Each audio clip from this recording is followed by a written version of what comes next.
Deleuze Guattari. 1,000 Plateaus. Capitalism and Schizophrenia. Gilles Deleuze Felix Guattari. Translation and foreword by Brian Massumi. Translators foreword, Pleasures of Philosophy Brian Massumi. This is a book that speaks of many things, of ticks and quilts and fuzzy subsets and noology and political economy. It is difficult to know how to approach it. What do you do with a book that dedicates an entire chapter to music and animal behavior and then claims that it isn't a chapter? That presents itself as a network of plateaus that are precisely dated, but can be read in any order? That deploys a complex technical vocabulary drawn from a wide range of disciplines in the sciences, mathematics, and the humanities, but whose authors recommend that you read it as you would listen to a record. 1. Philosophy, nothing but philosophy. 2. Of a bastard line. The annals of official philosophy are populated by bureaucrats of pure reason who speak in the shadow of the despot and are in historical complicity with the state. 3. They invent a properly spiritual, absolute state that, effectively functions in the mind. Theirs is the discourse of sovereign judgment, of stable subjectivity legislated by good sense, of rock-like identity, universal truth, and, white male, justice. Thus the exercise of their thought is in conformity with the aims of the real state, with the dominant significations, and with the requirements of the established order. 4. Gilles Deleuze was schooled in that philosophy. The titles of his earliest books read like a who's who of philosophical giants. What got me by during that period was conceiving of the history of philosophy as a kind of ass fuck, or, what amounts to the same thing, an immaculate conception. I imagined myself approaching an author from behind and giving him a child that would indeed be his but would nonetheless be monstrous. 5. Hegel is absent, being too despicable to merit even a mutant offspring. 6. To Kant he dedicated an affectionate study of an enemy. Yet much of positive value came of Deleuze's flirtation with the greats. He discovered an orphan line of thinkers who were tied by no direct descendants but were united in their opposition to the state philosophy that would nevertheless accord them minor positions in its canon. Between Lucretius, Hume, Spinoza, Nietzsche, and Bergson there exists a secret link constituted by the critique of negativity, the cultivation of joy, the hatred of interiority, the exteriority of forces and relations, the denunciation of power. 7. Deleuze's first major statements written in his own voice, Difference et Repetition, 1968, and Logique du Sens, 1969, cross-fertilized that line of nomad thought with contemporary theory.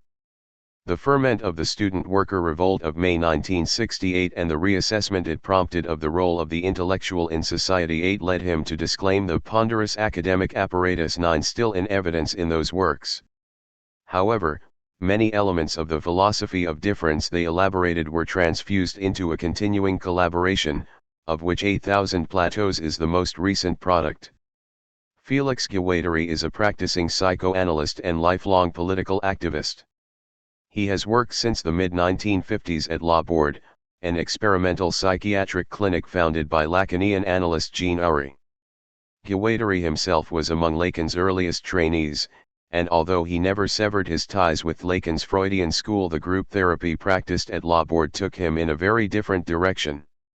The aim at La Bourde was to abolish the hierarchy between doctor and patient in favor of an interactive group dynamic that would bring the experiences of both to full expression in such a way as to produce a collective critique of the power relations in society as a whole.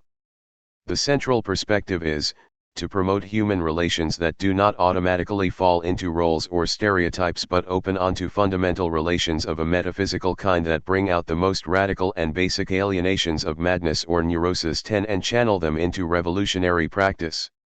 Guattari collaborated beginning in 1960 on group projects dedicated to developing this radical institutional psychotherapy, 11 and later entered an uneasy alliance with the international anti-psychiatry movement spearheaded by R.D.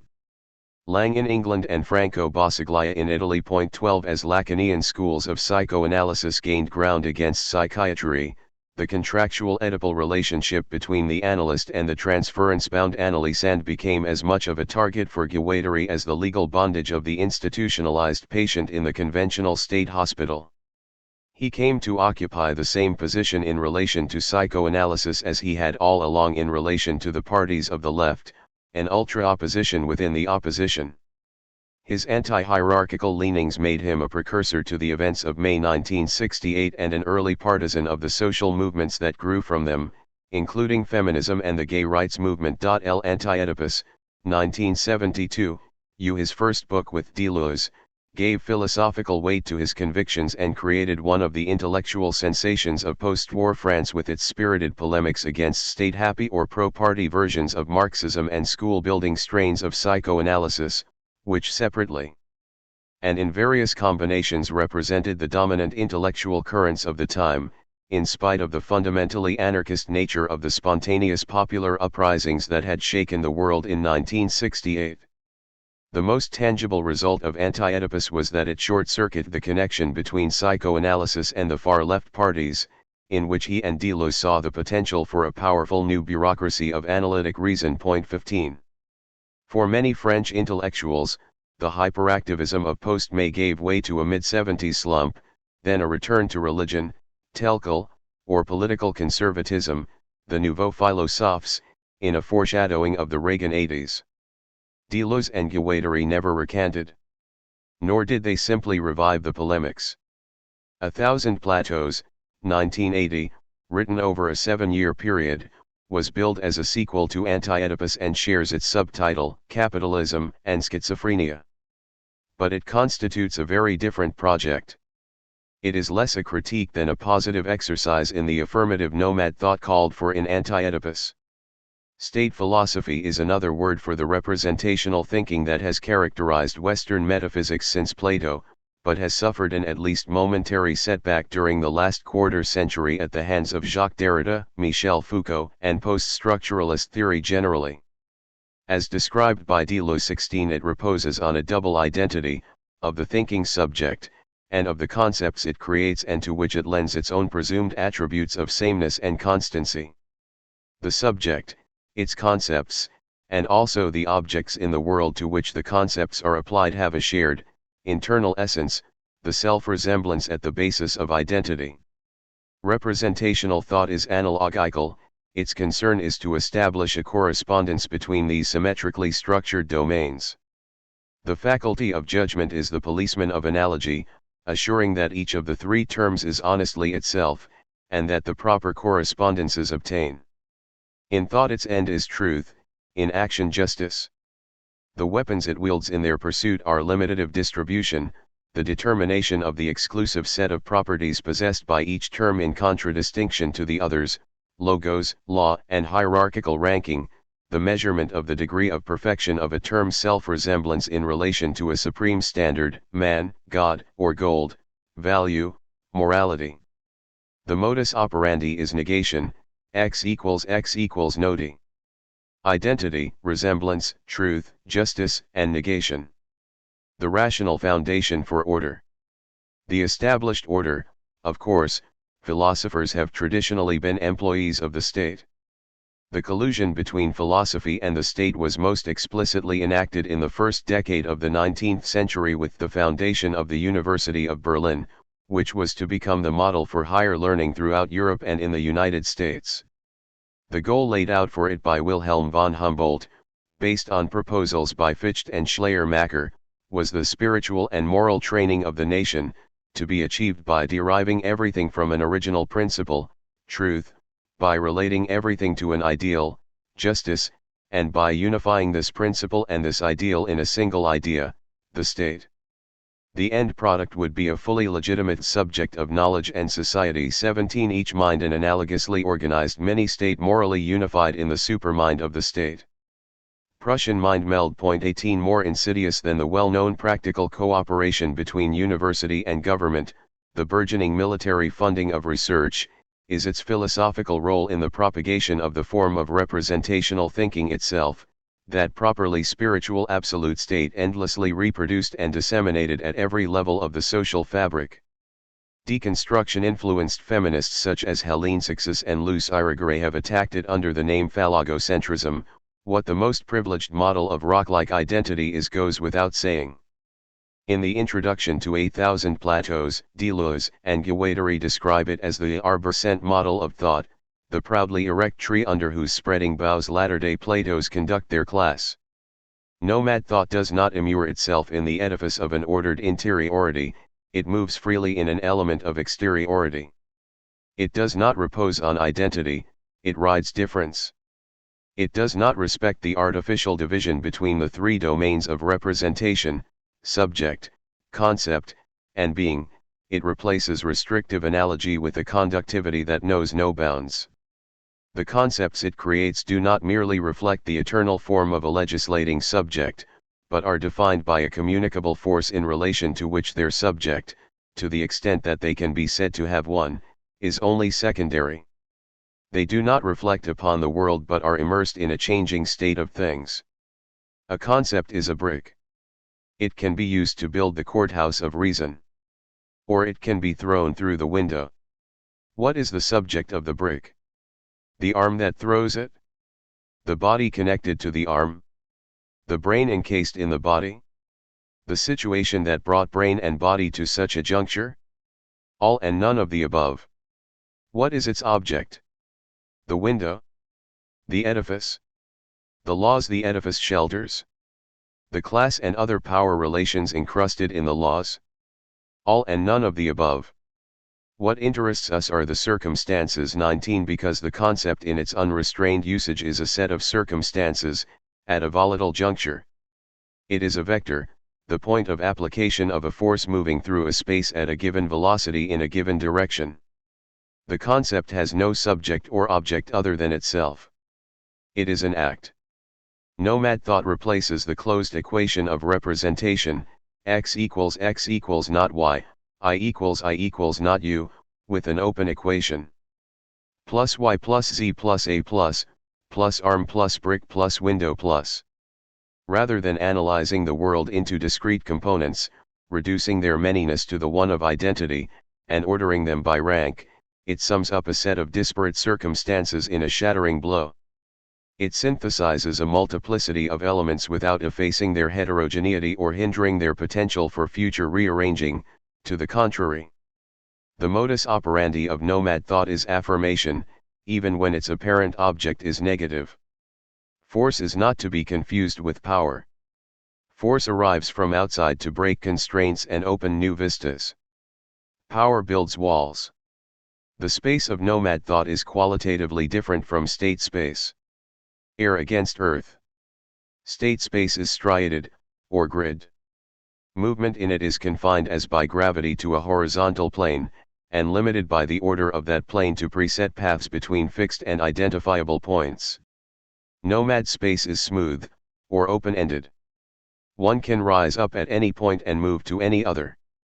Its mode of distribution is the nomos, arraying oneself in an open space, hold the street, as opposed to the logos of entrenching oneself in a closed space, hold the fort.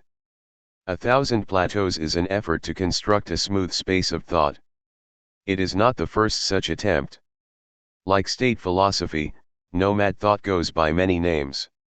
Spinoza called it ethics. Nietzsche called it the gay science. Artaud called it crowned anarchy. To Maurice Blanquat, it is the space of literature. To Foucault, outside thought. 20 In this book, Deleuze and Guattari employ the terms pragmatics and schizoanalysis, and in the introduction describe a rhizome network strangling the roots of the infamous tree. One of the points of the book is that nomad thought is not confined to philosophy. Or that the kind of philosophy it is comes in many forms. Filmmakers and painters are philosophical thinkers to the extent that they explore the potentials of their respective mediums and break away from the beaten paths. 21 On a strictly formal level, it is mathematics and music that create the smoothest of the smooth spaces. 22 In fact, Deleuze and Guattari would probably be more inclined to call philosophy music with content than music a rarefied form of philosophy. Which returns to our opening question. How should 8,000 Plateaus be played? When you buy a record, there are always cuts that leave you cold. You skip them. You don't approach a record as a closed book that you have to take or leave. Other cuts you may listen to over and over again. They follow you. You find yourself humming them under your breath as you go about your daily business. 1,000 Plateaus is conceived as an open system. 23 It does not pretend to have the final word. The author's hope, however, is that elements of it will stay with a certain number of its readers and will weave into the melody of their everyday lives. Each plateau is an orchestration of crashing bricks extracted from a variety of disciplinary edifices. They carry traces of their former emplacement, which give them a spin defining the arc of their vector. The vectors are meant to converge at a volatile juncture, but one that is sustained, as an open equilibrium of moving parts each with its own trajectory. The word plateau comes from an essay by Gregory Bateson on Balinese culture, in which he found a libidinal economy quite different from the West's orgasmic orientation. 24 In Deleuze and Guattari, a plateau is reached when circumstances combine to bring an activity to a pitch of intensity that is not automatically dissipated in a climax. The heightening of energies is sustained long enough to leave a kind of afterimage of its dynamism that can be reactivated or injected into other activities, creating a fabric of intensive states between which any number of connecting routes could exist. Each section of 1,000 Plateaus tries to combine conceptual bricks in such a way as to construct this kind of intensive state in thought. The way the combination is made is an example of what Deleuze and Guattari call consistency, not in the sense of a homogeneity, but as a holding together of disparate elements, also known as a style. 25 A style in this sense, as a dynamic holding together or mode of composition, is not something limited to writing. Filmmakers, painters, and musicians have their styles, mathematicians have theirs, rocks have style, and so do tools and technologies and historical periods, even especially punctual events. Each section is dated, because each tries to reconstitute a dynamism that has existed in other mediums at other times. The date corresponds to the point at which that particular dynamism found its purest incarnation in matter, the point at which it was freest from interference from other modes and rose to its highest degree of intensity. That never lasts more than a flash, because the world rarely leaves room for uncommon intensity, being in large measure an anthropic trashbin of outworn modes that refuse to die. Section 12, for example, the treatise on nomadology, is dated 1227 A because that is when the nomad war machine existed for a moment in its pure form on the vacant smooth spaces of the steppes of Inner Asia. The reader is invited to follow each section to the plateau that rises from the smooth space of its composition, and to move from one plateau to the next at pleasure. But it is just as good to ignore the heights.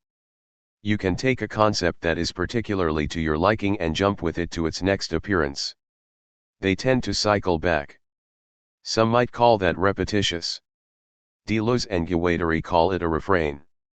Most of all, the reader is invited to lift a dynamism out of the book entirely, and incarnate it in a foreign medium, whether it be painting or politics. The authors steal from other disciplines with glee, but they are more than happy to return the favor. Deleuze's own image for a concept is not a brick, but a toolbox. 26 He calls his kind of philosophy pragmatics because its goal is the invention of concepts that do not add up to a system of belief or an architecture of propositions that you either enter or you don't, but instead pack a potential in the way a crowbar in a willing hand envelopes an energy of prying. The best way of all to approach the book is to read it as a challenge, to pry open the vacant spaces that would enable you to build your life and those of the people around you into a plateau of intensity that would leave after images of its dynamism that could be re-injected into still other lives, creating a fabric of heightened states between which any number, the greatest number, of connecting roots would exist. Some might call that promiscuous. Deleuze and Guattari call it revolution. The question is not, is it true? But, does it work? What new thoughts does it make it possible to think? What new emotions does it make it possible to feel? What new sensations and perceptions does it open in the body? The answer for some readers, perhaps most, will be none. If that happens, it's not your tune. No problem. But you would have been better off buying a record. Notes on the translation and acknowledgements. Affect/affection. Neither word denotes a personal feeling, sentiment in Deleuze and Guattari. L-affect, Spinoza's affectus, is an ability to affect and be affected. It is a prepersonal intensity corresponding to the passage from one experiential state of the body to another and implying an augmentation or diminution in that body's capacity to act. L-affection, Spinoza's affectio, is each such state considered as an encounter between the affected body and a second, affecting, body, with body taken in its broadest possible sense to include mental or ideal bodies. Draw. In 8,000 plateaus, to draw is an act of creation. What is drawn? The body without organs, the plane of consistency, a line of flight, does not pre-exist the act of drawing. The French word tracer captures this better. It has all the graphic connotations of to draw in English, but can also mean to blaze a trail or open a road. To trace, decalquer, on the other hand, is to copy something from a model. Flight/escape. Both words translate foot, which has a different range of meanings than either of the English terms. Foot covers not only the act of fleeing or eluding but also flowing, leaking, and disappearing into the distance. The vanishing point in a painting is a point de foot. It has no relation to flying. Milieu. In French, milieu means surroundings, medium, as in chemistry, and middle. In the philosophy of Deleuze and Guattari, milieu should be read as a technical term combining all three meanings. Plane. The word plan designates both a plane in the geometrical sense and a plan. The authors use it primarily in the first sense. Where both meanings seem to be present, as in discussions of the plan d'organisateur, plan, has been used in the translation. Power. Two words for power exist in French, puissance and pouvoir. In Deleuze and Guattari, they are associated with very different concepts, although the terminological distinction is not consistently observed. Puissance refers to a range of potential. It has been defined by Deleuze as a capacity for existence, a capacity to affect or be affected, a capacity to multiply connections that may be realized by a given body to varying degrees in different situations. It may be thought of as a scale of intensity or fullness of existence, or a degree on such a scale, analogous to the capacity of a number to be raised to a higher power. It is used in the French translation of Nietzsche's term will to power. Like its English counterpart, it has an additional mathematical usage, designating the number of elements in a finite or infinite set. Here, puissance pertains to the virtual, the plane of consistency, pouvoir to the actual, the plane of organization. The authors use pouvoir in a sense very close to Foucault's, as an instituted and reproducible relation of force, a selective concretization of potential. Both puissance and pouvoir have been translated here as power, since the distinction between the concepts is usually clear from the context. The French terms have been added in parentheses where confusion might arise, and in occasional passages where puissance is rendered as potential. Process/proceeding. The authors employ two words normally translated as process. Processes in their usage is the more general of the two, covering both the stratified and destratified dimensions of an occurrence. Procès pertains only to the stratification. In standard French, procès also means trial, as in the title of the Kafka novel. Deleuze and Guattari exploit this polysemy as a way of emphasizing the role of organizations of social power and regimes of signs in operations constitutive of the subject, or procès de subjectivation. Procès is usually, once again, there is slippage in their usage, translated as proceeding, despite the occasional awkwardness this produces in English, in an attempt to preserve both associations, a process, or way of proceeding, and a legal proceeding, or trial. Processes is always process. Self.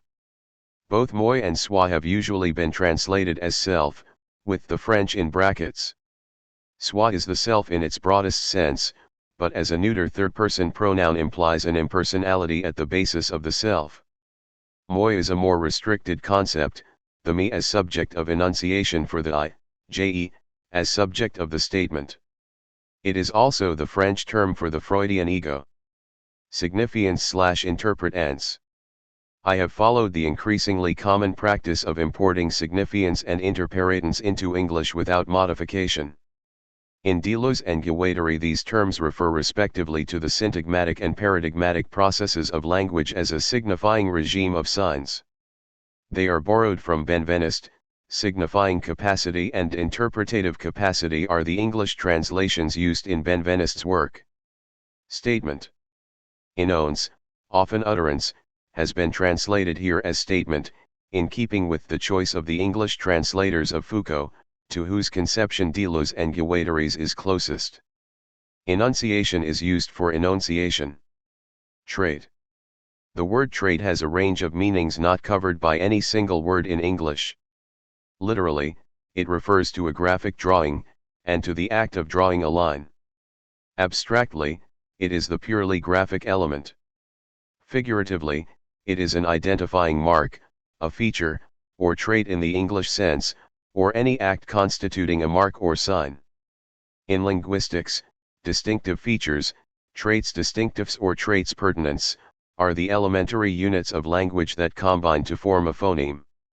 Trait also refers to a projectile, especially an arrow, and to the act of throwing a projectile. Here, trait has been retained in all but narrowly linguistic contexts. Gender-biased usage has been largely eliminated through pluralization or the use of male and female pronouns. However, where Deleuze and Guattari seem deliberately to be using man to designate a socially constructed, patriarchal standard of human behavior applied to both men and women, the masculine generic has been retained. Acknowledgements. I would like to express my gratitude to the National Endowment for the Humanities and the French Ministry of Culture for their generous assistance, without which this translation would not have been possible, and to the authors for their patience in answering my questions. Winnie Berman, Ken Dean, Nanny Doyle, Shoshana Fellman, Jim Fleming, Robert Hurley, Frederick Jameson, Silvera Latringer, Susan McClary, Giorgio Passerone, Paul Patton, Dana Pullen, Mary Quaintance, Michael Ryan, Leanne Sullivan, Susan Yazijian, and Kaveh Zahidi provided much appreciated aid and advice. Glenn Hendler likes to see his name in print. I consulted the following translations: Rhizome, first version, trans. Paul Foss and Paul Patton, Ideology and Consciousness, number 8, Spring 1981, pages 49 to 71, Rhizome, final version, trans. John Johnston in Deleuze and Guattari, On the Line, New York, Semiotext E, 1983, One or Several Wolves. First version, trans. Mark Seam, Semiotext, E, Volume 2, Number 3, pages 137 to 147, 1977, How to Make Yourself a Body Without Organs, first version, abridged, trans. Suzanne Gerlich, Semiotext, E, Volume 4, Number 1, 1981, pages 265 to 270. Portions of this translation have appeared previously. Treatise on Nomadology was published as a separate book entitled Nomad Machine, New York, Semiotext, E, 1986. Extracts from Becoming Intense, appeared under the title Becoming Woman in Subjects/Objects, Number 3, Spring 1985, pages 24 to 32, and from The Smooth and the Striated under the title Nomad Art Mart on Text, No 19, October Nov 1985, pages 16 to 23. Author's note. This book is the companion volume to Anti-Oedipus, paperback ed., University of Minnesota Press, 1983. Together they make up Capitalism and Schizophrenia. It is composed not of chapters but of plateaus. We will try to explain why later on, and also why the texts are dated. To a certain extent, these plateaus may be read independently of one another, except the conclusion, which should be read at the end. 1,000 Plateaus. Silvano Bussetti. The two of us wrote Anti-Oedipus together. Since each of us was several, there was already quite a crowd. Here we have made use of everything that came within range, what was closest as well as farthest away. We have assigned clever pseudonyms to prevent recognition. Why have we kept our own names? Out of habit, purely out of habit. To make ourselves unrecognizable in turn. To render imperceptible, not ourselves, but what makes us act, feel, and think. Also because it's nice to talk like everybody else, to say the sun rises, when everybody knows it's only a manner of speaking. To reach, not the point where one no longer says I, but the point where it is no longer of any importance whether one says I. We are no longer ourselves. Each will know his own. We have been aided, inspired, multiplied. A book has neither object nor subject, it is made of variously formed matters, and very different dates and speeds. To attribute the book to a subject is to overlook this working of matters, and the exteriority of their relations. It is to fabricate a beneficent God to explain geological movements. In a book, as in all things, there are lines of articulation or segmentarity, strata, and territories, but also lines of flight, movements of deterritorialization and destratification. Comparative rates of flow on these lines produce phenomena of relative slowness and viscosity, or, on the contrary, of acceleration and rupture. All this, lines and measurable speeds, constitutes an assemblage. A book is an assemblage of this kind, and as such is unattributable. It is a multiplicity, but we don't know yet what the multiple entails when it is no longer attributed, that is, after it has been elevated to the status of a substantive. One side of a machinic assemblage faces the strata, which doubtless make it a kind of organism, or signifying totality, or determination attributable to a subject. It also has a side facing a body without organs, which is continually dismantling the organism, causing a signifying particles or pure intensities to pass or circulate, and attributing to itself subjects that it leaves with nothing more than a name as the trace of an intensity. What is the body without organs of a book? There are several, depending on the nature of the lines considered, their particular grade or density, and the possibility of their converging on a plane of consistency assuring their selection. Here, as elsewhere, the units of measure are what is essential, quantify writing. There is no difference between what a book talks about and how it is made. Therefore a book also has no object. As an assemblage, a book has only itself, in connection with other assemblages and in relation to other bodies without organs. We will never ask what a book means, as signified or signifier, we will not look for anything to understand in it. We will ask what it functions with, in connection with what other things it does or does not transmit intensities, in which other multiplicities its own are inserted and metamorphosed, and with what bodies without organs it makes its own converge. A book exists only through the outside and on the outside. A book itself is a little machine. What is the relation, also measurable, of this literary machine to a war machine, love machine, revolutionary machine, etc.? And an abstract machine that sweeps them along? We have been criticized for overquoting literary authors. But when one writes, the only question is which other machine the literary machine can be plugged into, must be plugged into in order to work. Kleist and a mad war machine, Kafka and a most extraordinary bureaucratic machine. What if one became animal or plant through literature, which certainly does not mean literarily? Is it not first through the voice that one becomes animal? Literature is an assemblage. It has nothing to do with ideology. There is no ideology and never has been. All we talk about are multiplicities, lines, strata, and segmentarities, lines of flight and intensities, machinic assemblages and their various types, bodies without organs and their construction and selection, the plane of consistency, and in each case the units of measure. Stratometers, diliometers, BWO units of density, BWO units of convergence. Not only do these constitute a quantification of writing, but they define writing as always the measure of something else. Writing has nothing to do with signifying.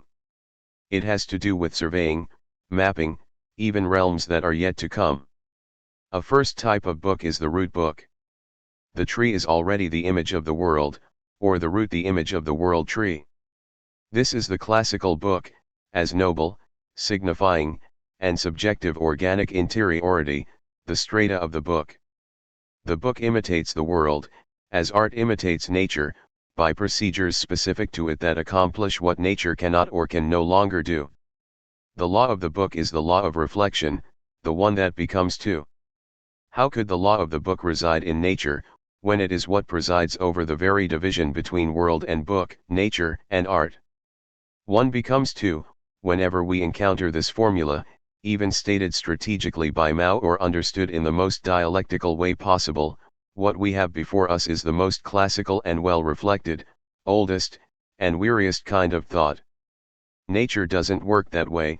In nature, roots are taproots with a more multiple, lateral, and circular system of ramification, rather than a dichotomous one.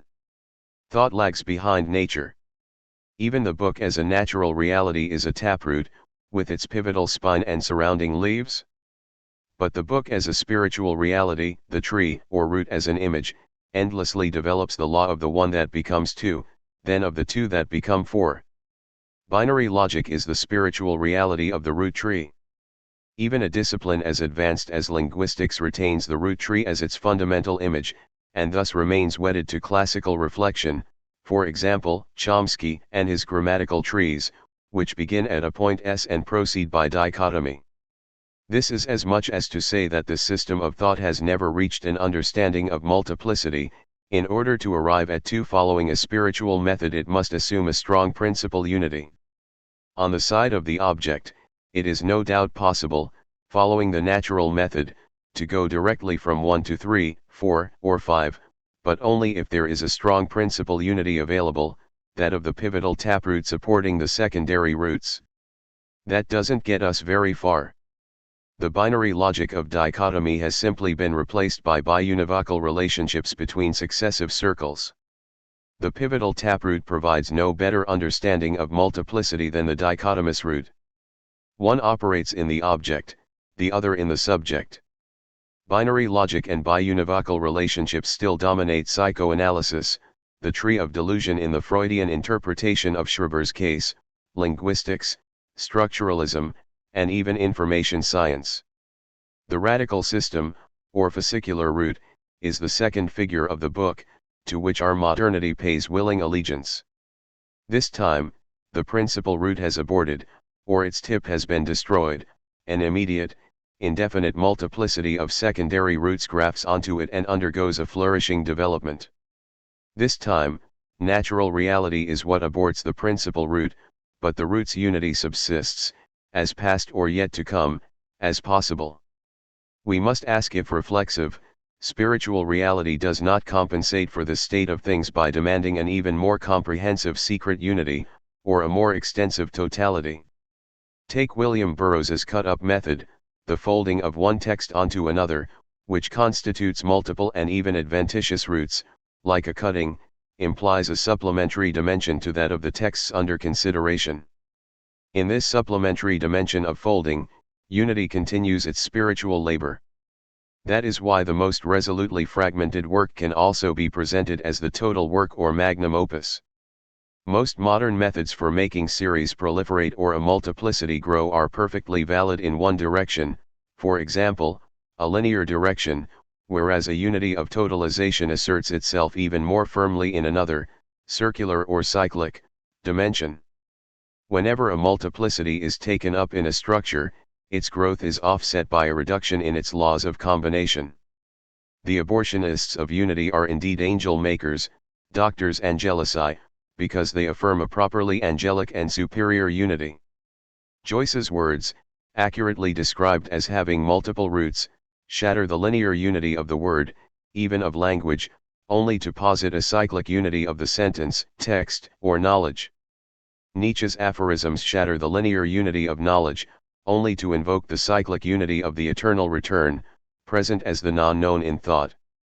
This is as much as to say that the fascicular system does not really break with dualism, with the complementarity between a subject and an object, a natural reality and a spiritual reality. Unity is consistently thwarted and obstructed in the object, while a new type of unity triumphs in the subject. The world has lost its pivot, the subject can no longer even dichotomize, but accedes to a higher unity of ambivalence or overdetermination, in an always supplementary dimension to that of its object. The world has become chaos, but the book remains the image of the world, radical chaosmos rather than root cosmos.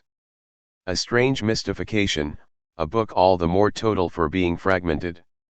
At any rate, what a vapid idea, the book as the image of the world. In truth, it is not enough to say, long live the multiple, difficult as it is to raise that cry. No typographical, lexical, or even syntactical cleverness is enough to make it heard. The multiple must be made, not by always adding a higher dimension, but rather in the simplest of ways, by dint of sobriety, with the number of dimensions one already has available always n, 1, the only way the one belongs to the multiple, always subtracted. Subtract the unique from the multiplicity to be constituted, right at n, 1 dimensions. A system of this kind could be called a rhizome.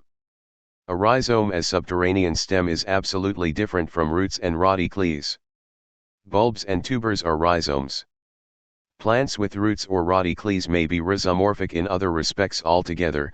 The question is whether plant life in its specificity is not entirely rhizomatic. Even some animals are, in their pack form. Rats are rhizomes. Burrows are too, in all of their functions of shelter, supply, movement, evasion, and breakout. The rhizome itself assumes very diverse forms, from ramified surface extension in all directions to concretion into bulbs and tubers. When rats swarm over each other, the rhizome includes the best and the worst, potato and couch grass, or the weed. Animal and plant, couch grass is crabgrass. We get the distinct feeling that we will convince no one unless we enumerate certain approximate characteristics of the rhizome. 1 and 2. Principles of connection and heterogeneity. Any point of a rhizome can be connected to anything other, and must be. This is very different from the tree or root, which plots a point, fixes an order. The linguistic tree on the Chomsky model still begins at a point S and proceeds by dichotomy. On the contrary, not every trait in a rhizome is necessarily linked to a linguistic feature. Semiotic chains of every nature are connected to very diverse modes of coding, biological, political, economic, etc., that bring into play not only different regimes of signs but also states of things of differing status. Collective assemblages of enunciation function directly within machinic assemblages. It is not impossible to make a radical break between regimes of signs and their objects. Even when linguistics claims to confine itself to what is explicit and to make no presuppositions about language, it is still in the sphere of a discourse implying particular modes of assemblage and types of social power. Chomsky's grammatically, the categorical S symbol that dominates every sentence, is more fundamentally a marker of power than a syntactic marker. You will construct grammatically correct sentences, you will divide each statement into a noun phrase and a verb phrase, first dichotomy. Our criticism of these linguistic models is not that they are too abstract but, on the contrary, that they are not abstract enough, that they do not reach the abstract machine that connects a language to the semantic and pragmatic contents of statements, to collective assemblages of enunciation, to a whole micropolitics of the social field. A rhizome ceaselessly establishes connections between semiotic chains, organizations of power, and circumstances relative to the arts, sciences, and social struggles.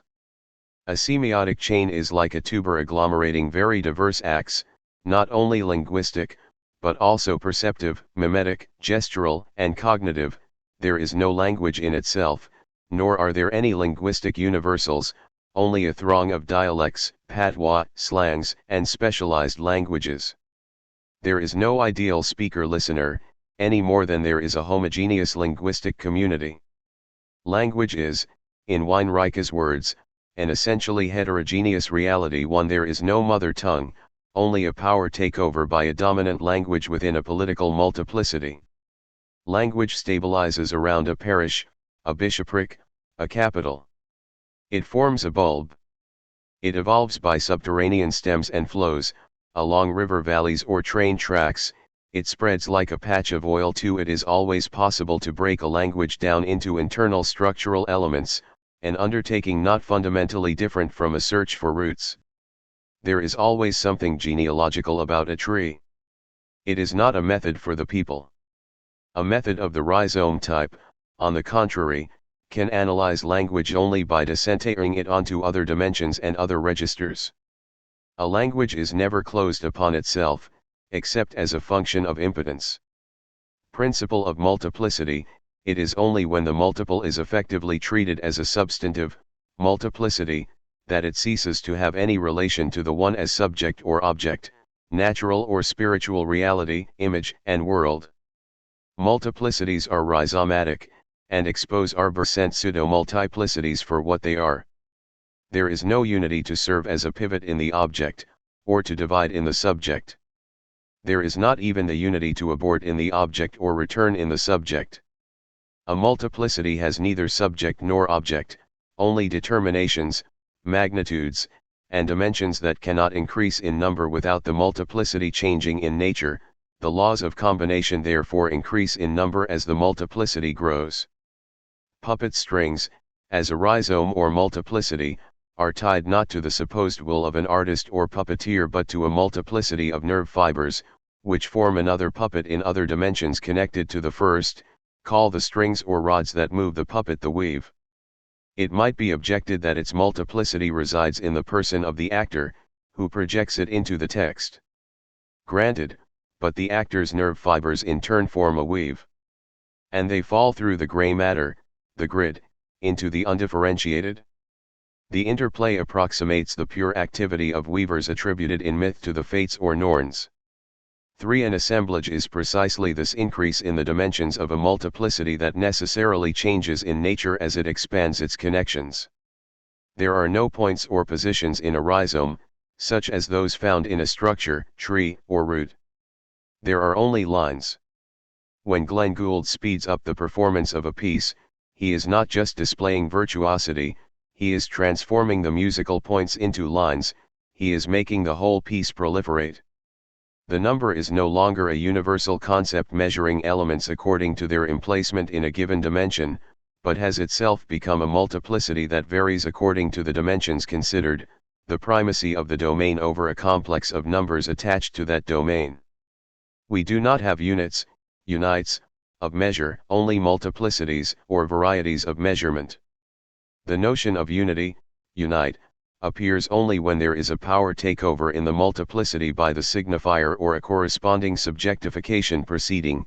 This is the case for a pivot unity forming the basis for a set of biunivocal relationships between objective elements or points, or for the one that divides following the law of a binary logic of differentiation in the subject.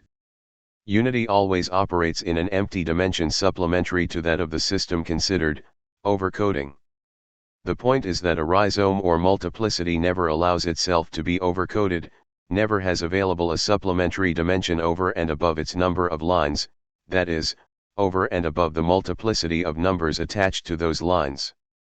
All multiplicities are flat, in the sense that they fill or occupy all of their dimensions. We will therefore speak of a plane of consistency of multiplicities, even though the dimensions of this plane increase with the number of connections that are made on it.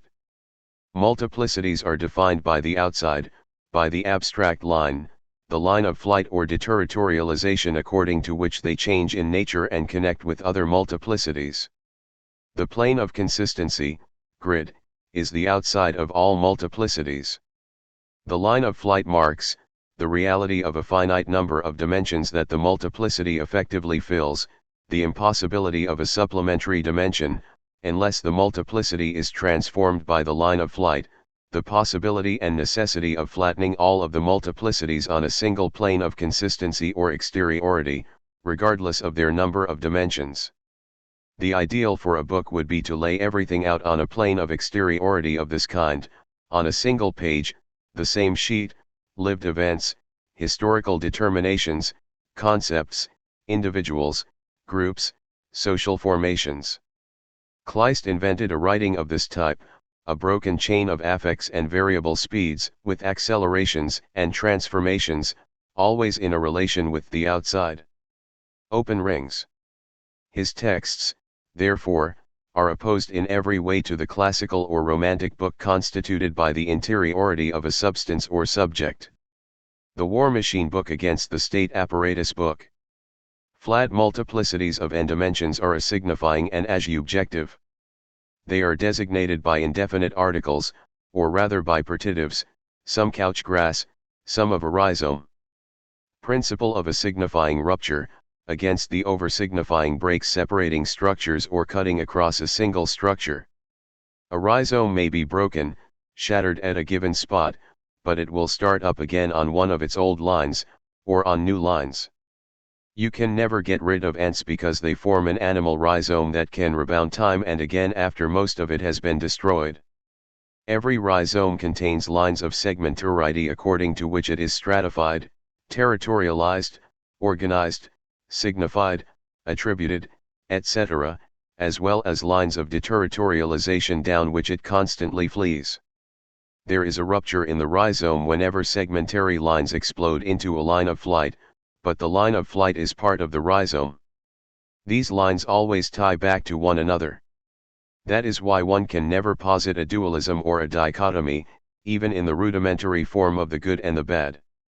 You may make a rupture, draw a line of flight, yet there is still a danger that you will reencounter organizations that ratify everything, formations that restore power to a signifier, attributions that reconstitute a subject anything you like, from Oedipal resurgences to fascist concretions. Groups and individuals contain microfascisms just waiting to crystallize. Yes, couch grass is also a rhizome. Good and bad are only the products of an active and temporary selection, which must be renewed. How could movements of deterritorialization and processes of reterritorialization not be relative, always connected, caught up in one another? The orchid deterritorializes by forming an image, a tracing of a wasp, but the wasp reterritorializes on that image. The wasp is nevertheless deterritorialized, becoming a piece in the orchid's reproductive apparatus. But it reterritorializes the orchid by transporting its pollen. Wasp and orchid, as heterogeneous elements, form a rhizome. It could be said that the orchid imitates the wasp, reproducing its image in a signifying fashion, mimesis, mimicry, lure, etc. But this is true only on the level of the strata of parallelism between two strata such that a plant organization on one imitates an animal organization on the other. At the same time, something else entirely is going on, not imitation at all but a capture of code, surplus value of code, an increase in valence, a veritable becoming, a becoming wasp of the orchid and a becoming orchid of the wasp. Each of these becomings brings about the deterritorialization of one term and the reterritorialization of the other. The two becomings interlink and form relays in a circulation of intensities pushing the deterritorialization ever further. There is neither imitation nor resemblance, only an exploding of two heterogeneous series on the line of flight composed by a common rhizome that can no longer be attributed to or subjugated by anything signifying. Remy Chauvin expresses it well: the aparallel evolution of two beings that have absolutely nothing to do with each other. For more generally, evolutionary schemas may be forced to abandon the old model of the tree and descent. Under certain conditions, a virus can connect to germ cells and transmit itself as the cellular gene of a complex species.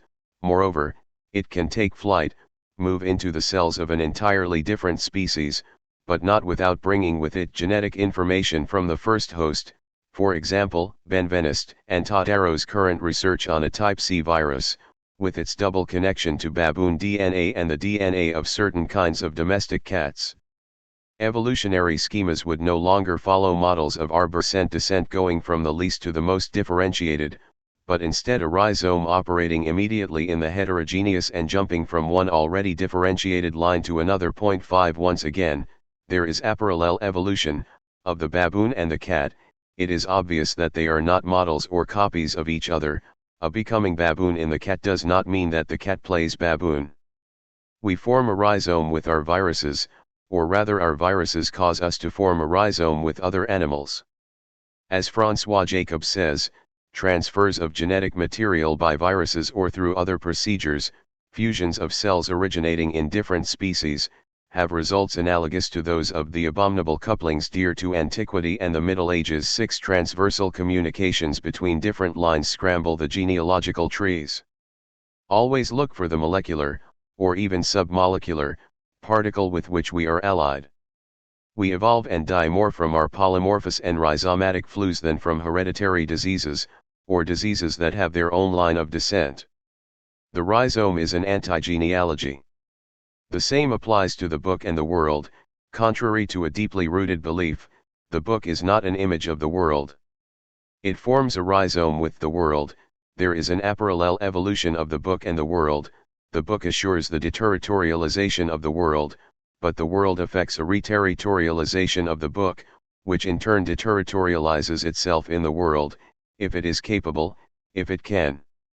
Mimicry is a very bad concept, since it relies on binary logic to describe phenomena of an entirely different nature.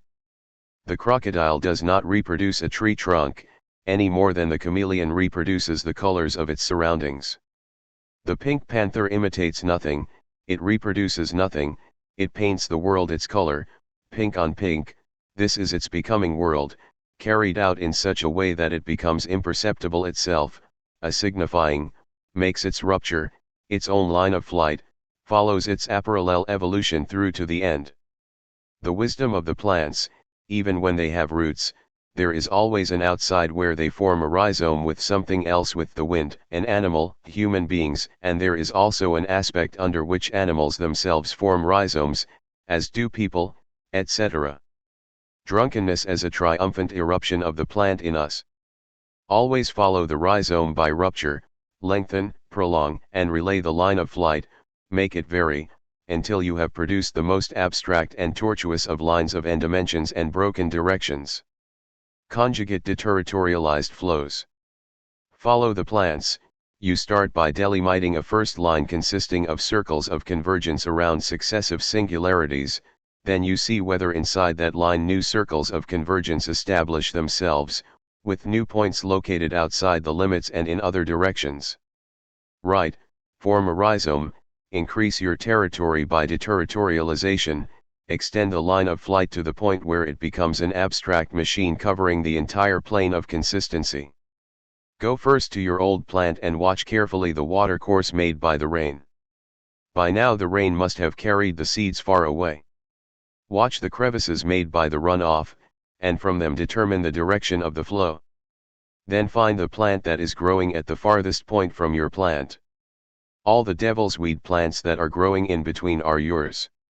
Later, you can extend the size of your territory by following the watercourse from each point along the way.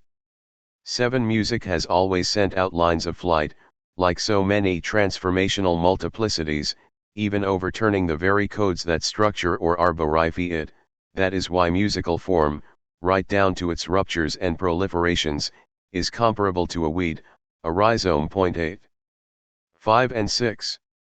Principle of cartography and decalcomania. A rhizome is not amenable to any structural or generative model. It is a stranger to any idea of genetic axis or deep structure. A genetic axis is like an objective pivotal unity upon which successive stages are organized. A deep structure is more like a base sequence that can be broken down into immediate constituents, while the unity of the product passes into another, transformational and subjective, dimension. This does not constitute a departure from the representative model of the tree, or root pivotal taproot or fascicles. For example, Chomsky's tree is associated with a base sequence and represents the process of its own generation in terms of binary logic. A variation on the oldest form of thought. It is our view that genetic axis and profound structure are above all infinitely reproducible principles of tracing. All of tree logic is a logic of tracing and reproduction. In linguistics as in psychoanalysis, its object is an unconscious that is itself representative, crystallized into codified complexes, laid out along a genetic axis and distributed within a syntagmatic structure. Its goal is to describe a de facto state, to maintain balance in intersubjective relations, or to explore an unconscious that is already there from the start, lurking in the dark recesses of memory and language. It consists of tracing, on the basis of an overcoding structure or supporting axis, something that comes ready-made. The tree articulates and hierarchizes tracings. Tracings are like the leaves of a tree. The rhizome is altogether different, a map and not a tracing. Make a map, not a tracing. The orchid does not reproduce the tracing of the wasp, it forms a map with the wasp, in a rhizome. What distinguishes the map from the tracing is that it is entirely oriented toward an experimentation in contact with the real. The map does not reproduce an unconscious closed in upon itself, it constructs the unconscious. It fosters connections between fields, the removal of blockages on bodies without organs, the maximum opening of bodies without organs onto a plane of consistency. It is itself a part of the rhizome. The map is open and connectable in all of its dimensions, it is detachable, reversible, susceptible to constant modification. It can be torn, reversed, adapted to any kind of mounting, reworked by an individual, group, or social formation. It can be drawn on a wall, conceived of as a work of art, constructed as a political action or as a meditation. Perhaps one of the most important characteristics of the rhizome is that it always has multiple entryways. In this sense, the burrow is an animal rhizome, and sometimes maintains a clear distinction between the line of flight as passageway and storage or living strata, cf. the muskrat. A map has multiple entryways, as opposed to the tracing, which always comes back to the same. The map has to do with performance, whereas the tracing always involves an alleged competence. Unlike psychoanalysis, psychoanalytic competence, which confines every desire and statement to a genetic axis or overcoding structure, and makes infinite, monotonous tracings of the stages on that axis or the constituents of that structure, schizoanalysis rejects any idea of pretraced destiny, whatever name is given to it: divine, anagogic, historical, economic, structural, hereditary, or syntagmatic. It is obvious that Melanie Klein has no understanding of the cartography of one of her child patients, Little Richard, and is content to make ready-made tracings: Oedipus, the good daddy and the bad daddy, the bad mommy and the good mommy, while the child makes a desperate attempt to carry out a performance that the psychoanalyst totally misconstrues. 9 drives and part objects are neither stages on a genetic axis nor positions in a deep structure, they are political options for problems. They are entryways and exits, impasses the child lives out politically, in other words, with all the force of his or her desire. Have we not, however, reverted to a simple dualism by contrasting maps to tracings, as good and bad sides? Is it not of the essence of the map to be traceable? Is it not of the essence of the rhizome to intersect roots and sometimes merge with them? Does not a map contain phenomena of redundancy that are already like tracings of its own? Does not a multiplicity have strata upon which unifications and totalizations, massifications, mimetic mechanisms, signifying power takeovers, and subjective attributions take root? Do not even lines of flight, due to their eventual divergence, reproduce the very formations their function it was to dismantle or outflank? But the opposite is also true. It is a question of method, the tracing should always be put back on the map. This operation and the previous one are not at all symmetrical. For it is inaccurate to say that a tracing reproduces the map. It is instead like a photograph or X-ray that begins by selecting or isolating, by artificial means such as colorations or other restrictive procedures, what it intends to reproduce. The imitator always creates the model, and attracts it. The tracing has already translated the map into an image, it has already transformed the rhizome into roots and radicles. It has organized, stabilized, neutralized the multiplicities according to the axes of significance and subjectification belonging to it. It has generated, structurized the rhizome, and when it thinks it is reproducing something else, it is in fact only reproducing itself. That is why the tracing is so dangerous. It injects redundancies and propagates them. What the tracing reproduces of the map or rhizome are only the impasses, blockages, incipient taproots, or points of structuration. Take a look at psychoanalysis and linguistics. All the former has ever made are tracings or photos of the unconscious, and the latter of language, with all the betrayals that implies. It's not surprising that psychoanalysis tied its fate to that of linguistics. Look at what happened to little Hans already, an example of child psychoanalysis at its purest. They kept on breaking his rhizome and blotching his map, setting it straight for him, blocking his every way out, until he began to desire his own shame and guilt, until they had rooted shame and guilt in him, phobia. They barred him from the rhizome of the building, then from the rhizome of the street. They rooted him in his parents' bed, they radicalized him to his own body, they fixated him on. Professor Freud. Freud explicitly takes little Hans's cartography into account, but always and only in order to project it back onto the family photo. And look what Melanie Klein did to little Richard's geopolitical maps. She developed photos from them, made tracings of them. Strike the pose or follow the axis, genetic stage, or structural destiny one way or the other, your rhizome will be broken. You will be allowed to live and speak, but only after every outlet has been obstructed. Once a rhizome has been obstructed, arborified, it's all over, no desire stirs, for it is always by rhizome that desire moves and produces. Whenever desire climbs a tree, internal repercussions trip it up and it falls to its death. The rhizome, on the other hand, acts on desire by external, productive outgrowths. That is why it is so important to try the other, reverse but non-symmetrical, operation. Plug the tracings back into the map, connect the roots or trees back up with the rhizome.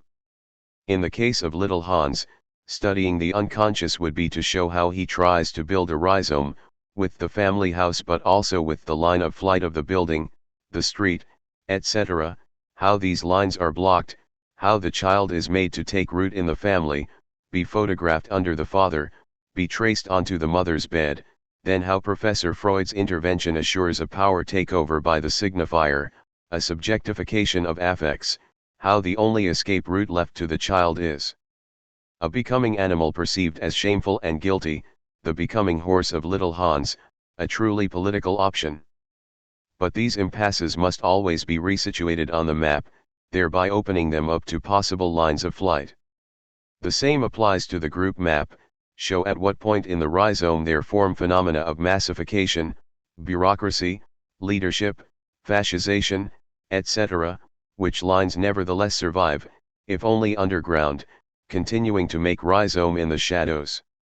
De Ligny's method, map the gestures and movements of an autistic child, combine several maps for the same child, for several different children. 10 If it is true that it is of the essence of the map or rhizome to have multiple entryways, then it is plausible that one could even enter them through tracings or the root tree, assuming the necessary precautions are taken.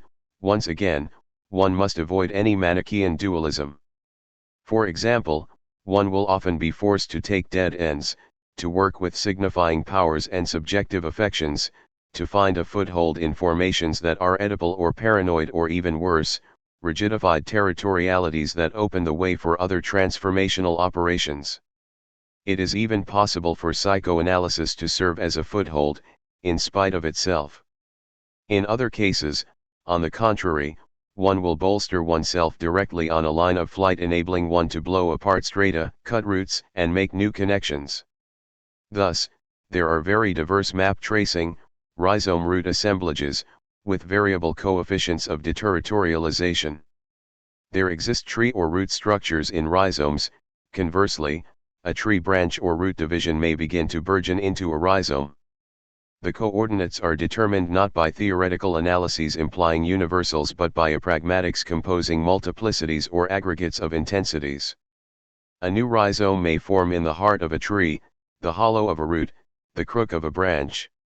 Or else it is a microscopic element of the root tree, a radical, that gets rhizome production going. Accounting and bureaucracy proceed by tracings. They can begin to burgeon nonetheless, throwing out rhizome stems, as in a Kafka novel. an intensive trait starts working for itself, a hallucinatory perception, synesthesia, perverse mutation, or play of images shakes loose, challenging the hegemony of the signifier. In the case of the child, gestural, mimetic, ludic, and other semiotic systems regain their freedom and extricate themselves from the tracing, that is, from the dominant competence of the teacher's language. A microscopic event upsets the local balance of power. Similarly, generative trees constructed according to Chomsky's syntagmatic model can open up in all directions, and in turn form a rhizome. Point 11. To be rhizomorphous is to produce stems and filaments that seem to be roots, or better yet connect with them by penetrating the trunk, but put them to strange new uses. We're tired of trees. We should stop believing in trees, roots, and radicles. They've made us suffer too much. All of arborescent culture is founded on them, from biology to linguistics. Nothing is beautiful or loving or political aside from underground stems and aerial roots, adventitious growths, and rhizomes. Amsterdam, a city entirely without roots, a rhizome city with its stem canals, where utility connects with the greatest folly in relation to a commercial war machine. Thought is not arborescent, and the brain is not a rooted or ramified matter. What are wrongly called dendrites do not assure the connection of neurons in a continuous fabric. The discontinuity between cells, the role of the axons, the functioning of the synapses, the existence of synaptic microfissures, the leap each message makes across these fissures, make the brain a multiplicity immersed in its plane of consistency or neuroglia, a whole uncertain, probabilistic system, the uncertain nervous system. Many people have a tree growing in their heads, but the brain itself is much more a grass than a tree. The axon and the dendrite twist around each other like bindweed around brambles, with synapses at each of the thorns. 12. The same goes for memory. Neurologists and psychophysiologists distinguish between long-term memory and short-term memory, on the order of a minute. The difference between them is not simply quantitative. Short-term memory is of the rhizome or diagram type, and long-term memory is arborescent and centralized, imprint, engram, tracing, or photograph. Short-term memory is in no way subject to a law of contiguity or immediacy to its object.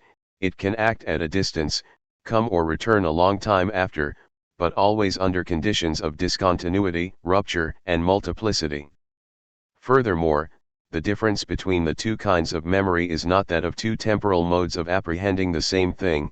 They do not grasp the same thing, memory, or idea. The splendor of the short-term idea, one writes using short-term memory, and thus short-term ideas, even if one reads or rereads using long-term memory of long-term concepts. Short-term memory includes forgetting as a process. It merges not with the instant but instead with the nervous, temporal, and collective rhizome. Long-term memory, family, race, society, or civilization, traces and translates, but what it translates continues to act in it, from a distance, offbeat, in an untimely way, not instantaneously. The tree and root inspire a sad image of thought that is forever imitating the multiple on the basis of a centered or segmented higher unity. If we consider the set, branches roots, the trunk plays the role of a post segment for one of the subsets running from bottom to top.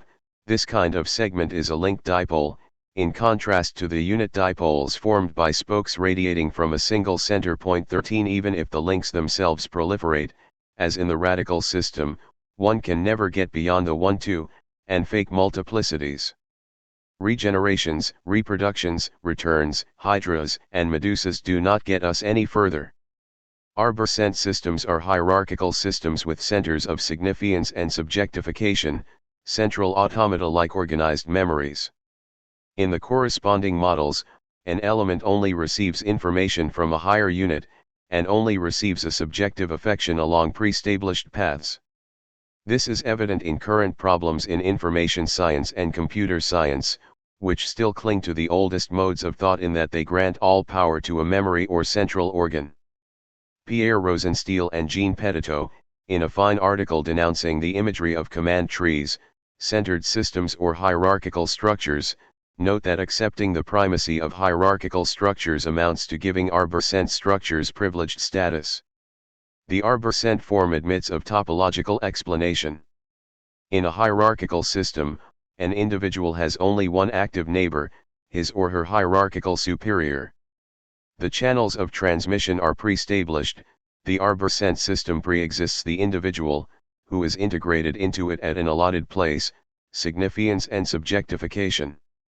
The authors point out that even when one thinks one has reached a multiplicity, it may be a false one of what we call the radical type because its ostensibly non-hierarchical presentation or statement in fact only admits of a totally hierarchical solution. An example is the famous friendship theorem: if any two given individuals in a society have precisely one mutual friend, then there exists an individual who is the friend of all the others. Rosenstiel and Petitot ask who that mutual friend is. Who is the universal friend in this society of couples, the master, the confessor, the doctor? These ideas are curiously far removed from the initial axioms. Who is this friend of humankind? Is it the philosopher as he appears in classical thought, even if he is an aborted unity that makes itself felt only through its absence or subjectivity, saying all the while, I know nothing, I am nothing? Thus the authors speak of dictatorship theorems. Such is indeed the principle of roots trees, or their outcome, the radical solution, the structure of power. Point 14. To these centered systems, the authors contrast acentered systems, finite networks of automata in which communication runs from any neighbor to any other, the stems or channels do not pre-exist, and all individuals are interchangeable, defined only by their state at a given moment such that the local operations are coordinated and the final, global result synchronized without a central agency.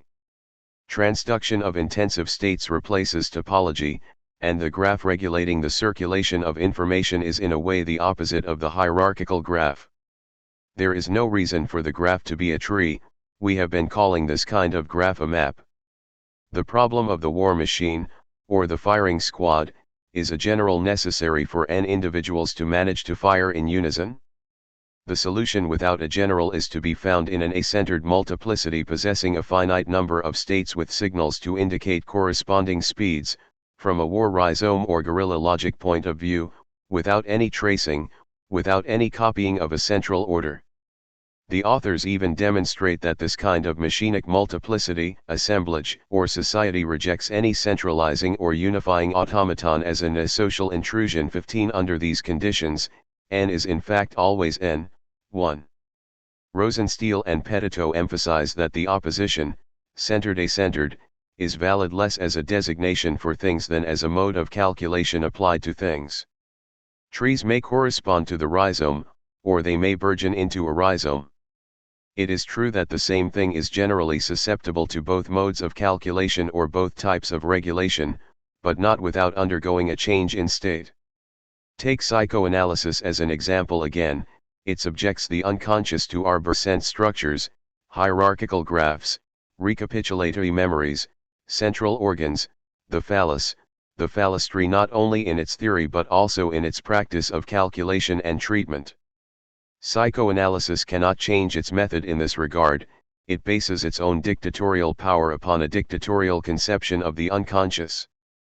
Psychoanalysis's margin of maneuverability is therefore very limited. In both psychoanalysis and its object, there is always a general, always a leader, General Freud. Schizoanalysis, on the other hand, treats the unconscious as an acentered system, in other words, as a machinic network of finite automata, a rhizome, and thus arrives at an entirely different state of the unconscious. These same remarks apply to linguistics. Rosenstiel and Petitot are right to bring up the possibility of an acentered organization of a society of words. For both statements and desires, the issue is never to reduce the unconscious or to interpret it or to make it signify according to a tree model. The issue is to produce the unconscious, and with it new statements, different desires. The rhizome is precisely this production of the unconscious. It is odd how the tree has dominated Western reality and all of Western thought, from botany to biology and anatomy, but also no geology, theology, ontology, all of philosophy, the root foundation, Grund, racine, fondement. The West has a special relation to the forest, and deforestation. The fields carved from the forest are populated with seed plants produced by cultivation based on species lineages of the arborescent type. Animal raising, carried out on fallow fields, selects lineages forming an entire animal arborescence. The East presents a different figure, a relation to the steppe and the garden, or in some cases, the desert and the oasis, rather than forest and field, cultivation of tubers by fragmentation of the individual, a casting aside or bracketing of animal raising, which is confined to closed spaces or pushed out onto the steppes of the nomads. The West, agriculture based on a chosen lineage containing a large number of variable individuals. The East, horticulture based on a small number of individuals derived from a wide range of clones. Does not the East, Oceania in particular, offer something like a rhizomatic model opposed in every respect to the Western model of the tree? André Hautetricourt even sees this as the basis for the opposition between the moralities or philosophies of transcendence dear to the West and the immanent ones of the East, the God who sows and reaps, as opposed to the God who replants and unearths, replanting of offshoots versus sowing of seeds. Point 16 Transcendence, a specifically European disease. Neither is music the same. The music of the earth is different, as is sexuality. Seed plants, even those with two sexes in the same plant, subjugate sexuality to the reproductive model. The rhizome, on the other hand, is a liberation of sexuality not only from reproduction but also from genitality. Here in the West, the tree has implanted itself in our bodies, rigidifying and stratifying even the sexes. We have lost the rhizome, or the grass.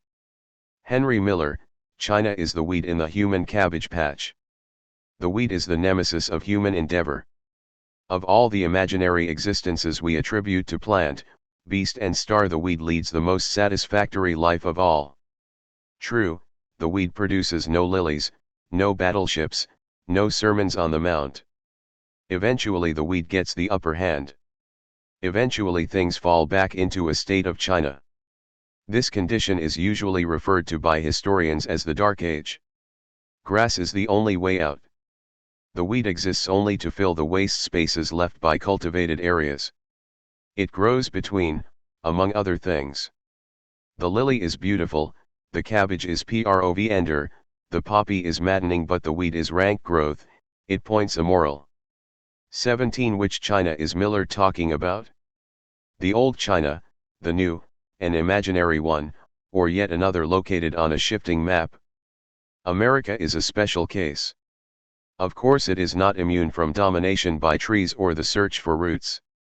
This is evident even in the literature, in the quest for a national identity and even for a European ancestry or genealogy, Kerouac going off in search of his ancestors.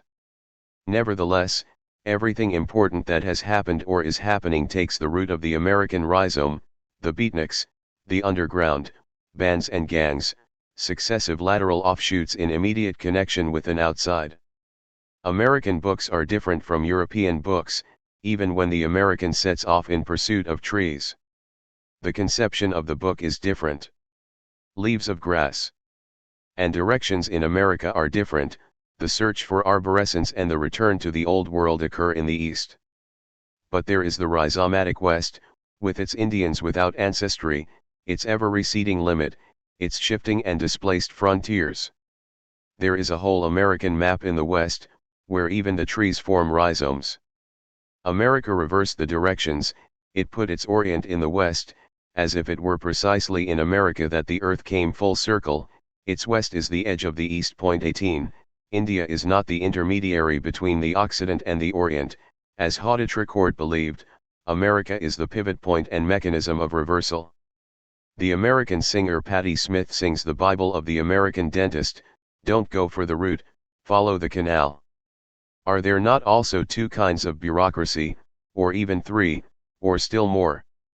Western bureaucracy, its agrarian, cadastral origins, roots and fields, trees and their role as frontiers, the great census of William the Conqueror, feudalism, the policies of the kings of France, making property the basis of the state, negotiating land through warfare, litigation, and marriages. The kings of France chose the lily because it is a plant with deep roots that clings to slopes. Is bureaucracy the same in the Orient? Of course, it is all too easy to depict an Orient of rhizomes and immanence, yet it is true that in the Orient the state does not act following a schema of arborescence corresponding to pre-established, arborified, and rooted classes. Its bureaucracy is one of channels, for example, the much-discussed case of hydraulic power with weak property, in which the state engenders channeled and channelizing classes. Cf. the aspects of Wittfogel's work that have not been refuted. Point 19. The despot acts as a river, not as a fountainhead, which is still a point, a tree point, or root. He flows with the current rather than sitting under a tree. Buddha's tree itself becomes a rhizome, Mao's river and Lewis's tree. Has not America acted as an intermediary here as well? For it proceeds both by internal exterminations and liquidations, not only the Indians but also the farmers, etc., and by successive waves of immigration from the outside. The flow of capital produces an immense channel, a quantification of power with immediate quanta, where each person profits from the passage of the money flow in his or her own way, hence the reality myth of the poor man who strikes it rich and then falls into poverty again. In America everything comes together, tree and channel, root and rhizome. There is no universal capitalism, there is no capitalism in itself. Capitalism is at the crossroads of all kinds of formations, it is neo-capitalism by nature. It invents its eastern face and western face, and reshapes them both, all for the worst. At the same time, we are on the wrong track with all these geographical distributions. An impasse. So much the better.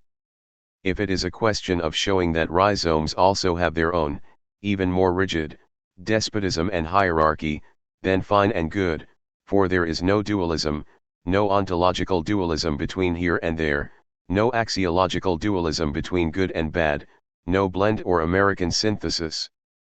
There are knots of arborescence in rhizomes, and rhizomatic offshoots in roots. Moreover, there are despotic formations of immanence and channelization specific to rhizomes, just as there are anarchic deformations in the transcendent system of trees, aerial roots, and subterranean stems. The important point is that the root tree and canal rhizome are not two opposed models. The first operates as a transcendent model and tracing, even if it engenders its own escapes. The second operates as an immanent process that overturns the model and outlines a map, even if it constitutes its own hierarchies, even if it gives rise to a despotic channel.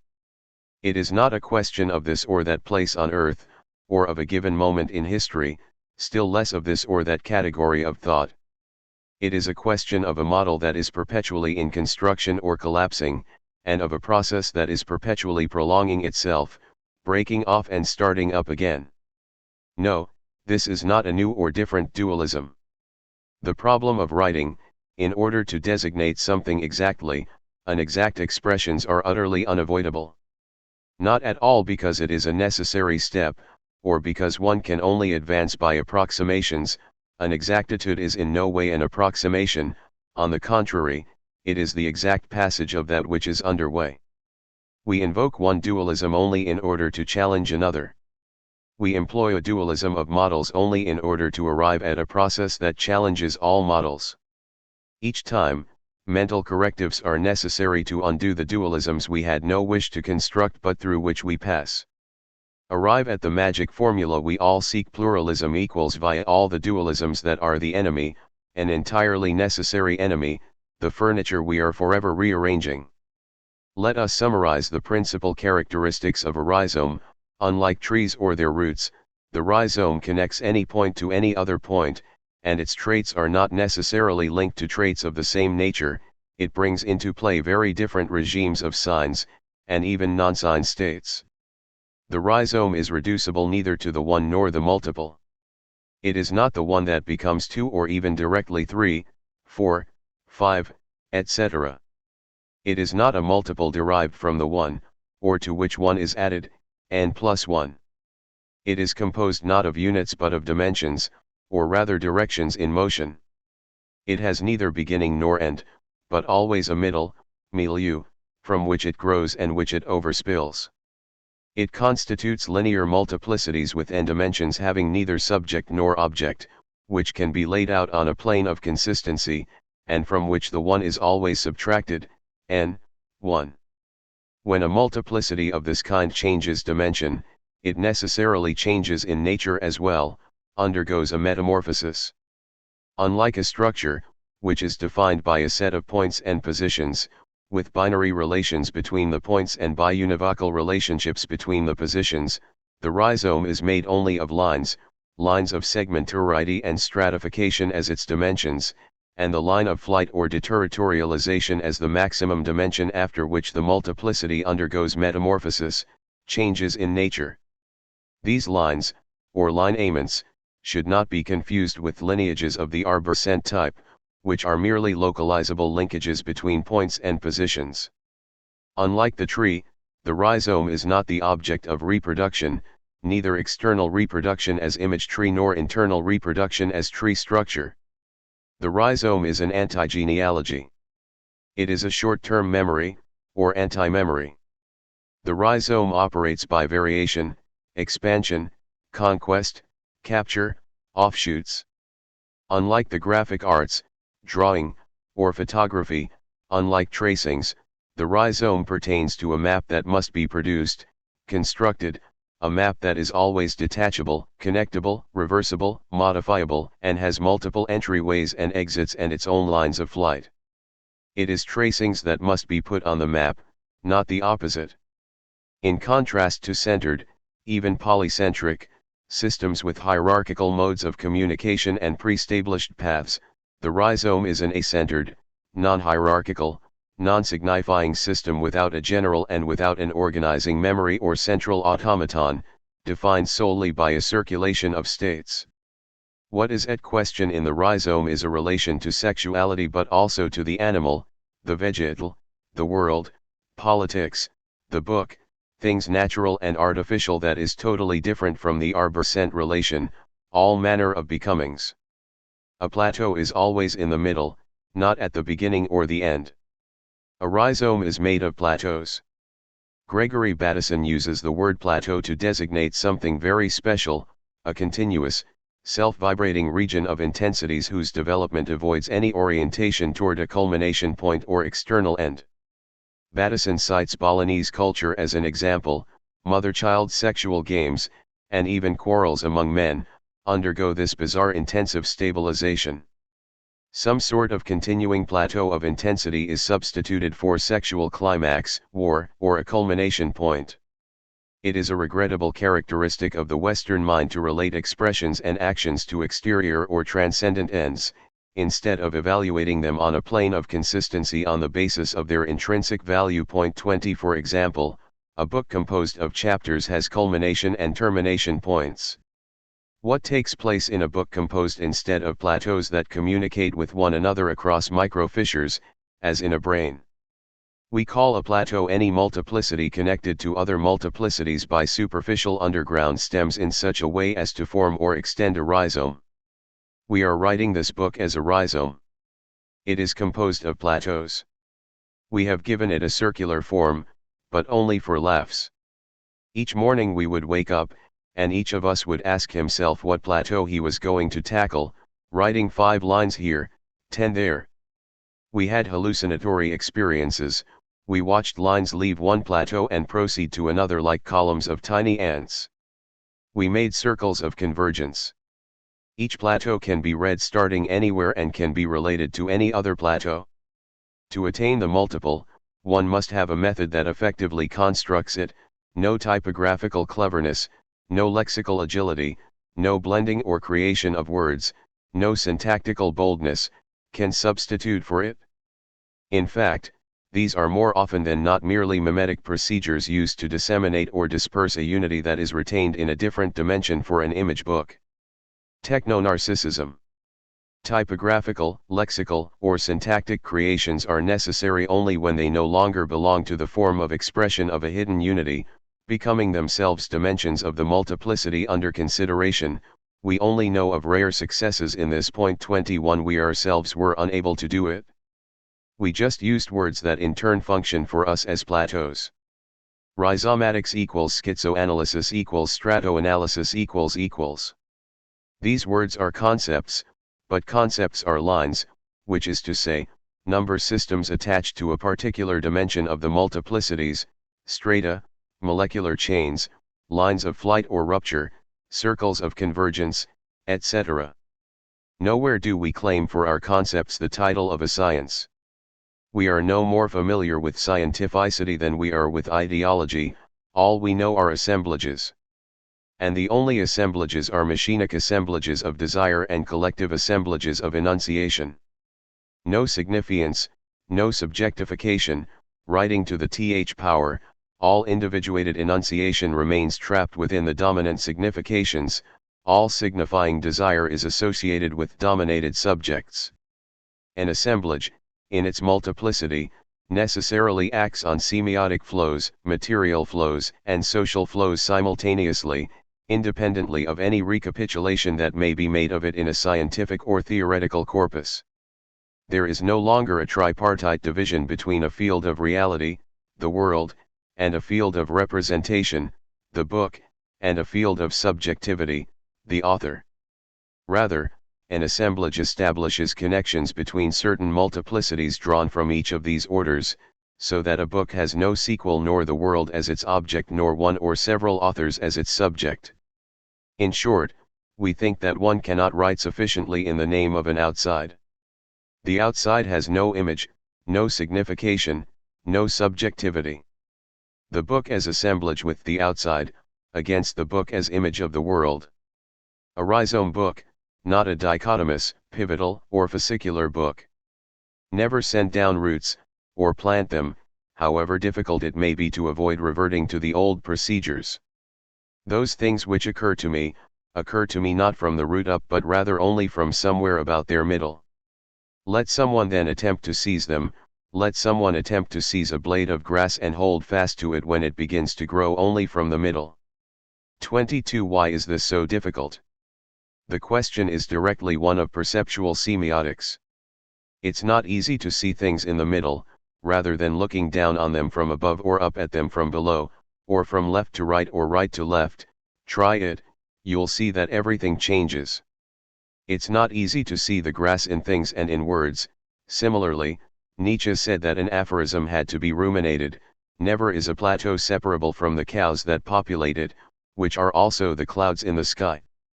History is always written from the sedentary point of view and in the name of a unitary state apparatus, at least a possible one, even when the topic is nomads. What is lacking is a nomadology, the opposite of a history. There are rare successes in this also. For example, on the subject of the Children's Crusades, Marcel Schwab's book multiplies narratives like so many plateaus with variable numbers of dimensions. Then there is Andrzejewski's book, Les Portes du Paradis, The Gates of Paradise, composed of a single uninterrupted sentence, a flow of children, a flow of walking with pauses, straggling, and forward rushes, the semiotic flow of the confessions of all the children who go up to the old monk at the head of the procession to make their declarations, a flow of desire and sexuality, each child having left out of love and more or less directly led by the dark posthumous pederastic desire of the Count of Vendôme, all this with circles of convergence. What is important is not whether the flows are one or multiple. We're past that point. There is a collective assemblage of enunciation, a machinic assemblage of desire, one inside the other and both plugged into an immense outside that is a multiplicity in any case. A more recent example is Armand Faraka's book on the Fourth Crusade, La Dislocation, in which the sentences space themselves out and disperse, or else jostle together and coexist, and in which the letters, the typography begin to dance as the crusade grows more delirious. 23. These are models of nomadic and rhizomatic writing.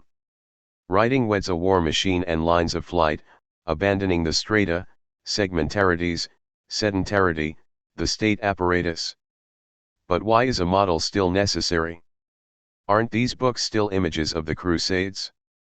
Don't they still retain a unity, in Schwab's case a pivotal unity, in Faraka's an aborted unity, and in the most beautiful example, Les Portes du Paradis, the unity of the funereal count?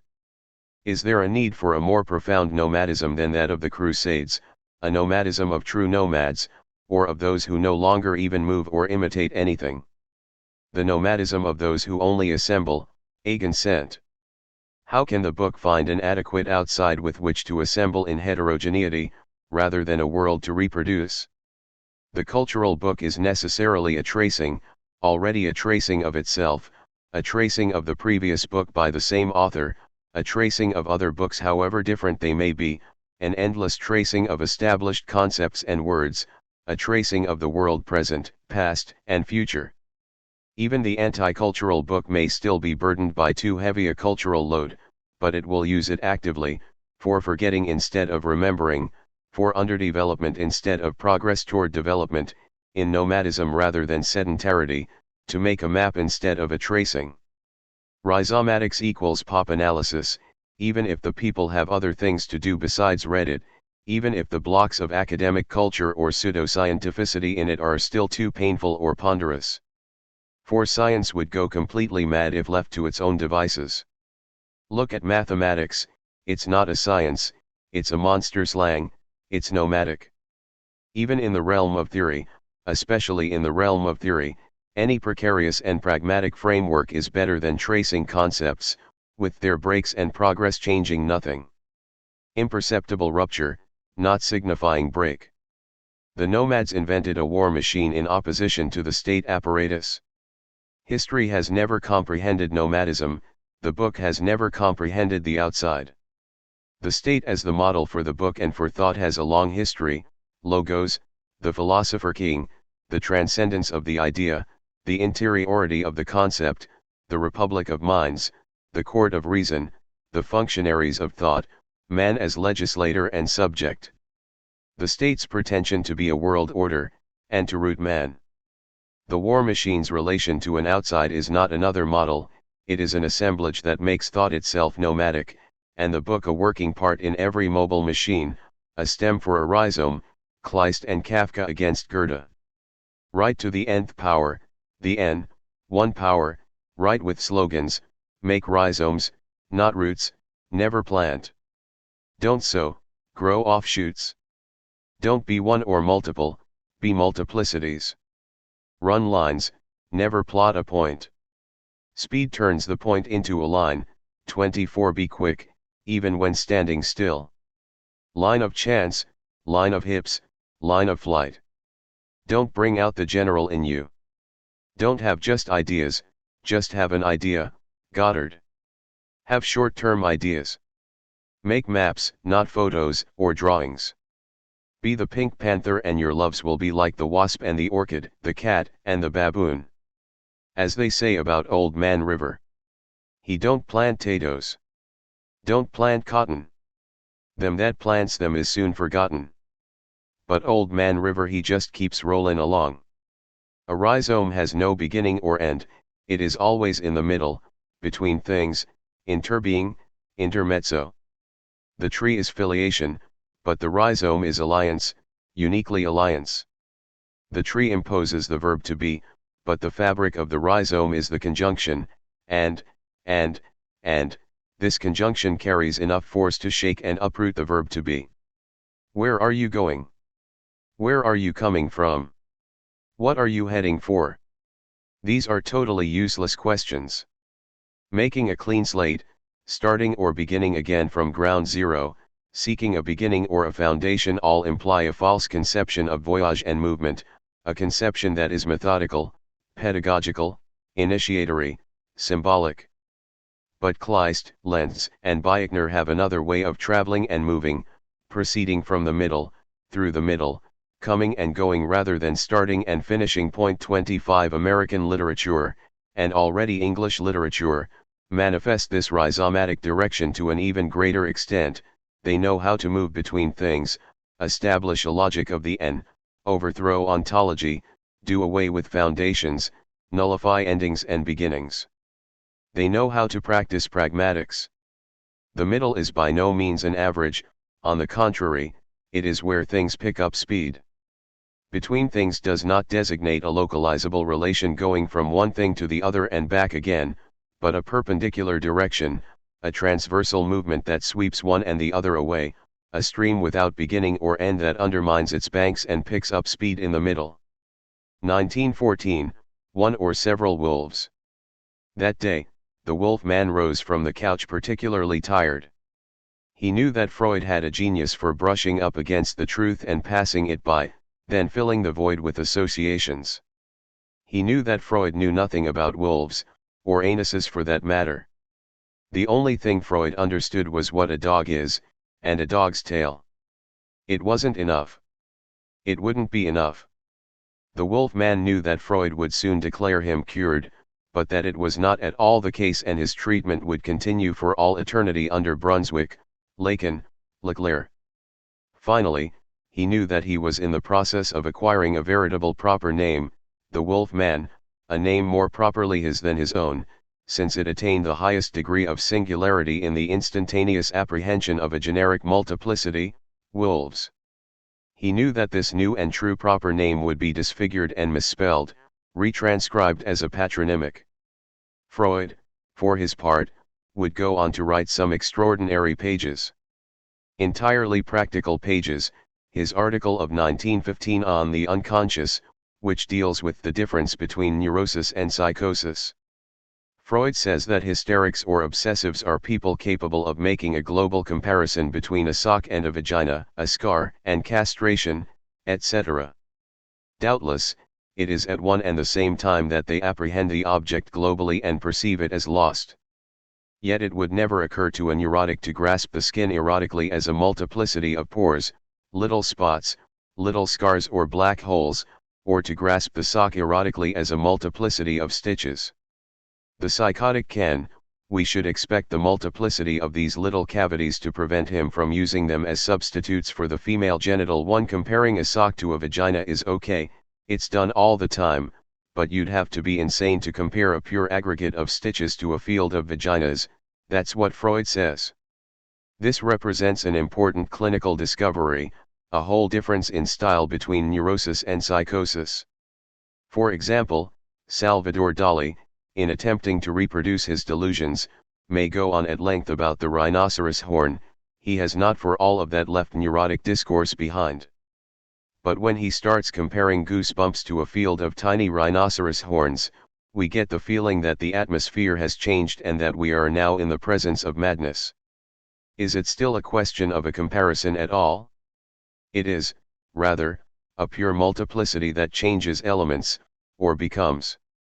On the micrological level, the little bumps become horns, and the horns, little penises. No sooner does Freud discover the greatest art of the unconscious, this art of molecular multiplicities, than we find him tirelessly at work bringing back molar unities, reverting to his familiar themes of the father, the penis, the vagina, castration with a capital C. On the verge of discovering a rhizome, Freud always returns to mere roots. The reductive procedure of the 1915 article is quite interesting. He says that the comparisons and identifications of the neurotic are guided by representations of things, whereas all the psychotic has left are representations of words, for example, the word whole. What has dictated the substitution is not the resemblance between the things denoted but the sameness of the words used to express them, p. 201. Thus, when there is no unity in the thing, there is at least unity and identity in the word. It will be noted that names are taken in their extensive usage, in other words, function as common nouns ensuring the unification of an aggregate they subsume. The proper name can be nothing more than an extreme case of the common noun, containing its already domesticated multiplicity within itself and linking it to a being or object posited as unique. This jeopardizes, on the side of words and things both, the relation of the proper name as an intensity to the multiplicity it instantaneously apprehends. For Freud, when the thing splinters and loses its identity, the word is still there to restore that identity or invent a new one. Freud counted on the word to re-establish a unity no longer found in things. Are we not witnessing the first stirrings of a subsequent adventure, that of the signifier, the devious despotic agency that substitutes itself for a signifying proper names and replaces multiplicities with the dismal unity of an object declared lost? We're not far from wolves. For the wolf man, in his second so-called psychotic episode, kept constant watch over the variations or changing path of the little holes or scars on the skin of his nose. During the first episode, which Freud declares neurotic, he recounted a dream he had about 6 or 7 wolves in a tree, and drew 5. Who is ignorant of the fact that wolves travel in packs? Only Freud. Every child knows it. Not Freud. With false scruples he asks, how are we to explain the fact that there are 5, 6, or 7 wolves in this dream? He has decided that this is neurosis, so he uses the other reductive procedure, free association on the level of the representation of things, rather than verbal subsumption on the level of the representation of words. The result is the same, since it is always a question of bringing back the unity or identity of the person or allegedly lost object. The wolves will have to be purged of their multiplicity. This operation is accomplished by associating the dream with the tail, the wolf and the 7 kid goats, only 6 of which get eaten. We witness Freud's reductive glee, we literally see multiplicity leave the wolves to take the shape of goats that have absolutely nothing to do with the story. 7 wolves that are only kid goats. 6 wolves, the 7th goat, the wolf man himself, is hiding in the clock. 5 wolves, he may have seen his parents make love at 5 o'clock, and the Roman numeral V is associated with the erotic spreading of a woman's legs. 3 wolves, the parents may have made love 3 times. 2 wolves, the first coupling the child may have seen was the 2 parents more ferarum, or perhaps even 2 dogs. 1 wolf, the wolf is the father, as we all knew from the start. 0 wolves, he lost his tail, he is not just a castrator but also castrated. Who is Freud trying to fool? The wolves never had a chance to get away and save their pack. It was already decided from the very beginning that animals could serve only to represent coitus between parents, or, conversely, be represented by coitus between parents. Freud obviously knows nothing about the fascination exerted by wolves and the meaning of their silent call, the call to become wolf. Wolves watch, intently watch, the dreaming child. It is so much more reassuring to tell oneself that the dream produced a reversal and that it is really the child who sees dogs or parents in the act of making love. Freud only knows the Oedipalized wolf or dog, the castrated castrating daddy wolf, the dog in the kennel, the analyst's bow wow. Franny is listening to a program on wolves. I say to her, would you like to be a wolf? She answers haughtily, how stupid, you can't be one wolf, you're always 8 or 9, 6 or 7. Not 6 or 7 wolves all by yourself all at once, but one wolf among others, with 5 or 6 others.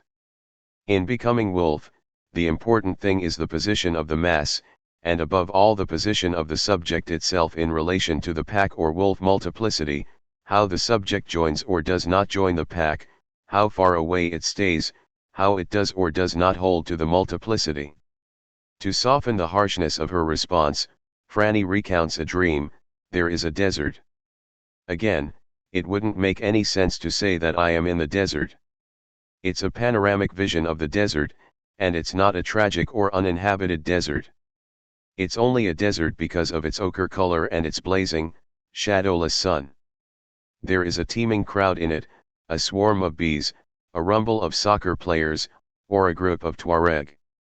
Lamb on the edge of the crowd, at the periphery, but I belong to it, I am attached to it by one of my extremities, a hand or foot. I know that the periphery is the only place I can be, that I would die if I let myself be drawn into the center of the fray, but just as certainly if I let go of the crowd.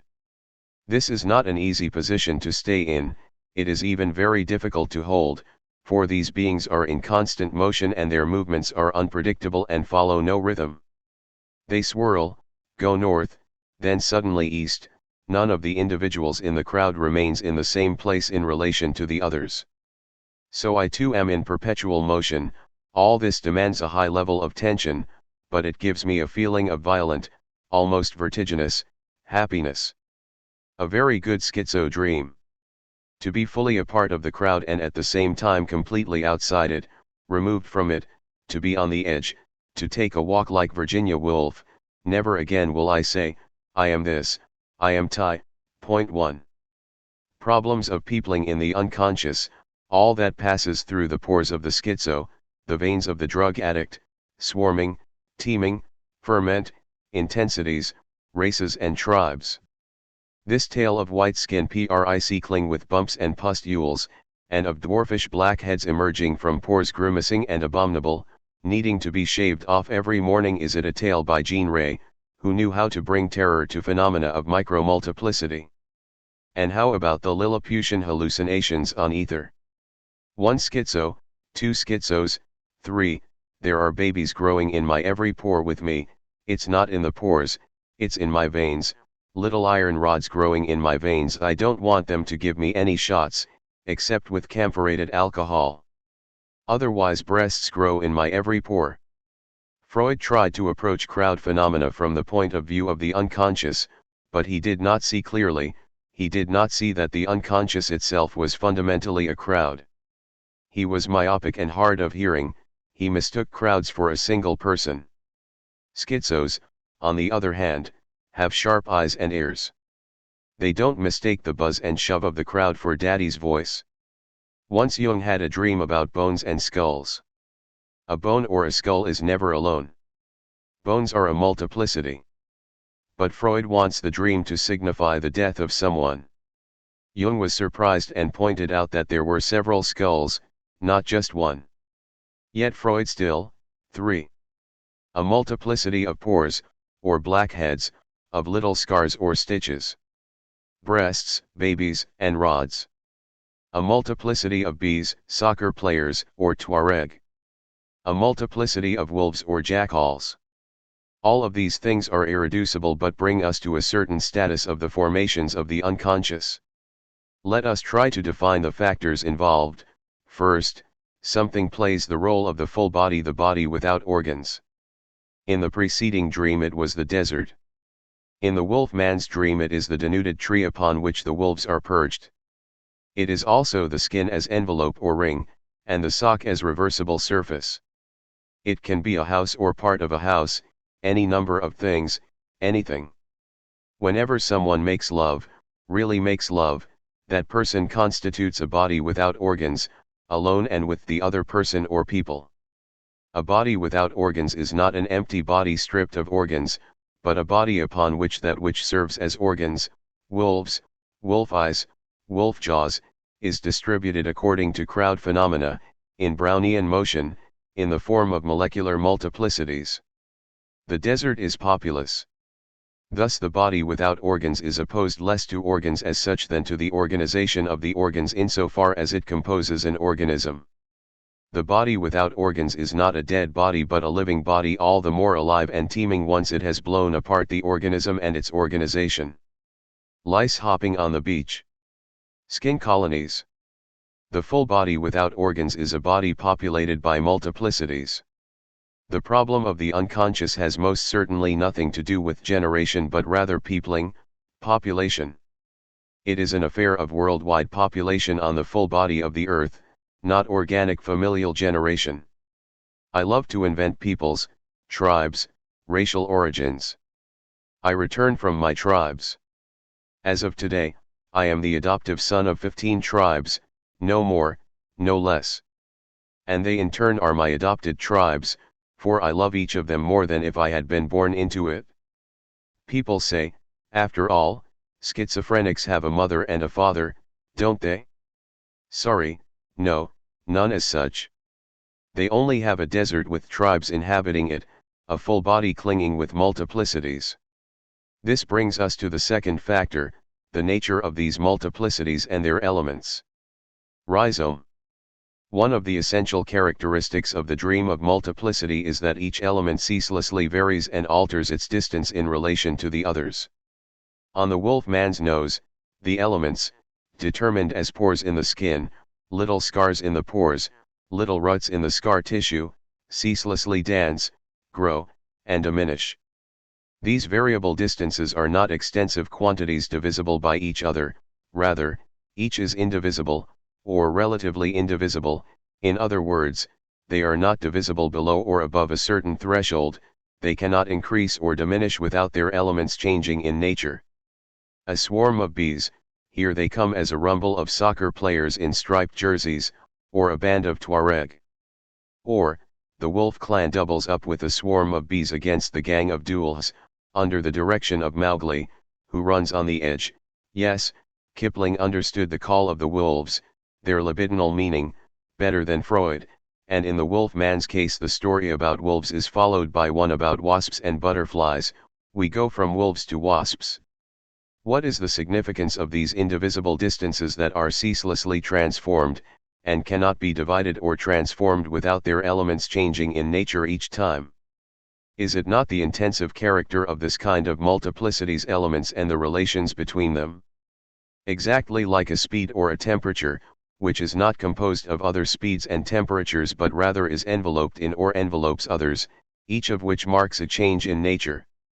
The metrical principle of these multiplicities is not to be found in a homogeneous milieu but resides elsewhere, in forces at work within them, in physical phenomena inhabiting them, precisely in the libido, which constitutes them from within, and in constituting them necessarily divides into distinct qualitative and variable flows. Freud himself recognizes the multiplicity of libidinal currents that coexist in the wolf man. That makes it all the more surprising that he treats the multiplicities of the unconscious the way he does. For him, there will always be a reduction to the one, the little scars, the little holes, become subdivisions of the great scar or supreme whole named castration. The wolves become substitutes for a single father who turns up everywhere, or wherever they put him. As Ruth Mack Brunswick says, let's go all the way, the wolves are all the fathers and doctors in the world, but the wolf man thinks, you trying to tell me my ass isn't a wolf? What should have been done is the opposite. All of this should be understood in intensity. The wolf is the pack, in other words, the multiplicity instantaneously apprehended as such insofar as it approaches or moves away from zero, each distance being non-decomposable. Zero is the body without organs of the wolf man. If the unconscious knows nothing of negation, it is because there is nothing negative in the unconscious, only indefinite moves toward and away from zero, which does not at all express lack but rather the positivity of the full body as support and prop, for an afflux is necessary simply to signify the absence of intensity. The wolves designate an intensity, a band of intensity, a threshold of intensity on the wolf man's body without organs. A dentist told the wolf man that he would soon lose all his teeth because of the violence of his bite and that his gums were pocked with pustules and little holes. 4 Jaw as high intensity, teeth as low intensity, and pustular gums as approach to zero. The wolf, as the instantaneous apprehension of a multiplicity in a given region, is not a representative, a substitute, but an I feel. I feel myself becoming a wolf, one wolf among others, on the edge of the pack. A cry of anguish, the only one Freud hears, help me not become wolf, or the opposite, help me not fail in this becoming. It is not a question of representation. Don't think for a minute that it has to do with believing oneself a wolf, representing oneself as a wolf. The wolves, are intensities, speeds, temperatures, non-decomposable variable distances. A swarming, a wolfing. Who could ever believe that the anal machine bears no relation to the wolf machine, or that the two are only linked by an Oedipal apparatus, by the all-too-human figure of the father? For in the end the anus also expresses an intensity, in this case the approach to zero of a distance that cannot be decomposed without its elements changing in nature. A field of anuses, just like a pack of wolves. Does not the child, on the periphery, hold on to the wolves by his anus? The jaw descends to the anus. Hold on to those wolves by your jaw and your anus. The jaw is not a wolf jaw, it's not that simple. Jaw and wolf form a multiplicity that is transformed into I and wolf, anus and wolf, as a function of other distances, at other speeds, with other multiplicities, between thresholds. Lines of flight or of deterritorialization, becoming wolf, becoming inhuman, deterritorialized intensities, that is what multiplicity is. To become wolf or to become whole is to deterritorialize oneself following distinct but entangled lines. A whole is no more negative than a wolf. Castration, lack, substitution, a tale told by an overconscious idiot who has no understanding of multiplicities as formations of the unconscious. A wolf is a whole, they are both particles of the unconscious, nothing but particles, productions of particles, particulate paths, as elements of molecular multiplicities. It is not even sufficient to say that intense and moving particles pass through wholes, a whole is just as much a particle as what passes through it. Physicists say that wholes are not the absence of particles but particles traveling faster than the speed of light. Flying anuses, speeding vaginas, there is no castration. Let us return to the story of multiplicity, for the creation of this substantive marks a very important moment. It was created precisely in order to escape the abstract opposition between the multiple and the one, to escape dialectics, to succeed in conceiving the multiple in the pure state, to cease treating it as a numerical fragment of a lost unity or totality or as the organic element of a unity or totality yet to come, and instead distinguish between different types of multiplicity. Thus we find in the work of the mathematician and physicist Riemann a distinction between discrete multiplicities and continuous multiplicities. The metrical principle of the second kind of multiplicity resides solely in forces at work within them. Then in Meinong and Russell we find a distinction between multiplicities of magnitude or divisibility, which are extensive, and multiplicities of distance, which are closer to the intensive. And in Bergson there is a distinction between numerical or extended multiplicities and qualitative or durational multiplicities. We are doing approximately the same thing when we distinguish between arborescent multiplicities and rhizomatic multiplicities. Between macro and micro multiplicities. On the one hand, multiplicities that are extensive, divisible, and molar, unifiable, totalizable, organizable, conscious or preconscious, and on the other hand, libidinal, unconscious, molecular, intensive multiplicities composed of particles that do not divide without changing in nature, and distances that do not vary without entering another multiplicity and that constantly construct and dismantle themselves in the course of their communications, as they cross over into each other at, beyond, or before a certain threshold. The elements of this second kind of multiplicity are particles, their relations are distances, their movements are Brownian, their quantities are intensities, differences in intensity. This only provides the logical foundation. Elias Canetti distinguishes between two types of multiplicity that are sometimes opposed but at other times interpenetrate: mass, crowd, multiplicities and pack multiplicities. Among the characteristics of a mass, in Canetti's sense, we should note large quantity, divisibility and equality of the members, concentration, sociability of the aggregate as a whole, one-way hierarchy, organization of territoriality or territorialization, and emission of signs. Among the characteristics of a pack are small or restricted numbers, dispersion, non-composable variable distances, qualitative metamorphoses, inequalities as remainders or crossings, impossibility of a fixed totalization or hierarchization, a Brownian variability in directions, lines of deterritorialization, and projection of particles. 5 Doubtless, there is no more equality or any less hierarchy in packs than in masses, but they are of a different kind. The leader of the pack or the band plays move by move, must wager everything every hand, whereas the group or mass leader consolidates or capitalizes on past gains. The pack, even on its own turf, is constituted by a line of flight or of deterritorialization that is a component part of it, and to which it accredits a high positive value, whereas masses only integrate these lines in order to segment them, obstruct them, ascribe them a negative sign. Canetti notes that in a pack each member is alone even in the company of others, for example, wolves on the hunt, each takes care of himself at the same time as participating in the band. In the changing constellation of the pack, in its dances and expeditions, he will again and again find himself at its edge. He may be in the center, and then, immediately afterwards, at the edge again, at the edge and then back in the center. When the pack forms a ring around the fire, each man will have neighbors to the right and left, but no one behind him. His back is naked and exposed to the wilderness. 6. We recognize this as the schizo position, being on the periphery, holding on by a hand or a foot. As opposed to the paranoid position of the mass subject, with all the identifications of the individual with the group with the leader, and the leader with the group, be securely embedded in the mass, get close to the center, never be at the edge except in the line of duty.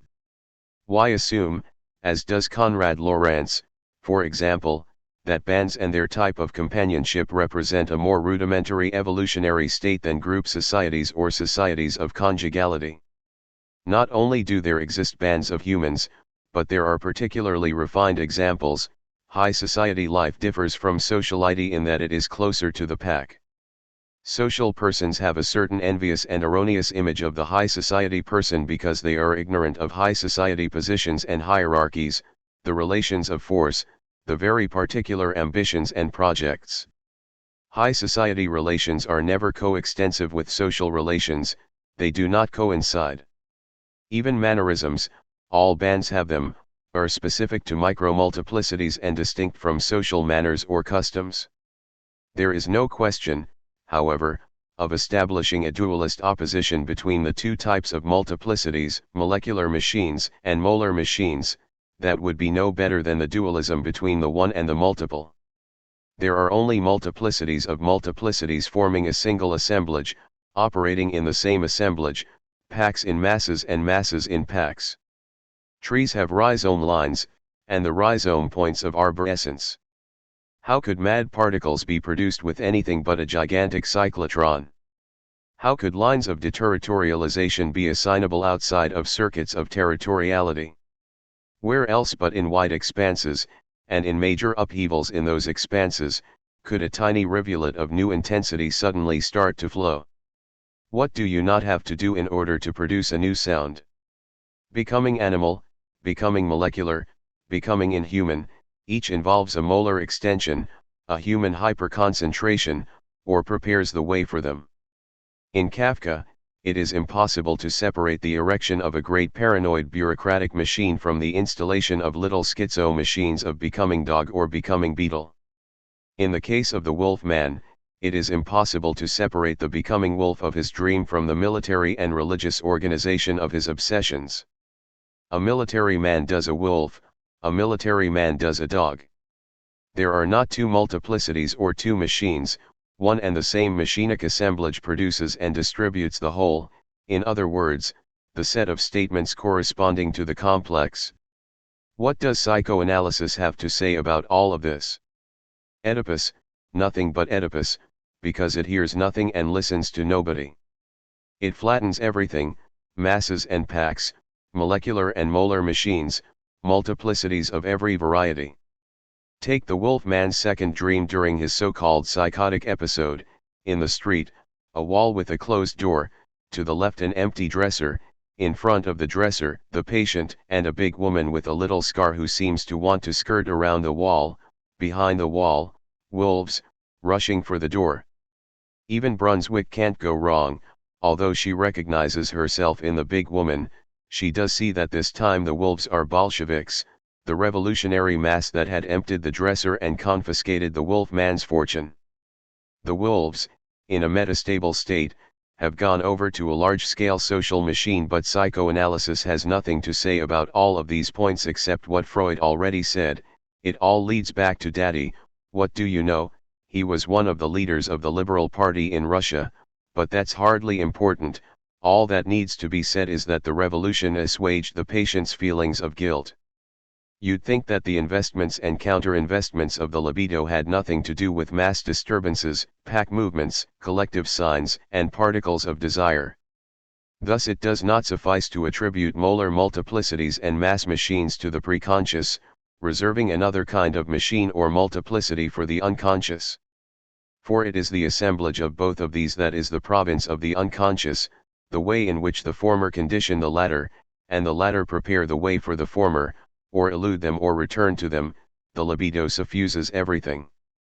Keep everything in sight at the same time that a social machine or an organized mass has a molecular unconscious that marks not only its tendency to decompose but also the current components of its very operation and organization, that any individual caught up in a mass has his/her own pack unconscious, which does not necessarily resemble the packs of the mass to which that individual belongs, that an individual or mass will live out in its unconscious the masses and packs of another mass or another individual. What does it mean to love somebody? It is always to seize that person in a mass, extract him or her from a group, however small, in which he or she participates, whether it be through the family only or through something else, then to find that person's own packs, the multiplicities he or she encloses within himself or herself which may be of an entirely different nature. To join them to mine, to make them penetrate mine, and for me to penetrate the other person's. Heavenly nuptials, multiplicities of multiplicities. Every love is an exercise in depersonalization on a body without organs yet to be formed, and it is at the highest point of this depersonalization that someone can be named, receives his or her family name or first name, acquires the most intense discernibility in the instantaneous apprehension of the multiplicities belonging to him or her, and to which he or she belongs.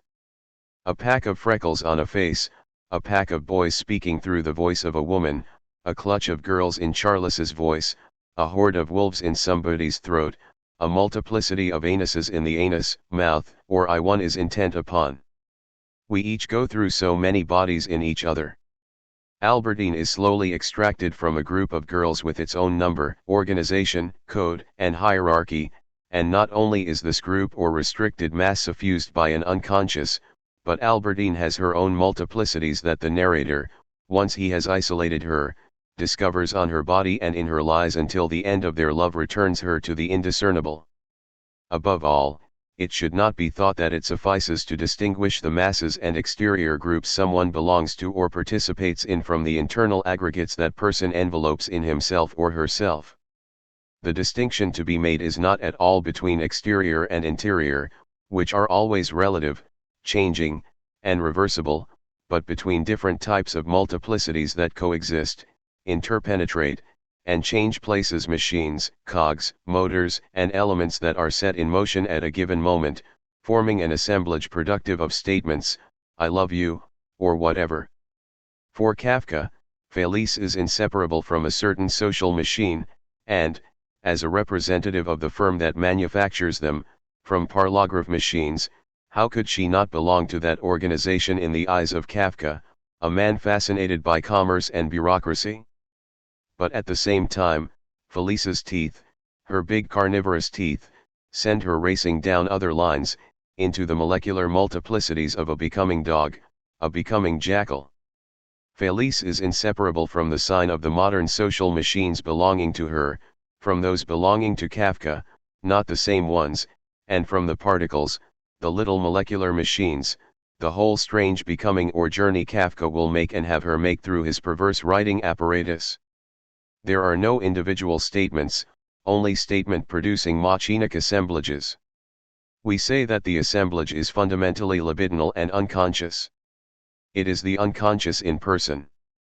For the moment, we will note that assemblages have elements, or multiplicities, of several kinds: human, social, and technical machines, organized molar machines, molecular machines with their particles of becoming inhuman, edible apparatuses.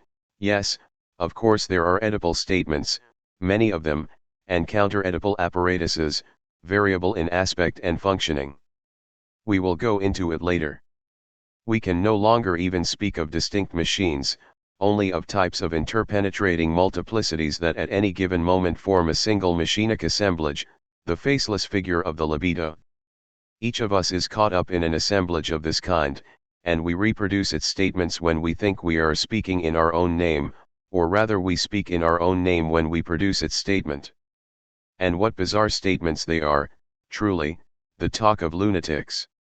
We mentioned Kafka, but we could just as well have said the Wolf Man, a religious military machine that Freud attributes to obsessional neurosis, an anal pack machine, an anal becoming wolf or wasp or butterfly machine, which Freud attributes to the hysteric character, an Oedipal apparatus, which Freud considers the sole motor, the immobile motor that must be found everywhere, and a counter-Oedipal apparatus, incest with the sister, schizo-incest, or love with people of inferior station. And anally, homosexuality. All that Freud sees only as Oedipal substitutes, regressions, and derivatives. In truth, Freud sees nothing and understands nothing. He has no idea what a libidinal assemblage is, with all the machineries it brings into play, all the multiple loves. Of course, there are Oedipal statements. For example, Kafka's story, Jackals and Arabs, is easy to read in that way. You can always do it, you can't lose, it works every time, even if you understand nothing. The Arabs are clearly associated with the father and the jackals with the mother.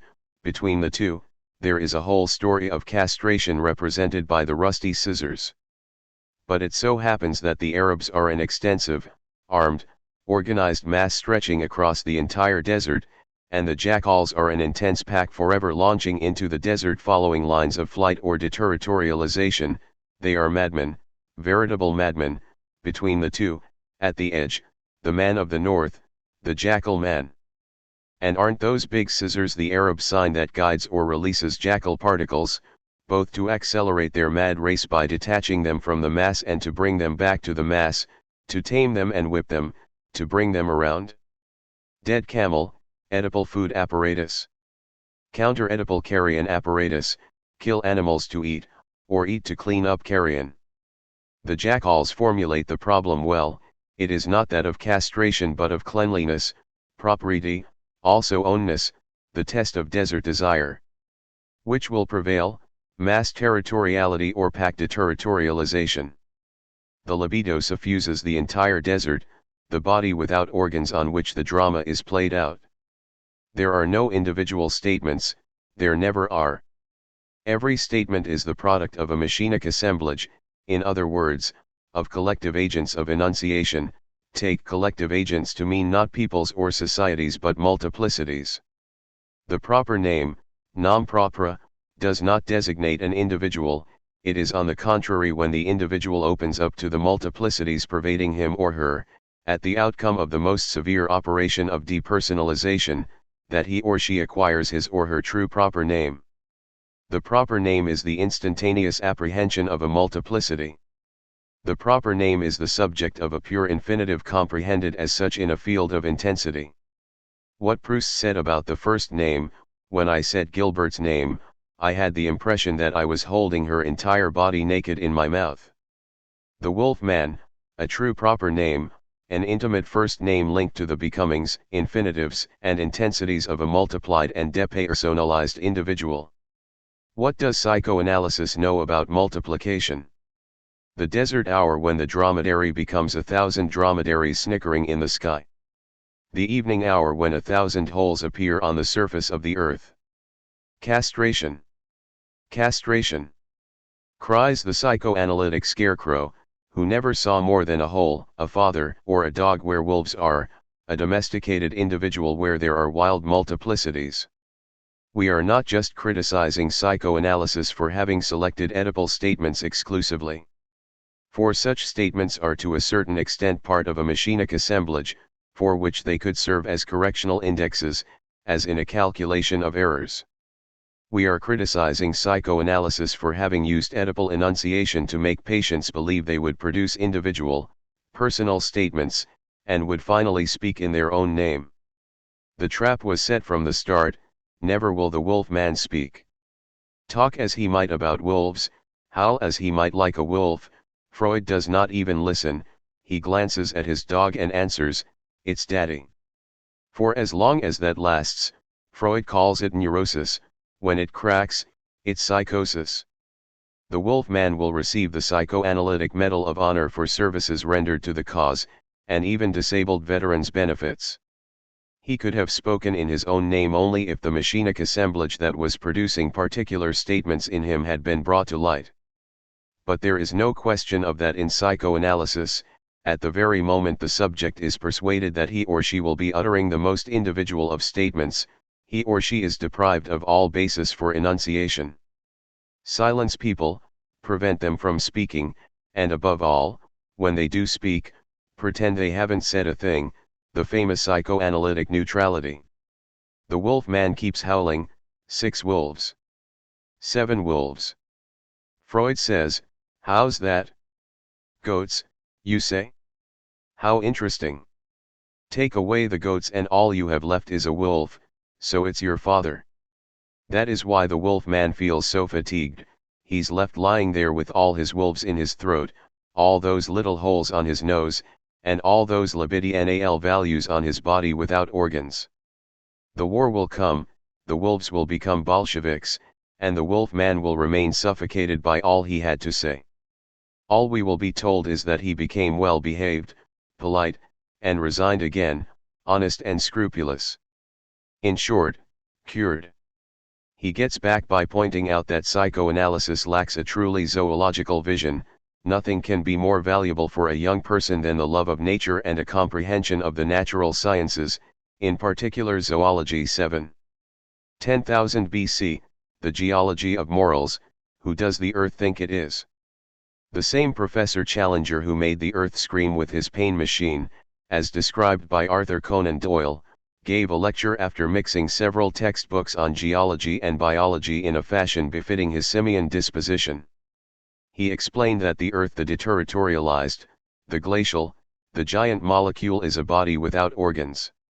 This body without organs is permeated by unformed, unstable matters, by flows in all directions, by free intensities or nomadic singularities, by mad or transitory particles.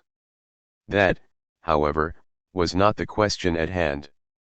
For there simultaneously occurs upon the earth a very important, inevitable phenomenon that is beneficial in many respects and unfortunate in many others: stratification. Strata are layers, belts. They consist of giving form to matters, of imprisoning intensities or locking singularities into systems of resonance and redundancy, of producing upon the body of the earth molecules large and small and organizing them into molar aggregates. Strata are acts of capture. They are like black holes or occlusions striving to seize whatever comes within their reach. 1. They operate by coding and territorialization upon the earth. They proceed simultaneously by code and by territoriality. The strata are judgments of God. Stratification in general is the entire system of the judgment of God, but the earth, or the body without organs, constantly eludes that judgment, flees and becomes destratified, decoded, deterritorialized.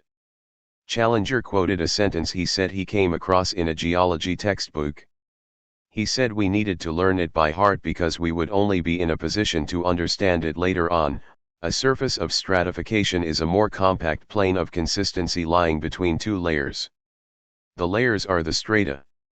They come at least in pairs, one serving as substratum for the other.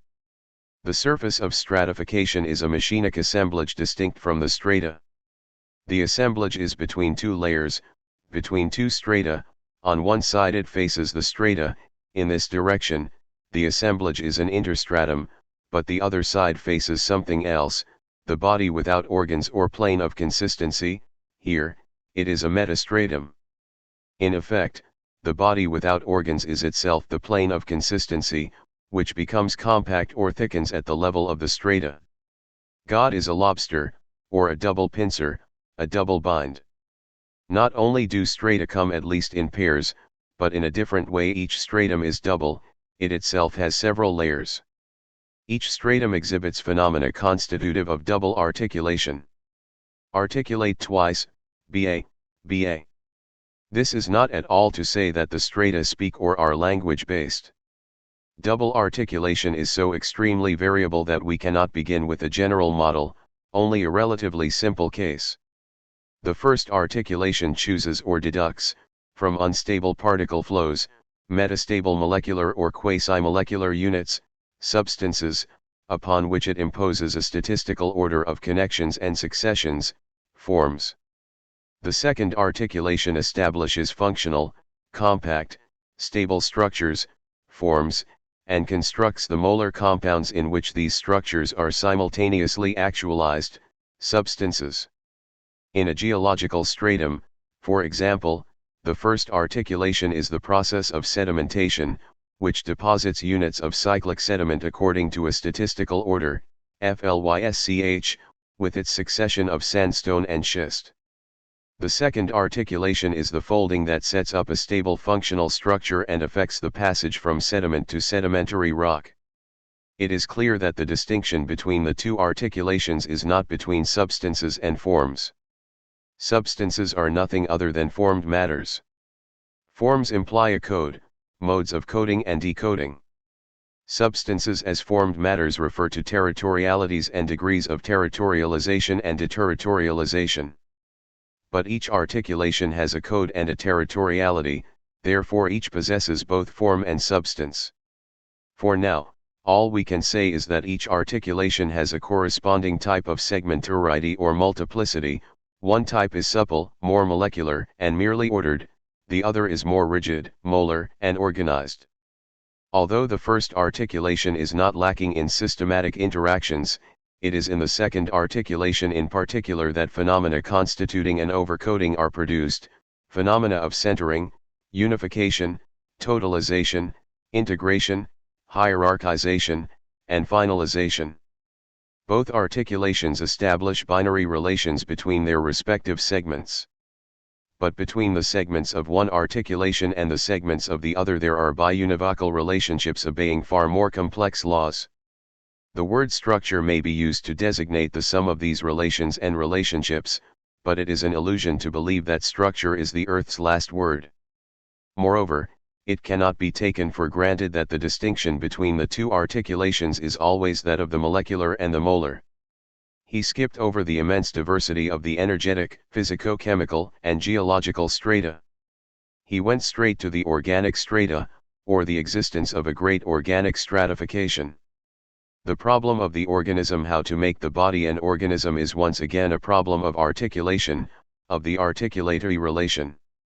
The Dogons, well known to the professor, formulate the problem as follows: an organism befalls the body of the smith, by virtue of a machine or machinic assemblage that stratifies it.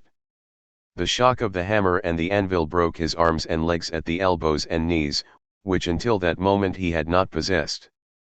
In this way, he received the articulations specific to the new human form that was to spread across the earth, a form dedicated to work. His arm became folded with a view to work. 2. It is obviously only a manner of speaking to limit the articulatory relation to the bones.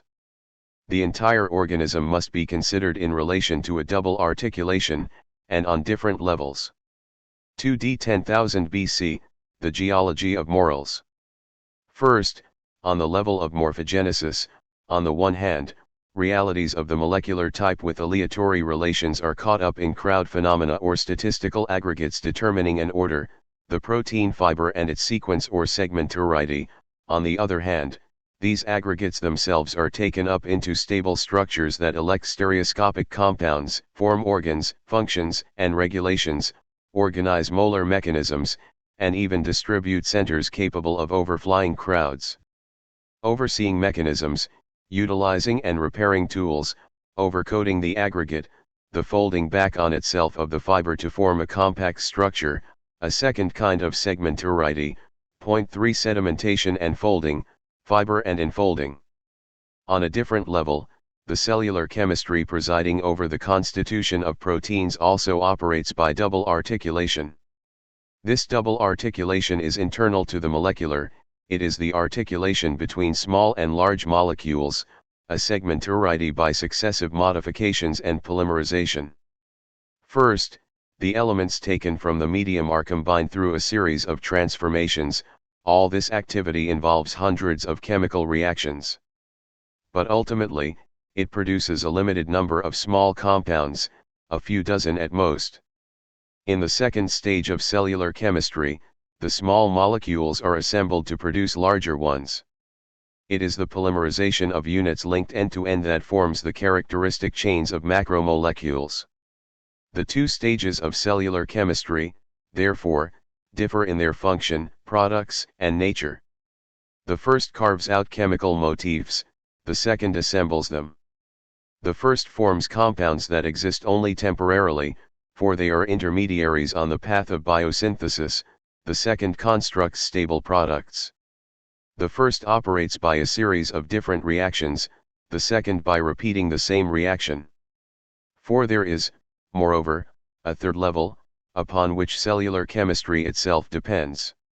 It is the genetic code, which is in turn inseparable from a double segmentarity or a double articulation, this time between two types of independent molecules, the sequence of protein units and the sequence of nucleic units, with binary relations between units of the same type and biunivocal relationships between units of different types. Thus there are always two articulations, two segmentarities, two kinds of multiplicity, each of which brings into play both forms and substances. But the distribution of these two articulations is not constant, even within the same stratum. The audience rather sulkily denounced the numerous misunderstandings, misinterpretations, and even misappropriations in the professor's presentation, despite the authorities he had appealed to, calling them his friends. Even the Dogons. And things would presently get worse. The professor cynically congratulated himself on taking his pleasure from behind, but the offspring always turned out to be runts and wens, bits and pieces, if not stupid vulgarizations. Besides, the professor was not a geologist or a biologist, he was not even a linguist, ethnologist, or psychoanalyst. What his specialty had been was long since forgotten. In fact, Professor Challenger was double, articulated twice, and that did not make things any easier. People never knew which of him was present.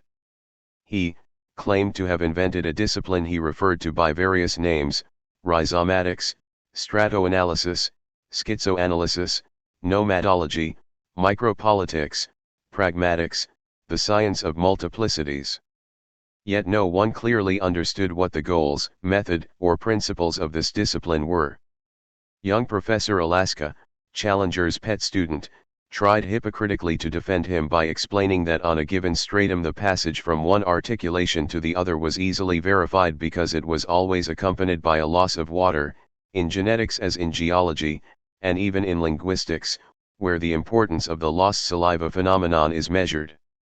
Challenger took offense, preferring to cite his friend, as he called him, the Danish Spinozist geologist, Gilles Deleuze, that dark prince descended from Hamlet who also made language his concern, precisely in order to analyze its stratification. Gilles Deleuze was able to weave a net out of the notions of matter, content, and expression, form and substance. These were the strata, said Gilles Deleuze. Now this net had the advantage of breaking with the form-content duality, since there was a form of content no less than a form of expression.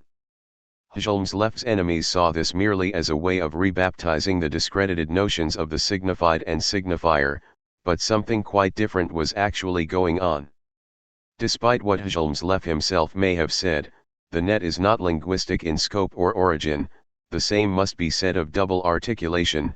If language has a specificity of its own, as it most certainly does, that specificity consists neither in double articulation nor in Gilles Deleuze's net, which are general characteristics of strata. He used the term matter for the plane of consistency or body without organs, in other words, the unformed, unorganized, non-stratified, or destratified body and all its flows, subatomic and submolecular particles, pure intensities, previous ital and pre-physical free singularities.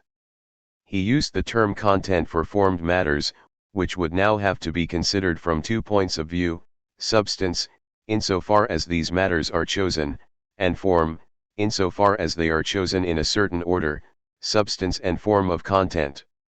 He used the term expression for functional structures, which would also have to be considered from two points of view: the organization of their own specific form, and substances insofar as they form compounds, form and content of expression. A stratum always has a dimension of the expressible or of expression serving as the basis for a relative invariance. For example, nucleic sequences are inseparable from a relatively invariant expression by means of which they determine the compounds, organs, and functions of the organism. 5 To express is always to sing the glory of God. Every stratum is a judgment of God, Not only do plants and animals, orchids and wasps, sing or express themselves, but so do rocks and even rivers, every stratified thing on earth. The first articulation concerns content, the second expression. The distinction between the two articulations is not between forms and substances but between content and expression, expression having just as much substance as content and content just as much form as expression. The double articulation sometimes coincides with the molecular and the molar, and sometimes not. This is because content and expression are sometimes divided along those lines and sometimes along different lines. There is never correspondence or conformity between content and expression, only isomorphism with reciprocal presupposition. The distinction between content and expression is always real, in various ways, but it cannot be said that the terms pre-exist their double articulation. It is the double articulation that distributes them according to the line it draws in each stratum, it is what constitutes their real distinction. On the other hand, there is no real distinction between form and substance, only a mental or modal distinction, since substances are nothing other than formed matters, formless substances are inconceivable, although it is possible in certain instances to conceive of substanceless forms. Even though there is a real distinction between them, content and expression are relative terms. First and second articulation should also be understood in an entirely relative fashion. Even though it is capable of invariance, expression is just as much a variable as content. Content and expression are two variables of a function of stratification. They not only vary from one stratum to another, but intermingle, and within the same stratum multiply and divide ad infinitum. Since every articulation is double, there is not an articulation of content and an articulation of expression. The articulation of content is double in its own right and constitutes a relative expression within content. The articulation of expression is also double and constitutes a relative content within expression. For this reason, there exist intermediate states between content and expression and content, the levels, equilibriums, and exchanges through which a stratified system passes. In short, we find forms and substances of content that play the role of expression in relation to other forms and substances, and conversely for expression. These new distinctions do not, therefore, coincide with the distinction between forms and substances within each articulation. Instead, they show that each articulation is already, or still, double. This can be seen on the organic stratum. Proteins of content have two forms, one of which, the enfolded fiber, plays the role of functional expression in relation to the other. The same goes for the nucleic acids of expression. Double articulations cause certain formal and substantial elements to play the role of content in relation to others. Not only does the half of the chain that is reproduced become a content, but the reconstituted chain itself becomes a content in relation to the messenger. There are double pincers everywhere on a stratum. Everywhere and in all directions there are double binds and lobsters, a multiplicity of double articulations affecting both expression and content. Through all of this, Helmsleff's warning should not be forgotten. The terms expression plane and content plane are chosen in conformity with established notions and are quite arbitrary. Their functional definition provides no justification for calling one, and not the other, of these entities expression, or one, and not the other, content. They are defined only by their mutual solidarity, and neither of them can be identified otherwise. They are defined only oppositively and relatively, as mutually opposed functives of one and the same function. 6. We must combine all the resources of real distinction, reciprocal presupposition, and general relativism. The question we must ask is what on a given stratum varies and what does not. What accounts for the unity and diversity of a stratum? Matter, the pure matter of the plane of consistency, or inconsistency, lies outside the strata. The molecular materials borrowed from the substrata may be the same throughout a stratum, but that does not mean that the molecules will be the same. The substantial elements may be the same throughout the stratum without the substances being the same. The formal relations or bonds may be the same without the forms being the same. In biochemistry, there is a unity of composition of the organic stratum defined at the level of materials and energy, substantial elements, or radicals, bonds and reactions. But there is a variety of different molecules, substances, and forms. Should we not sing the praise of Geoffroy Saint-Hilaire? For in the 19th century he developed a grandiose conception of stratification. He said that matter, considered from the standpoint of its greatest divisibility, consists in particles of decreasing size, flows or elastic fluids that deploy themselves by radiating through space. Combustion is the process of this escape or infinite division on the plane of consistency. Electrification is the opposite process, constitutive of strata.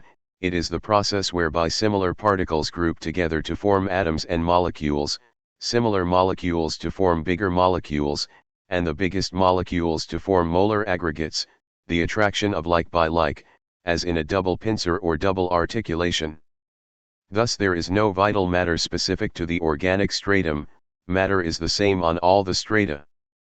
But the organic stratum does have a specific unity of composition, a single abstract animal, a single machine embedded in the stratum, and presents everywhere the same molecular materials, the same elements or anatomical components of organs, the same formal connections.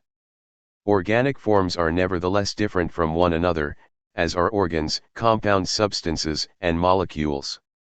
It is of little or no importance that Geoffroy chose anatomical elements as the substantial units rather than protein and nucleic acid radicals. At any rate, he already invoked a whole interplay of molecules. The important thing is the principle of the simultaneous unity and variety of the stratum, isomorphism of forms but no correspondence, identity of elements or components but no identity of compound substances. This is where the dialogue, or rather violent debate, with Cuvier came in. To keep the last of the audience from leaving, Challenger imagined a particularly epistemological dialogue of the dead, in puppet theater style. Geoffroy called forth monsters, Cuvier laid out all the fossils in order, Bear flourished flasks filled with embryos, Viol-Leyton put on a tetrapod's belt, Perrier mimed the dramatic battle between the mouth and the brain, and so on. Geoffroy, the proof that there is isomorphism is that you can always get from one form on the organic stratum to another, however different they may be, by means of folding. To go from the vertebrate to the cephalopod, bring the two sides of the vertebrate's backbone together, bend its head down to its feet and its pelvis up to the nape of its neck. Cuvier, angrily, that's just not true. You go from an elephant to a medusa. I know, I tried. There are irreducible axes, types, branches. There are resemblances between organs and analogies between forms, nothing more. You're a falsifier, a metaphysician. Viol-Leyton, a disciple of Cuvier and Bear, even if folding gave good results, who could endure it? It's not by chance that Geoffroy only considers anatomical elements. No muscle or ligament would survive it. Geoffroy. I said that there was isomorphism but not correspondence. You have to bring degrees of development or perfection into the picture. It is not everywhere on a stratum that materials reach the degree at which they form a given aggregate. Anatomical elements may be arrested or inhibited in certain places by molecular clashes, the influence of the milieu, or pressure from neighbors to such an extent that they compose different organs. The same formal relations or connections are then effectuated in entirely different forms and arrangements. It is still the same abstract animal that is realized throughout the stratum, only to varying degrees, in varying modes. Each time, it is as perfect as its surroundings or milieu allows it to be. It is obviously not yet a question of evolution, neither folding nor degrees imply descent or derivation, only autonomous realizations of the same abstract relations. This is where Geoffroy invoked monsters. Human monsters are embryos that were retarded at a certain degree of development.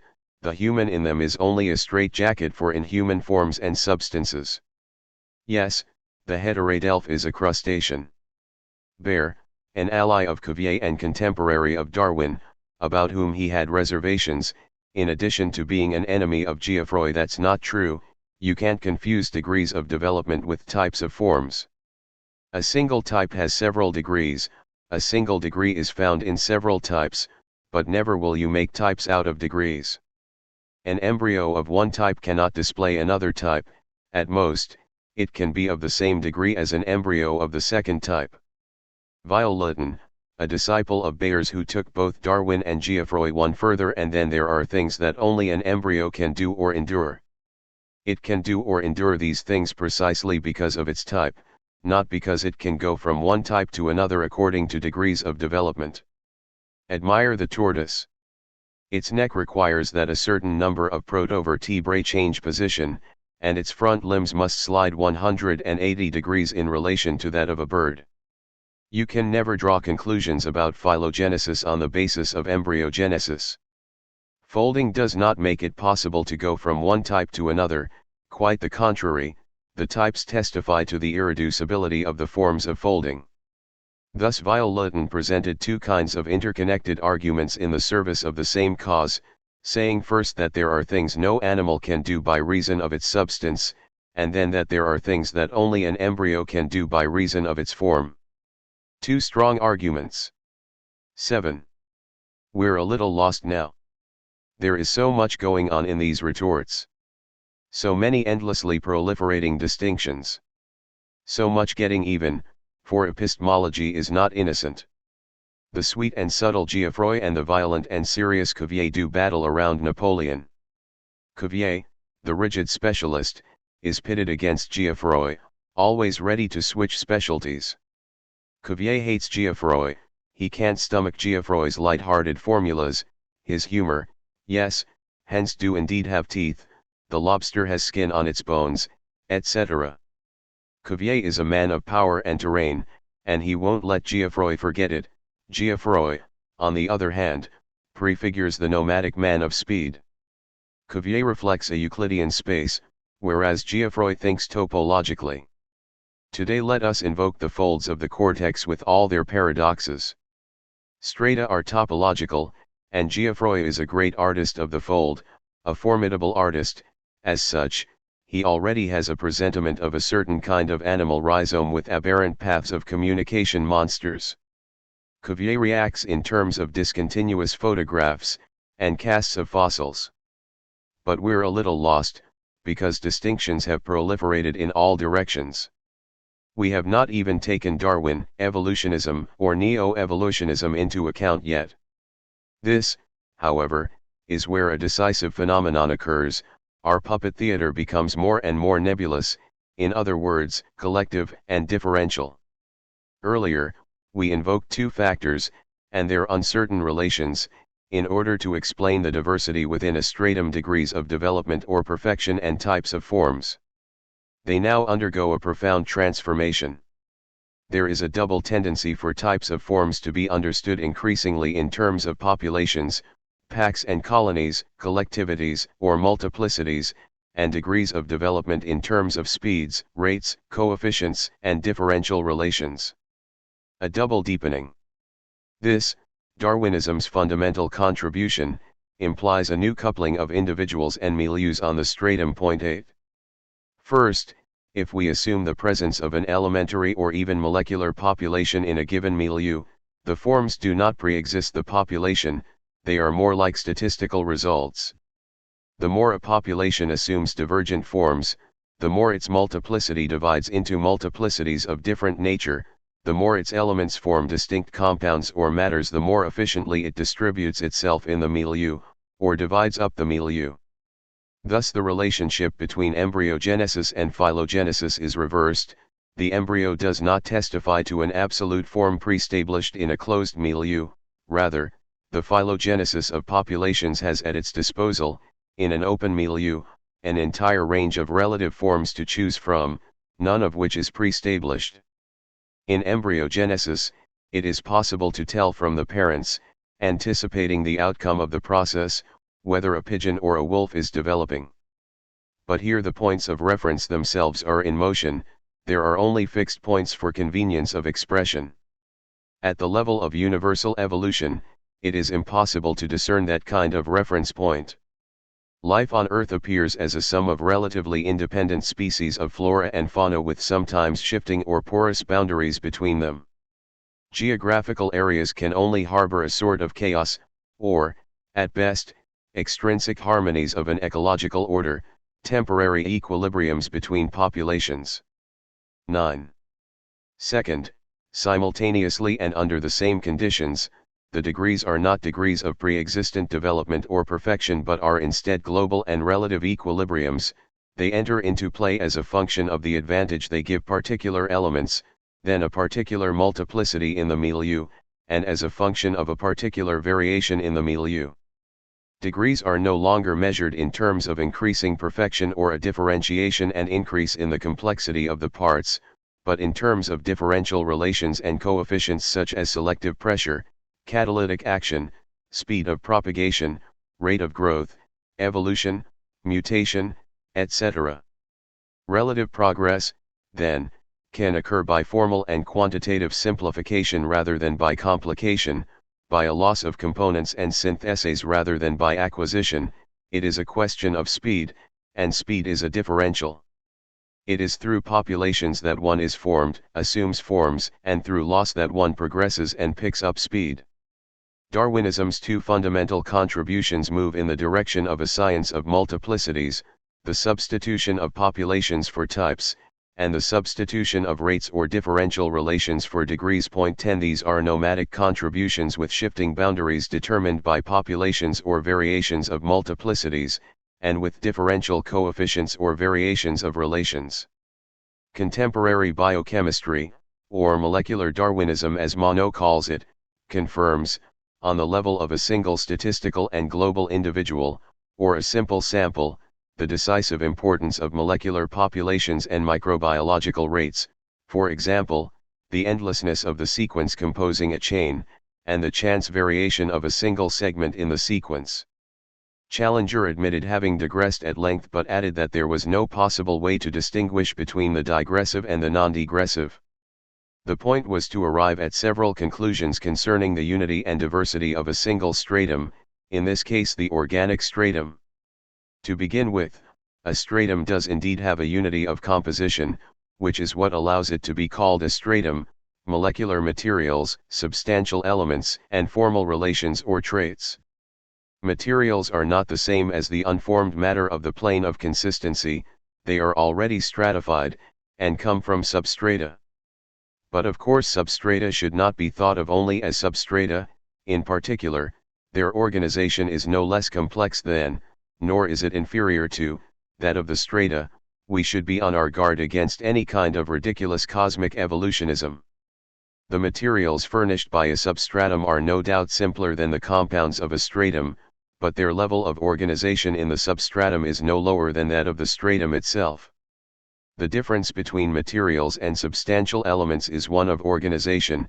There is a change in organization, not an augmentation.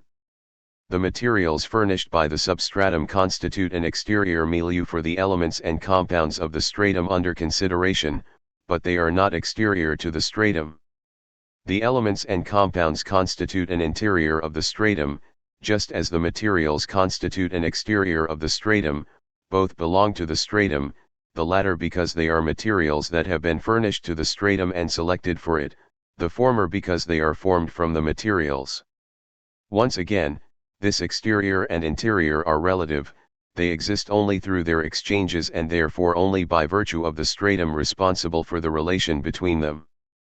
For example, on a crystalline stratum, the amorphous milieu, or medium, is exterior to the seed before the crystal has formed.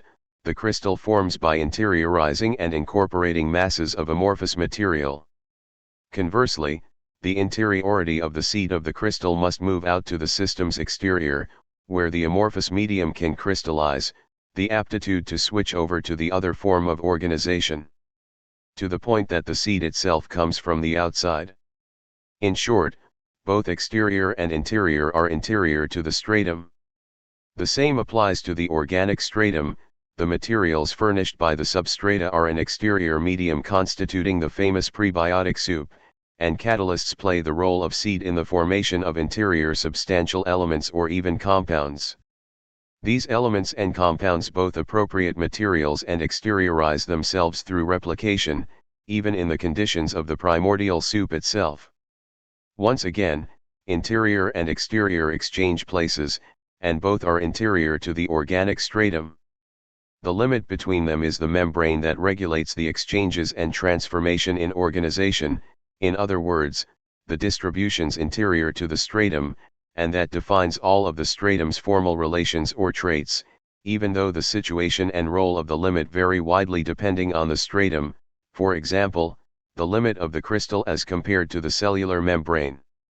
We may therefore use the term central layer, or central ring, for the following aggregate comprising the unity of composition of a stratum: exterior molecular materials, interior substantial elements, and the limit or membrane conveying the formal relations. There is a single abstract machine that is enveloped by the stratum and constitutes its unity. This is the ecummenon, as opposed to the planomenon of the plane of consistency. It would be a mistake to believe that it is possible to isolate this unitary, central layer of the stratum, or to grasp it in itself, by regression. In the first place, a stratum necessarily goes from layer to layer, and from the very beginning. It already has several layers. It goes from a center to a periphery, at the same time as the periphery reacts back upon the center to form a new center in relation to a new periphery. Flows constantly radiate outward, then turn back. There is an outgrowth and multiplication of intermediate states, and this process is one of the local conditions of the central ring: different concentrations, variations that are tolerated below a certain threshold of identity. These intermediate states present new figures of milieus or materials, as well as of elements and compounds. They are intermediaries between the exterior milieu and the interior element, substantial elements and their compounds, compounds and substances, and between the different formed substances, substances of content and substances of expression. We will use the term epistrata for these intermediaries and superpositions, these outgrowths, these levels. Returning to our two examples, on the crystalline stratum there are many intermediaries between the exterior milieu or material and the interior seed, a multiplicity of perfectly discontinuous states of metastability constituting so many hierarchical degrees. Neither is the organic stratum separable from so-called interior milieus that are interior elements in relation to exterior materials but also exterior elements in relation to interior substances. These internal organic milieus are known to regulate the degree of complexity or differentiation of the parts of an organism. A stratum, considered from the standpoint of its unity of composition, therefore exists only in its substantial epistrata, which shatter its continuity, fragment its ring, and break it down into gradations. The central ring does not exist independently of a periphery that forms a new center, reacts back upon the first center, and in turn gives forth discontinuous epistrata. That is not all. In addition to this new or second-degree relativity of interior and exterior, there is a whole history on the level of the membrane or limit. To the extent that elements and compounds incorporate or appropriate materials, the corresponding organisms are forced to turn to other more foreign and less convenient materials that they take from still intact masses or other organisms. The milieu assumes a third figure here. It is no longer an interior or exterior milieu, even a relative one, nor an intermediate milieu, but instead an annexed or associated milieu. Associated milieus imply sources of energy different from alimentary materials. Before these sources are obtained, the organism can be said to nourish itself but not to breathe. It is in a state of suffocation. And obtaining an energy source permits an increase in the number of materials that can be transformed into elements and compounds. The associated milieu is thus defined by the capture of energy sources, respiration in the most general sense, by the discernment of materials, the sensing of their presence or absence, perception, and by the fabrication or non-fabrication of the corresponding compounds, response, reaction. That there are molecular perceptions no less than molecular reactions can be seen in the economy of the cell and the property of regulatory agents to recognize only one or two kinds of chemicals in a very diverse milieu of exteriority. The development of the associated milieus culminates in the animal worlds described by von Uexküll, with all their active, perceptive, and energetic characteristics. The unforgettable associated world of the tick, defined by its gravitational energy of falling, its olfactory characteristic of perceiving sweat, and its active characteristic of latching on, the tick climbs a branch and drops onto a passing mammal it has recognized by smell, then latches onto its skin, an associated world composed of three factors, and no more. Active and perceptive characteristics are themselves something of a double pincer, a double articulation. Point 13. Here, the associated milieus are closely related to organic forms. An organic form is not a simple structure but a structuration, the constitution of an associated milieu. An animal milieu, such as the spider web, is no less morphogenetic than the form of the organism. One certainly cannot say that the milieu determines the form, but to complicate things, this does not make the relation between form and milieu any less decisive. Since the form depends on an autonomous code, it can only be constituted in an associated milieu that interlaces active, perceptive, and energetic characteristics in a complex fashion, in conformity with the code's requirements, and the form can develop only through intermediary milieus that regulate the speeds and rates of its substances, and it can experience itself only in a milieu of exteriority that measures the comparative advantages of the associated milieus and the differential relations of the intermediary milieus. Milieus always act, through selection, on entire organisms, the forms of which depend on codes those milieus sanction indirectly. Associated milieus divide a single milieu of exteriority among themselves as a function of different forms, just as intermediate milieus divide a milieu of exteriority among themselves as a function of the rates or degrees of a single form. But the dividing is done differently in the two cases. In relation to the central belt of the stratum, the intermediate strata or milieus constitute epistrata piled one atop the other, and form new centers for the new peripheries. We will apply the term peristrata to the second way in which the central belt fragments into sides and besides, and the irreducible forms and milieus associated with them. This time, it is at the level of the limit or membrane of the central belt that the formal relations or traits common to all of the stratum necessarily assume entirely different forms or types of forms corresponding to the peristrata. A stratum exists only in its epistrata and peristrata, so that in the final analysis these must be considered strata in their own right. The ideally continuous belt or ring of the stratum, the ecumenon, defined by the identity of molecular materials, substantial elements, and formal relations, exists only as shattered, fragmented into epistrata and peristrata that imply concrete machines and their respective indexes, and constitute different molecules, specific substances, and irreducible forms. Point 14. We may now return to the two fundamental contributions of Darwinism and answer the question of why forms or types of forms in the peristrata must be understood in relation to populations, and degrees of development in the epistrata as rates or differential relations. First, peristrata envelop the very codes upon which the forms depend, and these codes necessarily apply to populations. There must already be an entire molecular population to be coded, and the effects of the code, or a change in the code, are evaluated in relation to a more or less molar population, depending on the code's ability to propagate in the milieu or create for itself a new associated milieu within which the modification will be popularizable. Yes, we must always think in terms of packs and multiplicities. A code does or does not take hold because the coded individual belongs to a certain population, the population inhabiting test tubes, a flask full of water, or a mammal's intestine. What does it mean to say that new forms and associated milieus potentially result from a change in the code, a modification of the code, or a variation in the peristratum? The change is obviously not due to a passage from one pre-established form to another, in other words, a translation from one code to another. As long as the problem was formulated in that fashion, it remained insoluble, and one would have to agree with Cuvier and Baer that established types of forms are irreducible and therefore do not admit of translation or transformation. But as soon as it is recognized that a code is inseparable from a process of decoding that is inherent to it, the problem receives a new formulation. There is no genetics without genetic drift. The modern theory of mutations has clearly demonstrated that a code, which necessarily relates to a population, has an essential margin of decoding.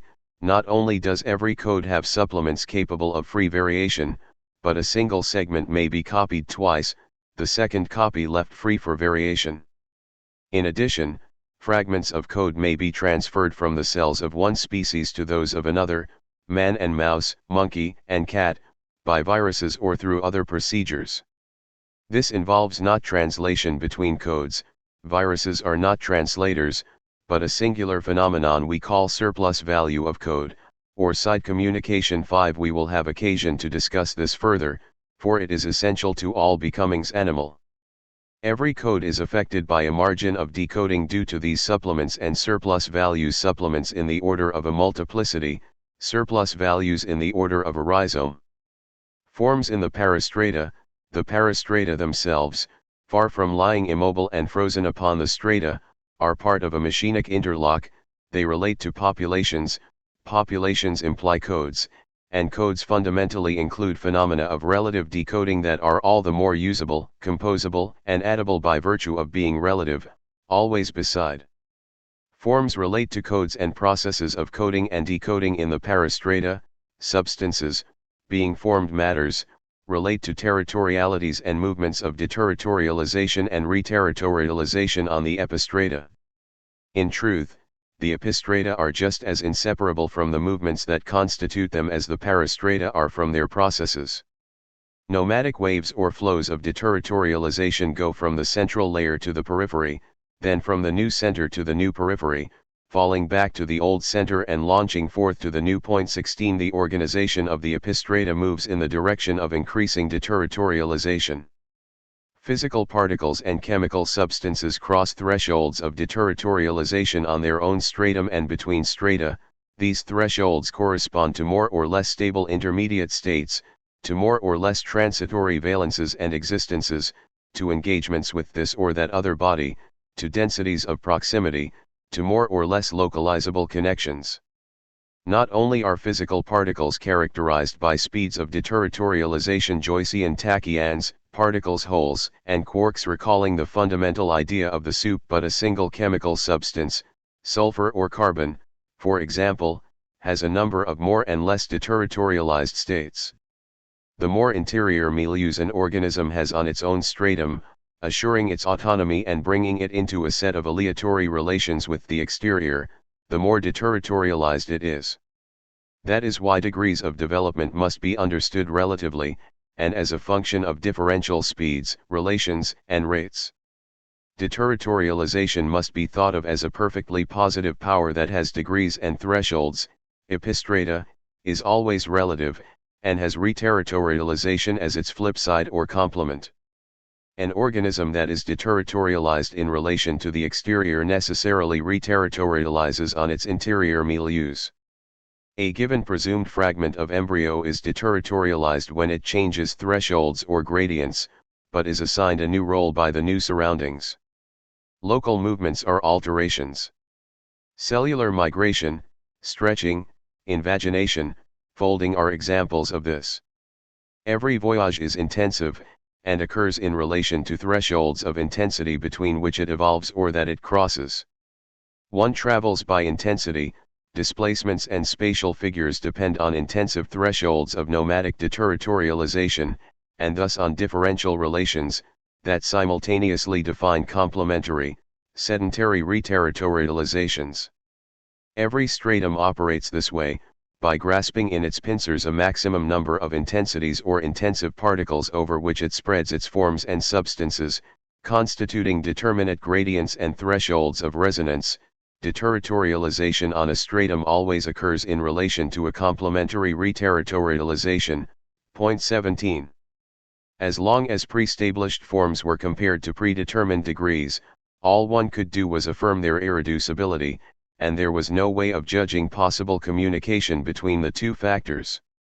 But we see now that forms depend on codes in the parastrata and plunge into processes of decoding or drift, and that degrees themselves are caught up in movements of intensive territorialization and reterritorialization. There is no simple correspondence between codes and territorialities on the one hand and decodings and deterritorialization on the other. On the contrary, a code may be a deterritorialization and a reterritorialization, a decoding. Wide gaps separate code and territoriality. The two factors nevertheless have the same subject in a stratum, it is populations that are deterritorialized and reterritorialized, and also coded and decoded. In addition, these factors communicate or interlace in the milieus. On the one hand, modifications of a code have an aleatory cause in the milieu of exteriority, and it is their effects on the interior milieus, their compatibility with them, that decide whether they will be popularized. Deterritorializations and reterritorializations do not bring about the modifications, they do, however, strictly determine their selection. On the other hand, every modification has an associated milieu that in turn entails a certain deterritorialization in relation to the milieu of exteriority and a certain reterritorialization on intermediate or interior milieus.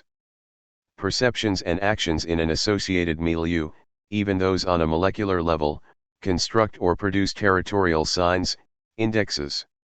This is especially true of an animal world, which is constituted, marked off by signs that divide it into zones, of shelter, hunting, neutrality, etc., mobilize special organs, and correspond to fragments of code. This is so even at the margin of decoding inherent in the code. Even the domain of learning is defined by the code, or prescribed by it. But indexes or territorial signs are inseparable from a double movement.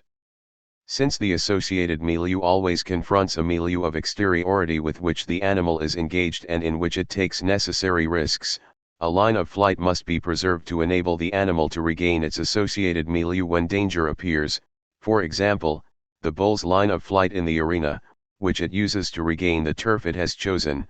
Point 18. A second kind of line of flight arises when the associated milieu is rocked by blows from the exterior, forcing the animal to abandon it and strike up an association with new portions of exteriority, this time leaning on its interior milieus like fragile crutches.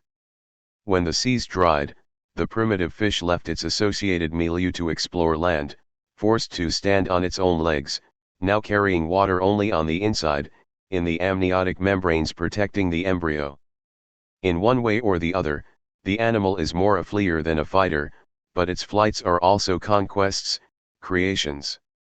Territorialities, then, are shot through with lines of flight testifying to the presence within them of movements of deterritorialization and reterritorialization.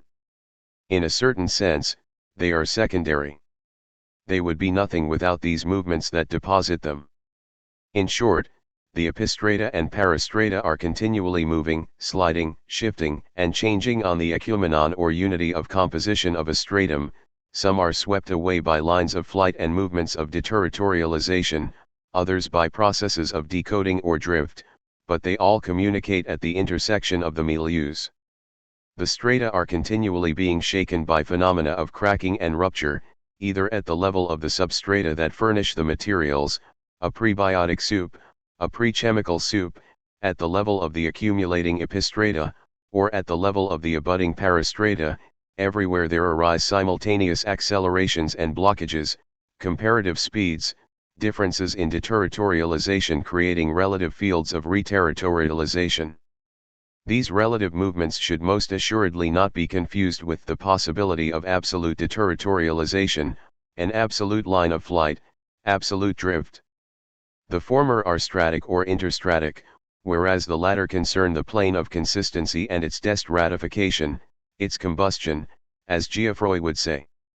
There is no doubt that mad physical particles crash through the strata as they accelerate, leaving minimal trace of their passage, escaping spatio-temporal and even existential coordinates as they tend toward a state of absolute deterritorialization, the state of unformed matter on the plane of consistency. In a certain sense, the acceleration of relative deterritorializations reaches the sound barrier, if the particles bounce off this wall, or allow themselves to be captured by black holes, they fall back onto the strata, into the strata's relations and milieus, but if they cross the barrier they reach the unformed, destratified element of the plane of consistency. We may even say that the abstract machines that emit and combine particles have two very different modes of existence, the ecumenon and the planomenon. Either the abstract machines remain prisoner to stratifications, are enveloped in a certain specific stratum whose program or unity of composition they define, the abstract animal, the abstract chemical body, energy in itself, and whose movements of relative deterritorialization they regulate, or, on the contrary, the abstract machine cuts across all stratifications, develops alone and in its own right on the plane of consistency whose diagram it constitutes, the same machine at work in astrophysics and in microphysics, in the natural and in the artificial, piloting flows of absolute deterritorialization, in no sense, of course, is unformed matter chaos of any kind. But this presentation is still too simplified. First, one does not go from the relative to the absolute simply by acceleration, even though increases in speed tend to have this comparative and global result. Absolute deterritorialization is not defined as a giant accelerator, its absoluteness does not hinge on how fast it goes. It is actually possible to reach the absolute by way of phenomena of relative slowness or delay. Retarded development is an example. What qualifies a deterritorialization is not its speed, some are very slow, but its nature, whether it constitutes epistrata and peristrata and proceeds by articulated segments or, on the contrary, jumps from one singularity to another following a non-decomposable, non-segmentary line drawing a metastratum of the plane of consistency. Second, under no circumstances must it be thought that absolute deterritorialization comes suddenly of afterward, is in excess or beyond.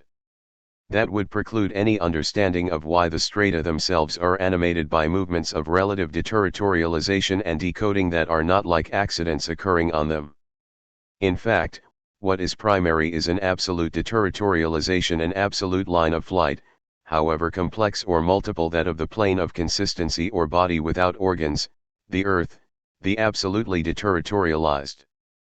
This absolute deterritorialization becomes relative only after stratification occurs on that plane or body, it is the strata that are always residue, not the opposite. The question is not how something manages to leave the strata by how things get into them in the first place. There is a perpetual immanence of absolute deterritorialization within relative deterritorialization, and the machinic assemblages between strata that regulate the differential relations and relative movements also have cutting edges of deterritorialization oriented toward the absolute. The plane of consistency is always immanent to the strata. The two states of the abstract machine always coexist as two different states of intensities. Most of the audience had left. The first to go were the Marinthians with their double articulation, followed by the Hjälmslevians with their content and expression, and the biologists with their proteins and nucleic acids. The only ones left were the mathematicians, accustomed to other follies, along with a few astrologers, archaeologists, and scattered individuals. Challenger, moreover, had changed since the beginning of his talk. His voice had become hoarser, broken occasionally by an apish cough. His dream was not so much to give a lecture to humans as to provide a program for pure computers. Or else he was dreaming of an axiomatic, for axiomatics deals essentially with stratification. Challenger was addressing himself to memory only. Now that we had discussed what was constant and what varied in a stratum from the standpoint of substances and forms, the question remaining to be answered was what varied between strata from the standpoint of content and expression. For if it is true that there is always a real distinction constitutive of double articulation, a reciprocal presupposition of content and expression, then what varies from one stratum to another is the nature of this real distinction, and the nature and respective positions of the terms distinguished. Let us start with a certain group of strata that can be characterized summarily as follows. On these strata, content, form and substance, is molecular, and expression, form and substance, is molar. The difference between the two is primarily one of order of magnitude or scale. Resonance, or the communication occurring between the two independent orders, is what institutes the stratified system. The molecular content of that system has its own form corresponding to the distribution of elemental masses and the action of one molecule upon another. Similarly, Expression has a form manifesting the statistical aggregate and state of equilibrium existing on the macroscopic level. Expression is like an operation of amplifying structuration carrying the active properties of the originally microphysical discontinuity to the macrophysical level. We took as our point of departure cases of this kind on the geological stratum, the crystalline stratum, and physicochemical strata, wherever the molar can be said to express microscopic molecular interactions. The crystal is the macroscopic expression of a microscopic structure. The crystalline form expresses certain atomic or molecular characteristics of the constituent chemical categories. Of course, this still leaves numerous possibilities, depending on the number and nature of the intermediate states, and also on the impact of exterior forces on the formation of expression. There may be a greater or lesser number of intermediate states between the molecular and the molar. There may be a greater or lesser number of exterior forces or organizing centers participating in the molar form. Doubtless, these two factors are in an inverse relation to each other and indicate limit cases. For example, the molar form of expression may be of the mold type, mobilizing a maximum of exterior forces, or it may be of the modulation type, bringing into play only a minimum number of them. Even in the case of the mold, however, there are nearly instantaneous, interior intermediate states between the molecular content that assumes its own specific forms and the determinate molar expression of the outside by the form of the mold. Conversely, even when the multiplication and temporalization of the intermediate states testify to the endogenous character of the molar form, as with crystals, a minimum of exterior forces still intervene in each of the stages. 19 We must therefore say that the relative independence of content and expression, the real distinction between molecular content and molar expression with their respective forms, has a special status enjoying a certain amount of latitude between the limit cases. Since strata are judgments of God, one should not hesitate to apply all the subtleties of medieval scholasticism and theology. There is a real distinction between content and expression because the corresponding forms are effectively distinct in the thing itself, and not only in the mind of the observer. But this real distinction is quite special. It is only formal since the two forms compose or shape a single thing, a single stratified subject. Various examples of formal distinction can be cited, between scales or orders of magnitude, as between a map and its model, or, in a different fashion, between the micro and macro physical levels, as in the parable of Eddington's two offices, between the various states or formal reasons through which a thing passes, between the thing in one form, and as affected by a possibly exterior causality giving it a different form, and so forth. There is a proliferation of distinct forms because, in addition to content and expression each having its own forms, intermediate states introduce forms of expression proper to content and forms of content proper to expression. As diverse and real as formal distinctions are, on the organic stratum the very nature of the distinction changes. As a result, the entire distribution between content and expression is different. The organic stratum nevertheless preserves, and even amplifies, the relation between the molecular and the molar, with all kinds of intermediate states. We saw this in the case of morphogenesis, where double articulation is inseparable from a communication between two orders of magnitude. The same thing applies to cellular chemistry. But the organic stratum has a unique character that must account for the amplifications. In a preceding discussion, expression was dependent upon the expressed molecular content in all directions and in every dimension and had independence only to the extent that it appealed to a higher order of magnitude and to exterior forces. The real distinction was between forms, but forms belonging to the same aggregate, the same thing or subject. Now, however, expression becomes independent in its own right, in other words, autonomous. Before, the coating of a stratum was coextensive with that stratum. On the organic stratum, on the other hand, it takes place on an autonomous and independent line that detaches as much as possible from the second and third dimensions. Expression ceases to be voluminous or superficial, becoming linear, unidimensional, even in its segmentarity. The essential thing is the linearity of the nucleic sequence. 20 The real distinction between content and expression, therefore, is not simply formal. It is strictly speaking real, and passes into the molecular, without regard to order of magnitude.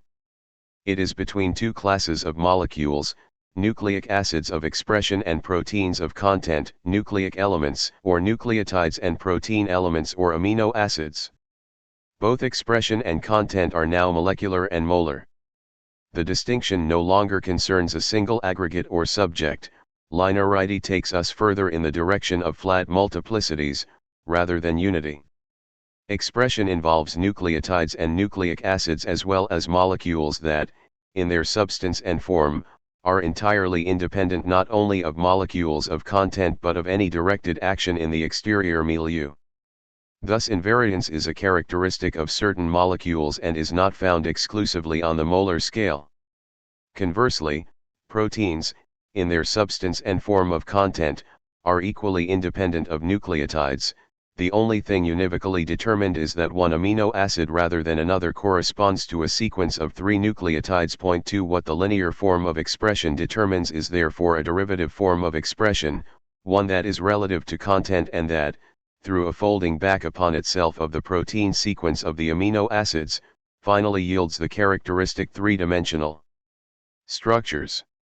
In short, what is specific to the organic stratum is this alignment of expression, this exhaustion or detachment of a line of expression, this reduction of form and substance of expression to a unidimensional line, guaranteeing their reciprocal independence from content without having to account for orders of magnitude. This has many consequences. The new configuration of expression and content conditions not only the organism's power to reproduce but also its power to deterritorialize or accelerate deterritorialization. The alignment of the code or linearity of the nucleic sequence in fact marks a threshold of deterritorialization of the sign that gives it a new ability to be copied and makes the organism more deterritorialized than a crystal. Only something deterritorialized is capable of reproducing itself. When content and expression are divided along the lines of the molecular and the molar, substances move from state to state, from the preceding state to the following state, or from layer to layer, from an already constituted layer to a layer in the process of forming, while forms install themselves at the limit between the last layer or last state and the exterior milieu. Thus the stratum develops into epistrata and peristrata. This is accomplished through a set of inductions from layer to layer and state to state, or at the limit. A crystal displays this process in its pure state, since its form expands in all directions, but always as a function of the surface layer of the substance, which can be emptied of most of its interior without interfering with the growth.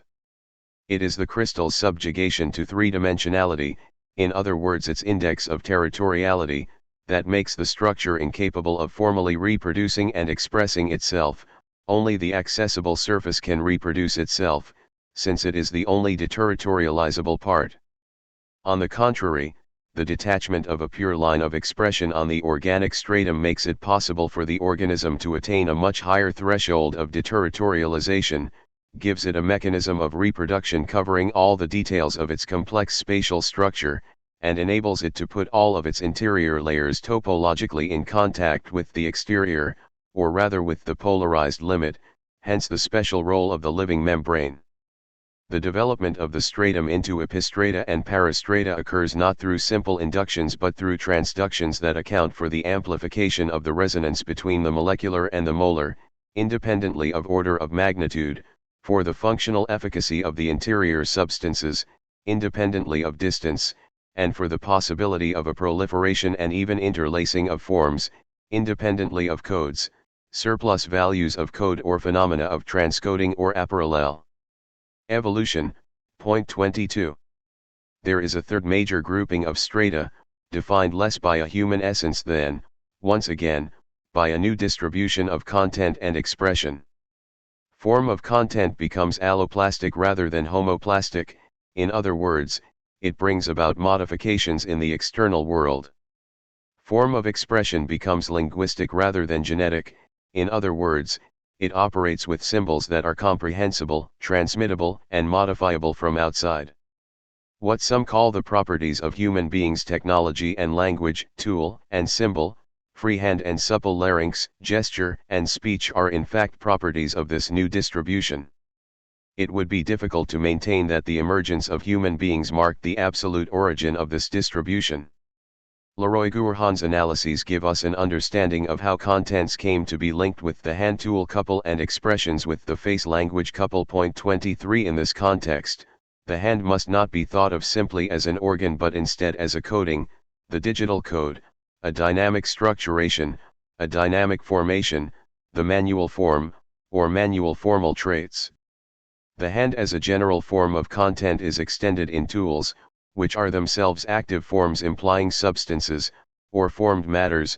Finally, products are formed matters, or substances, which in turn serve as tools.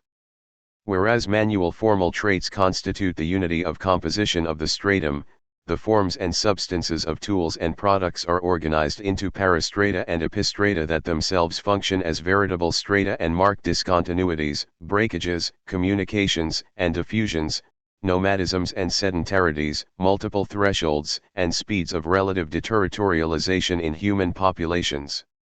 For with the hand as a formal trait or general form of content, a major threshold of deterritorialization is reached and opens, an accelerator that in itself permits a shifting interplay of comparative deterritorializations and reterritorializations. What makes this acceleration possible is, precisely, phenomena of retarded development in the organic substrata. Not only is the hand a deterritorialized front paw, the hand thus freed is itself deterritorialized in relation to the grasping and locomotive hand of the monkey. The synergistic deterritorializations of other organs, for example, the foot, must be taken into account.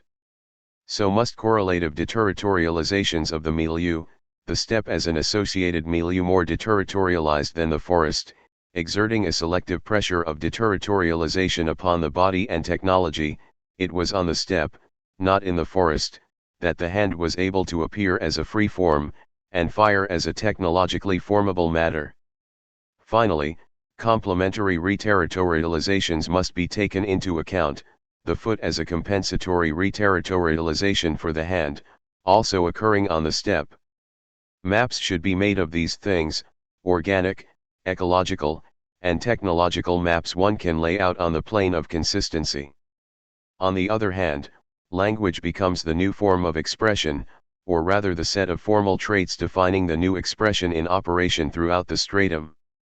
Just as manual traits exist only in forms and formed matters that shatter their continuity and determine the distribution of their effects, formal traits of expression exist only in a diversity of formal languages and imply one or several formable substances.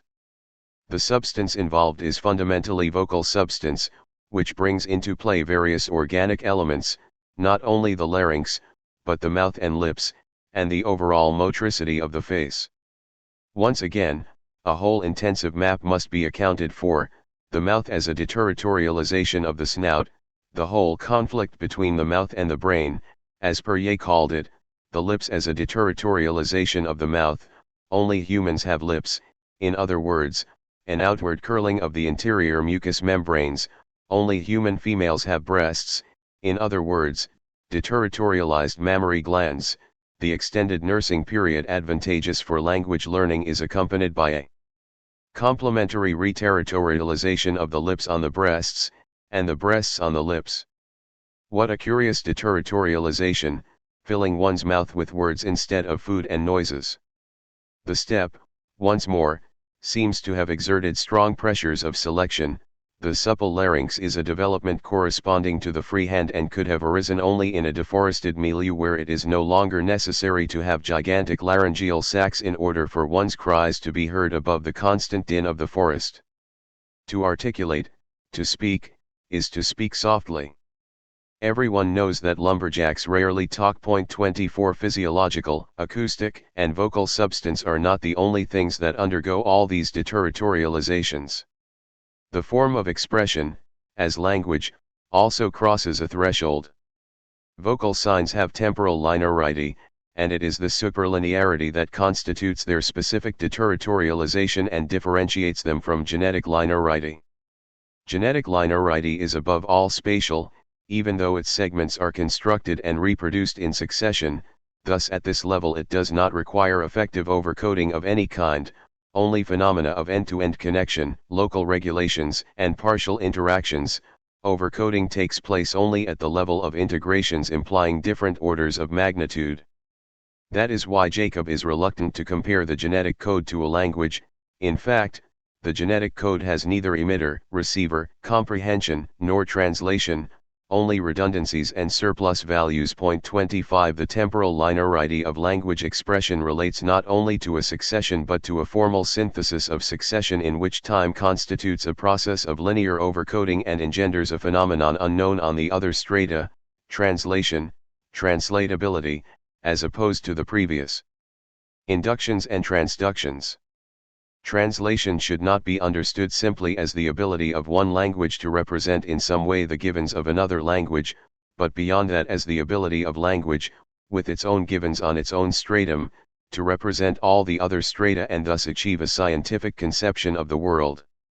The scientific world, Welt, as opposed to the Umwelt of the animal, is the translation of all of the flows, particles, codes, and territorialities of the other strata into a sufficiently deterritorialized system of signs, in other words, into an overcoding specific to language.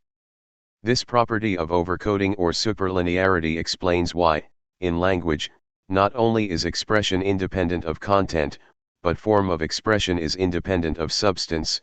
Translation is possible because the same form can pass from one substance to another, which is not the case for the genetic code, for example, between RNA and DNA chains. We will see later on how this situation gives rise to certain imperialist pretensions on behalf of language, which are naively expressed in such formulas as, every semiology of a non-linguistic system must use the medium of language. Language is the interpreter of all the other systems, linguistic and non-linguistic. This amounts to defining an abstract character of language and then saying that the other strata can share in that character only by being spoken in language. That is stating the obvious. More positively, it must be noted that the immanence within language of universal translation means that its epistrata and parastrata, with respect to superpositions, diffusions, communications, and abutments, operate in an entirely different manner than those of other strata. All human movements, even the most violent, imply translations. "We have to hurry," Challenger said, "we're being rushed by the line of time on this third stratum. So we have a new organization of content and expression, each with its own forms and substances, technological content, semiotic or symbolic expression. Content should be understood not simply as the hand and tools but as a technical social machine that pre-exists them and constitutes states of force or formations of power. Expression should be understood not simply as the face and language, or individual languages, but as a semiotic collective machine that pre-exists them and constitutes regimes of signs. A formation of power is much more than a tool, a regime of signs is much more than a language. Rather, they act as determining and selective agents, as much in the constitution of languages and tools as in their usages and mutual or respective diffusions and communications.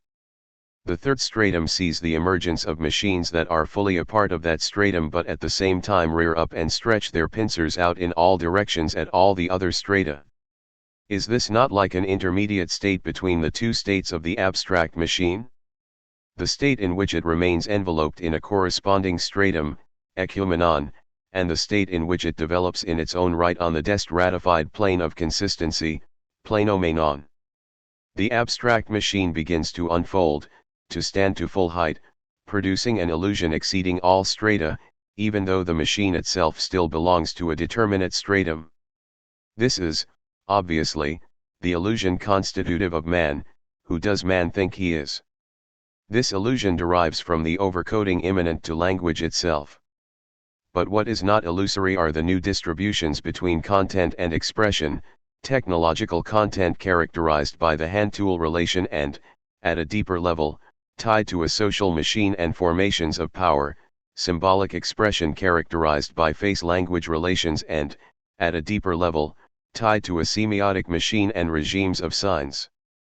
On both sides, the epistrata and parastrata, the superposed degrees and abutting forms, attain more than ever before the status of autonomous strata in their own right. In cases where we can discern two different regimes of signs or two different formations of power, we shall say that they are in fact two different strata in human populations. What precisely is the relation now between content and expression, and what type of distinction is there between them? It's all in the head. Yet never was a distinction more real. What we are trying to say is that there is indeed one exterior milieu for the entire stratum, permeating the entire stratum, the cerebral nervous milieu. It comes from the organic substratum, but of course that substratum does not merely play the role of a substratum or passive support. It is no less complex in organization. Rather, it constitutes the prehuman soup immersing us.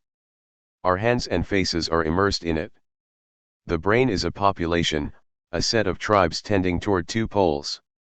In Leroy Gourhan's analyses of the constitution of these two poles in the soup, one of which depends on the actions of the face, the other on the hand, their correlation or relativity does not preclude a real distinction between them, quite the contrary, it entails one, as the reciprocal presupposition of two articulations, the manual articulation of content and the facial articulation of expression. And the distinction is not simply real, as between molecules, things, or subjects.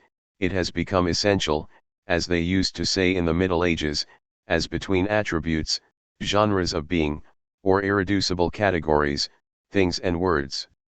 Yet we find that the most general of movements, the one by which each of the distinct articulations is already double in its own right, carries over onto this level. Certain formal elements of content play the role of expression in relation to content proper, and certain formal elements of expression play the role of content in relation to expression proper. In the first case, Leroy Gourhan shows how the hand creates a whole world of symbols, a whole pluridimensional language, not to be confused with unilinear verbal language, which constitutes a radiating expression specific to content. He sees this as the origin of writing. Point 26. The second case is clearly displayed in the double articulation specific to language itself. Since phonemes form a radiating content specific to the expression of monemes as linear significant segments, it is only under these conditions that double articulation as a general characteristic of strata has the linguistic meaning Martinet attributes to it. Our discussion of the relations between content and expression, the real distinction between them, and the variations of those relations and that distinction on the major types of strata, is now provisionally complete. Challenger wanted to go faster and faster. No one was left, but he went on anyway. The change in his voice, and in his appearance, was growing more and more pronounced. Something animalistic in him had begun to speak when he started talking about human beings. You still couldn't put your finger on it, but Challenger seemed to be deterritorializing on the spot. He still had three problems he wanted to discuss. The first seemed primarily terminological: under what circumstances may we speak of signs? Should we say they are everywhere on all the strata and that there is a sign whenever there is a form of expression? We may summarily distinguish three kinds of signs: indexes, territorial signs, symbols, deterritorialized signs, and icons, signs of reterritorialization. Should we say that there are signs on all the strata, under the pretext that every stratum includes territorialities and movements of deterritorialization and reterritorialization? This kind of expansive method is very dangerous, because it lays the groundwork for or reinforces the imperialism of language, if only by relying on its function as universal translator or interpreter. It is obvious that there is no system of signs common to all strata, not even in the form of a semiotic cura theoretically prior to symbolization. Point 27. It would appear that we may accurately speak of signs only when there is a distinction between forms of expression and forms of content that is not only real but also categorical.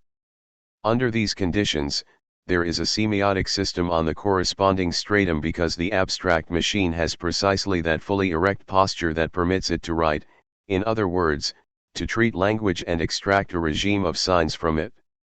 But before it reaches that point, in so-called natural codings, the abstract machine remains enveloped in the strata, it does not write in any way and has no margin of latitude allowing it to recognize something as a sign, except in the strictly territorial sense of animal signs.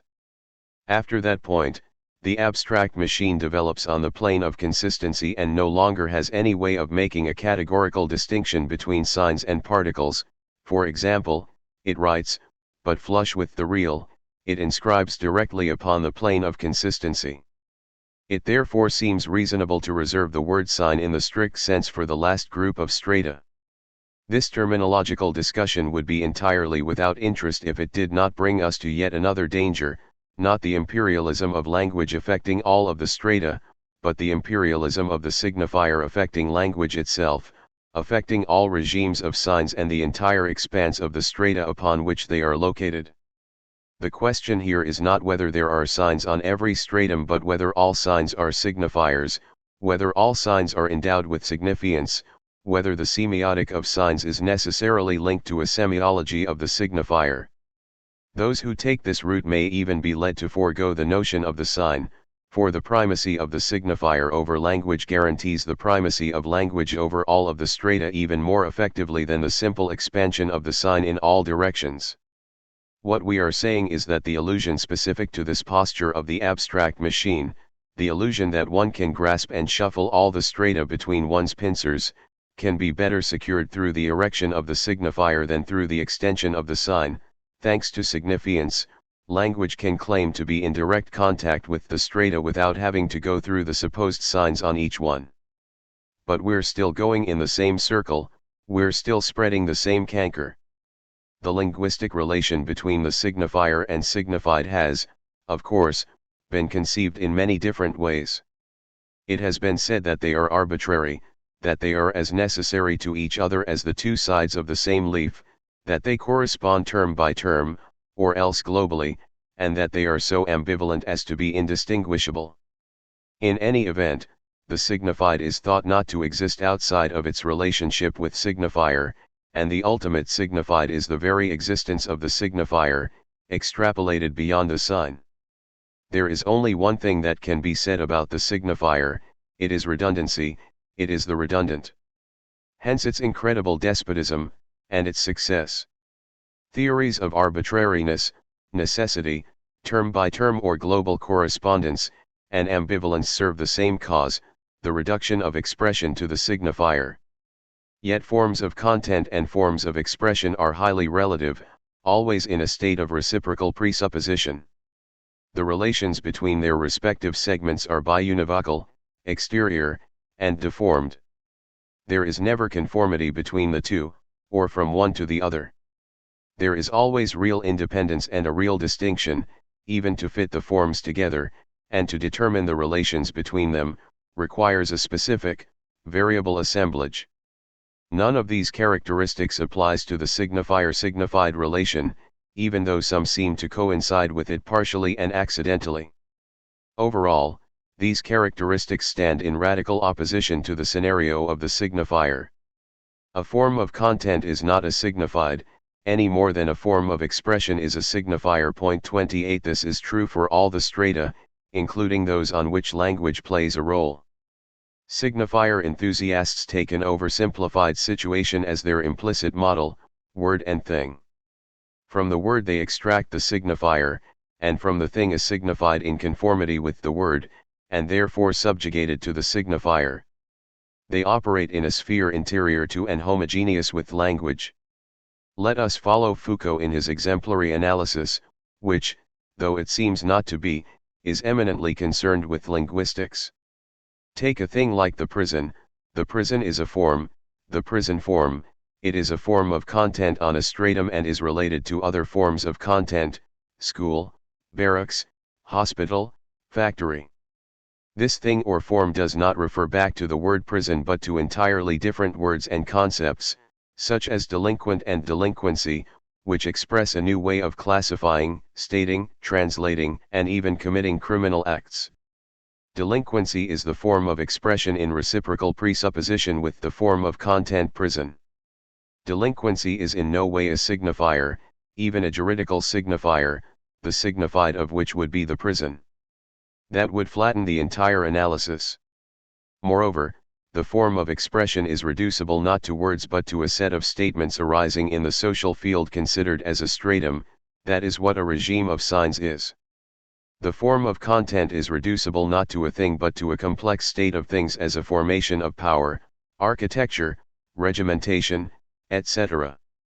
We could say that there are two constantly intersecting multiplicities, discursive multiplicities of expression and non-discursive multiplicities of content. It is even more complex than that because the prison as a form of content has a relative expression all its own. There are all kinds of statements specific to it that do not necessarily coincide with the statements of delinquency. Conversely, delinquency as a form of expression has an autonomous content all its own, since delinquency expresses not only a new way of evaluating crimes but a new way of committing them. Form of content and form of expression, prison and delinquency, each has its own history, microhistory, segments. At most, along with other contents and expressions, they imply a shared state of the abstract machine acting not at all as a signifier but as a kind of diagram, a single abstract machine for the prison and the school and the barracks and the hospital and the factory. Fitting the two types of forms together, segments of content and segments of expression, requires a whole double-pincered, or rather double-headed, concrete assemblage taking their real distinction into account. It requires a whole organization articulating formations of power and regimes of signs, and operating on the molecular level, societies characterized by what Foucault calls disciplinary power. Point 29. In short, we should never oppose words to things that supposedly correspond to them, nor signifiers to signifieds that are supposedly in conformity with them. What should be opposed are distinct formalizations, in a state of unstable equilibrium or reciprocal presupposition. / is in vain that we say what we see never resides in what we say. As in school, there is not just one writing lesson, that of the great redundant signifier for any and all signifieds. There are two distinct formalizations in reciprocal presupposition and constituting a double pincer, the formalization of expression in the reading and writing lesson, with its own relative contents, and the formalization of content in the lesson of things, with their own relative expressions. We are never signifier or signified. We are stratified. The preferred method would be severely restrictive, as opposed to the expansive method that places signs on all strata or signifier in all signs, although at the limit it may forego signs entirely. First, there exist forms of expression without signs. For example, the genetic code has nothing to do with a language. It is only under certain conditions that strata can be said to include signs. Signs cannot be equated with language in general but are defined by regimes of statements that are so many real usages or functions of language. Then why retain the word sign for these regimes, which formalize an expression without designating or signifying the simultaneous contents, which are formalized in a different way? Signs are not signs of a thing, they are signs of deterritorialization and reterritorialization. They mark a certain threshold crossed in the course of these movements, and it is for this reason that the word should be retained. As we have seen, this applies even to animal signs. Next, if we consider regimes of signs using this restrictive definition, we see that they are not, or not necessarily, signifiers. Just as signs designate only a certain formalization of expression in a determinate group of strata, signifiance itself designates only one specific regime among a number of regimes existing in that particular formalization. Just as there are asemiotic expressions, or expressions without signs, there are asemological regimes of signs, asignifying signs, both on the strata and on the plane of consistency. The most that can be said of signifiance is that it characterizes one regime, which is not even the most interesting or modern or contemporary one, but is perhaps only more pernicious, cancerous, and despotic than the others, and more steeped in illusion than they. In any case, content and expression are never reducible to signified signifier. And, this is the second problem, neither are they reducible to base superstructure. One can no more posit a primacy of content as the determining factor than a primacy of expression as a signifying system. Expression can never be made into a form reflecting content, even if one endows it with a certain amount of independence and a certain potential for reacting, if only because so-called economic content already has a form and even forms of expression that are specific to it. Form of content and form of expression involve two parallel formalizations in presupposition. It is obvious that their segments constantly intertwine, embed themselves in one another, but this is accomplished by the abstract machine from which the two forms derive, and by machinic assemblages that regulate their relations. If this parallelism is replaced by a pyramidal image, then content, including its form, becomes an economic base of production displaying all of the characteristics of the abstract. The assemblages become the first story of a superstructure that, as such, is necessarily situated within a state apparatus. The regimes of signs and forms of expression become the second story of the superstructure, defined by ideology. It isn't altogether clear where language should go, since the great despot decided that it should be reserved a special place, as the common good of the nation and the vehicle for information. Thus one misconstrues the nature of language, which exists only in heterogeneous regimes of signs, and rather than circulating information distributes contradictory orders. It misconstrues the nature of regimes of signs, which express organizations of power or assemblages and have nothing to do with ideology as the supposed expression of a content. Ideology is a most execrable concept obscuring all of the effectively operating social machines. It misconstrues the nature of organizations of power, which are in no way located within a state apparatus but rather are everywhere, affecting formalizations of content and expression, the segments of which they intertwine. Finally, it misconstrues the nature of content, which is in no way economic in the last instance, since there are as many directly economic signs or expressions as there are non-economic contents. Nor can the status of social formations be analyzed by throwing some signifier into the base, or vice versa, or a bit of phallus or castration into political economy, or a bit of economics or politics into psychoanalysis. There is a third problem. It is difficult to elucidate the system of the strata without seeming to introduce a kind of cosmic or even spiritual evolution from one to the other, as if they were arranged in stages and ascended degrees of perfection. Nothing of the sort. The different figures of content and expression are not stages. There is no biosphere or noosphere, but everywhere the same mechanosphere. If one begins by considering the strata in themselves, it cannot be said that one is less organized than another. This even applies to a stratum serving as a substratum. There is no fixed order, and one stratum can serve directly as a substratum for another without the intermediaries one would expect there to be from the standpoint of stages and degrees. For example, microphysical sectors can serve as an immediate substratum for organic phenomena. Or the apparent order can be reversed, with cultural or technical phenomena providing a fertile soil, a good soup, for the development of insects, bacteria, germs, or even particles. The industrial age defined as the age of insects.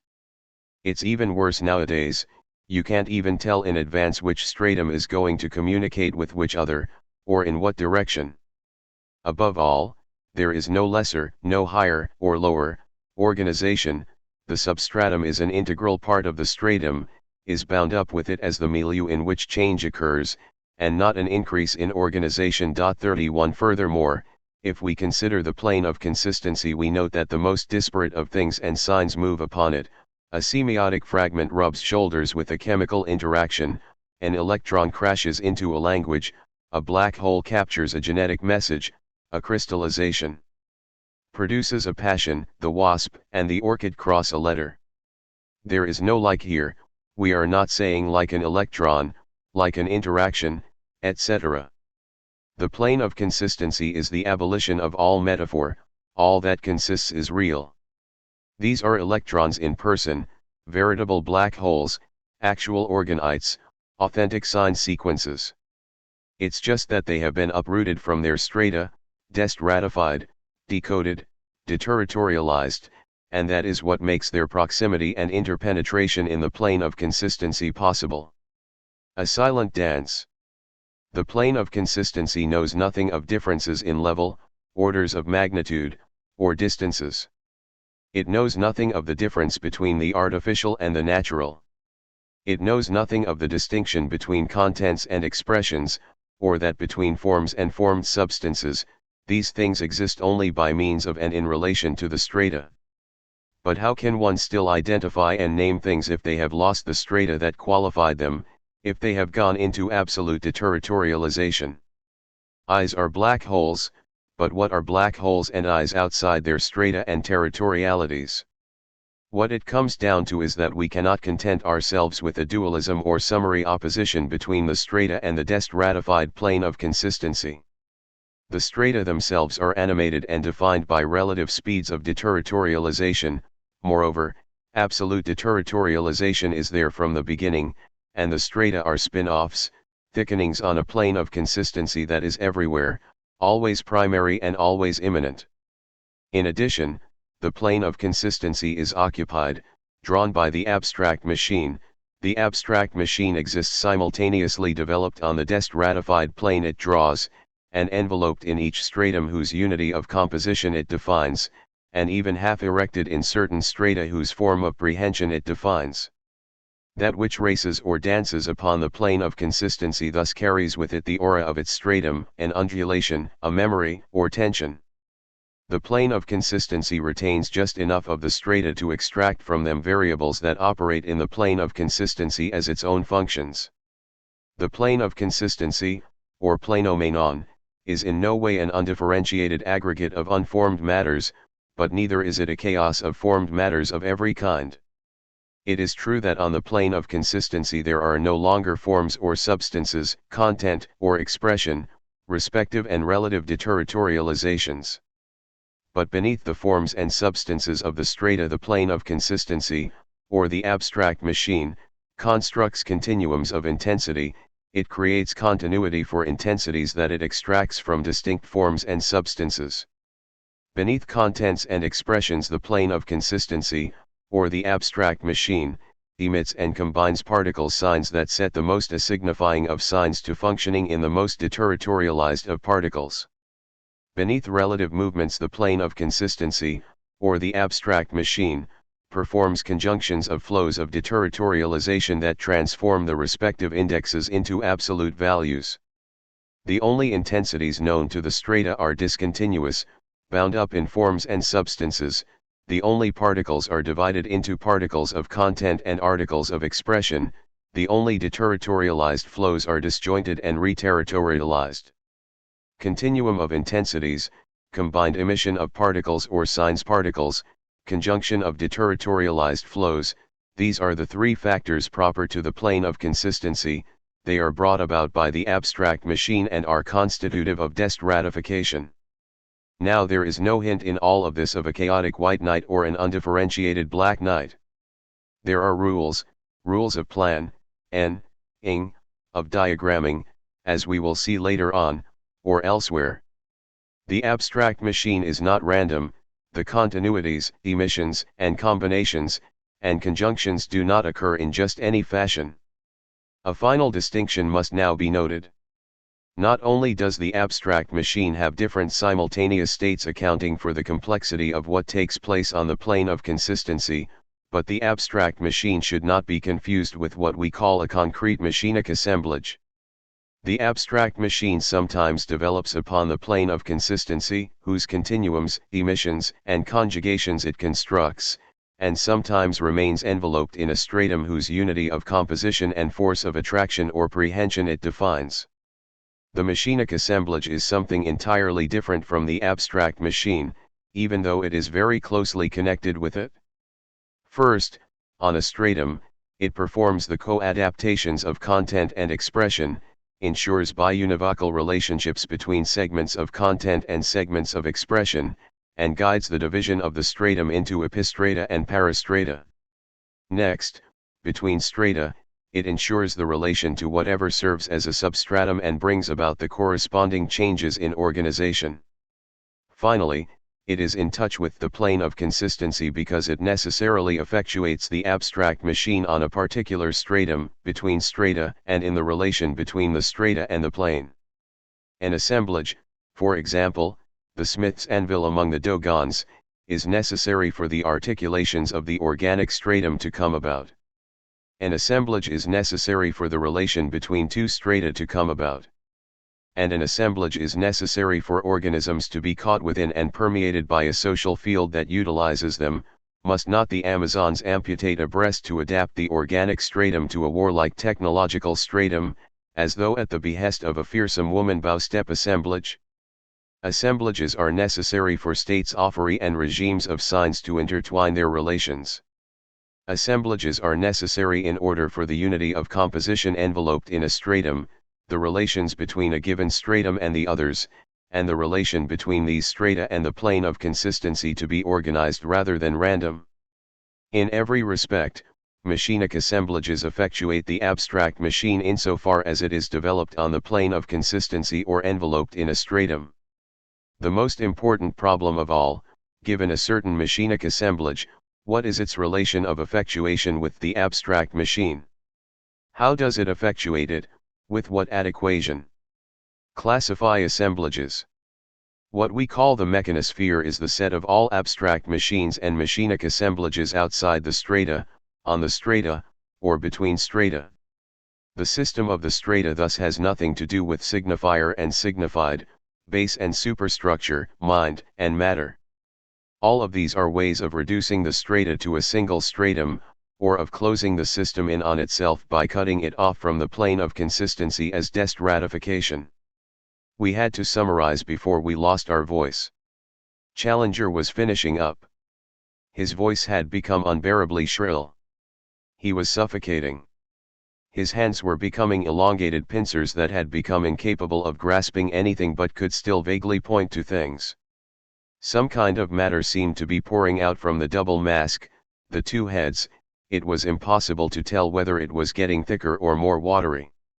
Some of the audience had returned, but only shadows and prowlers. You hear that? It's an animal's voice. So the summary would have to be quick, the terminology would have to be set down as well as possible, for no good reason. There was a first group of notions, the body without organs or the destratified plane of consistency, the matter of the plane, that which occurs on the body or plane, singular, non-segmented multiplicities composed of intensive continuums, emissions of particles signs, conjunctions of flows, and the abstract machine, or abstract machines, insofar as they construct that body or draw that plane or diagram what occurs, lines of flight, or absolute deterritorializations. Then there was the system of the strata. On the intensive continuum, the strata fashion forms and form matters into substances. In combined emissions, they make the distinction between expressions and contents, units of expression and units of content, for example, signs and particles. In conjunctions, they separate flows, assigning them relative movements and diverse territorialities, relative deterritorializations and complementary reterritorializations. Thus the strata set up everywhere double articulations animated by movements, forms and substances of content and forms and substances of expression constituting segmentary multiplicities with relations that are determinable in every case. Such are the strata. Each stratum is a double articulation of content and expression, both of which are really distinct and in a state of reciprocal presupposition. Content and expression intermingle, and it is two-headed machinic assemblages that place their segments in relation. What varies from stratum to stratum is the nature of the real distinction between content and expression, the nature of the substances as formed matters, and the nature of the relative movements.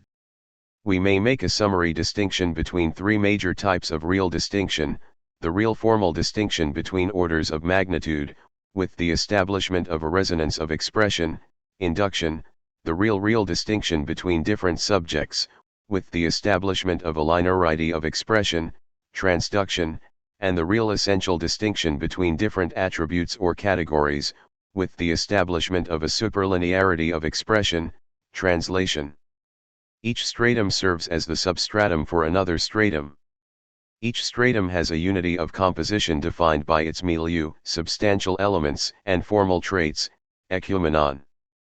But it divides into parastrata according to its irreducible forms and associated milieus, and into epistrata according to its layers of formed substances and intermediary milieus.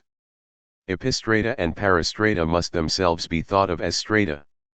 A machinic assemblage is an interstratum insofar as it regulates the relations between strata, as well as the relations between contents and expressions on each stratum, in conformity with the preceding divisions. A single assemblage can borrow from different strata, and with a certain amount of apparent disorder. Conversely, a stratum or element of a stratum can join others in functioning in a different assemblage. Finally, the machinic assemblage is a metastratum because it is also in touch with the plane of consistency and necessarily effectuates the abstract machine. The abstract machine exists enveloped in each stratum, whose ecummenon or unity of composition it defines, and developed on the plane of consistency, whose test ratification it performs, the planomenon. Thus when the assemblages fit together the variables of a stratum as a function of its unity, they also bring about a specific effectuation of the abstract machine as it exists outside the strata. Machinic assemblages are simultaneously located at the intersection of the contents and expression on each stratum, and at the intersection of all of the strata with the plane of consistency. They rotate in all directions, like beacons. It was over. Only later on would all of this take on concrete meaning. The double articulated mask had come undone, and so had the gloves and the tunic, from which liquids escaped. As they streamed away they seemed to eat at the strata of the lecture hall, which was filled with fumes of olibanum and hung with strangely figured arras. Disarticulated, deterritorialized, Challenger muttered that he was taking the earth with him, that he was leaving for the mysterious world, his poison garden. He whispered something else, it is by headlong flight that things progress and signs proliferate. Panic is creation.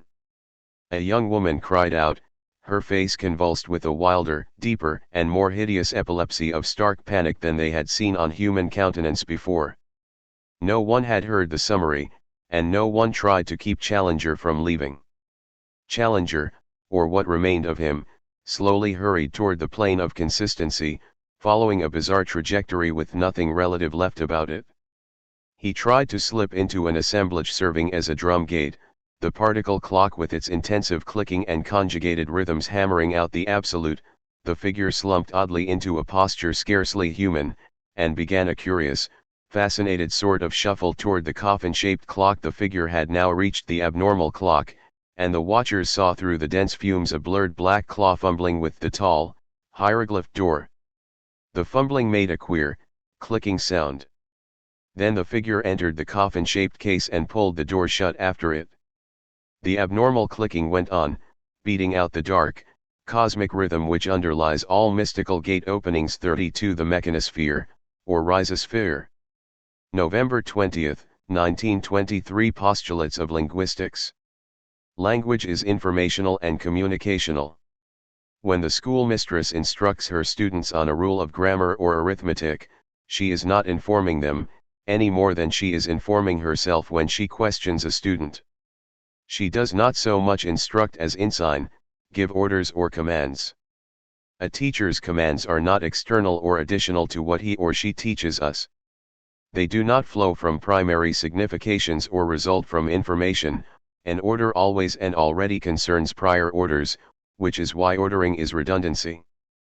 The compulsory education machine does not communicate information, it imposes upon the child semiotic coordinates possessing all of the dual foundations of grammar, masculine-feminine, singular-plural, noun-verb, subject of the statement, subject of enunciation, etc.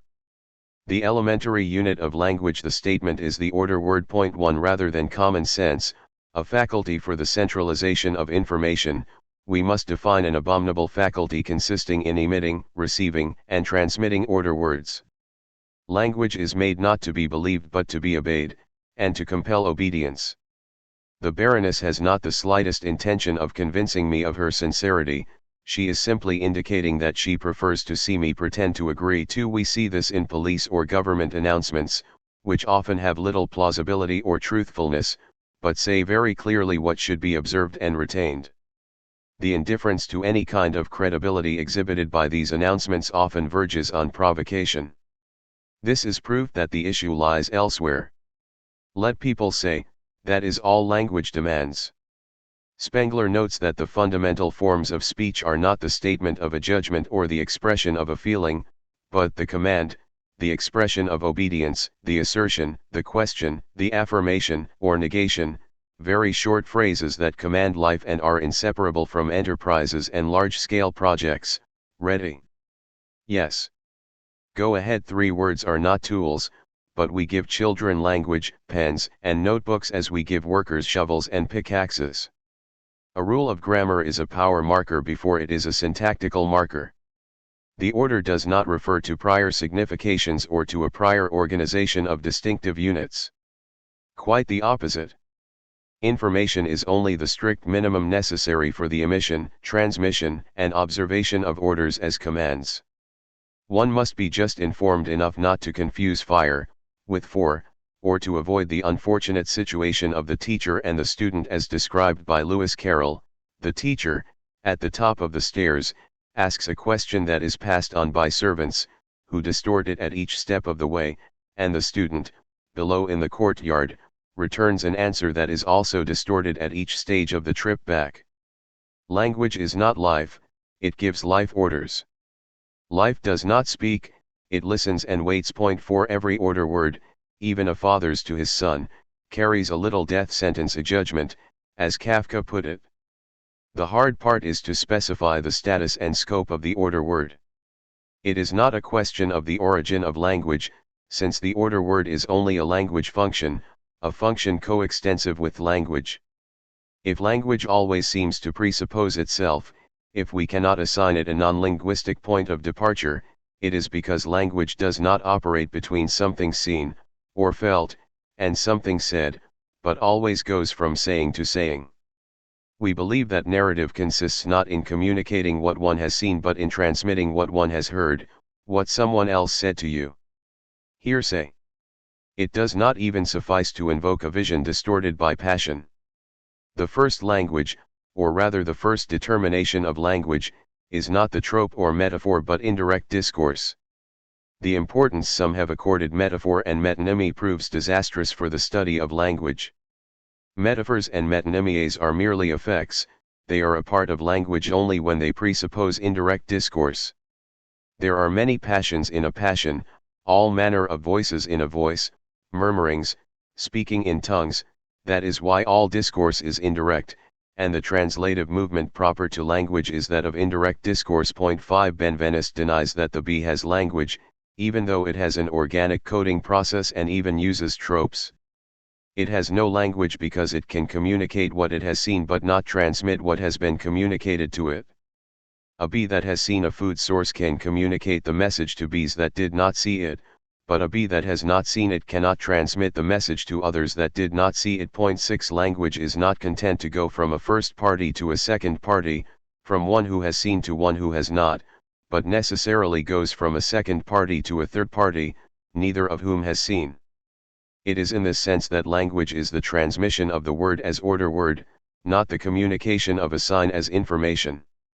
Language is a map, not a tracing. But how can the order word be a function coextensive with language when the order, the command, seems tied to a restricted type of explicit proposition marked by the imperative? Austin's famous theses clearly demonstrate that the various extrinsic relations between action and speech by which a statement can describe an action in an indicative mode or incite it in an imperative mode, etc., are not all there is. There are also intrinsic relations between speech and certain actions that are accomplished by saying them, the performative, I swear by saying I swear, and more generally between speech and certain actions that are accomplished in speaking, the allocutionary, I ask a question by saying is. I make a promise by saying I love you, I give a command by using the imperative, etc. These acts internal to speech, these immanent relations between statements and acts, have been termed implicit or non-discursive presuppositions, as opposed to the potentially explicit assumptions by which a statement refers to other statements or an external action, THIRD. The theory of the performative sphere, and the broader sphere of the allocutionary, has had 3 important and immediate consequences. 1. it has made it impossible to conceive of language as a code, since a code is the condition of possibility for all explanation. It has also made it impossible to conceive of speech as the communication of information. To order, question, promise, or affirm is not to inform someone about a command, doubt, engagement, or assertion, but to effectuate these specific, imminent, and necessarily implicit acts. 2. It has made it impossible to define semantics, syntactics, or even phonematics as scientific zones of language independent of pragmatics. Pragmatics ceases to be a trash heap, pragmatic determinations cease to be subject to the alternative, fall outside language, or answer to explicit conditions that syntacticize and semanticize pragmatic determinations. Instead, pragmatics becomes the presupposition behind all of the other dimensions and insinuates itself into everything. 3. It makes it impossible to maintain the distinction between language and speech because speech can no longer be defined simply as the extrinsic and individual use of a primary signification, or the variable application of a pre-existing syntax. Quite the opposite, the meaning and syntax of language can no longer be defined independently of the speech acts they presuppose. Point 7. It is true that it is still difficult to see how speech acts or implicit presuppositions can be considered a function coextensive with language. It is all the more difficult if one starts with the performative, that which one does by saying it, and moves by extension to the allocutionary, that which one does in speaking. For it is always possible to thwart that move. The performative can be walled in by explaining it by specific syntactic and semantic characteristics, avoiding any recourse to a generalized pragmatics.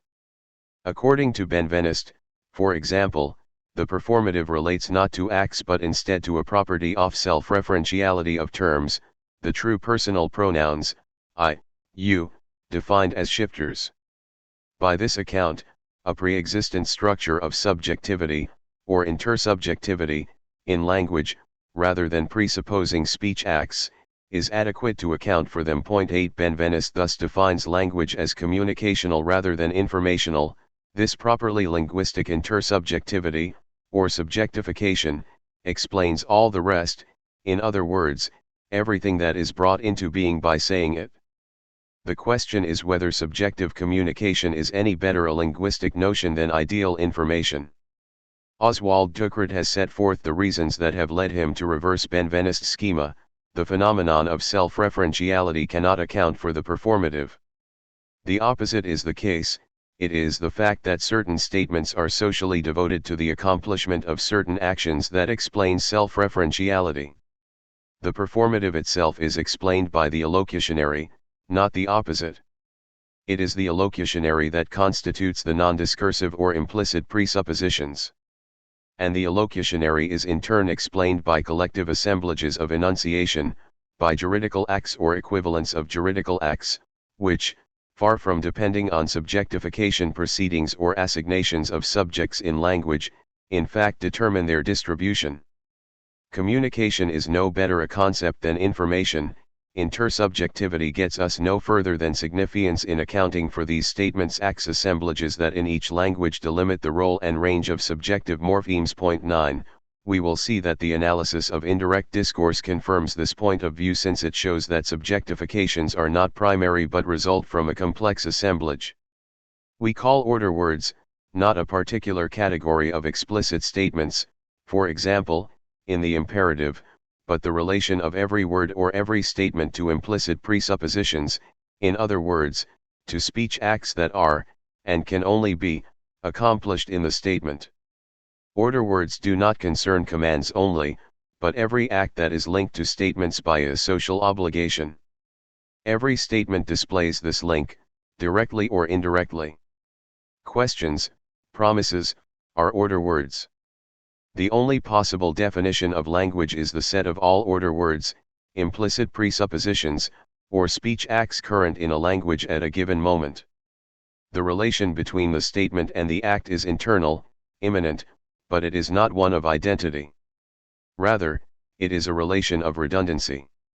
The order word itself is the redundancy of the act and the statement. Newspapers, news, proceed by redundancy, in that they tell us what we must think, retain, expect, etc. Language is neither informational nor communicational. It is not the communication of information but something quite different, the transmission of order words, either from one statement to another or within each statement, insofar as each statement accomplishes an act and the act is accomplished in the statement. The most general schema of information science posits in principle an ideal state of maximum information and makes redundancy merely a limitative condition serving to decrease this theoretical maximum in order to prevent it from being drowned out by noise. We are saying that the redundancy of the order word is instead primary and that information is only the minimal condition for the transmission of order words, which is why the opposition to be made is not between noise and information but between all the indisciplines at work in language, and the order word as discipline or grammatically. Redundancy has two forms, frequency and resonance. The first concerns the significance of information, the second, I=I, concerns the subjectivity of communication. It becomes apparent that information and communication, and even significance and subjectification, are subordinate to redundancy. A distinction is sometimes made between information and communication. Some authors envision an abstract significance of information and an abstract subjectification of communication. None of this, however, yields an implicit or primary form of language. There is no significance independent of dominant significations, nor is there subjectification independent of an established order of subjection. Both depend on the nature and transmission of order words in a given social field. There is no individual enunciation. There is not even a subject of enunciation.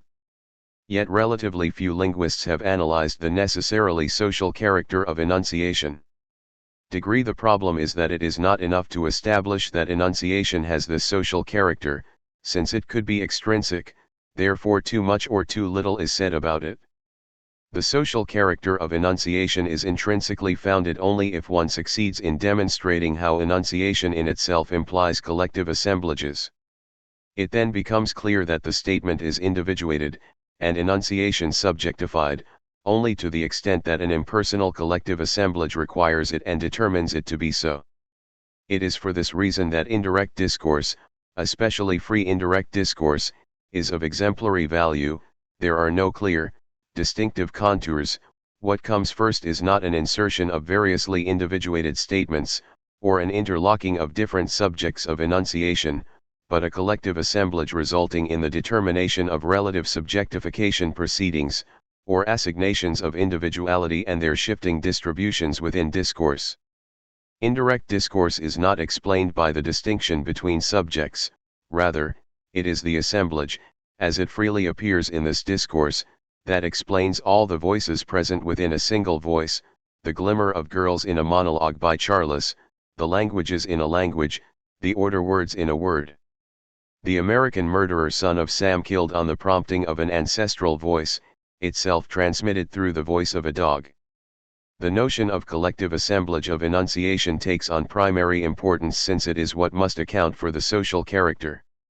We can no doubt define the collective assemblage as the redundant complex of the act and the statement that necessarily accomplishes it. But this is still only a nominal definition. It does not even enable us to justify our previous position that redundancy is irreducible to a simple identity, or that there is no simple identity between the statement and the act. If we wish to move to a real definition of the collective assemblage, we must ask of what consist these acts immanent to language that are in redundancy with statements or constitute order words. These acts seem to be defined as the set of all incorporeal transformations current in a given society and attributed to the bodies of that society. We may take the word body in its broadest sense. There are mental bodies, souls are bodies, etc. We must, however, distinguish between the actions and passions affecting those bodies, and acts, which are only non-corporeal attributes or the expressed of a statement. When Descartes asks what an act consists of, he turns precisely to the juridical assemblage, taking the example of the judge's sentence that transforms the accused into a convict. In effect, what takes place beforehand, the crime of which someone is accused, and what takes place after, the carrying out of the penalty, are actions passions affecting bodies, the body of the property, the body of the victim, the body of the convict, the body of the prison, but the transformation of the accused into a convict is a pure instantaneous act or incorporeal attribute that is the expressed of the judge's sentence. Point 11. Peace and war are states or interminglings of very different kinds of bodies, but the declaration of a general mobilization expresses an instantaneous and incorporeal transformation of bodies.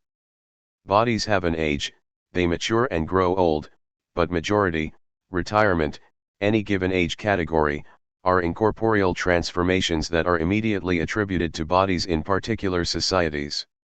You are no longer a child.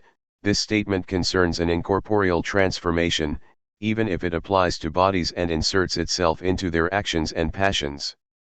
The incorporeal transformation is recognizable by its instantaneousness, its immediacy, by the simultaneity of the statement expressing the transformation and the effect the transformation produces. That is why order words are precisely dated, to the hour, minute, and second, and take effect the moment they are dated. Love is an intermingling of bodies that can be represented by a heart with an arrow through it, by a union of souls, etc., but the declaration I love you expresses a non-corporeal attribute of bodies, the lovers as well as that of the loved one. Eating bread and drinking wine are interminglings of bodies. Communing with Christ is also an intermingling of bodies, properly spiritual bodies that are no less real for being spiritual. But the transformation of the body of the bread and the wine into the body and blood of Christ is the pure expressed of a statement attributed to the bodies. In an airplane hijacking, the threat of a hijacker brandishing a revolver is obviously an action, so is the execution of the hostages, if it occurs. But the transformation of the passengers into hostages, and of the plane body into a prison body, is an instantaneous incorporeal transformation, a mass media act in the sense in which the English speak of speech acts.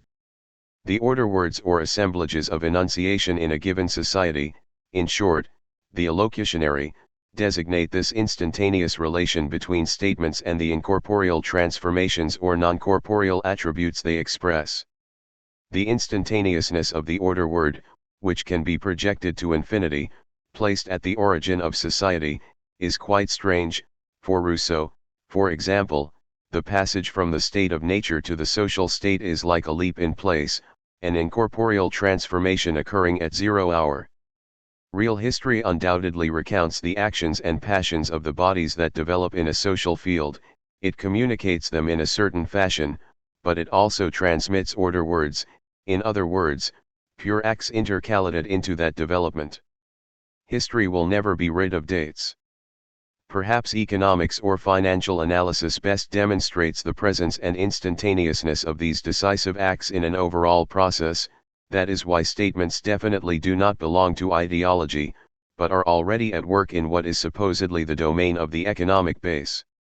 The galloping inflation in Germany after 1918 was a crisis affecting the monetary body, and many other bodies besides, but the sum of the circumstances suddenly made possible a semiotic transformation that, although indexed to the body of the earth and material assets, was still a pure act or incorporeal transformation. November 20, 1923, 2.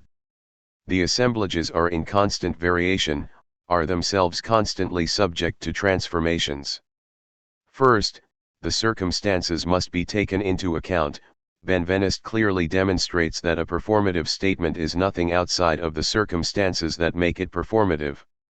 Anybody can shout, "I declare a general mobilization," but in the absence of an effectuated variable giving that person the right to make such a statement, it is an act of puerility or insanity, not an act of enunciation. This is also true of "I love you," which has neither meaning nor subject nor addressee outside of circumstances that not only give it credibility but make it a veritable assemblage, a power marker. Even in the case of an unhappy love, it is still by a will to power that one obeys. The general term circumstances should not leave the impression that it is a question only of external circumstances. I swear is not the same when said in the family, at school, in a love affair, in a secret society, or in court. It is not the same thing, and neither is it the same statement. It is not the same bodily situation, and neither is it the same incorporeal transformation. The transformation applies to bodies but is itself incorporeal, internal to enunciation. There are variables of expression that establish a relation between language and the outside, but precisely because they are immanent to language.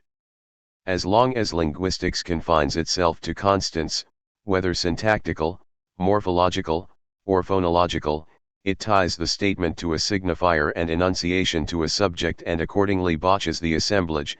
It consigns circumstances to the exterior, closes language in on itself, and makes pragmatics a residue. Pragmatics, on the other hand, does not simply appeal to external circumstances, it brings to light variables of expression or of enunciation that are so many internal reasons for language not to close itself off.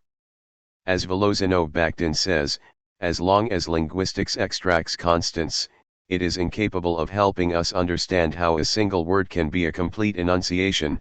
There must be an extra something that remains outside of the scope of the entire set of linguistic categories and definitions, even though it is still entirely within the purview of the theory of enunciation or language. 3. The order word is precisely that variable that makes the word as such an enunciation. The instantaneousness of the order word, its immediacy, gives it a power of variation in relation to the bodies to which the transformation is attributed. Pragmatics is a politics of language. A study such as Jean-Pierre Faye's on the constitution of Nazi statements in the German social field is in this respect exemplary, and cannot be directly transferred to the constitution of fascist statements in Italy.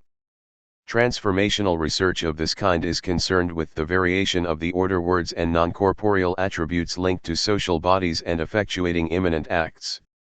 We may take as another example, under different conditions, the formation of a properly Leninist type of statement in Soviet Russia, basing ourselves on a text by Lenin entitled On Slogans, 1917. This text constituted an incorporeal transformation that extracted from the masses a proletarian class as an assemblage of enunciation before the conditions were present for the proletariat to exist as a body. A stroke of genius from the first Marxist International, which invented a new type of class, workers of the world, unite. 14. Taking advantage of the break with the Social Democrats, Lenin invented or decreed yet another incorporeal transformation that extracted from the proletarian class a vanguard as an assemblage of enunciation and was attributed to the party, a new type of party as a distinct body, at the risk of falling into a properly bureaucratic system of redundancy. The Leninist wager, an act of audacity. Lenin declared that the slogan, Motd Ordre, all power to the Soviets, was valid only from the 27th of February to the 4th of July for the peacetime development of the revolution, and no longer held in the state of war. The passage from peace to war implied this transformation, not just from the masses to a guiding proletariat, but from the proletariat to a directing vanguard. July 4th, exactly, the power of the Soviets came to an end. All of the external circumstances can be assigned, the war as well as the insurrection that forced Lenin to flee to Finland. But the fact remains that the incorporeal transformation was uttered on the 4th of July, prior to the organization of the body to which it would be attributed, namely, the party itself. Every particular slogan must be deduced from the totality of the specific features of a definite political situation. 15. If the objection is leveled that these specific features pertain to politics and not linguistics, it must be observed how thoroughly politics works language from within, causing not only the vocabulary but also the structure and all of the phrasal elements to vary as the order words change. A type of statement can be evaluated only as a function of its pragmatic implications, in other words, in relation to the implicit presuppositions, immanent acts, or incorporeal transformations it expresses and which introduce new configurations of bodies. True intuition is not a judgment of grammatically but an evaluation of internal variables of enunciation in relation to the aggregate of the circumstances. We have gone from explicit commands to order words as implicit presuppositions, from order words to the immanent acts or incorporeal transformations they express, and from there to the assemblages of enunciation whose variables they are. To the extent these variables enter at a given moment into determinable relations, the assemblages combine in a regime of signs or a semiotic machine. It is obvious that a society is plied by several semiotics, that its regimes are in fact mixed. Moreover, at a later time there will arise new order words that will modify the variables and will not yet be part of a known regime. Thus the order word is redundancy in several ways, as a function of the process of transmission essential to it, and in itself, from the time it is emitted, in its immediate relation with the act or transformation it effectuates. The order word is already redundancy even when it is in rupture with a particular semiotic. That is why every statement of a collective assemblage of enunciation belongs to indirect discourse. Indirect discourse is the presence of a reported statement within the reporting statement, the presence of an order word within the word. Language in its entirety is indirect discourse. Indirect discourse in no way supposes direct discourse, rather, the latter is extracted from the former, to the extent that the operations of signifiance and proceedings of subjectification in an assemblage are distributed, attributed, and assigned, or that the variables of the assemblage enter into constant relations, however temporarily. Direct discourse is a detached fragment of a mass and is born of the dismemberment of the collective assemblage, but the collective assemblage is always like the murmur from which I take my proper name, the constellation of voices, concordant or not, from which I draw my voice.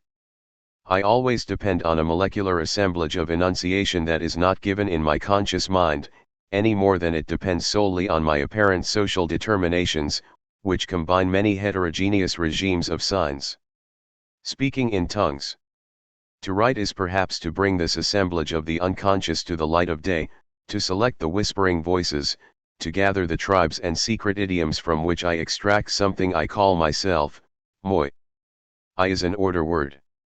A schizophrenic said, I heard voices say, he is conscious of life. 16. In this sense, there is indeed a schizophrenic cogito, but it is a cogito that makes self-consciousness the incorporeal transformation of an order word, or a result of indirect discourse. My direct discourse is still the free indirect discourse running through me, coming from other worlds or other planets. That is why so many artists and writers have been tempted by the séance table. When we ask what faculty is specific to the order word, we must indeed attribute to it some strange characteristics, a kind of instantaneousness in the emission, perception, and transmission of order words, a wide variability, and a power of forgetting permitting one to feel absolved of the order words one has followed and then abandoned in order to welcome others, a properly ideal or ghostly capacity for the apprehension of incorporeal transformations, an aptitude for grasping language as an immense indirect discourse. 7. The faculty of the cuer and the cued, of the song that always holds a tune within a tune in a relation of redundancy, a faculty that is in truth mediumistic, glossolalic, or xenoglossic. Let us return to the question of how this defines a language function, a function coextensive with language. It is evident that order words, collective assemblages, or regimes of signs cannot be equated with language. But they effectuate its condition of possibility, the superlinearity of expression. They fulfill in each instance this condition of possibility. Without them, language would remain a pure virtuality, the superlinear character of indirect discourse. Doubtless, the assemblages vary, undergo transformation. But they do not necessarily vary by language, they do not correspond to the various languages. A language seems to be defined by the syntactical, semantic, phonological constants in its statements. The collective assemblage, on the contrary, concerns the usage of these constants in relation to variables internal to enunciation itself, variables of expression, immanent acts, or incorporeal transformations. Different constants, different languages, may have the same usage, the same constants in a given language may have different usages, successively or even simultaneously. We cannot content ourselves with a duality between constants as linguistic factors that are explicit or potentially explicit, and variables as extrinsic, non-linguistic factors. For the pragmatic variables of usage are internal to enunciation and constitute the implicit presuppositions of language. Thus, if the collective assemblage is in each instance coextensive with the linguistic system considered, and to language as a whole, it is because it expresses the set of incorporeal transformations that effectuate the condition of possibility of language and utilize the elements of the linguistic system. The language function thus defined is neither informational nor communicational, it has to do neither with signifying information nor with intersubjective communication. And it is useless to abstract a significance outside information, or a subjectivity outside communication. For the subjectification proceedings and movement of significance relate to regimes of signs, or collective assemblages. The language function is the transmission of order words, and order words relate to assemblages, just as assemblages relate to the incorporeal transformations constituting the variables of the function. Linguistics is nothing without a pragmatics, semiotic or political, to define the effectuation of the condition of possibility of language and the usage of linguistic elements. There is an abstract machine of language that does not appeal to any extrinsic factor. If in a social field we distinguish the set of corporeal modifications and the set of incorporeal transformations, we are presented, despite the variety in each of the sets, with two formalizations, one of content, the other of expression. For content is not opposed to form but has its own formalization, the hand tool pole, or the lesson of things. It is, however, opposed to expression, inasmuch as expression also has its own formalization, the face language pole, the lesson of signs. Precisely because content, like expression, has a form of its own, one can never assign the form of expression the function of simply representing, describing, or averring a corresponding content. There is neither correspondence nor conformity. The two formalizations are not of the same nature, they are independent, heterogeneous. The Stoics were the first to theorize this independence. They distinguished between the actions and passions of bodies, using the word body in the broadest sense, as applying to any formed content, and incorporeal acts, the expressed of the statements. The form of expression is constituted by the warp of expressts, and the form of content by the woof of bodies.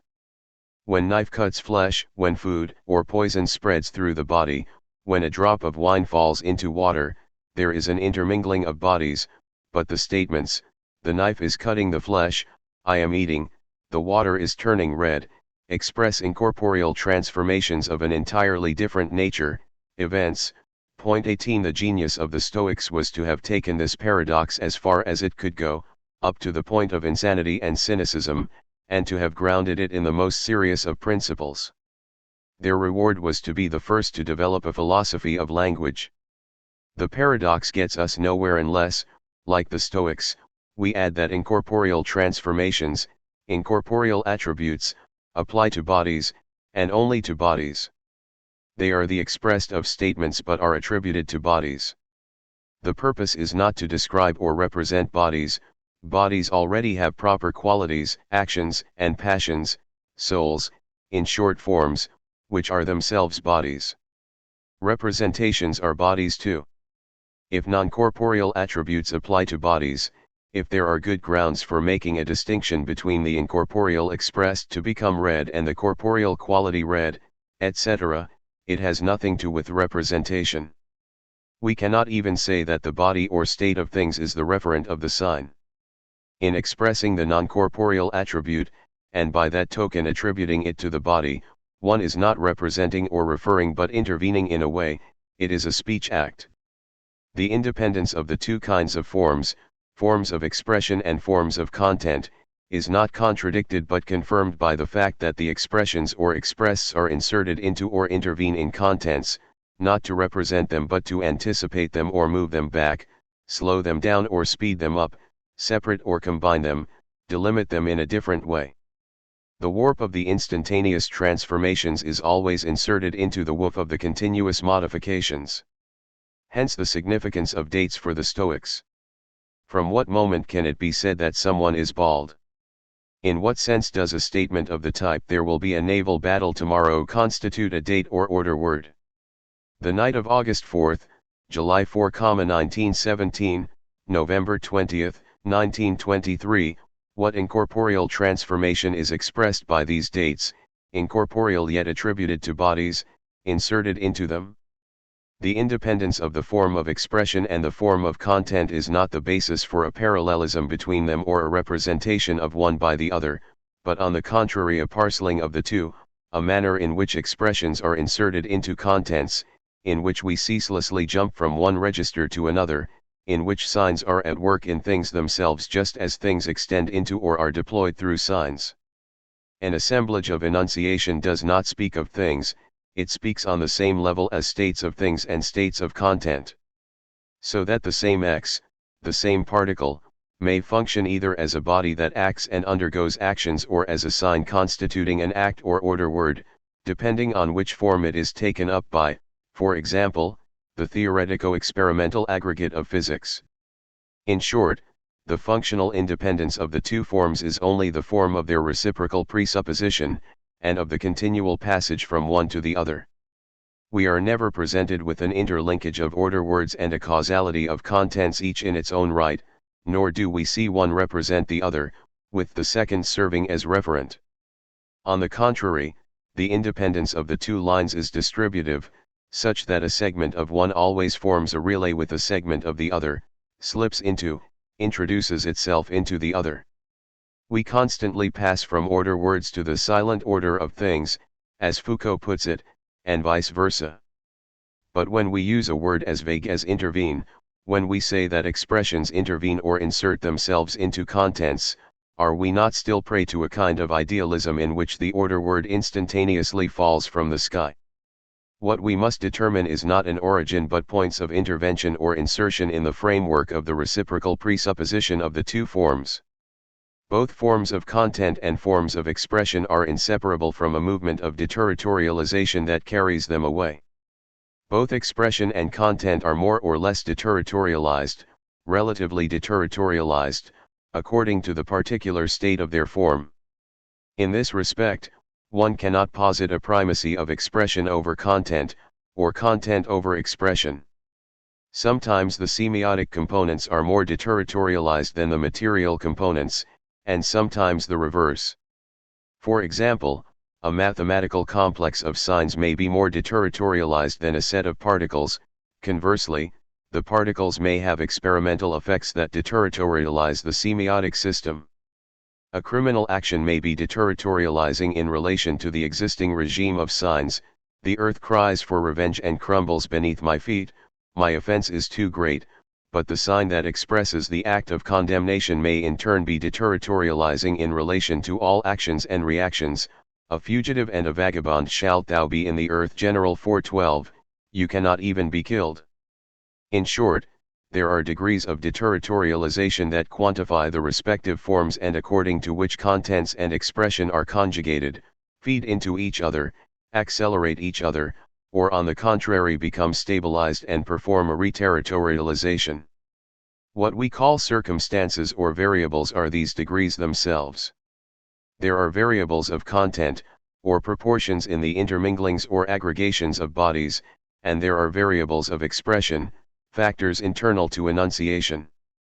Germany, toward November 20, 1923, on the one hand, the deterritorializing inflation of the monetary body and, on the other, in response to the inflation, a semiotic transformation of the Reichsmark into the Rentenmark, making possible a reterritorialization. Russia, toward July 4, 1917, on the one hand proportions of a state of bodies Soviet's provisional government, and on the other the elaboration of a Bolshevik incorporeal semiotic, accelerating things and contributing to the action of the detonating body of the party. In short, the way an expression relates to a content is not by uncovering or representing it. Rather, forms of expression and forms of content communicate through a conjunction of their quanta of relative deterritorialization, each intervening, operating in the other. We may draw some general conclusions on the nature of assemblages from this.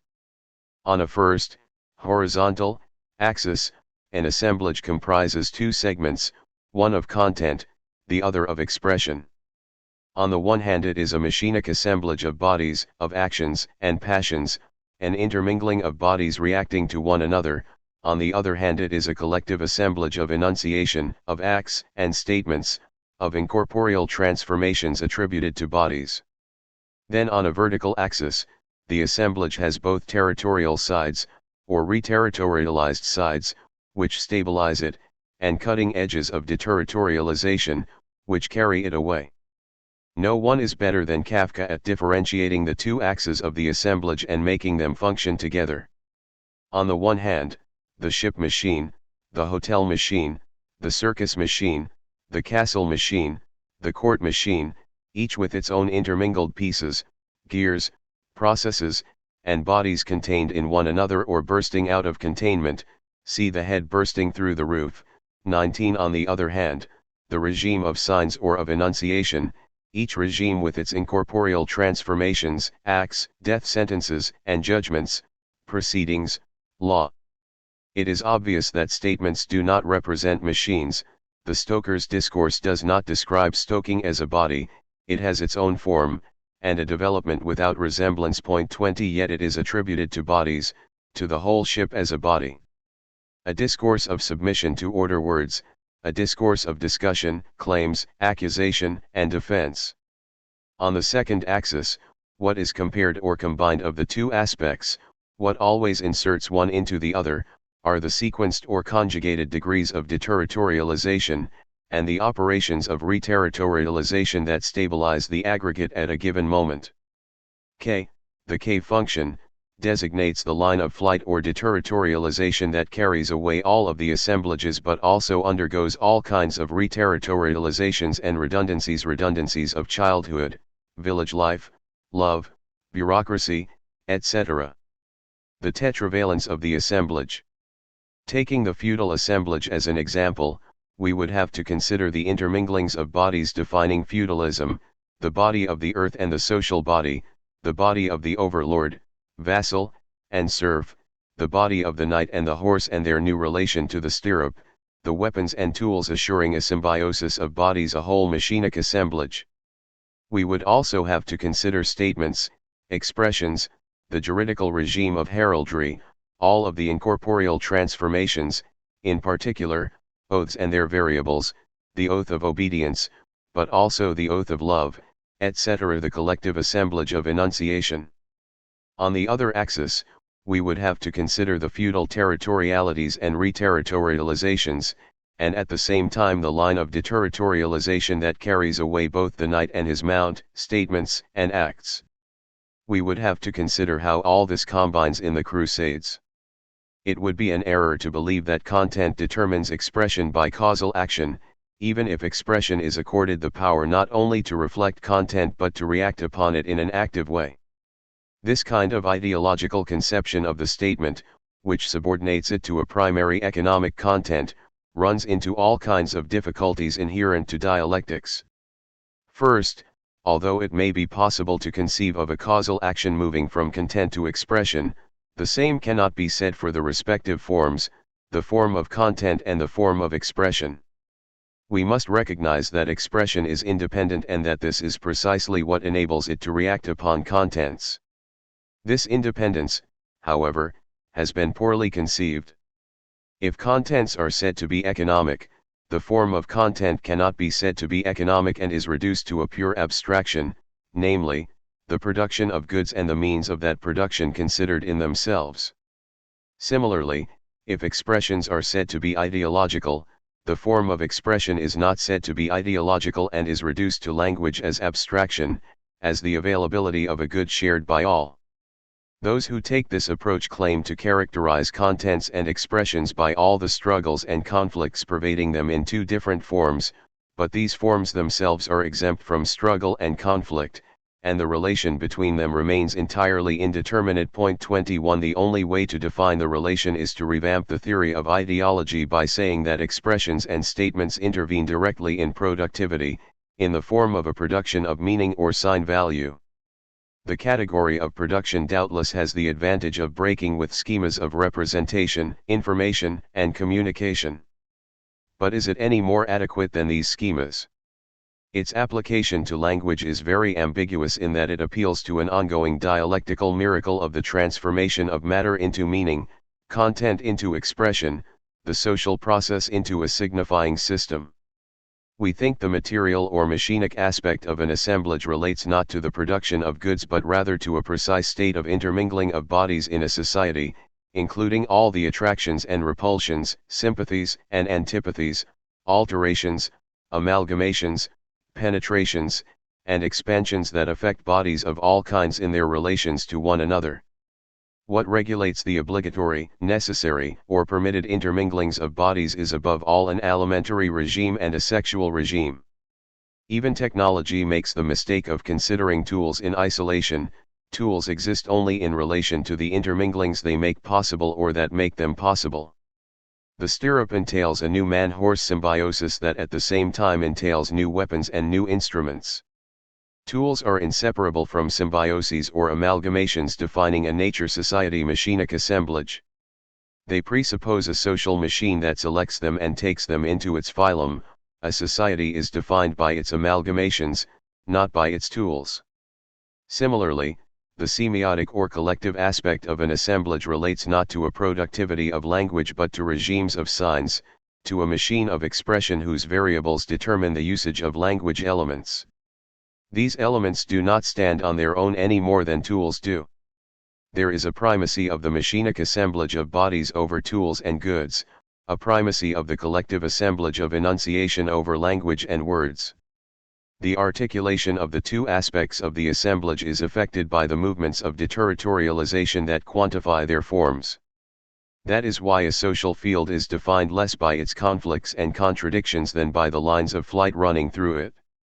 An assemblage has neither base nor superstructure, neither deep structure nor superficial structure. It flattens all of its dimensions onto a single plane of consistency upon which reciprocal presuppositions and mutual insertions play themselves out. The other mistake, which is combined with the first as needed, is to believe in the adequacy of the form of expression as a linguistic system. This system may be conceived as a signifying phonological structure, or as a deep syntactical structure. In either case, it is credited with engendering semantics, therefore a fulfilling expression, whereas contents are relegated to the arbitrariness of a simple reference and pragmatics to the exteriority of non-linguistic factors. What all of these undertakings have in common is to erect an abstract machine of language, but as a synchronic set of constants. We will not object that the machine thus conceived is too abstract. On the contrary, it is not abstract enough, it remains linear. It remains on an intermediate level of abstraction, allowing it to consider linguistic factors in themselves, independently of non-linguistic factors, and to treat those linguistic factors as constants. But if the abstraction is taken further, one necessarily reaches a level where the pseudo-constants of language are superseded by variables of expression internal to enunciation itself. These variables of expression are then no longer separable from the variables of content with which they are in perpetual interaction. If the external pragmatics of non-linguistic factors must be taken into consideration, it is because linguistics itself is inseparable from an internal pragmatics involving its own factors. It is not enough to take into account the signified, or even the referent, because the very notions of signification and reference are bound up with a supposedly autonomous and constant structure. There is no use constructing a semantics, or even recognizing a certain validity to pragmatics, if they are still pre-treated by a phonological or syntactical machine. For a true abstract machine pertains to an assemblage in its entirety, it is defined as the diagram of that assemblage. It is not language-based but diagrammatic and superlinear. Content is not a signified nor expression a signifier, rather, both are variables of the assemblage. We get nowhere until the pragmatic, but also semantic, syntactical, and phonological determinations are directly linked to the assemblages of enunciation upon which they depend. Chomsky's abstract machine retains an arbor-sent model and a linear ordering of linguistic elements in sentences and sentence combinations. But as soon as pragmatic values or internal variables are taken into account, in particular with respect to indirect discourse, one is obliged to bring hypersentences into play or to construct abstract objects, incorporeal transformations. This implies superlinearity, in other words, a plane whose elements no longer have a fixed linear order.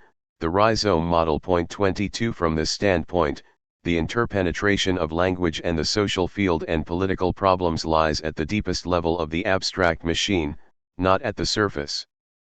The abstract machine as it relates to the diagram of the assemblage is never purely a matter of language, except for lack of sufficient abstraction. It is language that depends on the abstract machine, not the reverse.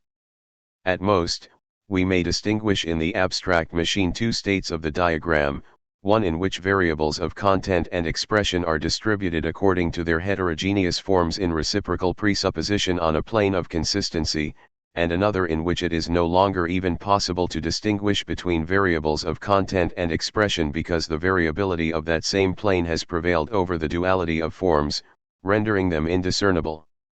The first state relates to still relative movements of deterritorialization. In the second, an absolute threshold of deterritorialization has been reached. 3. There are constants or universals of language that enable us to define it as a homogeneous system. The question of structural invariance and the very idea of structure is inseparable from invariance, whether atomic or relational is essential to linguistics.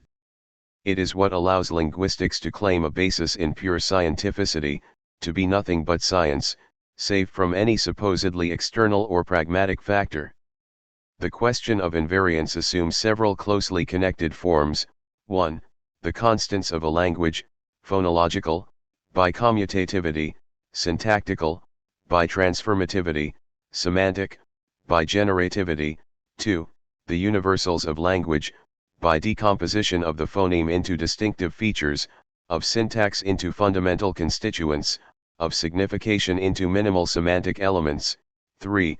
Trees linking constants to one another, with binary relations between trees, see Chomsky's linear arborescent method. 4. Competence, in principle coextensive with language and defined by judgments of grammatically. 5. Homogeneity, bearing on elements and relations as well as intuitive judgments. 6.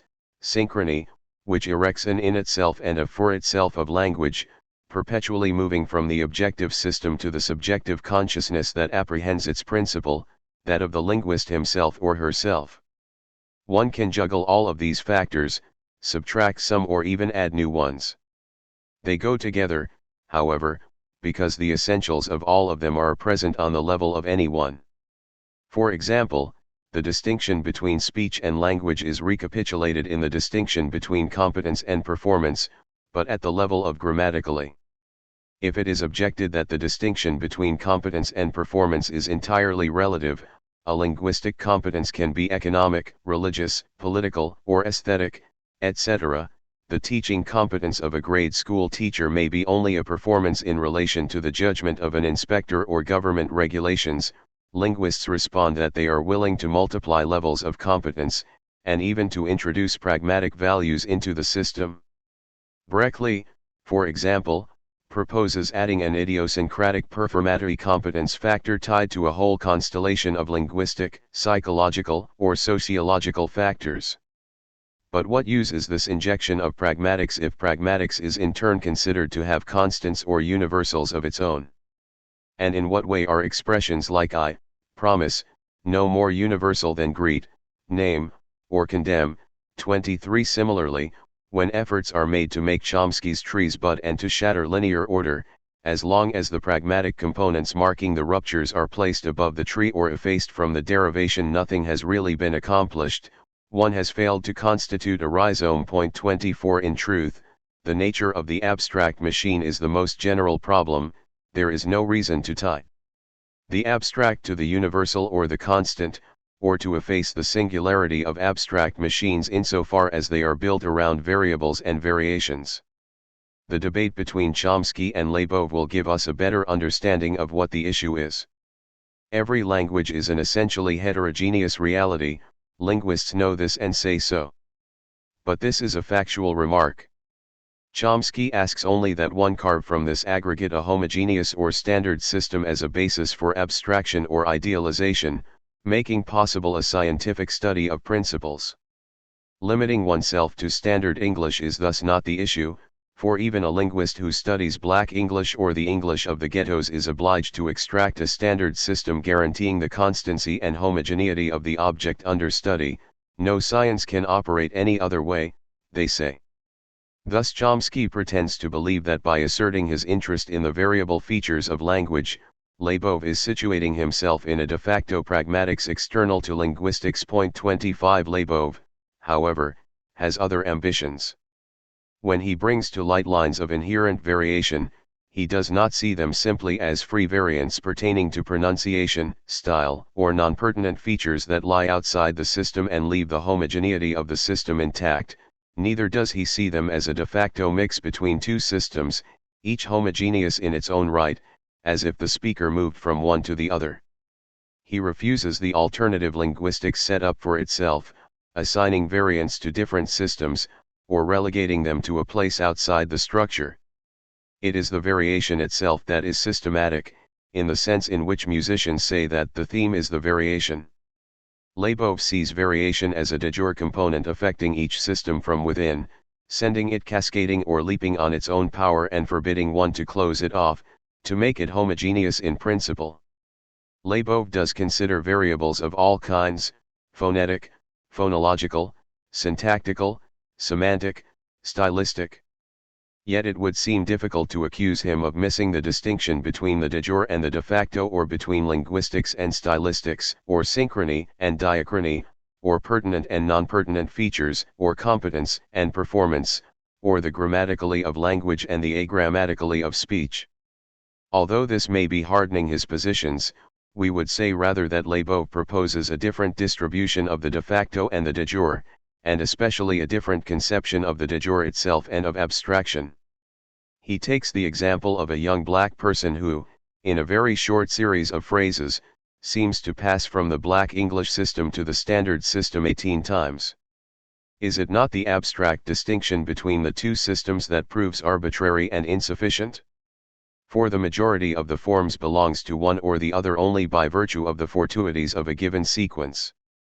Must it not be admitted that every system is in variation and is defined not by its constants and homogeneity but on the contrary by a variability whose characteristics are immanent, continuous, and regulated in a very specific mode, variable or optional rules? 25. How can we conceptualize this continuous variation at work within a language, even if it means overstepping the limits Labov sets for himself as well as the conditions of scientificity invoked by linguistics? In the course of a single day, an individual repeatedly passes from language to language. He successively speaks as father to son and as a boss to his lover. He speaks an infantilized language, while sleeping he is plunged into an oniric discourse, then abruptly returns to a professional language when the telephone rings. It will be objected that these variations are extrinsic, that it is still the same language. But that is to prejudge the question. First, it is not certain that the phonology is the same, nor the syntax, nor the semantics. Second, the whole question is whether this supposedly identical language is defined by invariance or, on the contrary, by the line of continuous variation running through it. Some linguists have suggested that linguistic change occurs less by systemic rupture than by a gradual modification of frequency, by a coexistence and continuity of different usages. Take as an example the statement, "I swear." It is a different statement depending on whether it is said by a child to his or her father, by a man in love to his loved one, or by a witness before the court. These are like 3 sequences. Or messianes for amens stretched over 7 sequences. Once again, there is no reason to say that the variables are merely situational, and that the statement remains constant in principle. Not only are there as many statements as there are effectuations, but all of the statements are present in the effectuation of one among them, so that the line of variation is virtual, in other words, real without being actual, and consequently continuous regardless of the leaps the statement makes. To place the statement in continuous variation is to send it through all the prosodic, semantic, syntactical, and phonological variables that can affect it in the shortest moment of time, the smallest interval. Build the continuum of "I swear," with the corresponding transformations. This is the standpoint of pragmatics, but a pragmatics internal to language, immanent, including variations of linguistic elements of all kinds. For example, Kafka's line of the 3 proceedings, the father's proceedings in the family, the engagement proceedings at the hotel, and the court proceedings. There is a constant tendency to seek a reduction. Everything is explained by the situation of the child in relation to its father, or of the man in relation to castration, or of the citizen in relation to the law. But this is to content oneself with extracting a pseudo-constant of content, which is no better than extracting a pseudo-constant of expression. Placing in variation allows us to avoid these dangers, because it builds a continuum or medium without beginning or end. Continuous variation should not be confused with the continuous or discontinuous character of the variable itself, the order word, a continuous variation for a discontinuous variable. A variable can be continuous over a portion of its trajectory, then leap or skip, without that affecting its continuous variation. What this does is impose an absent development as an alternative continuity that is virtual yet real. A constant or invariant is defined less by its permanence and duration than by its function as a center, if only relative. In the tonal or diatonic system of music, laws of resonance and attraction determine centers valid for all modes and endowed with stability and attractive power, pouvoir. These centers therefore organize distinctive, forms that are clearly established for a certain amount of time, a linear, codified, centered system of the arborescent type. It is true that the minor mode gives tonal music a descendante, runaway, fugitive character due to the nature of its intervals and the lesser stability of its chords. This mode thus has the ambiguity of undergoing operations that align it to a major model or standard at the same time as it continues to display a certain modal power, puissance, irreducible to tonality, as though music set out on a journey and garnered all resurgences, phantoms of the Orient, imaginary lands, traditions from all over. But temperament, tempered chromaticism has an even greater ambiguity, stretching the action of the center to the most distant tones, but also preparing the disaggregation of the central principle, replacing the centered forms of continuous development with a form that constantly dissolves and transforms itself.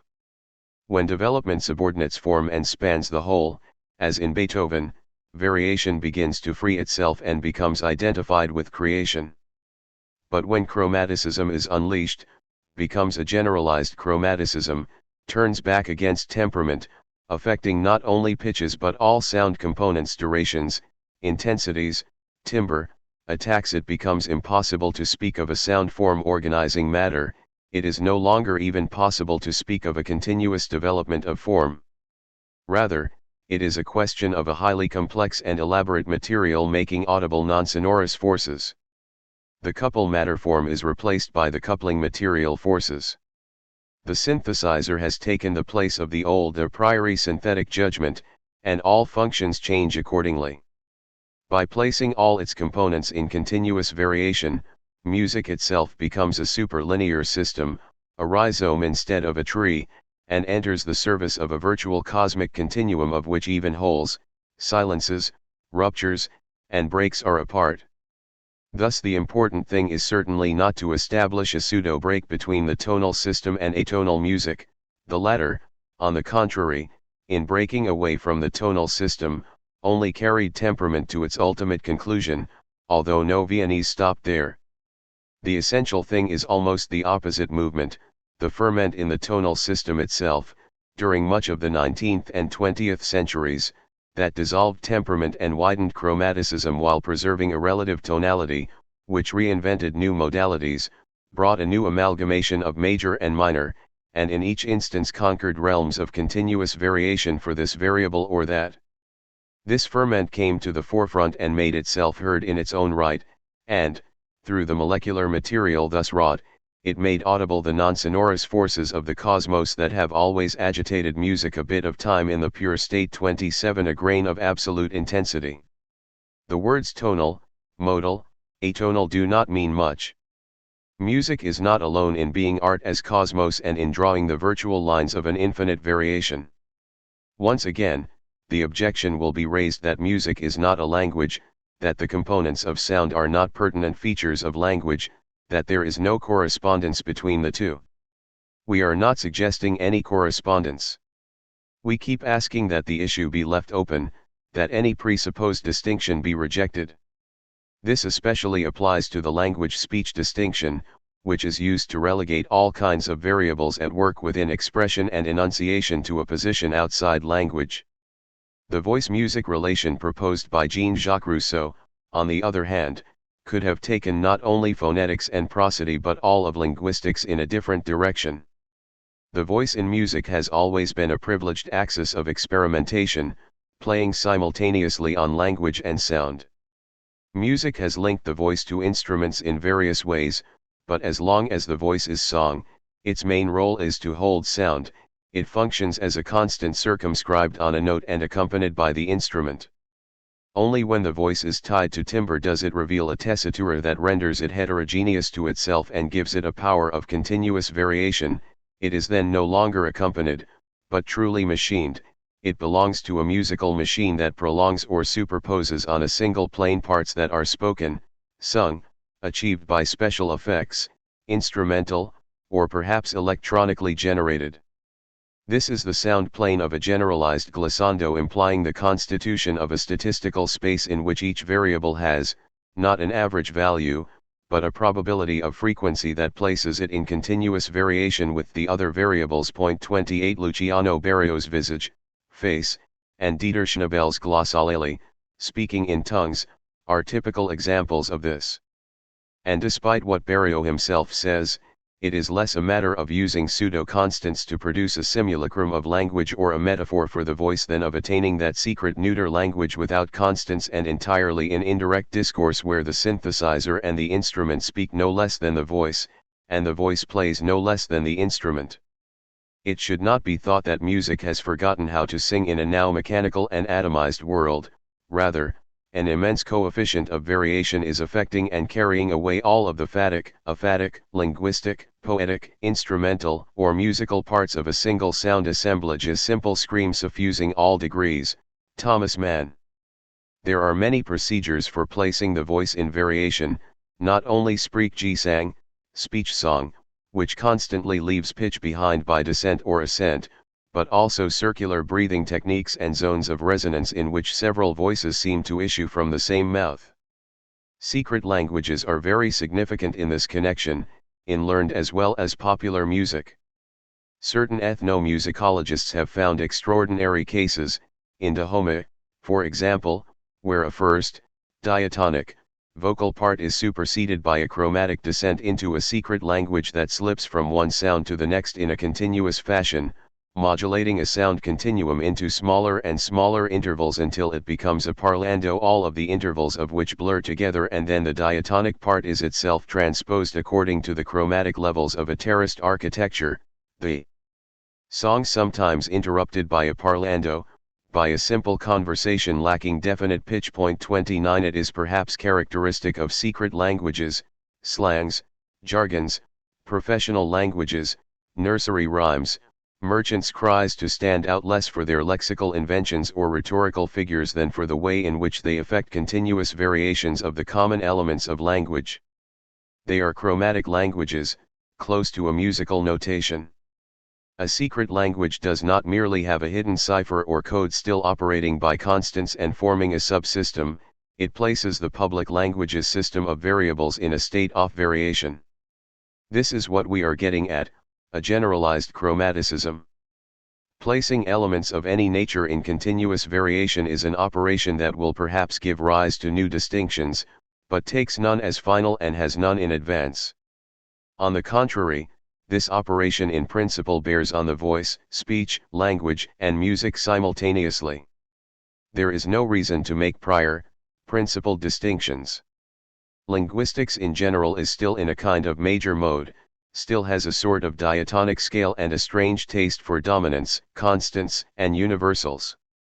All languages, in the meantime, are in imminent continuous variation, neither synchrony nor diachrony, but asynchrony, chromaticism as a variable and continuous state of language. For a chromatic linguistics according pragmatism its intensities and values. What is called a style can be the most natural thing in the world, it is nothing other than the procedure of a continuous variation. Of the dualisms established by linguistics, there are few with a more shaky foundation than the separation between linguistics and stylistics, because a style is not an individual psychological creation but an assemblage of enunciation. It unavoidably produces a language within a language. Take an arbitrary list of authors we are fond of: Kafka once again, Beckett, Gerasim Luca, Jean-Luc Godard. It will be noted that they are all more or less in a bilingual situation: Kafka, the Czechoslovakian Jew writing in German; Beckett, the Irishman writing in English and French; Luca, originally from Romania; Godard and his will to be Swiss. But this is only circumstantial, an opportunity, and the opportunity can be found elsewhere. It will also be noted that many of them are not only or not primarily writers: Beckett and theater and television, Godard and film and television, Luca and his audiovisual machines. The reason for this is that when one submits linguistic elements to a treatment producing continuous variation, when one introduces an internal pragmatics into language, one is necessarily led to treat non-linguistic elements such as gestures and instruments in the same fashion, as if the two aspects of pragmatics joined on the same line of variation, in the same continuum. Moreover, the idea perhaps comes first from outside, with language following only later, as with the necessarily exterior sources of a style. But the essential thing is that each of these authors has his own procedure of variation, his own widened chromaticism, his own mad production of speeds and intervals. The creative stammering of Gerasim Luca, in the poem Passionnement, passionately, point 30 Godard's is another kind of stammering. In theater, Robert Wilson's whispering, without definite pitch, and Carmelo Bani's ascending and descending variations. 31 It's easy to stammer, but making language itself stammer is a different affair. It involves placing all linguistic, and even non-linguistic, elements in variation, both variables of expression and variables of content. A new form of redundancy, and there has always been a struggle in language between the verb être, to be, and the conjunction et, and, between est and et, is and which in French are identical in pronunciation transaction. It is only in appearance that these two terms are in accord and combine, for the first acts in language as a constant and forms the diatonic scale of language, while the second places everything in variation, constituting the lines of a generalized chromaticism. From one to the other, everything shifts. Writers in British or American English have been more conscious than the French of this struggle and the stakes involved, and of the valence of the end. 32 It was Proust who said that masterpieces are written in a kind of foreign language. That is the same as stammering, making language stammer rather than stammering in speech. To be a foreigner, but in one's own tongue, not only when speaking a language other than one's own. To be bilingual, multilingual, but in one and the same language, without even a dialect or patois. To be a bastard, a half-breed, but through a purification of race. That is when style becomes a language. That is when language becomes intensive, a pure continuum of values and intensities. That is when all of language becomes secret, yet has nothing to hide, as opposed to when one carves out a secret subsystem within language. One attains this result only by sobriety, creative subtraction. Continuous variation has only ascetic lines, a touch of herb and pure water. It is possible to take any linguistic variable and place it in variation following a necessarily virtual continuous line between two of its states. We are no longer in the situation of linguists who expect the constants of language to experience a kind of mutation or undergo the effects of changes accumulated in speech alone. Lines of change or creation are fully and directly a part of the abstract machine. Gilles Deleuze remarked that a language necessarily includes unexploited possibilities or potentialities and that the abstract machine must include these possibilities or potentialities. 33 Potential and virtual are not at all in opposition to real; on the contrary, the reality of the creative, or the placing in continuous variation of variables, is in opposition only to the actual determination of their constant relations. Each time we draw a line of variation, the variables are of a particular nature, phonological, syntactical, or grammatical, semantic, and so on, but the line itself is appurtenant, asyntactic or agrammatical, asemantic. Agrammatically, for example, is no longer a contingent characteristic of speech opposed to the grammatically of language, rather, it is the ideal characteristic of a line placing grammatical variables in a state of continuous variation. Let us take Nicolas Rouet's examples of certain singular expressions of Cummings's, he danced his did, or they went there came. It is possible to reconstitute the variations through which the grammatical variables pass in virtuality in order to end up as agrammatical expressions of this kind: he did his dance, he danced his dance, he danced what he did, they went as they came, they went their way. 34 In spite of Rouet's structural interpretation, we should avoid taking the view that the atypical expression is produced by the successive correct forms. It is instead the atypical expression that produces the placing in variation of the correct forms, uprooting them from their state as constants. The atypical expression constitutes a cutting edge of deterritorialization of language. It plays the role of tensor, in other words, it causes language to tend toward the limit of its elements, forms, or notions, toward a near side or a beyond of language. The tensor affects a kind of transitivization of the phrase, causing the last term to react upon the preceding term, back through the entire chain. It assures an intensive and chromatic treatment of language. An expression as simple as n can play the role of tensor for all of language. In this sense, and is less a conjunction than the atypical expression of all of the possible conjunctions it places in continuous variation. The tensor, therefore, is not reducible either to a constant or a variable, but assures the variation of the variable by subtracting in each instance the value of the constant, n, 1. Tensors coincide with no linguistic category, nevertheless they are pragmatic values essential to both assemblages of enunciation and indirect discourses. 35 Some believe that these variations do not express the usual labor of creation in language and remain marginal, confined to poets, children, and lunatics. That is because they wish to define the abstract machine by constants that can be modified only secondarily, by accumulative effect or syntagmatic mutation. But the abstract machine of language is not universal, or even general, but singular. It is not actual, but virtual real. It has, not invariable or obligatory rules, but optional rules that ceaselessly vary with the variation itself, as in a game in which each move changes the rules. That is why abstract machines and assemblages of enunciation are complementary, and present in each other. The abstract machine is like the diagram of an assemblage. It draws lines of continuous variation, while the concrete assemblage treats variables and organized their highly diverse relations as a function of those lines. The assemblage negotiates variables at this or that level of variation, according to this or that degree of deterritorialization, and determines which variables will enter into constant relations or obey obligatory rules and which will serve instead as a fluid matter for variation. We should not conclude from this that the assemblage brings only a certain resistance or inertia to bear against the abstract machine, for even constants are essential to the determination of the virtualities through which the variation passes. They are themselves optionally chosen. There is indeed breaking and resistance at a certain level, but at another level of the assemblage there is nothing but a come and go between different types of variables, and corridors of passage traveled in both directions. The variables effectuate the machine in unison, in the sum of their relations. There is therefore no basis for a distinction between a constant and collective language, and variable and individual speech acts.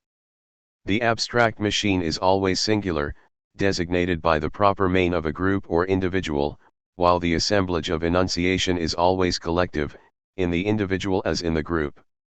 The Lenin abstract machine, and the Bolshevik collective assemblage. The same goes for literature, for music. There is no primacy of the individual, there is instead an indissolubility of a singular abstract and a collective concrete. The abstract machine does not exist independently of the assemblage, any more than the assemblage functions independently of the machine. For language can be scientifically studied only under the conditions of a standard or major language. Since everybody knows that language is a heterogeneous, variable reality, What is the meaning of the linguist's insistence on carving out a homogeneous system in order to make a scientific study possible? It is a question of extracting a set of constants from the variables, or of determining constant relations between variables. This is already evident in the phonologist's concept of commutativity. But the scientific model taking language as an object of study is one with the political model by which language is homogenized, centralized, standardized, becoming a language of power, a major or dominant language. Linguistics can claim all it wants to be science, nothing but pure science. It wouldn't be the first time that the order of pure science was used to secure the requirements of another order. What is grammatically, and the sign S, the categorical symbol that dominates statements? It is a power marker before it is a syntactical marker, and Chomsky's trees establish constant relations between power variables. Forming grammatically correct sentences is for the normal individual the prerequisite for any submission to social laws. No one is supposed to be ignorant of grammatically, those who belong in special institutions. The unity of language is fundamentally political. There is no mother tongue, only a power takeover by a dominant language that at times advances along a broad front, and at times swoops down on diverse centers simultaneously. We can conceive of several ways for a language to homogenize, centralize.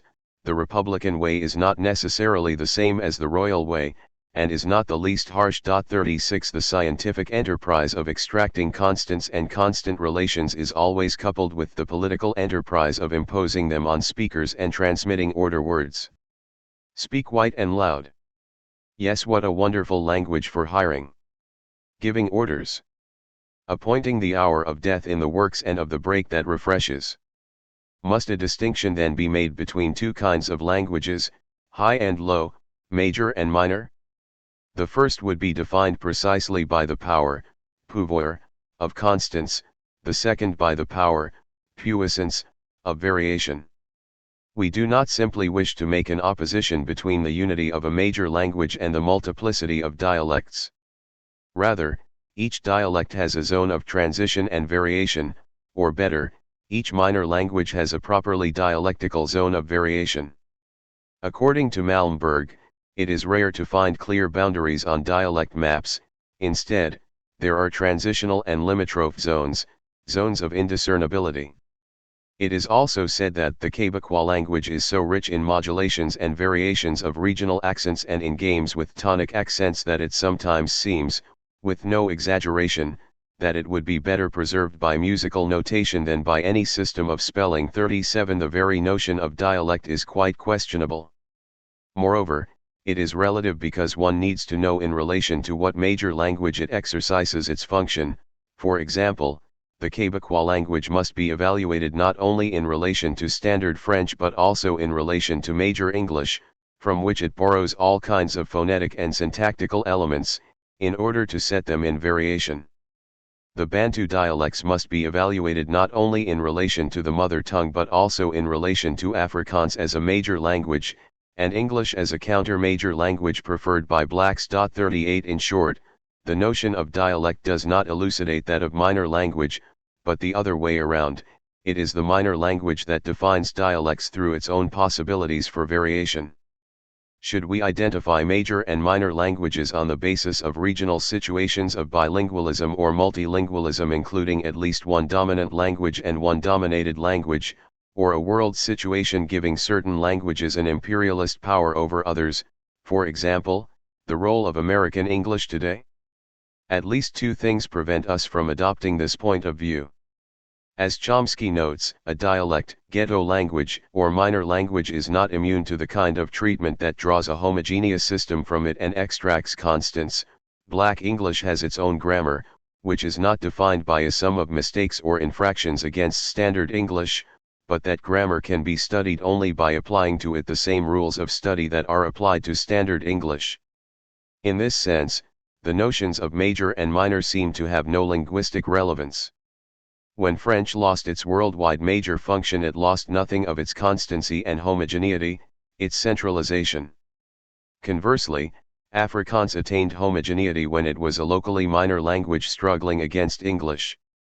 Even politically, Especially politically, it is difficult to see how the upholders of a minor language can operate if not by giving it, if only by writing in it, a constancy and homogeneity making it a locally major language capable of forcing official recognition, hence the political role of writers who assert the rights of a minor language.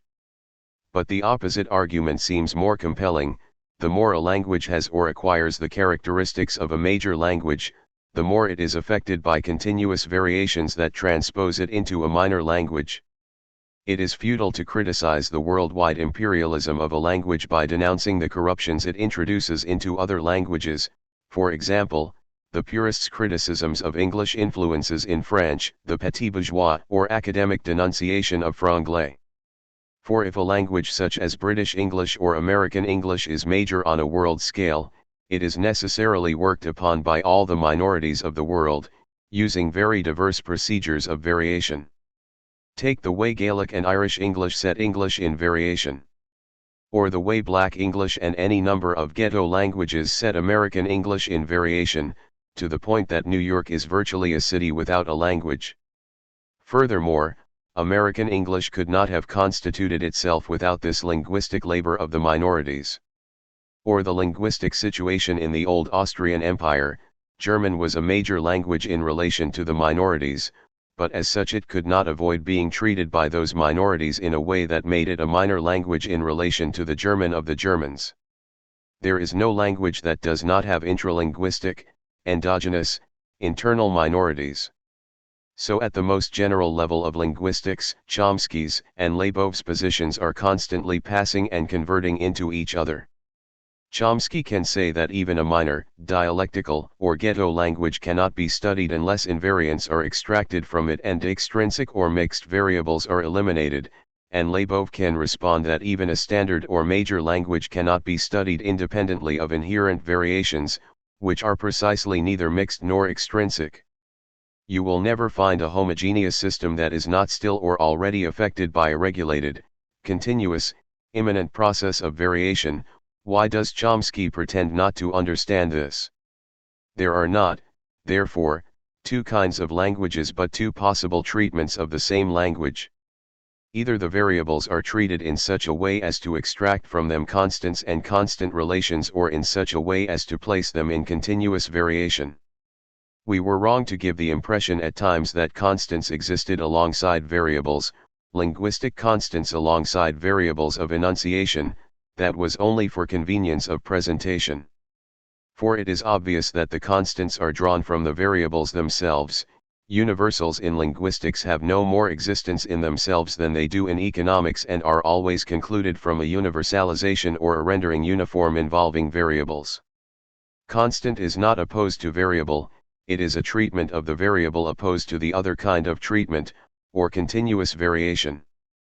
So-called obligatory rules correspond to the first kind of treatment, whereas optional rules concern the construction of a continuum of variation.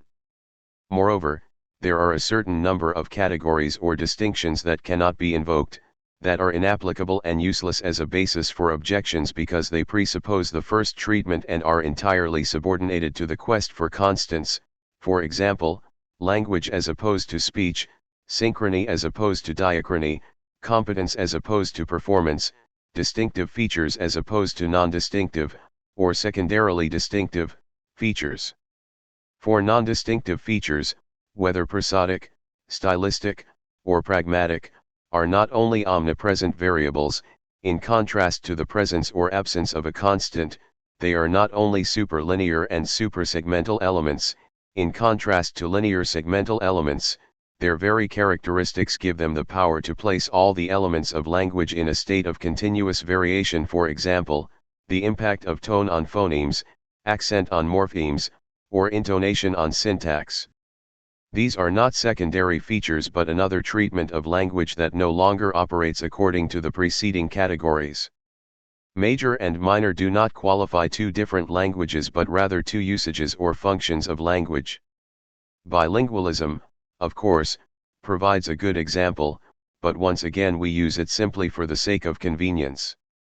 Doubtless, in the Austrian Empire Czech was a minor language in relation to German, but the German of Prague already functioned as a potentially minor language in relation to the German of Vienna or Berlin, and Kafka, a Czechoslovakian Jew writing in German, submits German to creative treatment as a minor language, constructing a continuum of variation, negotiating all of the variables both to constrict the constants and to expand the variables, make language stammer, or make it wail, stretch tensors through all of language, even written language, and draw from it cries, shouts, pitches, durations, timbres, accents, intensities. Two conjoined tendencies in so-called minor languages have often been noted: an impoverishment, a shedding of syntactical and lexical forms, but simultaneously a strange proliferation of shifting effects, a taste for overload and paraphrase. This applies to the German of Prague, Black English, and Quebecois. But with rare exceptions, the interpretation of the linguists has been rather malevolent, invoking a consubstantial poverty and preciosity. The alleged poverty is in fact a restriction of constants, and the overload an extension of variations functioning to deploy a continuum sweeping up all components. The poverty is not a lack but a void or ellipsis, allowing one to sidestep a constant instead of tackling it head-on, or to approach it from above or below instead of positioning oneself within it. And the overload is not a rhetorical figure, a metaphor, or symbolic structure. It is a mobile paraphrase bearing witness to the unlocalized presence of an indirect discourse at the heart of every statement. From both sides we see a rejection of reference points, a dissolution of constant form in favor of differences in dynamic. The closer a language gets to this state, the closer it comes not only to a system of musical notation, but also to music itself. 39. Subtract and place in variation, remove and place in variation, a single operation. Minor languages are characterized not by overload and poverty in relation to a standard or major language, but by a sobriety and variation that are like a minor treatment of the standard language, a becoming minor of the major language. The problem is not the distinction between major and minor language, it is one of a becoming. It is a question not of reterritorializing oneself on a dialect or a patois, but of deterritorializing the major language. Black Americans do not oppose Black to English, they transform the American English that is their own language into Black English. Minor languages do not exist in themselves, they exist only in relation to a major language and are also investments of that language for the purpose of making it minor. One must find the minor language, the dialect, or rather idiolect, on the basis of which one can make one's own major language minor.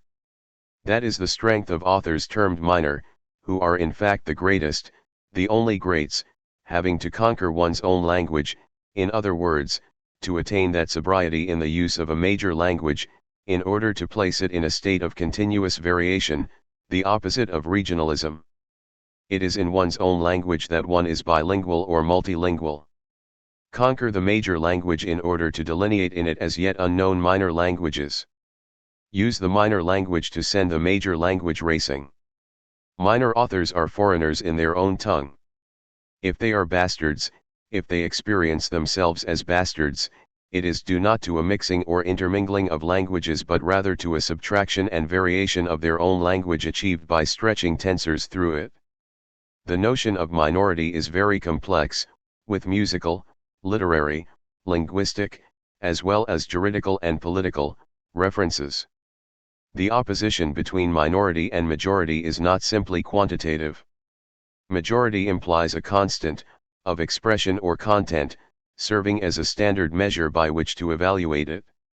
Let us suppose that the constant or standard is the average adult white heterosexual European male speaking a standard language, Joyce's or Ezra Pound's Ulysses. It is obvious that man holds the majority, even if he is less numerous than mosquitoes, children, women, blacks, peasants, homosexuals, etc. That is because he appears twice, once in the constant and again in the variable from which the constant is extracted. Majority assumes a state of power and domination, not the other way around. It assumes the standard measure, not the other way around. Even Marxism has almost always translated hegemony from the point of view of the national worker, qualified, male and over 35-40. A determination different from that of the constant will therefore be considered minoritarian, by nature and regardless of number, in other words, a subsystem or an outsystem. This is evident in all the operations, electoral or otherwise, where you are given a choice, but on the condition that your choice conform to the limits of the constant. You mustn't choose to change society. But at this point, everything is reversed.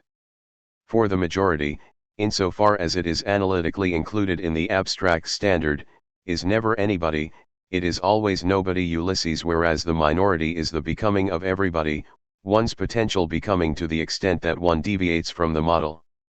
There is a majoritarian fact, but it is the analytic fact of nobody, as opposed to the becoming minoritarian of everybody. That is why we must distinguish between the majoritarian as a constant and homogeneous system, minorities as subsystems, and the minoritarian as a potential, creative, and created, becoming. The problem is never to acquire the majority, even in order to install a new constant. There is no becoming majoritarian, majority is never becoming. All becoming is minoritarian. Women, regardless of their numbers, are a minority, definable as a state or subset, but they create only by making possible a becoming over which they do not have ownership, into which they themselves must enter. This is a becoming woman affecting all of humankind, men and women both. The same goes for minor languages. They are not simply sublanguages, idiolects, or dialects, but potential agents of the major languages entering into a becoming minoritarian of all of its dimensions and elements. We should distinguish between minor languages, the major language, and the becoming minor of the major language. Minorities, of course, are objectively definable states, states of language, ethnicity, or sex with their own ghetto territorialities, but they must also be thought of as seeds, crystals of becoming whose value is to trigger uncontrollable movements and deterritorializations of the mean or majority.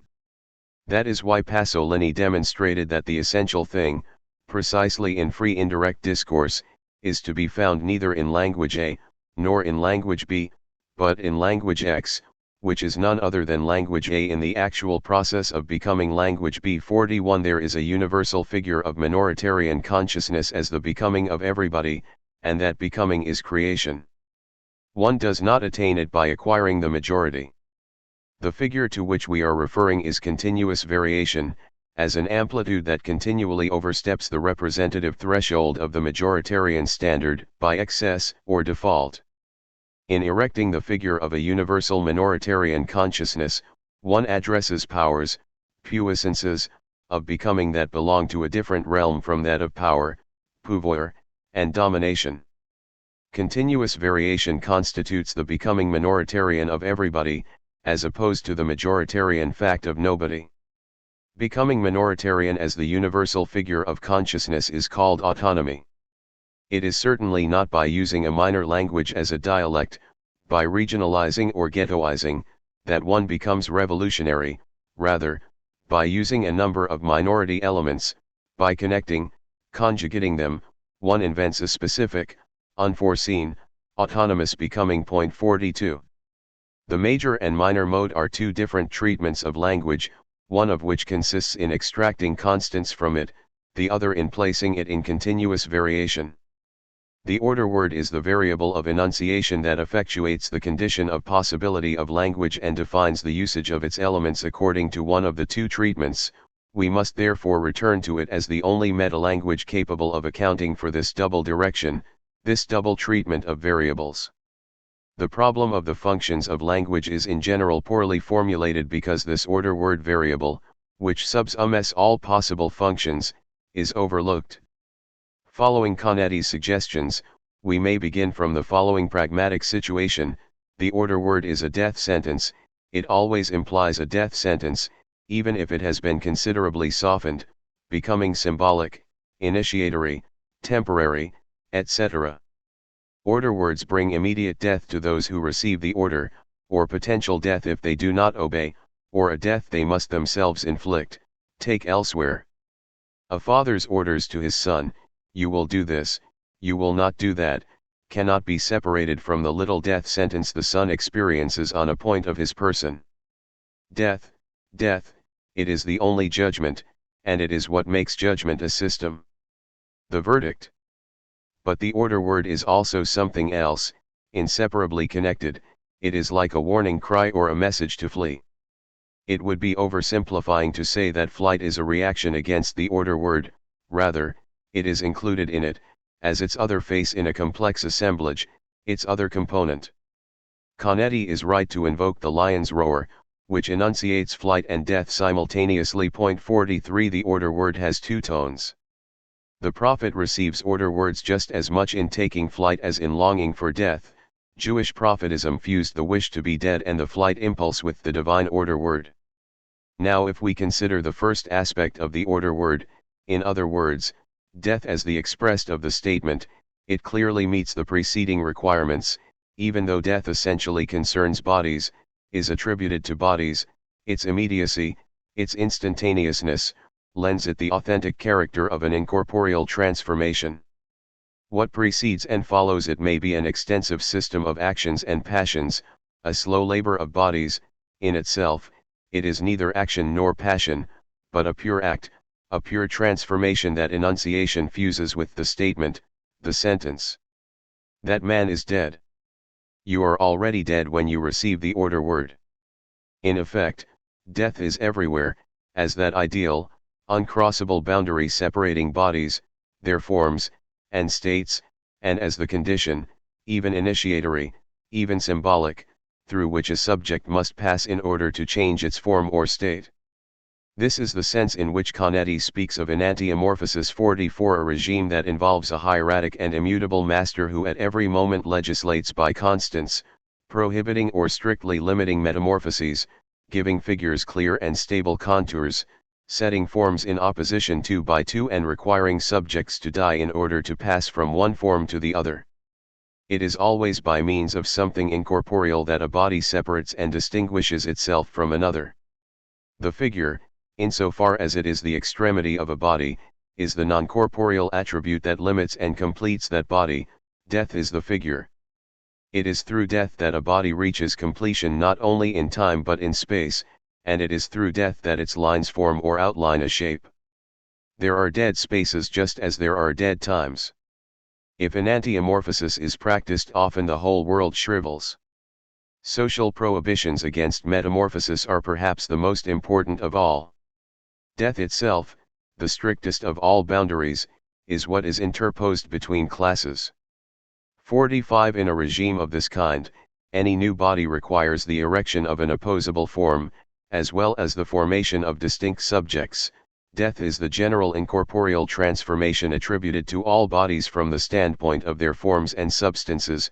For example, the body of the party cannot come into its own without an operation of enantiomorphosis, and without the formation of new activists, which assumes the elimination of the first generation. It is true that we are bringing in considerations of content as well as expression. For even at the moment when the two planes are most distinct, as the regime of bodies and the regime of signs in an assemblage, they are still in reciprocal presupposition. The incorporeal transformation is the expressed of order words, but also the attribute of bodies. Not only do linguistic variables of expression enter into relations of formal opposition or distinction favorable to the extraction of constants, non-linguistic variables of content do also. As Helmsleft notes, an expression is divided, for example, into phonic units in the same way a content is divided into social, zoological, or physical units. Calf divides into young bovine male. 46 The network of binariths, or arborescences, is applicable to both sides. There is, however, no analytic resemblance, correspondence, or conformity between the two planes. But their independence does not preclude isomorphism, in other words, the existence of the same kind of constant relations on both sides. It is by virtue of this type of relations that linguistic and non-linguistic elements are inseparable from the start, despite their absence of correspondence. The elements of content give the interminglings of bodies clear contours at the same time as the elements of expression give the non-corporeal expressive power of sentencing or judgment. These elements are all abstract or deterritorialized to different degrees, but in each instance they effect a reterritorialization of the overall assemblage on certain order words and contours. Indeed, the significance of the doctrine of synthetic judgment is to have demonstrated that there is an a priori link, isomorphism, between sentence and figure, form of expression and form of content. If we consider the other aspect of the order word, flight rather than death, it appears that variables are in a new state, that of continuous variation. An incorporeal transformation is still attributed to bodies, but it is now a passage to the limit.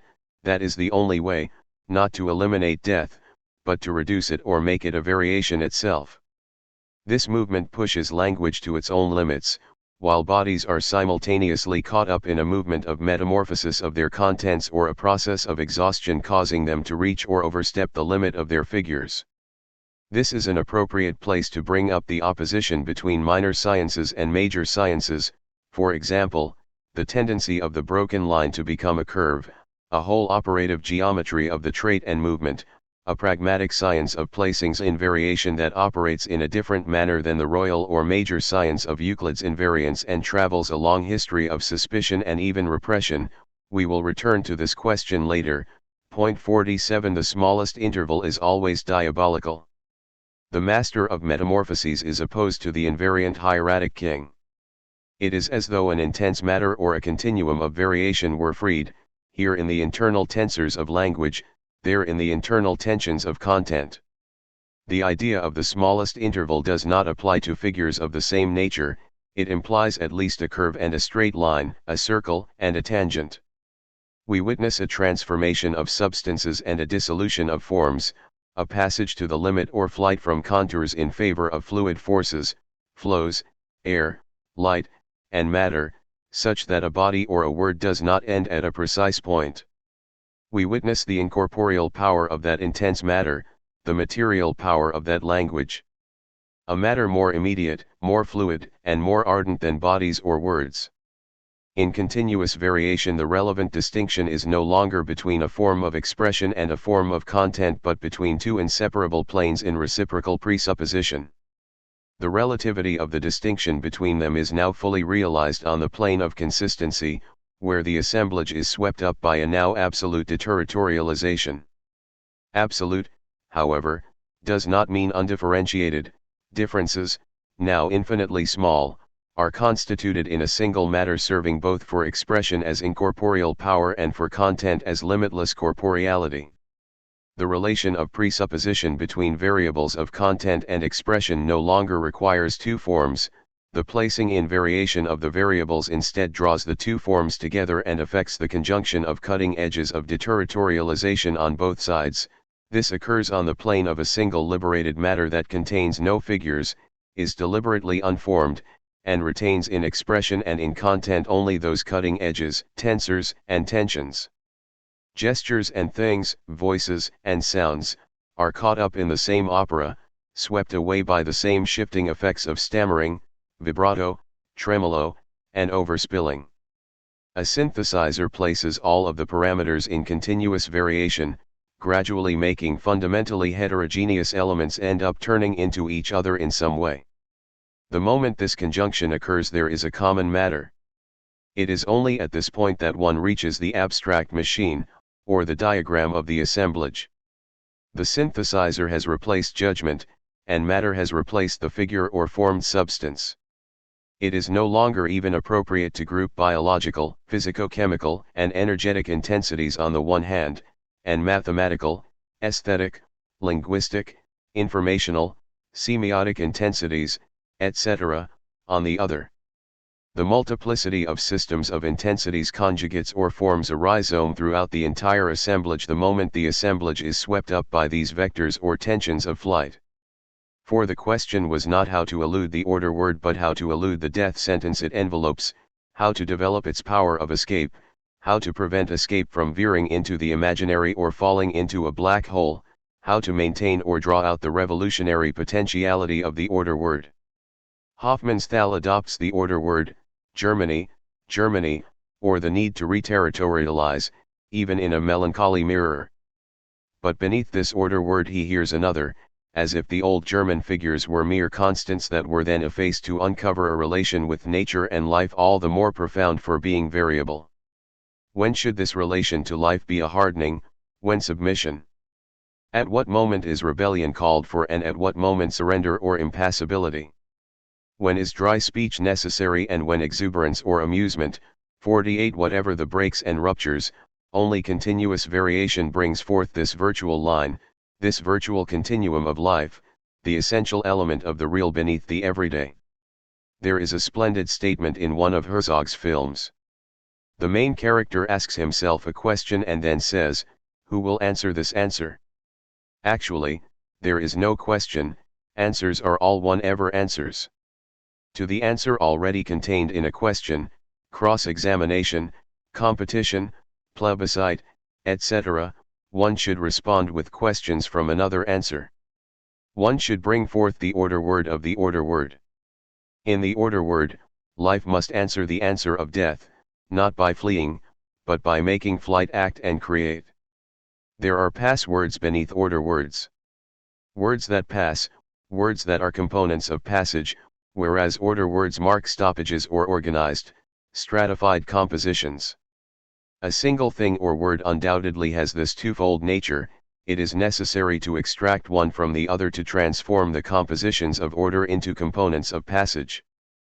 587b.ca.d70, on several regimes of signs. The order of the Ark of the Israelites. We call any specific formalization of expression a regime of signs, at least when the expression is linguistic. A regime of signs constitutes a semiotic system. But it appears difficult to analyze semiotic systems in themselves. There is always a form of content that is simultaneously inseparable from and independent of the form of expression, and the two forms pertain to assemblages that are not principally linguistic. However, one can proceed as though the formalization of expression were autonomous and self-sufficient.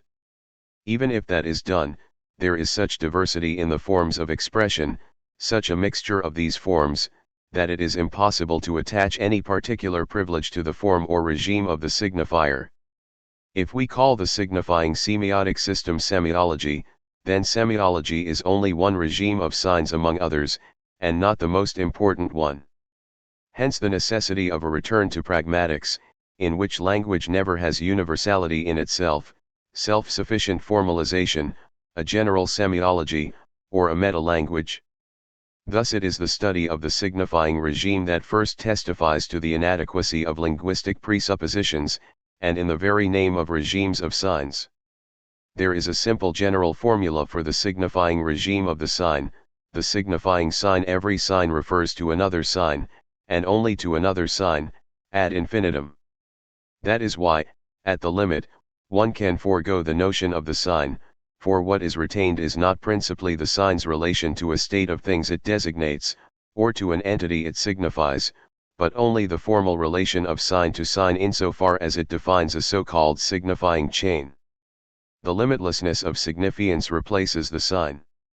When denotation, here, designation and signification taken together, is assumed to be part of connotation, one is wholly within this signifying regime of the sign. Not much attention is paid to indexes, in other words, the territorial states of things constituting the designatable. Not much attention is paid to icons, that is, operations of reterritorialization constituting the signifiable. Thus the sign has already attained a high degree of relative deterritorialization.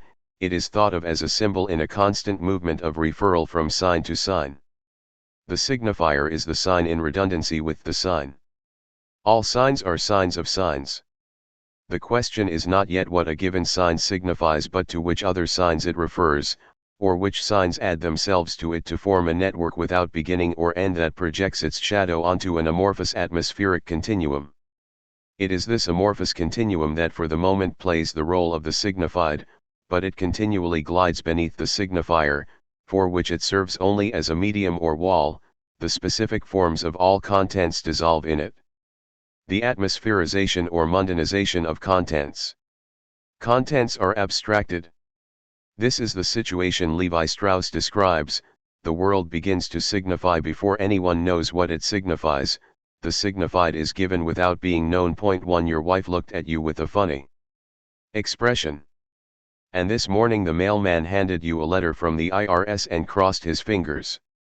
Then you stepped in a pile of dog shit. You saw 2 sticks on the sidewalk positioned like the hands of a watch. They were whispering behind your back when you arrived at the office. It doesn't matter what it means, it's still signifying. The sign that refers to other signs is struck with a strange impotence and uncertainty, but mighty is the signifier that constitutes the chain.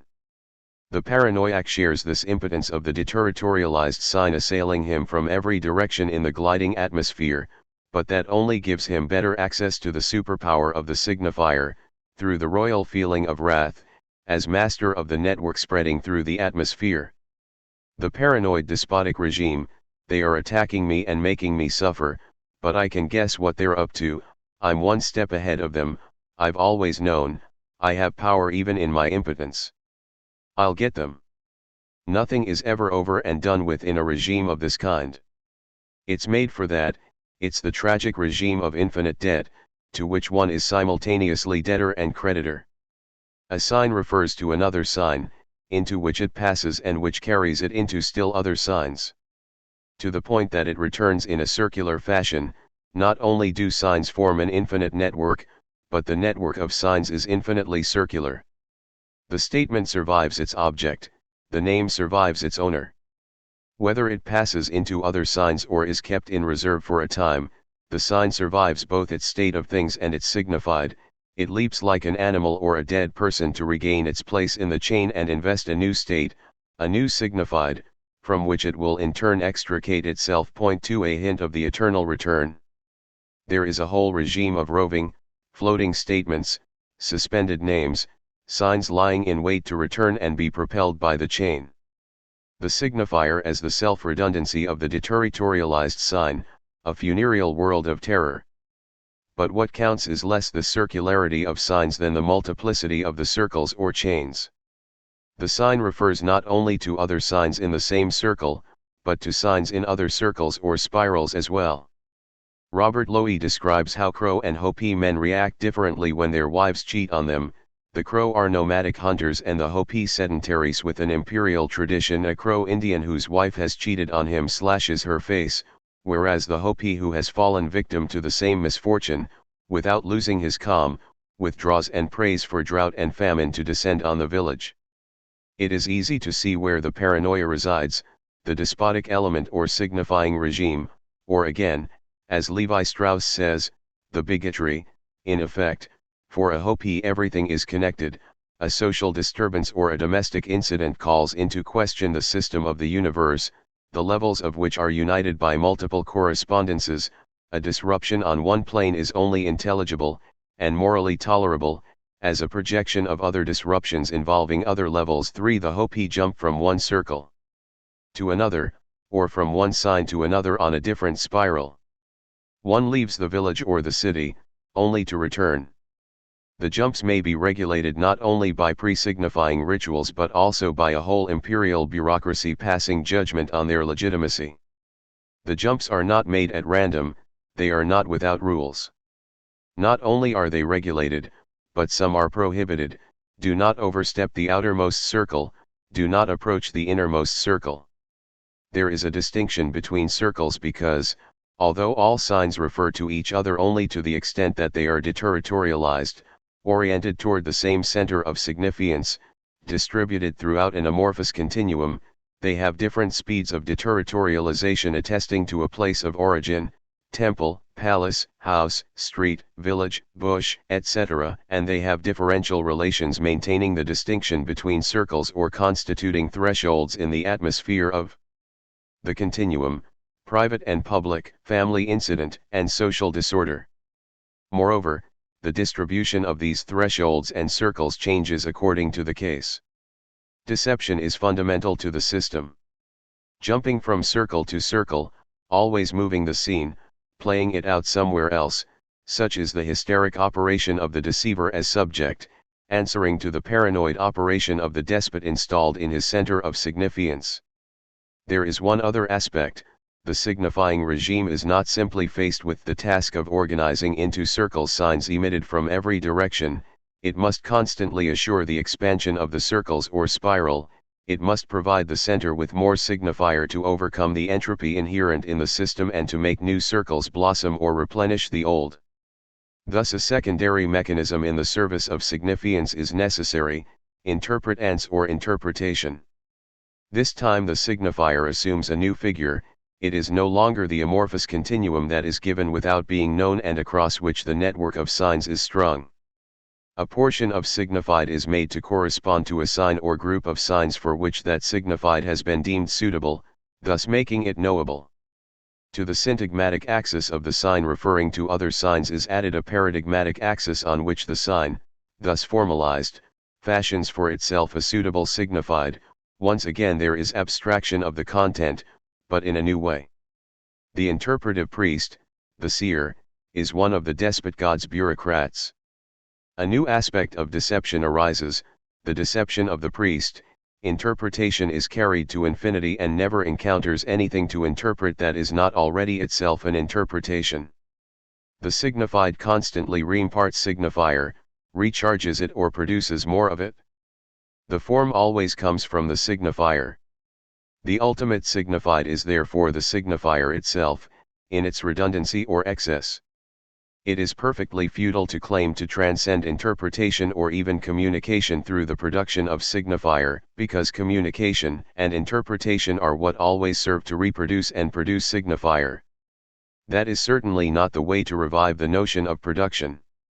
The discovery of the psychoanalyst priests, a discovery every kind of priest or seer made in their time, was that interpretation had to be subordinated to signifiance, to the point that the signifier would impart no signified without the signified reimparting signifier in its turn. Actually, there is no longer even any need to interpret, but that is because the best interpretation, the weightiest and most radical one, is an eminently significant silence. It is well known that although psychoanalysts have ceased to speak, they interpret even more, or better yet, fuel interpretation on the part of the subject, who jumps from one circle of hell to the next. In truth, signifiance and interpretasis are the two diseases of the earth or the skin, in other words, humankind's fundamental neurosis. There is not much to say about the center of signifiance, or the signifier in person, because it is a pure abstraction no less than a pure principle, in other words, it is nothing. Lack or excess, it hardly matters. It comes to the same thing to say that the sign refers to other signs ad infinitum and that the infinite set of all signs refers to a supreme signifier. At any rate, this pure formal redundancy of the signifier could not even be conceptualized if it did not have its own substance of expression, for which we must find a name, faciality. Not only is language always accompanied by faciality traits, but the face crystallizes all redundancies. It emits and receives, releases and recaptures signifying signs. It is a whole body unto itself, it is like the body of the center of signifiance to which all of the deterritorialized signs affix themselves, and it marks the limit of their deterritorialization. The voice emanates from the face, that is why, however fundamentally important the writing machine is in the imperial bureaucracy, what is written retains an oral or non-book character. The face is the icon proper to the signifying regime, the reterritorialization internal to the system. The signifier reterritorializes on the face. The face is what gives the signifier substance, it is what fuels interpretation, and it is what changes traits, when interpretation reimparts signifier to its substance. Look, his expression changed. The signifier is always facialized. Faciality reigns materially over that whole constellation of signifiances and interpretations. Psychologists have written extensively on the baby's relations to the mother's face, and sociologists on the role of the face in mass media and advertising. The despot God has never hidden his face, far from it, he makes himself one, or even several. The mask does not hide the face, it is the face. The priest administers the face of the God. With the despot, everything is public, and everything that is public is so by virtue of the face. Lies and deception may be a fundamental part of the signifying regime, but secrecy is not. Point 4. Conversely, when the face is effaced, when the faciality traits disappear, we can be sure that we have entered another regime, other zones infinitely muter and more imperceptible, where subterranean becomings animal occur, becomings molecular, nocturnal deterritorializations overspilling the limits of the signifying system. The despot or God brandishes the solar face that is his entire body, as the body of the signifier. He looked at me queerly, he knitted his brow. What did I do to make him change expression? I have her picture in front of me, it's as if she were watching me. Surveillance by the face, as Strindberg said. Overcoating by the signifier, irradiation in all directions, unlocalized omnipresence. Finally, the face or body of the despot or God has something like a counterbody, the body of the tortured, or better, of the excluded. There is no question that these two bodies communicate, for the body of the despot is sometimes subjected to trials of humiliation or even torture, or of exile and exclusion. At the opposite pole one might imagine placing the body of 16587 B.ca.D70, on several regimes of signs. The condemned man, he, too, has his legal status, he gives rise to his own ceremonial, not in order to ground the surplus power possessed by the person of the sovereign, but in order to code the lack of power with which those subjected to punishment are marked. In the darkest region of the political field, the condemned man outlines the symmetrical, inverted figure of the king. 5. The one who is tortured is fundamentally one who loses his or her face, entering into a becoming animal, a becoming molecular, the ashes of which are thrown to the wind. But it appears that the one who is tortured is not at all the final term, but rather the first step before exclusion. Oedipus, at least, understood that. He tortured himself, gouged out his own eyes, then went away.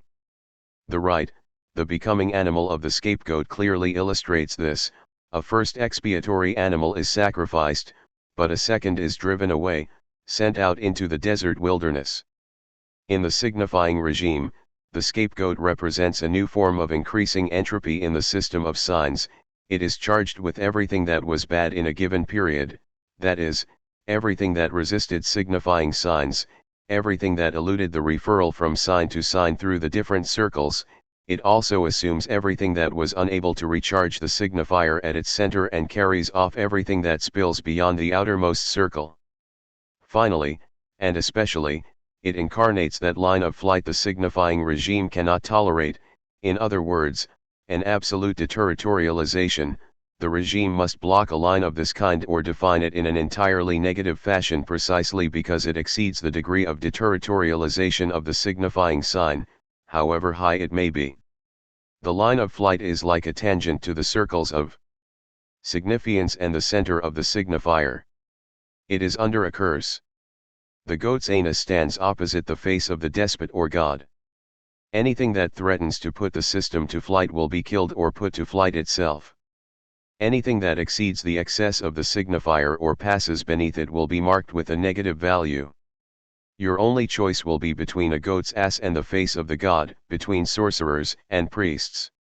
The complete system, then, consists of the paranoid face or body of the despot God in the signifying center of the temple, the interpreting priests who continually recharge the signified in the temple, transforming it into signifier, the hysterical crowd of people outside, clumped in tight circles, who jump from one circle to another, the faceless, depressive scapegoat emanating from the center, chosen, treated, and adorned by the priests, cutting across the circles in its headlong flight into the desert.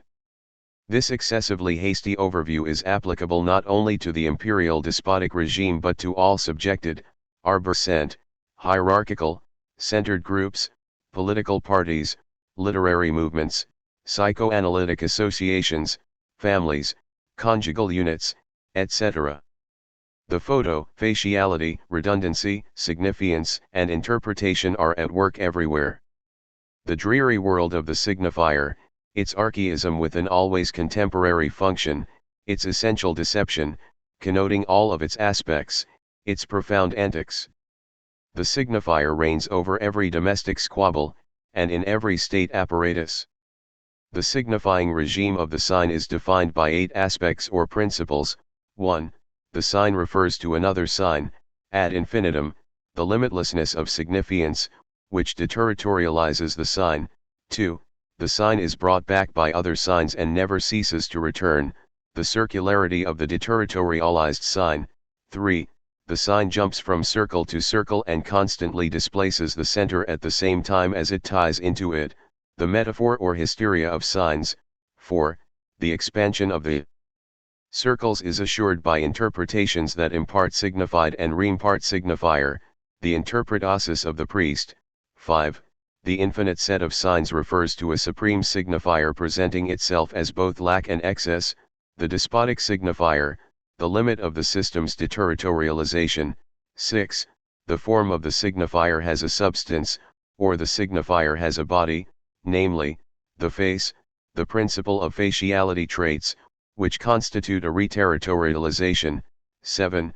The system's line of flight is assigned a negative value, condemned as that which exceeds the signifying regime's power of deterritorialization, the principle of the scapegoat. 8. The regime is one of universal deception, in its jumps, in the regulated circles, in the seer's regulation of interpretations, in the publicness of the facialized center, and in the treatment of the line of flight. Not only is the semiotic system not the first, but we see no reason to accord it any particular privilege from the standpoint of an abstract evolutionism. We would like to indicate very briefly certain characteristics of the other 2 semiotic systems. First, the so-called primitive, pre-signifying semiotic, which is much closer to natural codings operating without signs. There is no reduction to faciality as the sole substance of expression, there is no elimination of forms of content through abstraction of the signified. To the extent that there is still abstraction of content from a strictly semiotic point of view, it fosters a pluralism or polyvocally of forms of expression that prevents any power takeover by the signifier and preserves expressive forms particular to content, thus forms of corporeality, gesturality, rhythm, dance, and rite coexist heterogeneously with the vocal form. 6 A variety of forms and substances of expression intersect and form relays. It is a segmentary but plurilinear, multidimensional semiotic that wards off any kind of signifying circularity. Segmentarity is the law of the lineages. Here, the sign owes its degree of relative deterritorialization not to a perpetual referral to other signs but rather to a confrontation between the territorialities and compared segments from which each sign is extracted, the camp, the bush, the moving of the camp. Not only is the polyvocally of statements preserved, but it is possible to finish with a statement, a name that has been used up is abolished, a situation quite unlike the placing in reserve or transformation occurring in the signifying semiotic. The meaning of cannibalism in a pre-signifying regime is precisely this, eating the name, a semiography that is fully a part of a semiotic in spite of its relation to content. The relation is an expressive one. 7 It should not be thought that a semiotic of this kind functions by ignorance, repression, or foreclosure of the signifier. On the contrary, it is animated by a keen presentiment of what is to come. It does not need to understand it to fight against it. It is wholly destined by its very segmentarity and polyvocality to avert the already present threat, universalizing abstraction, erection of the signifier, circularity of statements, and their correlates, the state apparatus, the instatement of the despot, the priestly caste, the scapegoat, etc.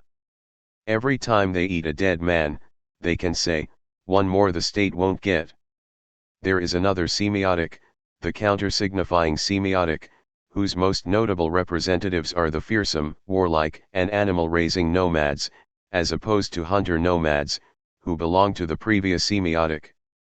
This time, the semiotic proceeds less by segmentarity than by arithmetic and numeration. Of course, the number already played a role of great importance in the division and union of segmentary lineages. It also had a function of decisive importance in the signifying imperial bureaucracy. But that was a kind of number that represented or signified, a number incited, produced, caused by something other than itself. On the contrary, a numerical sign that is not produced by something outside the system of marking it institutes, which marks a mobile and plural distribution, which itself determines functions and relations, which arrives at arrangements rather than totals, distributions rather than collections, which operates more by breaks, transitions, migration, and accumulation than by combining units. A sign of this kind would appear to belong to the semiotic of a nomad war machine directed against the state apparatus. The numbering number .8 its numerical organization into tens, fifties, hundreds, thousands, etc., and the associated spatial organization were obviously adopted by state armies, but basically bear witness to a military system specific to the great nomads of the steppes, from the Hyksos to the Mongols. They were superposed upon the principle of lineage. Secrecy and spying are important elements of the war machine semiotic of numbers. The role of numbers in the Bible is not unrelated to the nomads, since Moses got the idea from his father-in-law, Jethro the Kenite. He used it as an organizational principle for the march and migration, and applied it himself to the military domain. In this counter-signifying regime, the imperial despotic line of flight is replaced by a line of abolition that turns back against the great empires, cuts across them and destroys them, or else conquers them and integrates with them to form a mixed semiotic. We would like to go into greater detail on a fourth regime of signs, the post-signifying regime, which has different characteristics opposing it to signifiance and is defined by a unique procedure, that of subjectification. There are many regimes of signs. Our own list is arbitrarily limited. There is no reason to identify a regime or a semiotic system with a people or historical moment. There is such mixture within the same period or the same people that we can say no more than that a given people, language, or period assures the relative dominance of a certain regime. Perhaps all semiotics are mixed and not only combine with various forms of content but also combine different regimes of signs. Pre-signifying elements are always active in the signifying regime, counter-signifying elements are always present and at work within it, and post-signifying elements are already there. Even that is to mark too much temporality. The semiotics and their mixtures may appear in a history of confrontation and intermingling of peoples, but also in languages in which there are several competing functions, or in a psychiatric hospital in which different forms of insanity coexist among the patients or even combine in a single patient, or in an ordinary conversation in which people are speaking the same tongue but different languages, all of a sudden a fragment of an unexpected semiotic surfaces. We are not suggesting an evolutionism, we are not even doing history.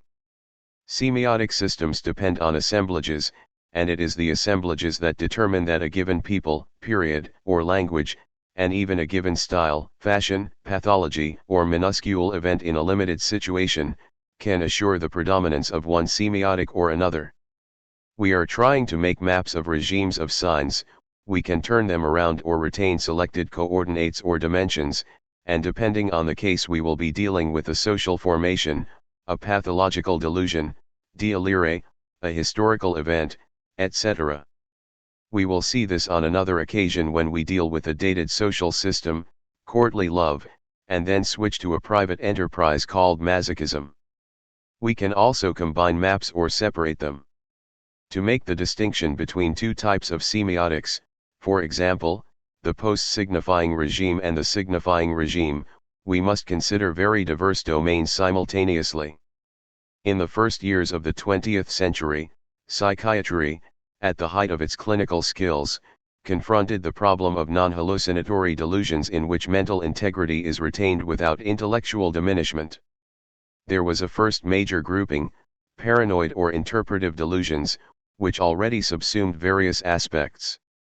But the question of the possible independence of another group was prefigured in Esquirol's monomania and Krepelin's querulous delusion, and later defined by Sirius and Capgras as grievance delusion, and by Clarambald as passional delusion, querulousness or seeking redress, jealousy, erotomania.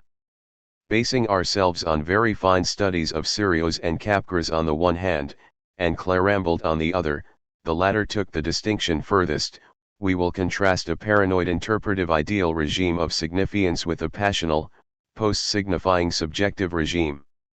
The first regime is defined by an insidious onset and a hidden center bearing witness to endogenous forces organized around an idea, by the development of a network stretching across an amorphous continuum, a gliding atmosphere into which the slightest incident may be carried, by an organization of radiating circles expanding by circular irradiation in all directions, and in which the individual jumps from one point to another, one circle to another, approaches the center then moves away. Operates prospectively and retrospectively, and by a transformation of the atmosphere, as a function of variable traits or secondary centers clustered around a principal nucleus. The second regime, on the contrary, is defined by a decisive external occurrence, by a relation with the outside that is expressed more as an emotion than an idea, and more as effort or action than imagination, active delusion rather than ideational delusion, by a limited constellation operating in a single sector, by a postulate or concise formula serving as the point of departure for a linear series or proceeding that runs its course, at which point a new proceeding begins. In short, it operates by the linear and temporal succession of finite proceedings, rather than by the simultaneity of circles in unlimited expansion. 9. This story of two kinds of delusions without intellectual diminishment is of great importance. For it is not a disruption of a pre-existing discipline of psychiatry, it lies at the heart of the constitution of the psychiatrist in the 19th century and explains why he or she was from the start what he or she has been ever since. The psychiatrist was born cornered, caught between legal, police, humanitarian demands, accused of not being a true doctor, suspected of mistaking the sane for mad and the mad for sane, prey to quandaries of conscience, the last Hegelian bel aim. If we consider the two types of intact delusions, we can say that people in the first group seem to be completely mad, but aren't. President Schreiber developed his radiating paranoia and relations with God in every direction, but he was not mad in that he remained capable of managing his wealth wisely and distinguishing between circles.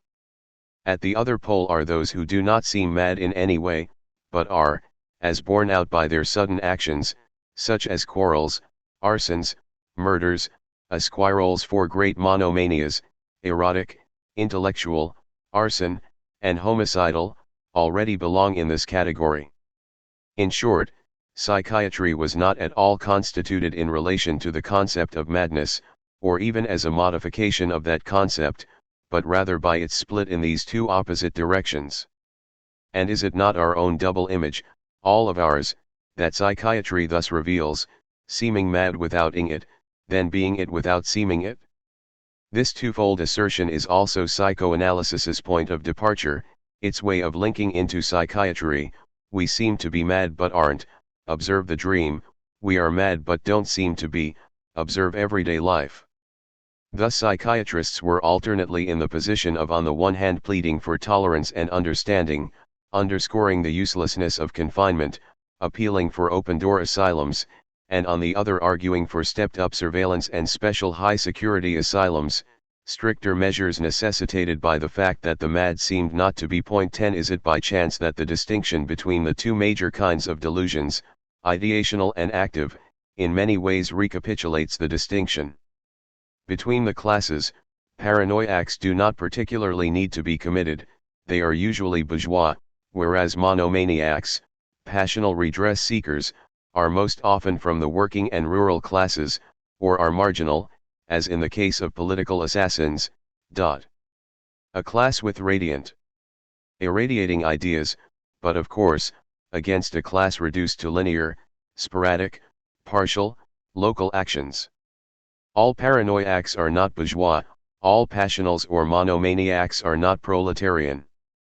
But God and his psychiatrists are charged with recognizing, among these de facto mixes, those who preserve, even in delusion, the class-based social order, and those who sow disorder, even strictly localized, such as haystack fires, parental murders, déclassé love, and aggression.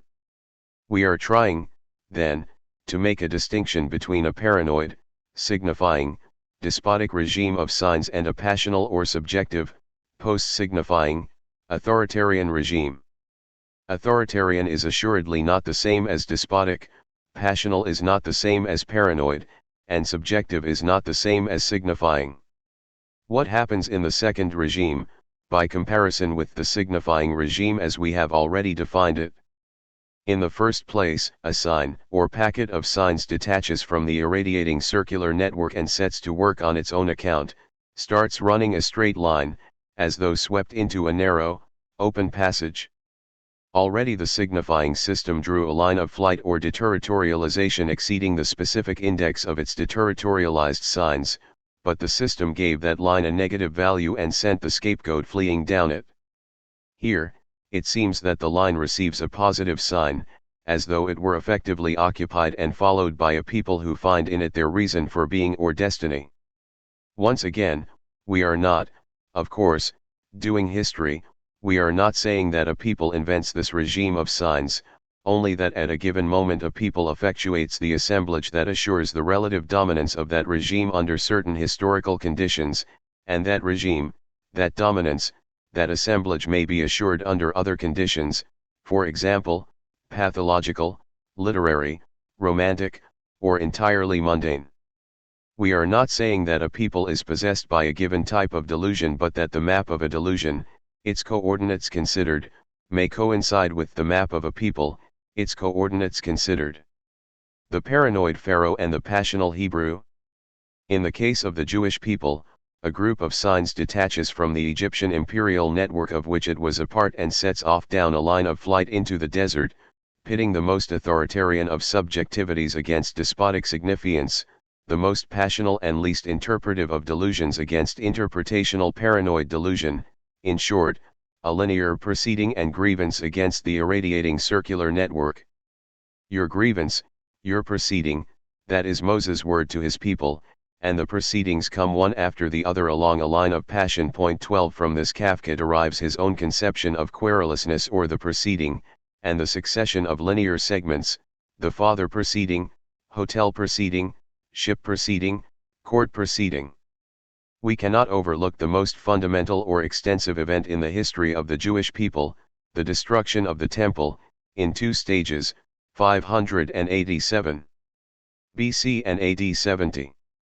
The whole history of the temple, the mobility and fragility of the ark, then the construction of a house by Solomon, its reconstruction under Darius, etc., has meaning only in relation to renewed proceedings of destruction, the two supreme moments of which came with Nebuchadnezzar and Titus. A temple, mobile, fragile, or destroyed, the ark is no more than a little portable packet of signs. An entirely negative line of flight occupied by the animal or scapegoat laden with all the dangers threatening the signifier has become an impossibility. Let misfortune befall us, this formula punctuates Jewish history.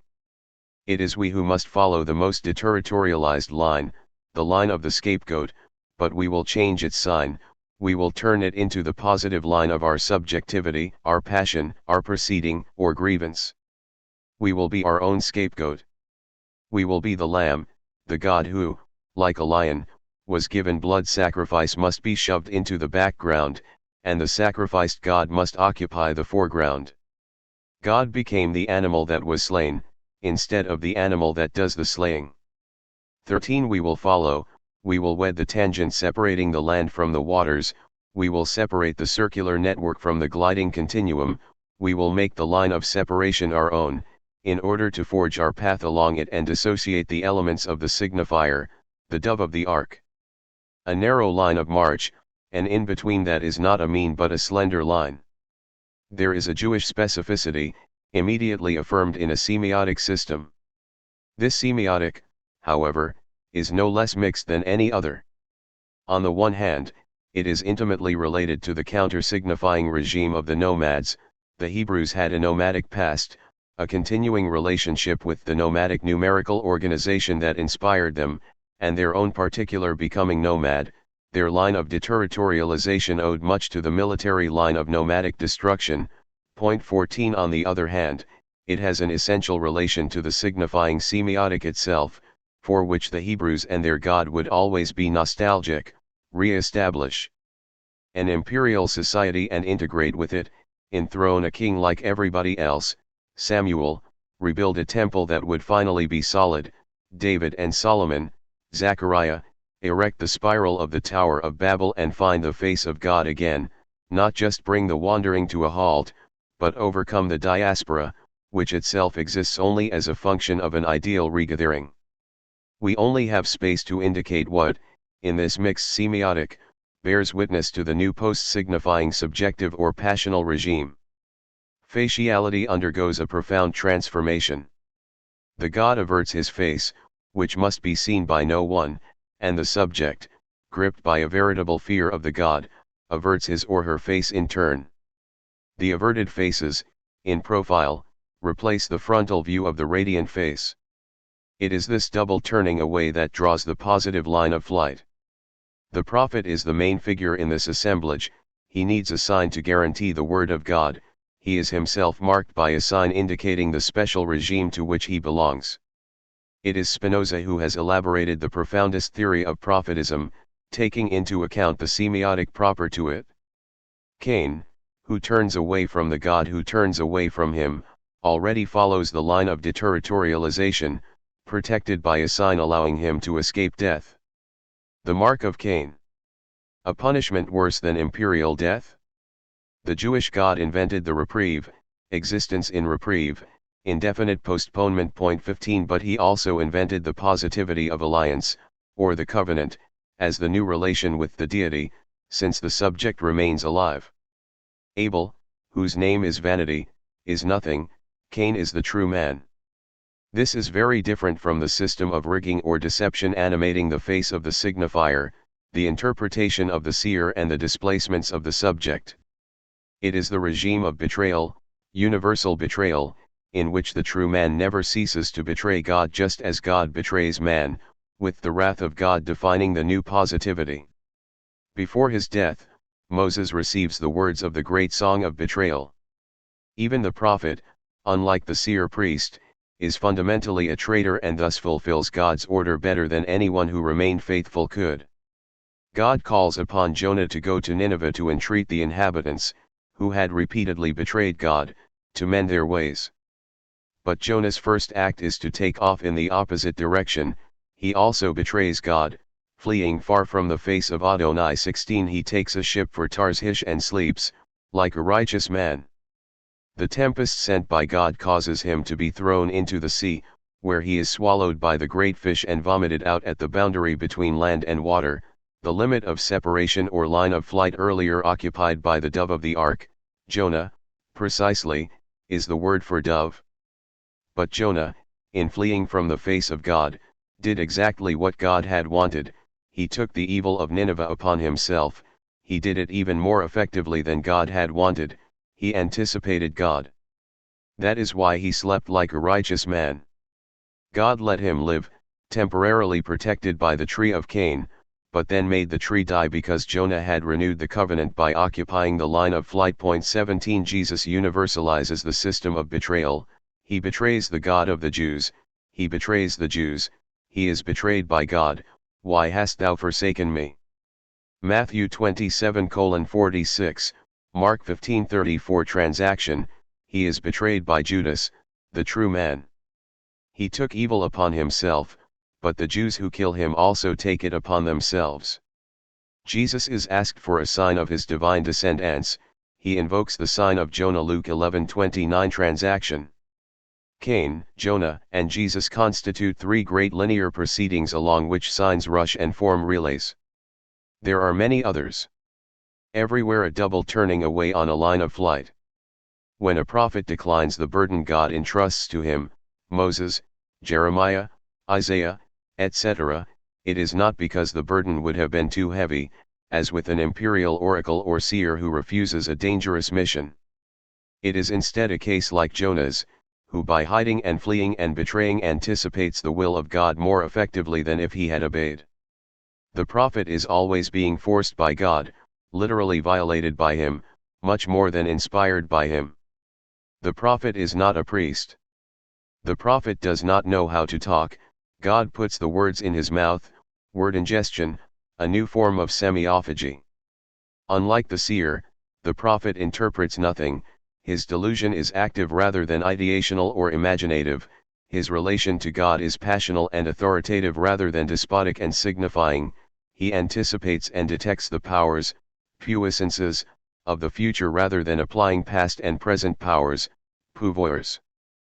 Faciality traits no longer function to prevent the formation of a line of flight, or to form a body of significance controlling that line and sending only a faceless goat down it. Rather, it is faciality itself that organizes the line of flight, in the face-off between two countenances that become gaunt and turn away in profile. Betrayal has become an idée fixe, the main obsession, replacing the deceit of the paranoiac and the hysteric. The persecutor-persecuted relation has no relevance whatsoever, its meaning is altogether different in the authoritarian passional regime than in the despotic paranoid regime.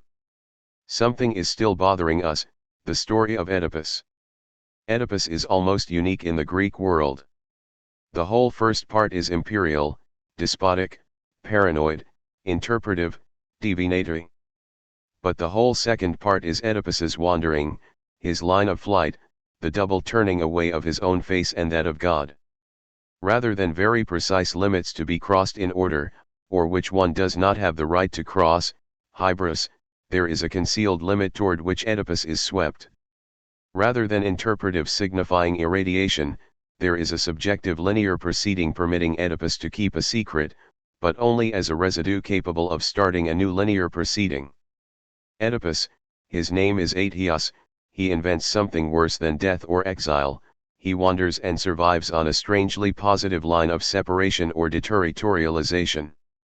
Hölderlin and Heidegger see this as the birth of the double turning away, the change of face, and also the birth of modern tragedy, for which they bizarrely credit the Greeks. The outcome is no longer murder or sudden death but survival under reprieve, unlimited postponement. 18 Nietzsche suggests that Oedipus, as opposed to Prometheus, was the Semitic myth of the Greeks, the glorification of passion or passivity. 9 Oedipus, Greek Cain. Let us return to psychoanalysis. It was not by chance that Freud pounced upon Oedipus.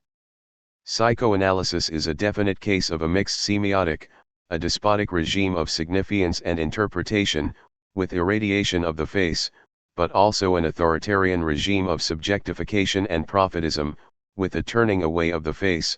The positioning of the psychoanalyst behind the patient suddenly assumes its full significance. Recent efforts to explain that a signifier represents the subject for another signifier are typically syncretic, a linear proceeding of subjectivity along with a circular development of the signifier and interpretation. Two absolutely different regimes of signs in a mix. But the worst, most underhanded of powers are founded on it. One more remark on the story of authoritarian passional betrayal, as opposed to despotic paranoid deception. Everything is infamy, but Borges botched his history of universal infamy. 20 He should have distinguished between the great realm of deceptions and the great realm of betrayals. And also between the various figures of betrayal. There is, in effect, a second figure of betrayal that springs up at certain places at certain times, but always as a function of a variable assemblage with new components. Christianity is a particularly important case of a mixed semiotic, with its signifying imperial combination together with its post-signifying Jewish subjectivity. It transforms both the ideal signifying system and the post-signifying passional system. It invents a new assemblage. Heresies are still a part of deception, just as orthodoxy is a part of significance. But there are heresies that are more than heresies and profess pure treason, for example, the Bulgars.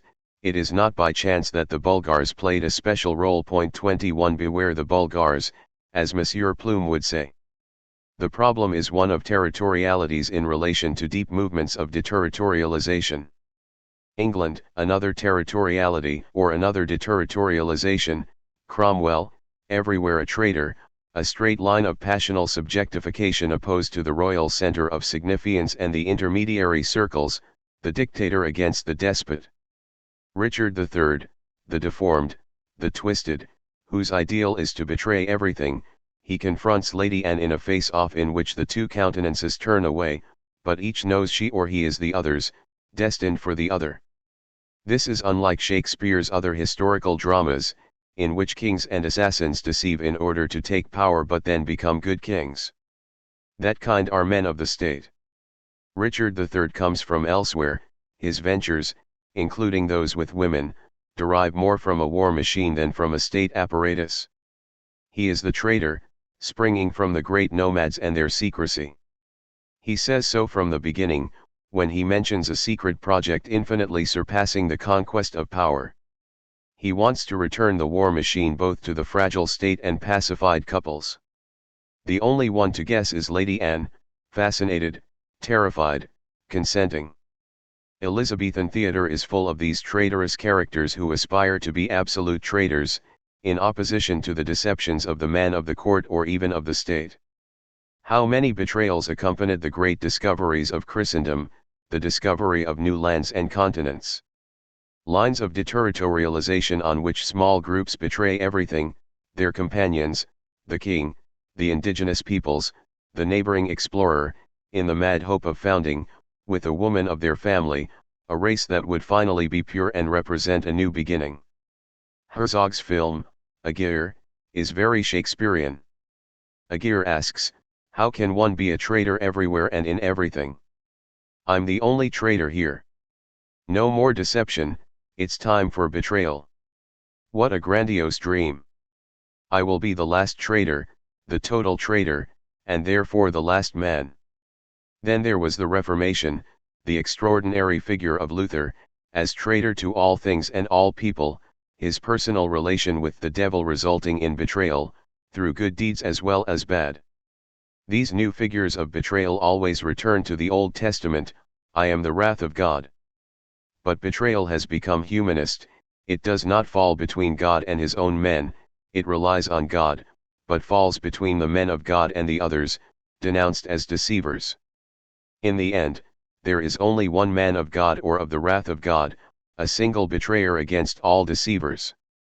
But every deceiver is mixed, and which does not take him or herself to be the one? And what betrayer does not say to him or herself at some point that he or she was nothing but a deceiver after all? See the strange case of Maurice Sacks. It is clear that the book, or what takes its place, has a different meaning in the signifying paranoid regime than in the post-signifying passional regime. In the first case, there is an emission of the despotic signifier, and its interpretation by scribes and priests, which fixes the signified and reimparts signifier, but there is also, from sign to sign, a movement from one territory to another, a circulation assuring a certain speed of deterritorialization, for example, the circulation of an epic, or the rivalry between several cities for the birth of a hero, or, once again, the role of scribe priests in exchanges of territorialities and genealogies. Point 22. What takes the place of the book always has an external model, a referent, face, family, or territory that preserves the book's oral character.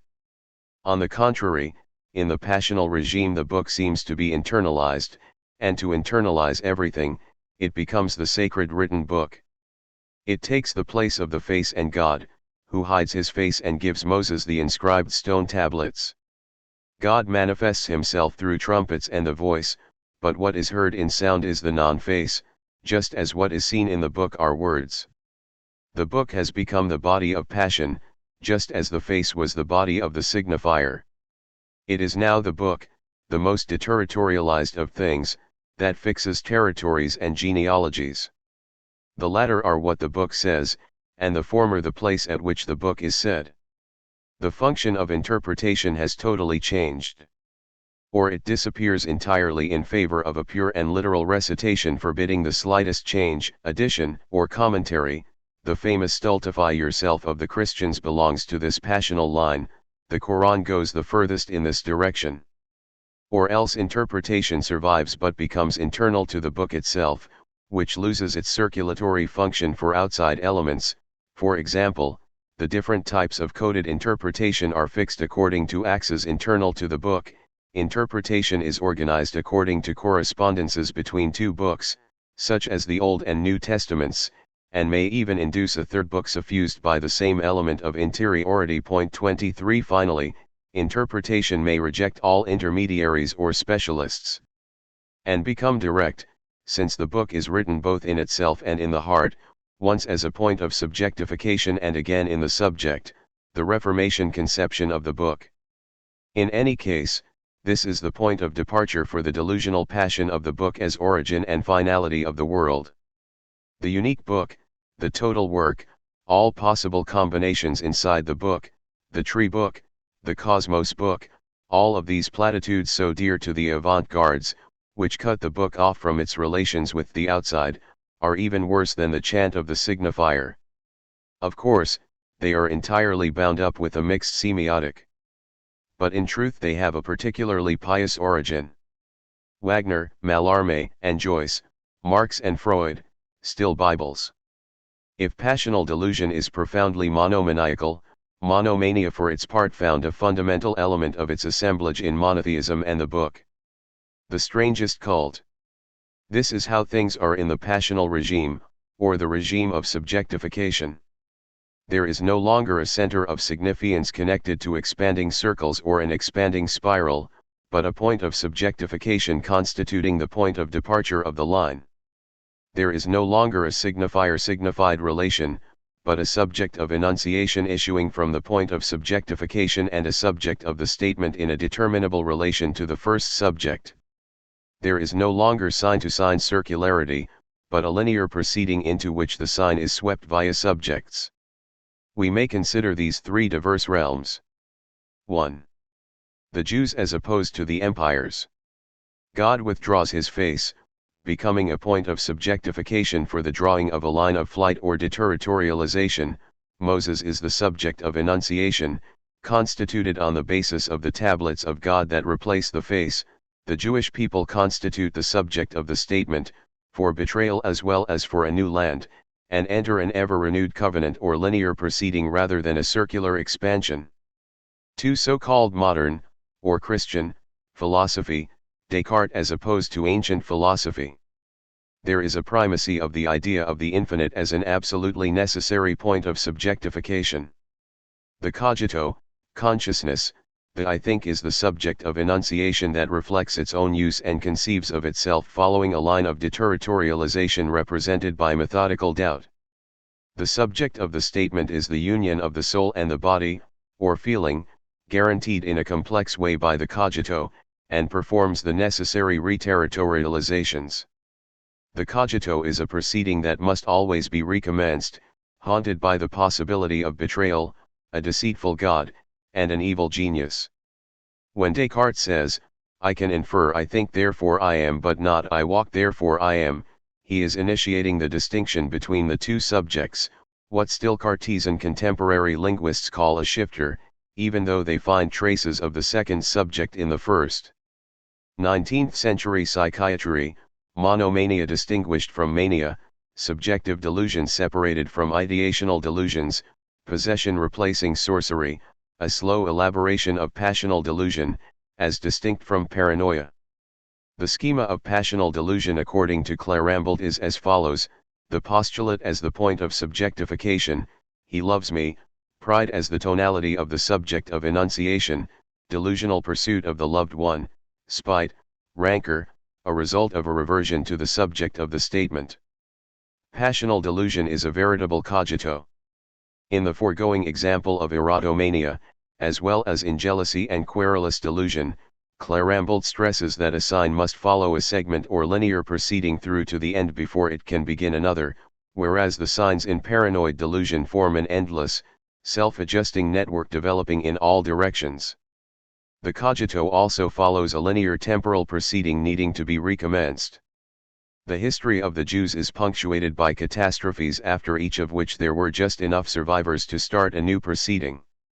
In the course of a proceeding, while there is linear movement the plural is often used, whereas there is a return to the singular as soon as there is a pause or stoppage marking the end of one movement before another begins. Point 24 Fundamental segmentarity, one proceeding must end, and its termination must be marked, before another begins, to enable another to begin.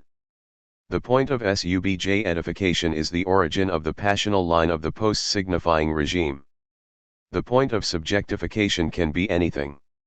It must only display the following characteristic traits of the subjective semiotic: the double turning away, betrayal, and existence under reprieve. For anorexics, food plays this role. Anorexics do not confront death but save themselves by betraying food, which is equally a traitor since it is suspected of containing larvae, worms, and microbes. A dress, an article of underwear, a shoe are points of subjectification for a fetishist. So is a faciality trait for someone in love, but the meaning of faciality has changed. It is no longer the body of the signifier but has become the point of departure for a deterritorialization that puts everything else to flight. A thing, an animal, will do the trick. There are cogitos on everything. A pair of eyes set far apart, a head hewn of quartz, a haunch that seemed to live its own life. Whenever the beauty of the female becomes irresistible, it is traceable to a single quality. 25 A point of subjectification in the departure of a passional line. Moreover, several points coexist in a given individual or group, which are always engaged in several distinct and not always compatible linear proceedings. The various forms of education or normalization imposed upon an individual consist in making him or her change points of subjectification, always moving toward a higher, nobler one in closer conformity with the supposed ideal. Then from the point of subjectification issues a subject of enunciation, as a function of a mental reality determined by that point.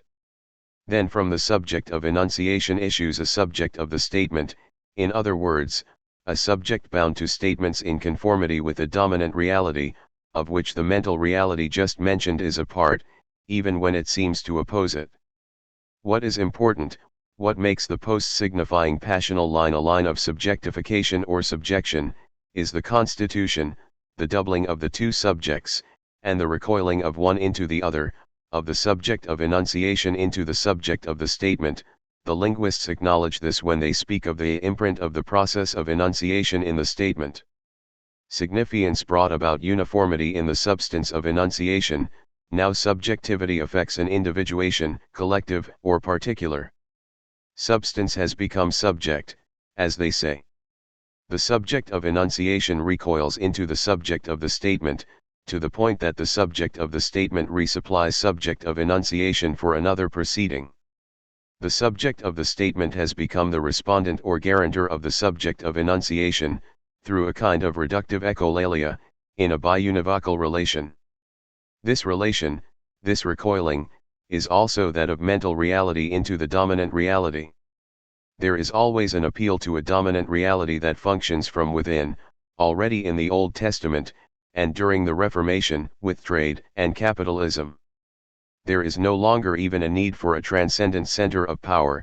Power is instead immanent and melds with the real, operating through normalization.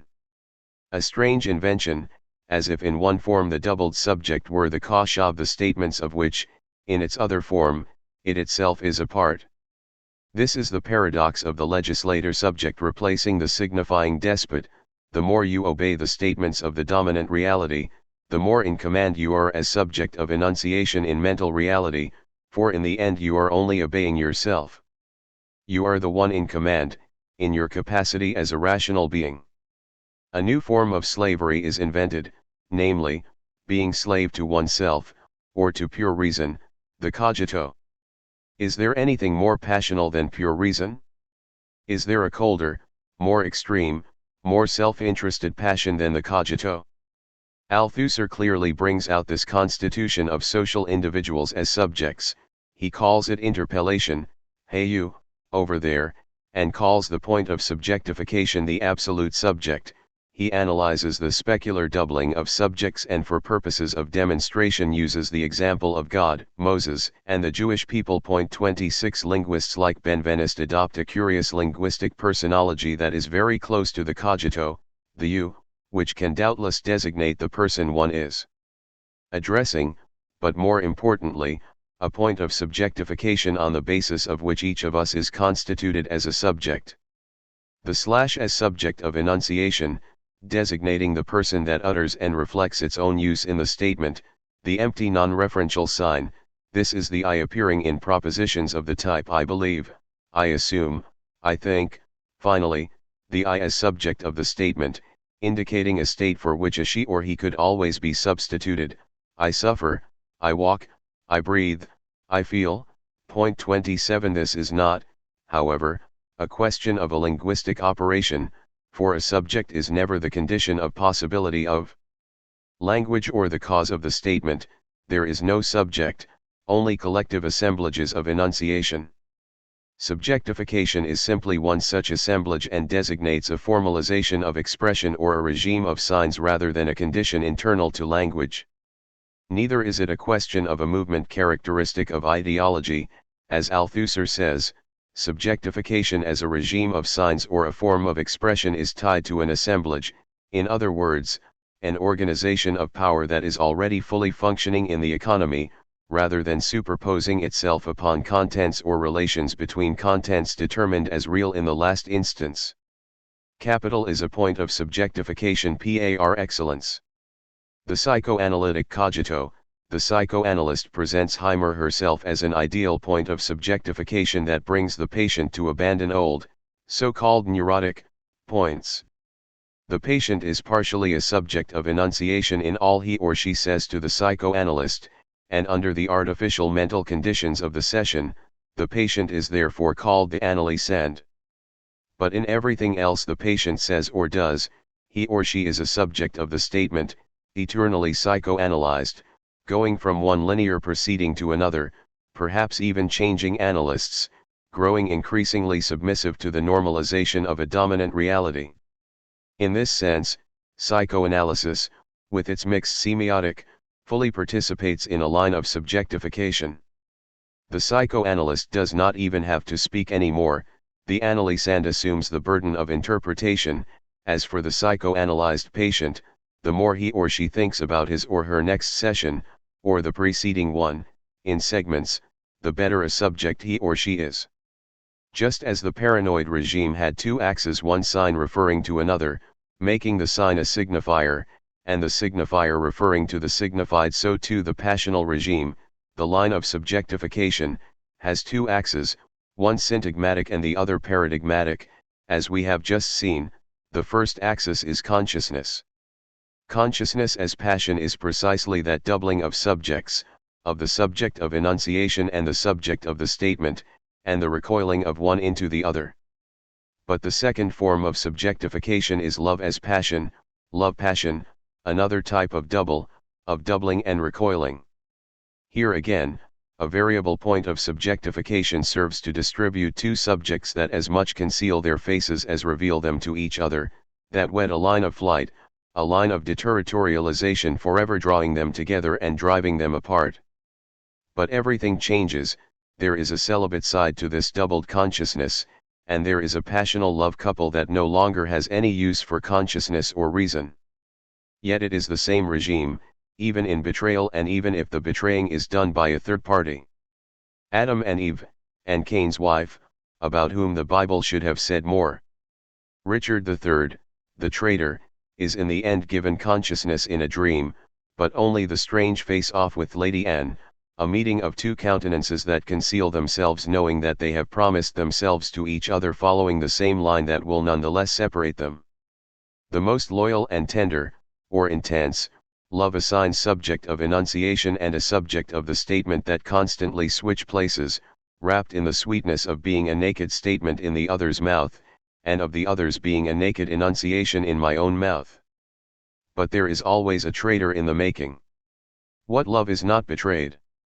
What cogito lacks its evil genius, the traitor it will never be rid of. Tristan. Isolde. Isolde. Tristan, the cry of the two subjects climbs the scale of intensities until it reaches the summit of a suffocating consciousness, whereas the ship follows the line of the waters, the line of death and the unconscious, betrayal, a continuous melody line. Passional love is a cogito built for two, just as the cogito is a passion for the self alone. There is a potential couple in the cogito, just as there is a doubling of a single virtual subject in love-passion. Klossowski has created the strangest figures on the basis of this complementarity between an over-intense thought and an over-feverish couple. The line of subjectification is thus entirely occupied by the double, but it has two figures since there are two kinds of doubles, the syntagmatic figure of consciousness, or the consciousness-related double, relating to form, self equals self, moi equals moi, and the paradigmatic figure of the couple, or the passional double, relating to substance, man equals woman. Here, the double is immediately the difference between the sexes. We can follow the becoming of these doubles in mixed semiotics, which are interminglings as well as degradations. On the one hand, the passional love double, the couple in love passion, falls into a conjugal relation or even a domestic squabble situation, which is the subject of enunciation. Which is the subject of the statement. The battle of the sexes, you re-stealing my thoughts? The domestic squabble has always been a cogito for two, a war cogito. Strindberg took this fall of love passion into despotic conjugality and hysterico-paranoid squabbling to its extreme. She says she found it all by herself when in fact she owes it all to me. Echo, thought theft, O Strindberg. 28. On the other hand, the consciousness-related double of pure thought, the couple of the legislating subject, falls into a bureaucratic relation and a new form of persecution in which one double takes over the role of subject of enunciation while the other is reduced to a subject of the statement. The cogito itself becomes an office squabble, a bureaucratic love delusion. A new form of bureaucracy replaces or conjugates with the old imperial bureaucracy. The bureaucrat says/think. Kafka goes the furthest in this direction, as in the example of Sortini and Sordini in The Castle, or the many subjectifications of Clam. Point 29. Conjugality is the development of the couple, and bureaucracy the development of the cogito. But one is contained in the other, amorous bureaucracy, bureaucratic couple. Too much has been written on the double, haphazardly, metaphysically, finding it everywhere, in any old mirror, without noticing the specific regime it possesses both in a mixed semiotic where it introduces new phases, and in the pure semiotic of subjectification where it inscribes itself on a line of flight and introduces very particular figures. Once again, the two figures of thought consciousness and love passion in the post-signifying regime, the two moments of bureaucratic consciousness and conjugal relation in the mixed fall or combination. But even in a mixed state, the original line is easily discovered by semiotic analysis. There is a redundancy of consciousness and love that is not the same as the signifying redundancy of the other regime. In the signifying regime, redundancy is a phenomenon of objective frequency involving signs or elements of signs, the phonemes, letters, and groups of letters in a language. There is both a maximum frequency of the signifier in relation to each sign, and a comparative frequency of one sign in relation to another. In any case, it could be said that this regime develops a kind of wall on which signs are inscribed, in relation to one another and in relation to the signifier. In the post-signifying regime, on the other hand, the redundancy is one of subjective resonance involving above all shifters, personal pronouns, and proper names. Here again, we may distinguish between the maximum resonance of self-consciousness, self equals self, moi equals moi, and a comparative resonance of names, Tristan, Isolde. This time, however, there is no longer a wall upon which the frequency is tallied but instead a black hole attracting consciousness and passion and in which they resonate. Tristan calls Isolde, Isolde calls Tristan, both drawn toward the black hole of a self-consciousness, carried by the tide toward death. When the linguists distinguish between two forms of redundancy, frequency, and resonance, they often ascribe the latter a merely derivative status. Point 30. In fact, it is a question of two semiotics that mix but retain their own distinct principles. Similarly, one could define other forms of redundancy, such as rhythmic, gestural, or numerical, relating to the other regimes of signs. The most essential distinction between the signifying regime and the subjective regime and their respective redundancies is the movement of deterritorialization they effectuate. Since the signifying sign refers only to other signs, and the set of all signs to the signifier itself, the corresponding semiotic enjoys a high level of deterritorialization, but it is a deterritorialization that is still relative, expressed as frequency. In this system, the line of flight remains negative, it is assigned a negative sign. As we have seen, the subjective regime proceeds entirely differently, precisely because the sign breaks its relation of signifiance with other signs and sets off racing down a positive line of flight. It attains an absolute deterritorialization expressed in the black hole of consciousness and passion. The absolute deterritorialization of the cogito. That is why subjective redundancy seems both to graft itself onto signifying redundancy and to derive from it, as second-degree redundancy. Things are even more complicated than we have let on. Subjectification assigns the line of flight a positive sign, it carries deterritorialization to the absolute, intensity to the highest degree, redundancy to a reflexive form, etc. But it has its own way of repudiating the positivity it frees, or of relativizing the absoluteness it attains, without, however, falling back to the preceding regime. In this redundancy of resonance, the absolute of consciousness is the absolute of impotence and the intensity of passion, the heat of the void.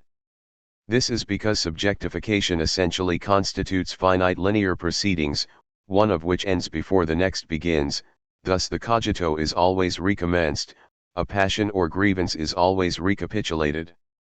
Every consciousness pursues its own death, every love passion its own end, attracted by a black hole, and all the black holes resonate together. Thus subjectification imposes on the line of flight a segmentarity that is forever repudiating that line, and upon absolute deterritorialization a point of abolition that is forever blocking that deterritorialization or diverting it. The reason for this is simple: forms of expression and regimes of signs are still strata, even considered in themselves. After abstracting forms of content, subjectification is no less a stratum than signifiance. The principal strata binding human beings are the organism, signifiance, and interpretation, and subjectification and subjection. These strata together are what separates us from the plane of consistency and the abstract machine, where there is no longer any regime of signs, where the line of flight effectuates its own potential positivity and deterritorialization its absolute power. The problem, from this standpoint, is to tip the most favorable assemblage from its side facing the strata to its side facing the plane of consistency or the body without organs. Subjectification carries desire to such a point of excess and unloosening that it must either annihilate itself in a black hole or change planes. Dest ratify, open up to a new function, a diagrammatic function. Let consciousness cease to be its own double, and passion the double of one person for another. Make consciousness an experimentation in life, and passion a field of continuous intensities, an emission of particles signs. Make the body without organs of consciousness and love. Use love and consciousness to abolish subjectification, to become the great lover, the magnetizer and catalyzer. One has to first experience the profound wisdom of being an utter fool. 31 Use the /think for a becoming animal, and love for a becoming woman of man. Desubjectify consciousness and passion. Are there not diagrammatic redundancies distinct from both signifying redundancies and subjective redundancies? Redundancies that would no longer be knots of arborescence but resumptions and upsurges in a rhizome. Stammer language, be a foreigner in one's own tongue. Do domi not passi, do not dominate. Do not dominate your passive passions, not. Do devouring not dominate. Your rats rations not. 32. It seems necessary to distinguish between three types of deterritorialization. The first type is relative, proper to the strata, and culminates in signifiance. The second is absolute, but still negative and stratic, and appears in subjectification, ratio et patio. Finally, there is the possibility of a positive absolute deterritorialization on the plane of consistency or the body without organs. We have not, of course, managed to eliminate forms of content, for example, the role of the temple, or the position of a dominant reality, etc. What we have done is to isolate, under artificial conditions, a certain number of semiotics displaying very diverse characteristics. The pre-signifying semiotic, in which the overcoding marking the privileged status of language operates diffusely, enunciation is collective, statements themselves are polyvocal, and substances of expression are multiple. Relative deterritorialization is determined by the confrontation between the territorialities and segmentary lineages that ward off the state apparatus. The signifying semiotic, overcoding, is fully effectuated by the signifier, and by the state apparatus that emits it. There is uniformity of enunciation, unification of the substance of expression, and control over statements in a regime of circularity. Relative deterritorialization is taken as far as it can go by a redundant and perpetual referral from sign to sign. The counter-signifying semiotic, here, overcoding is assured by the number as form of expression or enunciation, and by the war machine upon which it depends. Deterritorialization follows a line of active destruction or abolition. The post-signifying semiotic, in which overcoding is assured by the redundancy of consciousness, a subjectification of enunciation occurs on a passional line that makes the organization of power, pouvoir, immanent and raises deterritorialization to the absolute, although in a way that is still negative. Yet we must consider two aspects. On the one hand, these semiotics are still concrete even after forms of content have been abstracted, but only to the extent that they are mixed, that they constitute mixed combinations. Every semiotic is mixed and only functions as such. Each one necessarily captures fragments of one or more other semiotics, surplus value of code. Even from this perspective, the signifying semiotic has no privileged status to apply toward the formation of a general semiology. In particular, the way in which it combines with the passional semiotic of subjectification, the signifier for the subject, implies nothing that would privilege it over other combinations. For example, the combination of the passional semiotic and the counter-signifying semiotic, or of the counter-signifying semiotic and the signifying semiotic itself, when the nomads turn imperial, etc. There is no general semiology. For example, without privileging one regime over another, it is possible to construct schemas of the signifying and post-signifying semiotics that clearly illustrate the possibilities for concrete mixture. The second aspect, complementary but very different, consists in the possibility of transforming one abstract or pure semiotic into another, by virtue of the translatability ensuing from overcoding as the special characteristic of language. This time, it is no longer a question of concrete mixed semiotics but of transformations of one abstract semiotic into another, even though that transformation is not itself abstract, in other words, effectively takes place without being performed by a translator in the role of pure knower. All transformations taking a given semiotic into the pre-signifying regime may be called analogical transformations. Those that take it into the signifying regime are symbolic, into the counter-signifying regime, polemical or strategic, into the post-signifying regime, consciousness-related or mimetic. Finally, transformations that blow apart semiotic systems or regimes of signs on the plane of consistency of a positive absolute deterritorialization are called diagrammatic.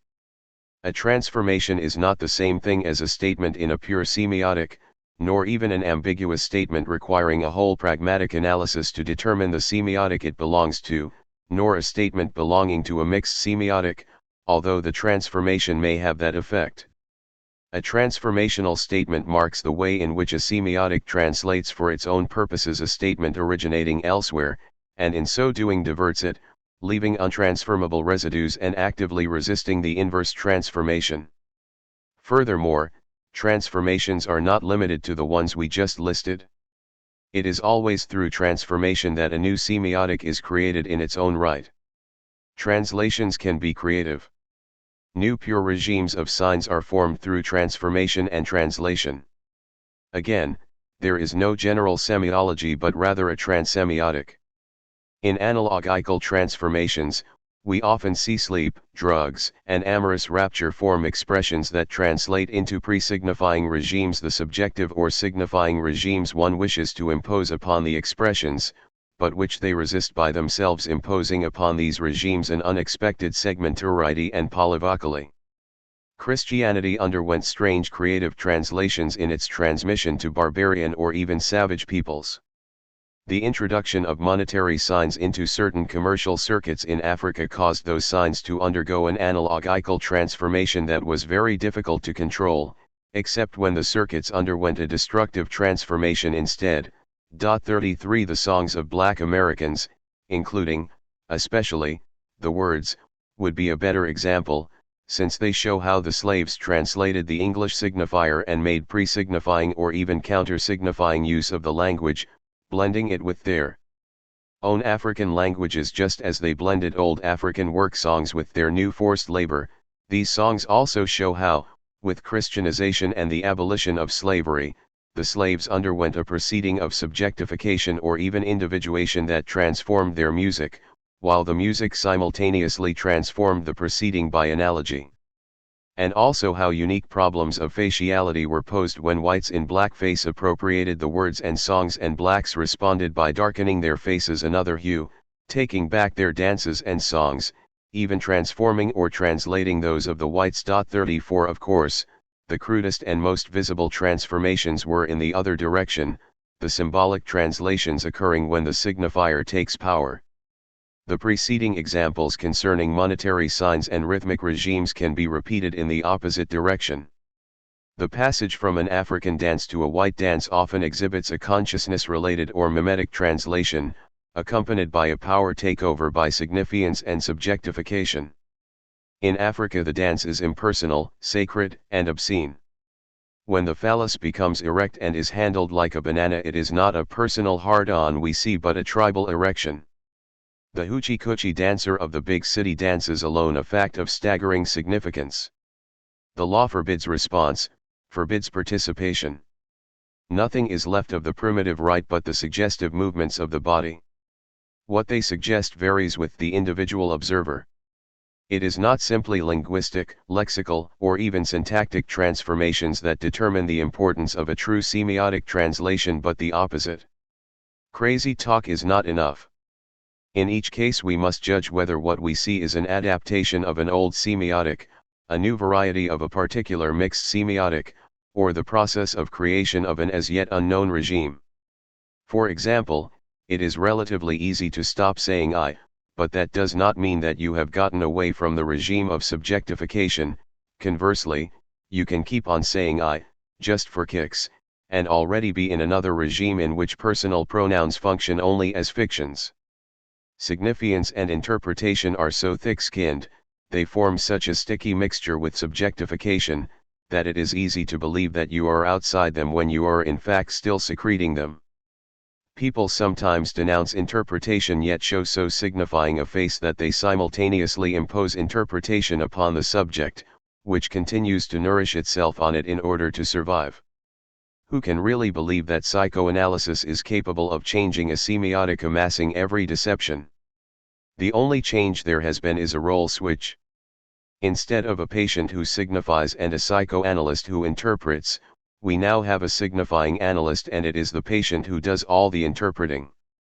In the anti-psychiatric experiment of Kingsley Hall, Mary Barnes, a former nurse turned schizophrenic, embraces the new semiotic of the voyage, only to arrogate to herself a veritable power in the community and reintroduce as a collective delusion the worst kind of psychoanalytic regime of interpretation.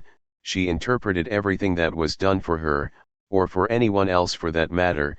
36 A highly stratified semiotic is difficult to get away from. Even a pre-signifying, or counter-signifying, semiotic, even in a signifying diagram, harbors knots of coincidence just waiting to form virtual centers of significance and points of subjectification.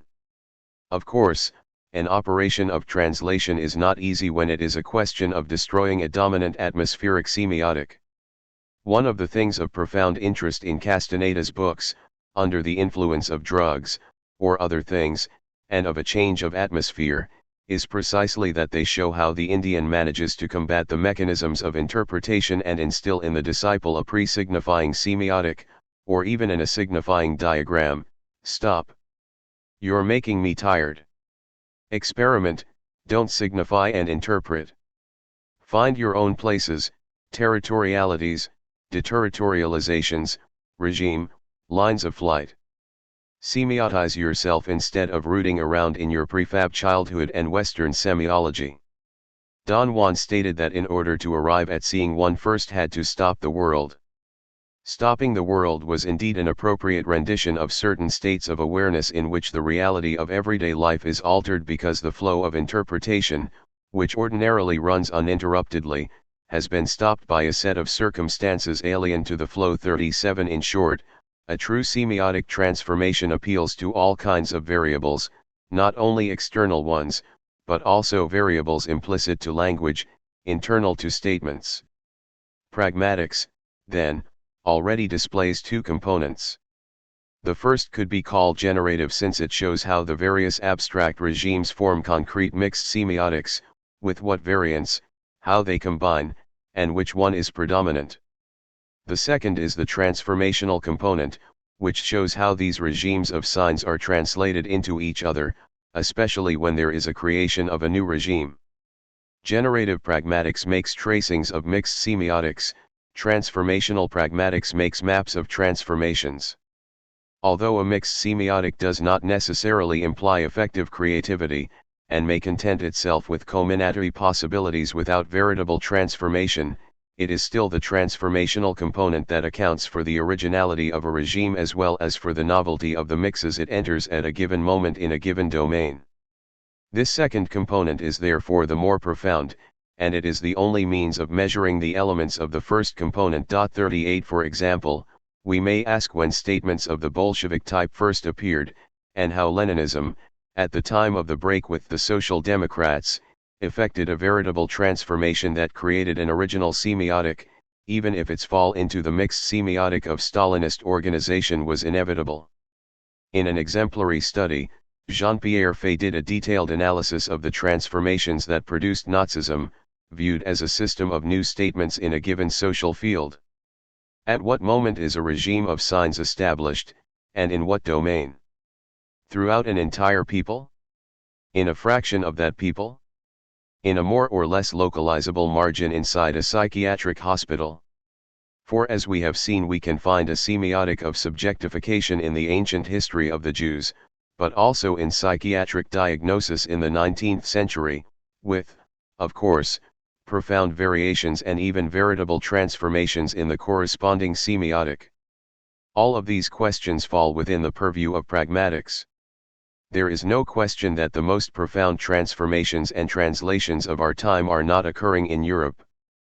Pragmatics should reject the idea of an invariant immune from transformation, even if it is the invariant of a dominant grammatically.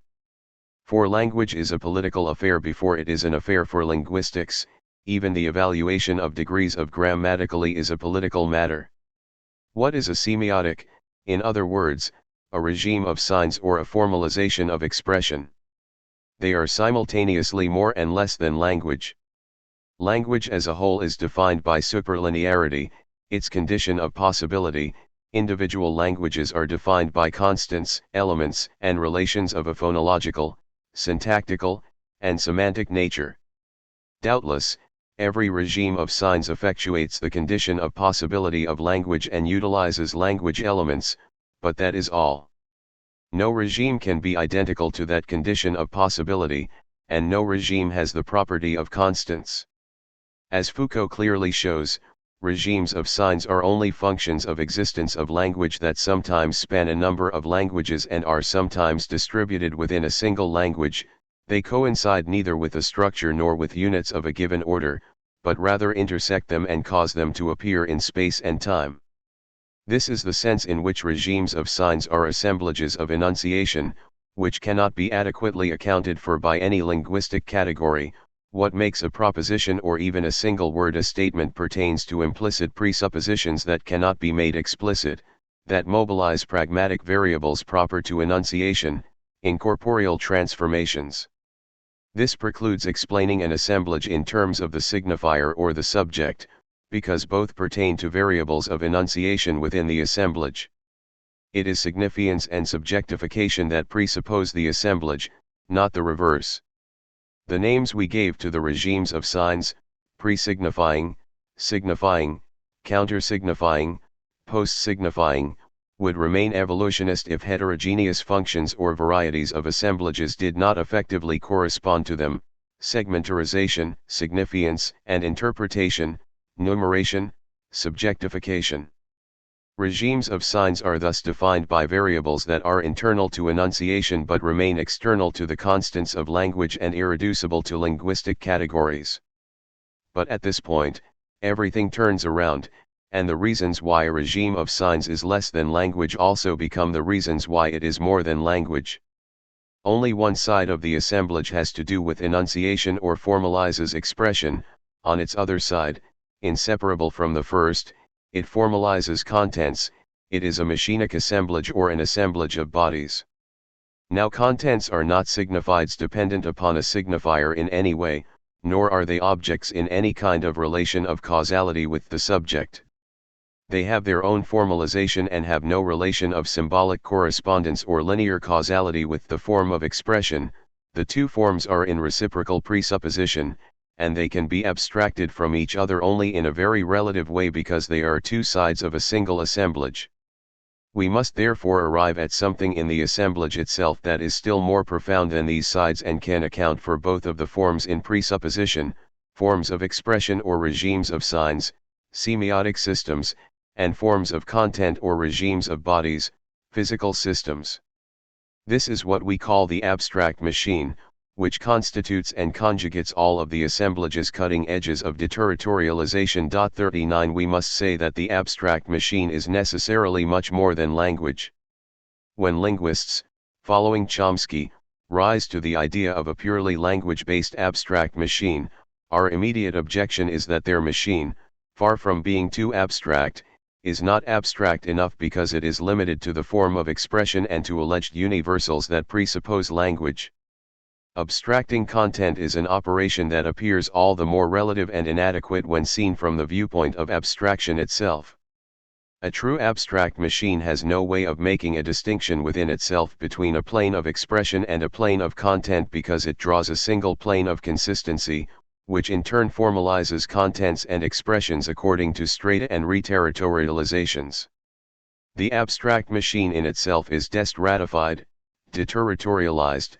It has no form of its own, much less substance, and makes no distinction within itself between content and expression, even though outside itself it presides over that distinction and distributes it in strata, domains, and territories. An abstract machine in itself is not physical or corporeal, any more than it is semiotic. It is diagrammatic.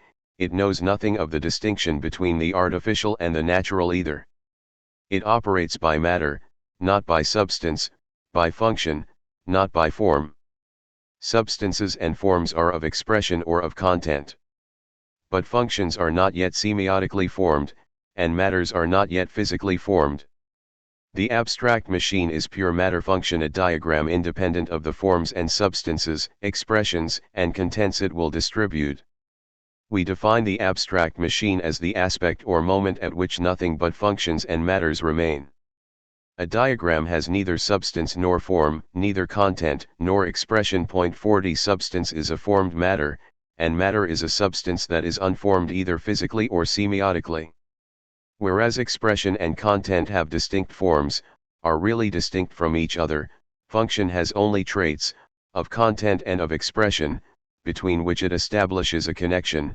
It is no longer even possible to tell whether it is a particle or a sign.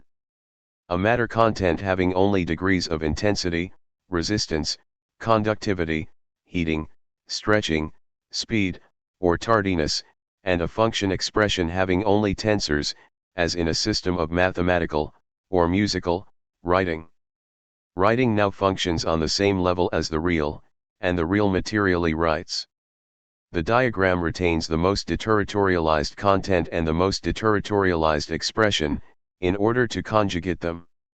Maximum deterritorialization sometimes starts from a trait of content and sometimes from a trait of expression. That trait is said to be deterritorializing in relation to the other precisely because it diagrams it, carries it off, raises it to its own power. The most deterritorialized element causes the other element to cross a threshold, enabling a conjunction of their respective deterritorializations, a shared acceleration. This is the abstract machine's absolute, positive deterritorialization. That is why diagrams must be distinguished from indexes, which are territorial signs, but also from icons, which pertain to reterritorialization, and from symbols, which pertain to relative or negative deterritorialization. Point 41 defined diagrammatically in this way, an abstract machine is neither an infrastructure that is determining in the last instance nor a transcendental idea that is determining in the supreme instance. Rather, it plays a piloting role. The diagrammatic or abstract machine does not function to represent, even something real, but rather constructs a real that is yet to come, a new type of reality. Thus when it constitutes points of creation or potentiality, it does not stand outside history but is instead always prior to history. Everything escapes, everything creates never alone, but through an abstract machine that produces continuums of intensity, affects conjunctions of deterritorialization, and extracts expressions and contents. This real abstract is totally different from the fictitious abstraction of a supposedly pure machine of expression. It is an absolute, but one that is neither undifferentiated nor transcendent. Abstract machines thus have proper names, as well as dates, which of course designate not persons or subjects but matters and functions. The name of a musician or scientist is used in the same way as a painter's name designates a color, nuance, tone, or intensity. It is always a question of a conjunction of matter and function. The double deterritorialization of the voice and the instrument is marked by a Wagner abstract machine, a Webern abstract machine, etc. In physics and mathematics, we may speak of a Riemann abstract machine, and in algebra of a Galois abstract machine, defined precisely by an arbitrary line, called the adjunctive line, which conjugates with a body taken as a starting point, etc. There is a diagram whenever a singular abstract machine functions directly in a matter. Strictly speaking, therefore, there are no regimes of signs on the diagrammatic level, or on the plane of consistency, because form of expression is no longer really distinct from form of content. The diagram knows only traits and cutting edges that are still elements of content insofar as they are material and of expression insofar as they are functional, but which draw one another along, form relays, and meld in a shared deterritorialization, particle signs. There is nothing surprising in this, for the real distinction between form of expression and form of content appears only with the strata, and is different on each one. It is on the strata that the double articulation appears that formalizes traits of expression and traits of content, each in its own right, turning matters into physically or semiotically formed substances and functions into forms of expression or content. Expression then constitutes indexes, icons, or symbols that enter regimes or semiotic systems. Content then constitutes bodies, things, or objects that enter physical systems, organisms, and organizations. The deeper movement for conjugating matter and function, absolute deterritorialization, identical to the earth itself, appears only in the form of respective territorialities, negative or relative deterritorializations, and complementary reterritorializations. All of this culminates in a language stratum that installs an abstract machine on the level of expression and takes the abstraction of content even further, tending to strip it of any form of its own, the imperialism of language, the pretensions to a general semiology. In short, the strata substantialize diagrammatic matters and separate a formed plane of content from a formed plane of expression. They hold expressions and contents, separately substantialized and formalized, in the pincers of a double articulation, assuring their independence and real distinction and enthroning a dualism that endlessly reproduces and redivides. They shatter the continuums of intensity, introducing breaks between different strata and within each stratum. They prevent conjunctions of flight from forming and crush the cutting edges of deterritorialization, either by effecting reterritorializations that make these movements merely relative, or by assigning certain of the lines an entirely negative value, or again by segmenting them, blocking them, plugging them, or plunging them into a kind of black hole. Above all, diagrammaticism should not be confused with an operation of the axiomatic type. Far from drawing creative lines of flight and conjugating traits of positive deterritorialization, axiomatics blocks all lines, subordinates them to a punctual system, and halts the geometric and algebraic writing systems that had begun to run off in all directions. This happened in relation to the question of indeterminism in physics. A reordering was undertaken to reconcile it with physical determinism.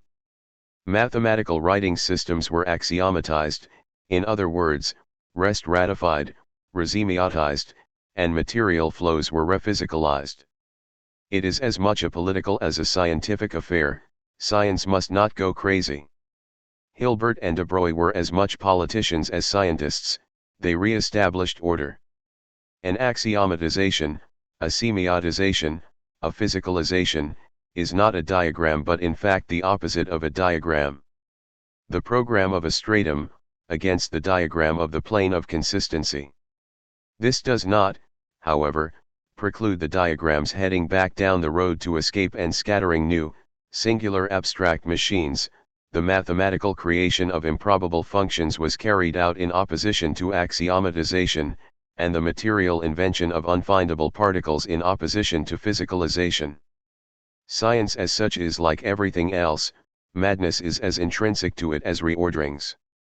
The same scientists may participate in both aspects, having their own madness, police, significances, or subjectifications, as well as their own abstract machines, all in their capacity as scientists.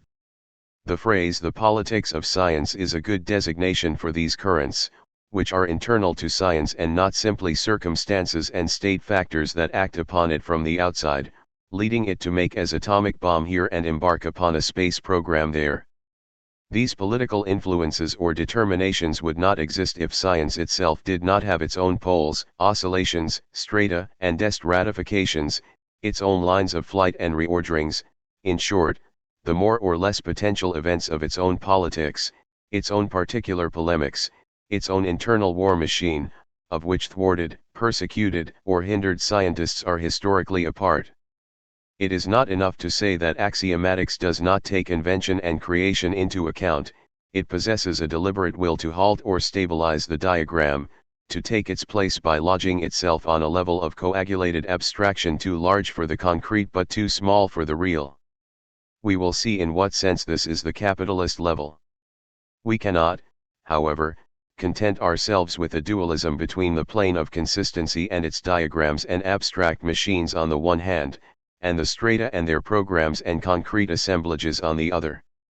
Abstract machines do not exist only on the plane of consistency, upon which they develop diagrams.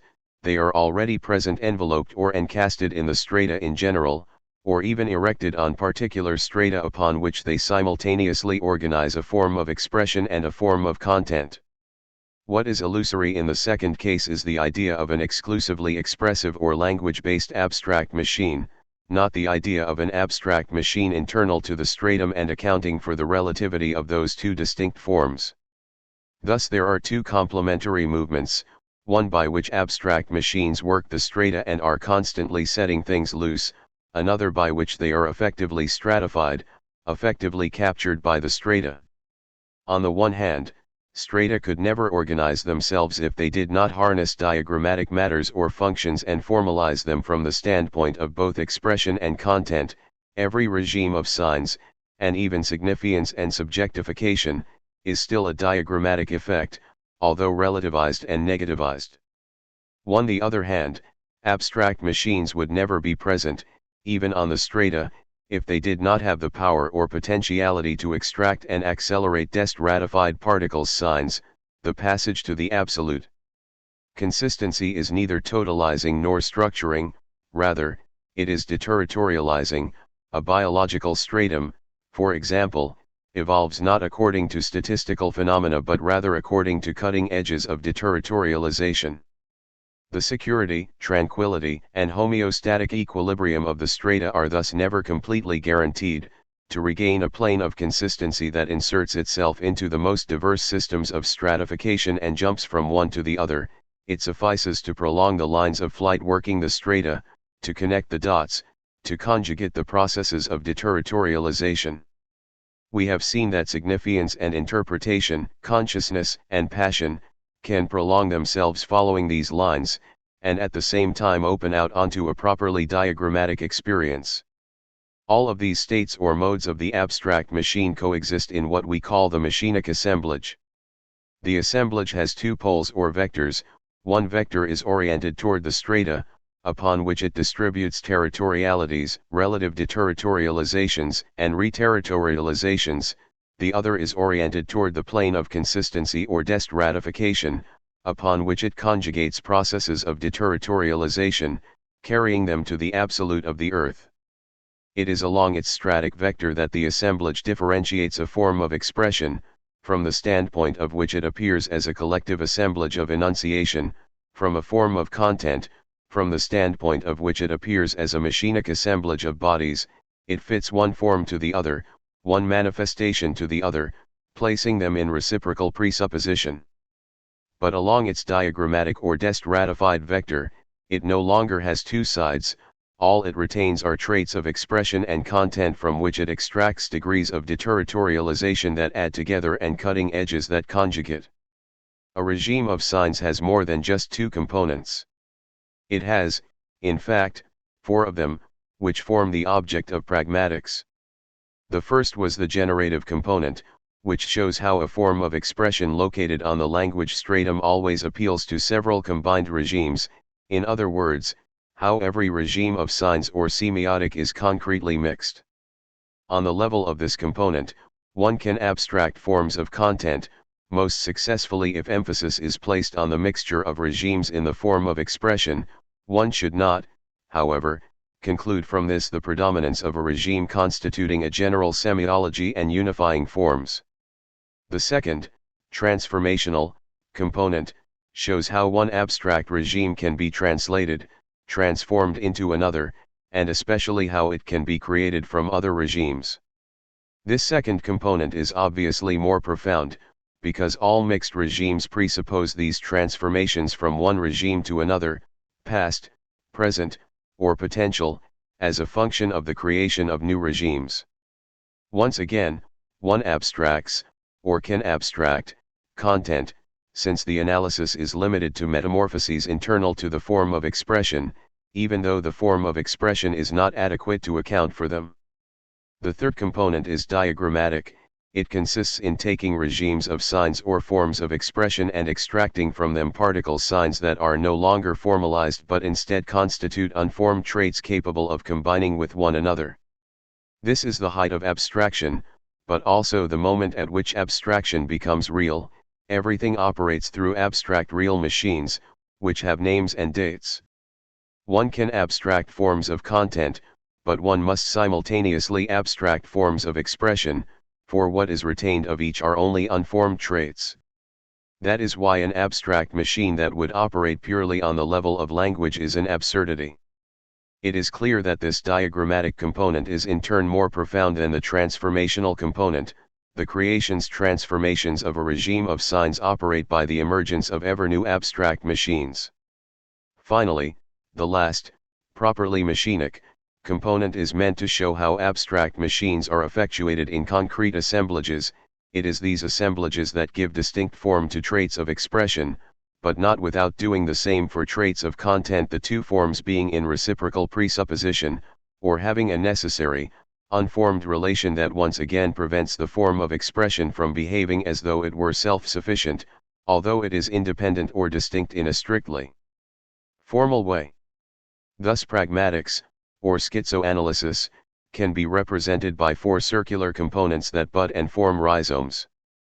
Pragmatics as a whole would consist in this: making a tracing of the mixed semiotics, under the generative component, making the transformational map of the regimes, with their possibilities for translation and creation, for budding along the lines of the tracings, making the diagram of the abstract machines that are in play in each case, either as potentialities or as effective emergence, outlining the program of the assemblages that distribute everything and bring a circulation of movement, with alternatives, jumps, and mutations.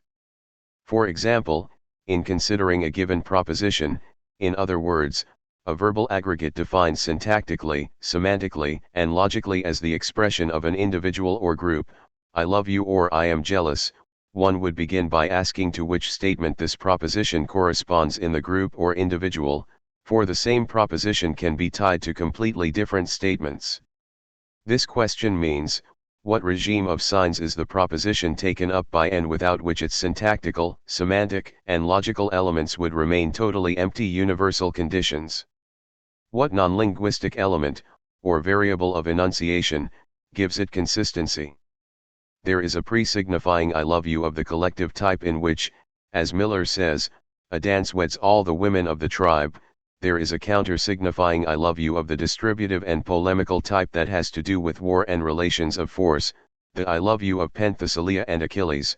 There is an I love you that is addressed to a center of significance and uses interpretation to make a whole series of signifieds correspond to the signifying chain, and there is a post-signifying or passional I love you that constitutes a proceeding beginning from a point of subjectification, then another, and yet another. Similarly, the proposition I am jealous is clearly not the same statement in the passional regime of subjectification as in the paranoid regime of signifiance. These are two distinct delusions. Second, once it has been determined which statement the proposition corresponds to in a given group or individual at a given time, one would look into the possibilities not only of mixture but also of translation and transformation into another regime, or into statements belonging to other regimes. One would look at what passes and does not pass in such a transformation, what remains irreducible and what flows. Third, one could try to create new, as yet unknown statements for that proposition, even if the result were a patois of sensual delight, physical and semiotic systems in shreds, adjectival affects, signs without significance where syntax, semantics, and logic are in collapse. This research should go from the worst to the best since it would cover precious, metaphorical, or stultifying regimes as well as cries whispers, feverish improvisations, becomings animal, becomings molecular, real transsexualities, continuums of intensity, constitutions of bodies without organs. These two poles are inseparable. They entertain perpetual relations of transformation, conversion, jumping, falling, and rising. This final research simultaneously brings into play, on the one hand, abstract machines, diagrams and diagrammatic functions, and, on the other hand, machinic assemblages, the formal distinctions they make between expression and content, and their investments of words and organs according to a relation of reciprocal presupposition. For example, the I love you of courtly love, what is its diagram, what abstract machine emerges, and what is the new assemblage? These questions apply as much to dest ratification as to the organization of strata. In short, there are no syntactically, semantically, or logically definable propositions that transcend or loom above statements. All methods for the transcendentalization of language, all methods for endowing language with universals, from Russell's logic to Chomsky's grammar, have fallen into the worst kind of abstraction, in the sense that they validate a level that is both too abstract and not abstract enough. Regimes of signs are not based on language, and language alone does not constitute an abstract machine, whether structural or generative. The opposite is the case. It is language that is based on regimes of signs, and regimes of signs on abstract machines, diagrammatic functions, and machinic assemblages that go beyond any system of semiology, linguistics, or logic. There is no universal prepositional logic, nor is there grammatically in itself, any more than there is signifier for itself. Behind statements and semioticizations there are only machines, assemblages, and movements of deterritorialization that cut across the stratification of the various systems and elude both the coordinates of language and of existence. That is why pragmatics is not a complement to logic, syntax, or semantics. On the contrary, it is the fundamental element upon which all the rest depend. November 28, 1947, How do you make yourself a body without organs? At any rate, you have one, or several. It's not so much that it pre-exists or comes ready-made, although in certain respects it is pre-existent. At any rate, you make one, you can't desire without making one. And it awaits you, it is an inevitable exercise or experimentation, already accomplished the moment you undertake it, unaccomplished as long as you don't. This is not reassuring, because you can botch it. Or it can be terrifying, and lead you to your death. It is non-desire as well as desire. It is not at all a notion or a concept but a practice, a set of practices. You never reach the body without organs, you can't reach it, you are forever attaining it, it is a limit. People ask, so what is this BWO? But you're already on it, scurrying like a vermin, groping like a blind person, or running like a lunatic, desert traveler and nomad of the steppes. On it we sleep, live our waking lives, fight and are fought, seek our place, experience untold happiness and fabulous defeats, on it we penetrate and are penetrated, on it we love. On November 28, 1947, Artaud declares war on the organs, to be done with the judgment of God, for you can tie me up if you wish, but there is nothing more useless than an organ. One experimentation, not only radiophonic but also biological and political, incurring censorship and repression. Corpus and socius, politics and experimentation. They will not let you experiment in peace. The BWO, it is already underway the moment the body has had enough of organs and wants to slough them off, or loses them. A long procession. The hypochondriac body, the organs are destroyed, the damage has already been done, nothing happens anymore. Miss X claims that she no longer has a brain or nerves or chest or stomach or guts. All she has left is the skin and bones of a disorganized body. These are her own words. To the paranoid body, the organs are continually under attack by outside forces, but are also restored by outside energies.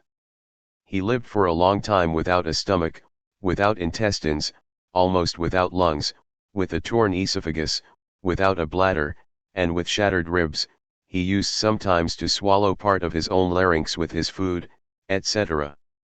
But divine miracles, rays, always restored what had been destroyed.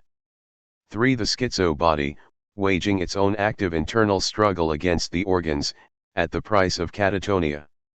Then the drugged body, the experimental schizo, the human body is scandalously inefficient. Instead of a mouth and an anus to get out of order, why not have one all-purpose hole to eat and eliminate? We could seal up nose and mouth, fill in the stomach, make an air hole direct into the lungs where it should have been in the first place. For the masochist body, it is poorly understood in terms of pain, it is fundamentally a question of the BWO. It has its sadist or whore sew it up, the eyes, anus, urethra, breasts, and nose are sewn shut. It has itself strung up to stop the organs from working, flayed, as if the organs clung to the skin, sodomized, smothered, to make sure everything is sealed tight. Why such a dreary parade of sucked dry, catatonicized, vitrified, sewn-up bodies, when the BWO is also full of gaiety, ecstasy, and dance? So why these examples? Why must we start there? Emptied bodies instead of full ones. What happened? Were you cautious enough? Not wisdom, caution. In doses. As a rule imminent to experimentation, injections of caution. Many have been defeated in this battle. Is it really so sad and dangerous to be fed up with seeing with your eyes, breathing with your lungs, swallowing with your mouth, talking with your tongue, thinking with your brain, having an anus and larynx, head and legs? Why not walk on your head, sing with your sinuses, see through your skin, breathe with your belly, the simple thing, the entity, the full body, the stationary voyage, anorexia, cutaneous vision, yoga, Krishna, love, experimentation. Where psychoanalysis says, stop, find yourself again, we should say instead, let's go further still, we haven't found our BWO yet, we haven't sufficiently dismantled ourself. Substitute forgetting for anamnesis, experimentation for interpretation. Find your body without organs. Find out how to make it. It's a question of life and death, youth and old age, sadness and joy. It is where everything is played out. Mistress, 1. You may tie me down on the table, ropes drawn tight, for 10 to 15 minutes, time enough to prepare the instruments. 2. 100 lashes at least, a pause of several minutes. 3. You begin sewing, you sew up the hole in the glands, you sew the skin around the glands to the glands itself, preventing the top from tearing, you sew the scrotum to the skin of the thighs. You sew the breasts, securely attaching a button with 4 holes to each nipple. You may connect them with an elastic band with buttonholes. Now you go on to the second phase. 4. You can choose either to turn me over on the table so I am tied lying on my stomach, but with my legs together, or to bind me to the post with my wrists together, and my legs also, my whole body tightly bound. 5. You whip my back, buttocks, thighs, 100 lashes at least. 6. You sew my buttocks together, all the way up and down the crack of my ass. Tightly, with a doubled thread, each stitch knotted. If I am on the table, now tie me to the post. 7. You give me 50 thrashes on the buttocks. 8. If you wish to intensify the torture and carry out your threat from last time, stick the pins all the way into my buttocks as far as they go. 9. Then you may tie me to the chair. You give me 30 thrashes on the breasts and stick in the smaller pins. If you wish, you may heat them red hot beforehand, all or sorn. I should be tightly bound to the chair, hands behind my back so my chest sticks out.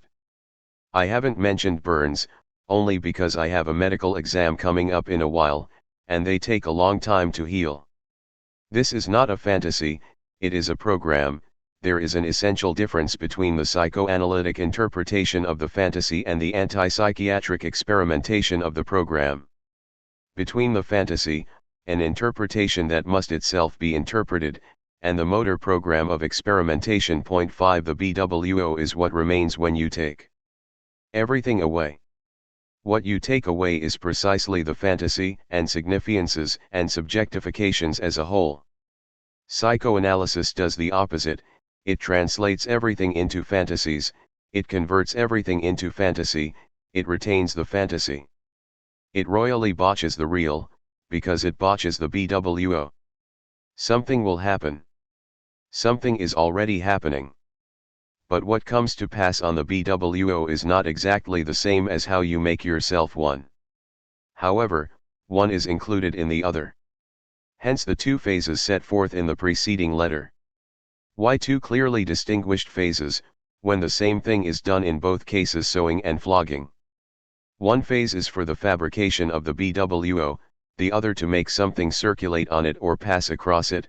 The same procedures are nevertheless used in both phases, but they must be done over, done twice. What is certain is that the masochist has made himself a BWO under such conditions that the BWO can no longer be populated by anything but intensities of pain waves. It is false to say that the masochist is looking for pain, but just as false to say that he is looking for pleasure in a particularly suspensive or roundabout way. The masochist is looking for a type of BWO that only pain can fill, or travel over, due to the very conditions under which that BWO was constituted. Pains are populations, packs, modes of king masochist in the desert that he engenders and augments. The same goes for the drugged body and intensities of cold, refrigerator waves. For each type of BWO, we must ask, 1. What type is it, how is it fabricated, by what procedures and means, predetermining what will come to pass. 2. What are its modes, what comes to pass, and with what variance and what surprises, what is unexpected and what expected. In short, there is a very special relation of synthesis and analysis between a given type of BWO and what happens on it, an a priori synthesis by which something will necessarily be produced in a given mode, but what it will be is not known, and an infinite analysis by which what is produced on the BWO is already part of that body's production, is already included in the body, is already on it, but at the price of an infinity of passages, divisions, and secondary productions. It is a very delicate experimentation, since there must not be any stagnation of the modes or slippage in type. The masochist and the drug user court these ever-present dangers that empty their woes instead of filling them. You can fail twice, but it is the same failure, the same danger. Once at the level of the constitution of the BWO and again at the level of what passes or does not pass across it. You think you have made yourself a good BWO, that you chose the right place, power, puissance, and collectivity. There is always a collectivity, even when you are alone, and then nothing passes, nothing circulates, or something prevents things from moving. A paranoid point, a point of blockage, an outburst of delirium, it comes across clearly in Speed, by William Burroughs, Jr. Is it possible to locate this danger point? Should the block be expelled, or should one instead love, honor, and serve degeneracy wherever it surfaces? To block, to be blocked, is that not still an intensity? In each case, we must define what comes to pass and what does not pass, what causes passage and prevents it. As in the meat circuit according to Lewin, something flows through channels whose sections are delimited by doors with gatekeepers, passers on point 6 door openers and trap closers, malabars, and firabras. The body is now nothing more than a set of valves, locks, floodgates, bowls, or communicating vessels, each with a proper name, a peopling of the BWO, a metropolis that has to be managed with a whip. What peoples it, what passes across it, what does the blocking? A BWO is made in such a way that it can be occupied, populated only by intensities. Only intensities pass and circulate. Still, the BWO is not a scene, a place, or even a support upon which something comes to pass. It has nothing to do with fantasy, there is nothing to interpret. The BWO causes intensities to pass, it produces and distributes them in a spatium that is itself intensive, lacking extension. It is not space, nor is it in space, it is matter that occupies space to a given degree to the degree corresponding to the intensities produced. It is non-stratified, unformed, intense matter, the matrix of intensity, intensity equals 0, but there is nothing negative about that 0, there are no negative or opposite intensities. Matter equals energy. Production of the real as an intensive magnitude starting at 0. That is why we treat the BWO as the full egg before the extension of the organism and the organization of the organs, before the formation of the strata, as the intense egg defined by axes and vectors, gradients, and thresholds, by dynamic tendencies involving energy transformation and kinematic movements involving group displacement, by migrations, all independent of accessory forms because the organs appear and function here only as pure intensities. 7 The organ changes when it crosses a threshold, when it changes gradient.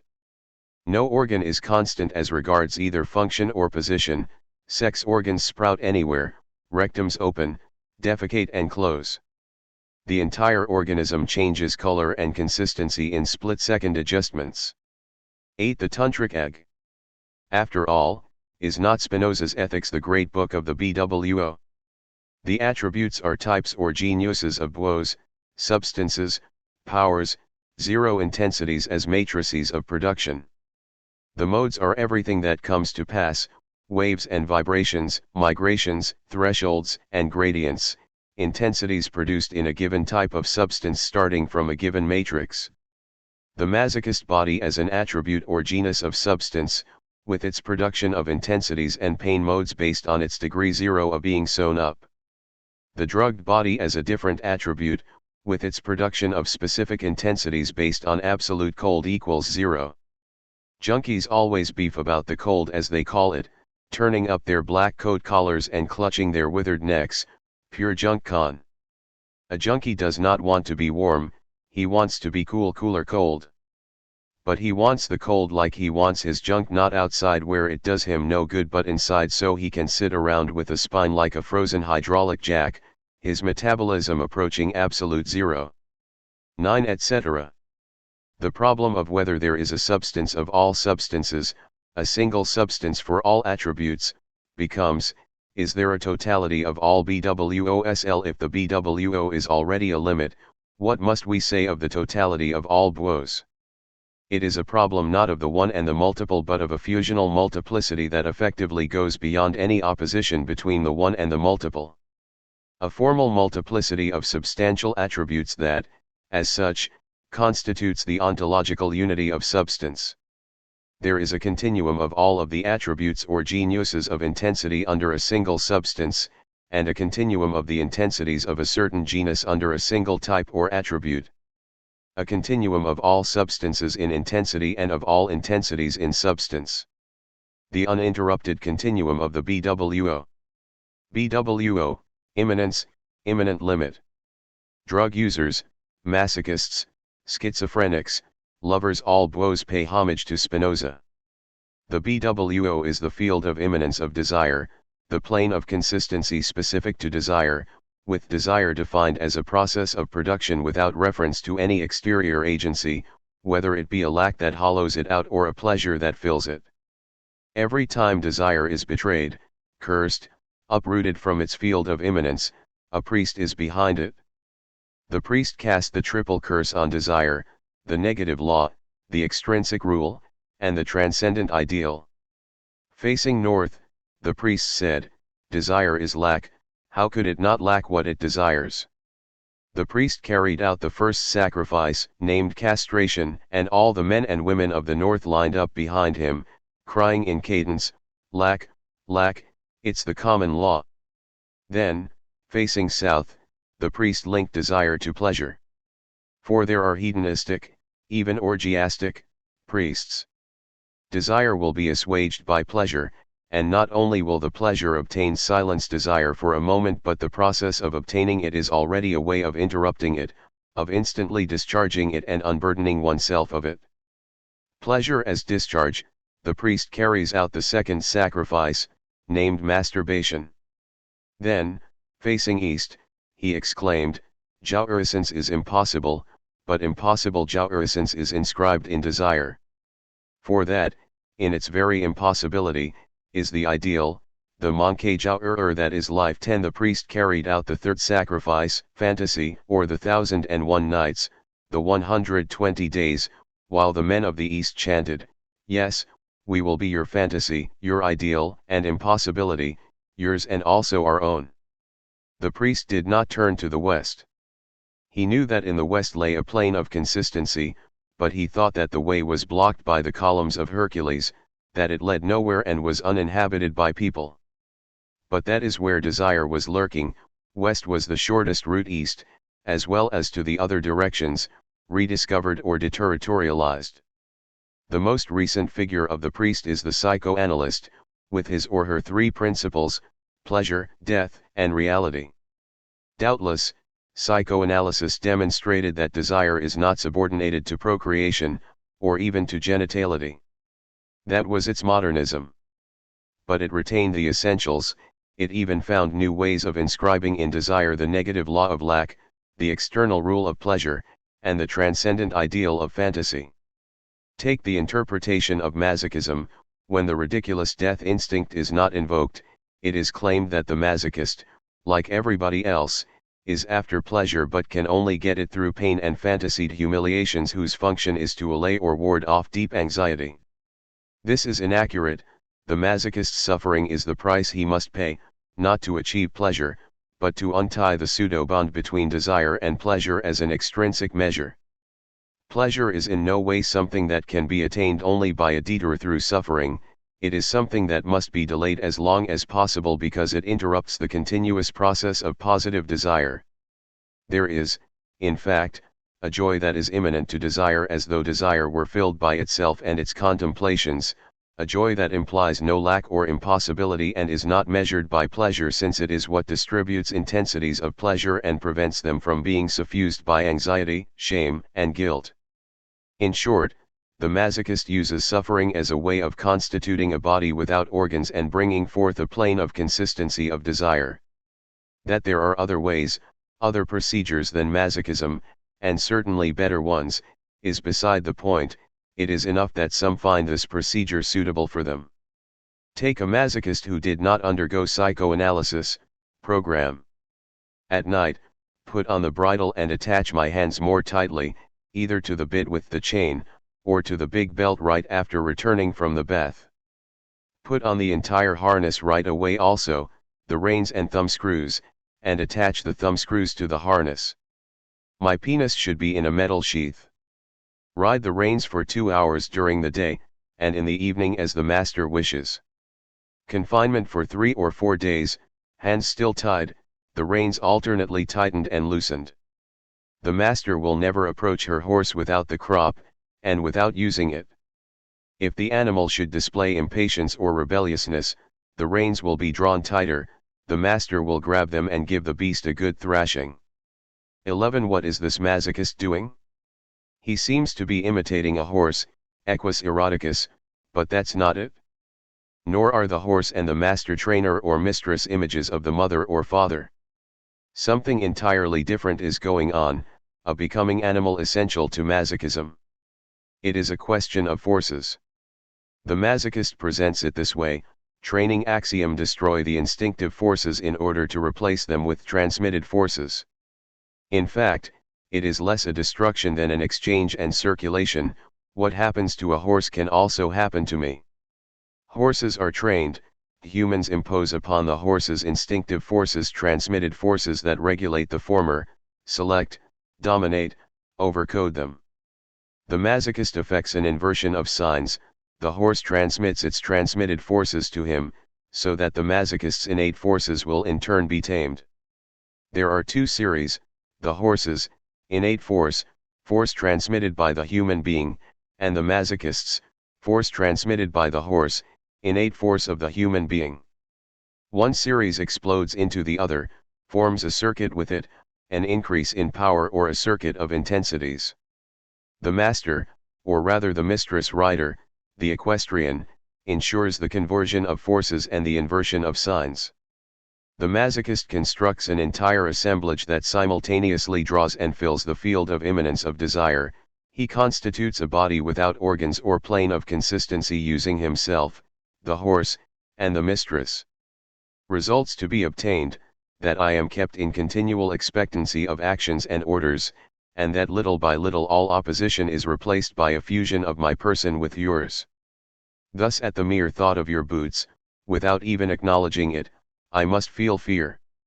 In this way, it will no longer be women's legs that have an effect on me, and if it pleases you to command me to receive your caresses, when you have had them and if you make me feel them, you will give me the imprint of your body as I have never had it before and never would have had it otherwise. 2 legs are still organs, but the boots now only determine a zone of intensity as an imprint or zone on a BWO. Similarly, or actually in a different way, it would be an error to interpret courtly love in terms of a law of lack or an ideal of transcendence. The renunciation of external pleasure, or its delay, its infinite regress, testifies on the contrary to an achieved state in which desire no longer lacks anything but fills itself and constructs its own field of immanence. Pleasure is an affection of a person or a subject. It is the only way for persons to find themselves in the process of desire that exceeds them. Pleasures, even the most artificial, are reterritorializations. But the question is precisely whether it is necessary to find oneself. Courtly love does not love the self, any more than it loves the whole universe in a celestial or religious way.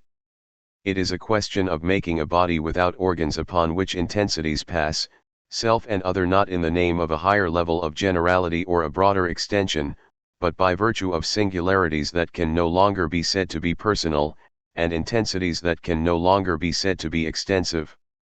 The field of immanence is not internal to the self, but neither does it come from an external self or a non-self.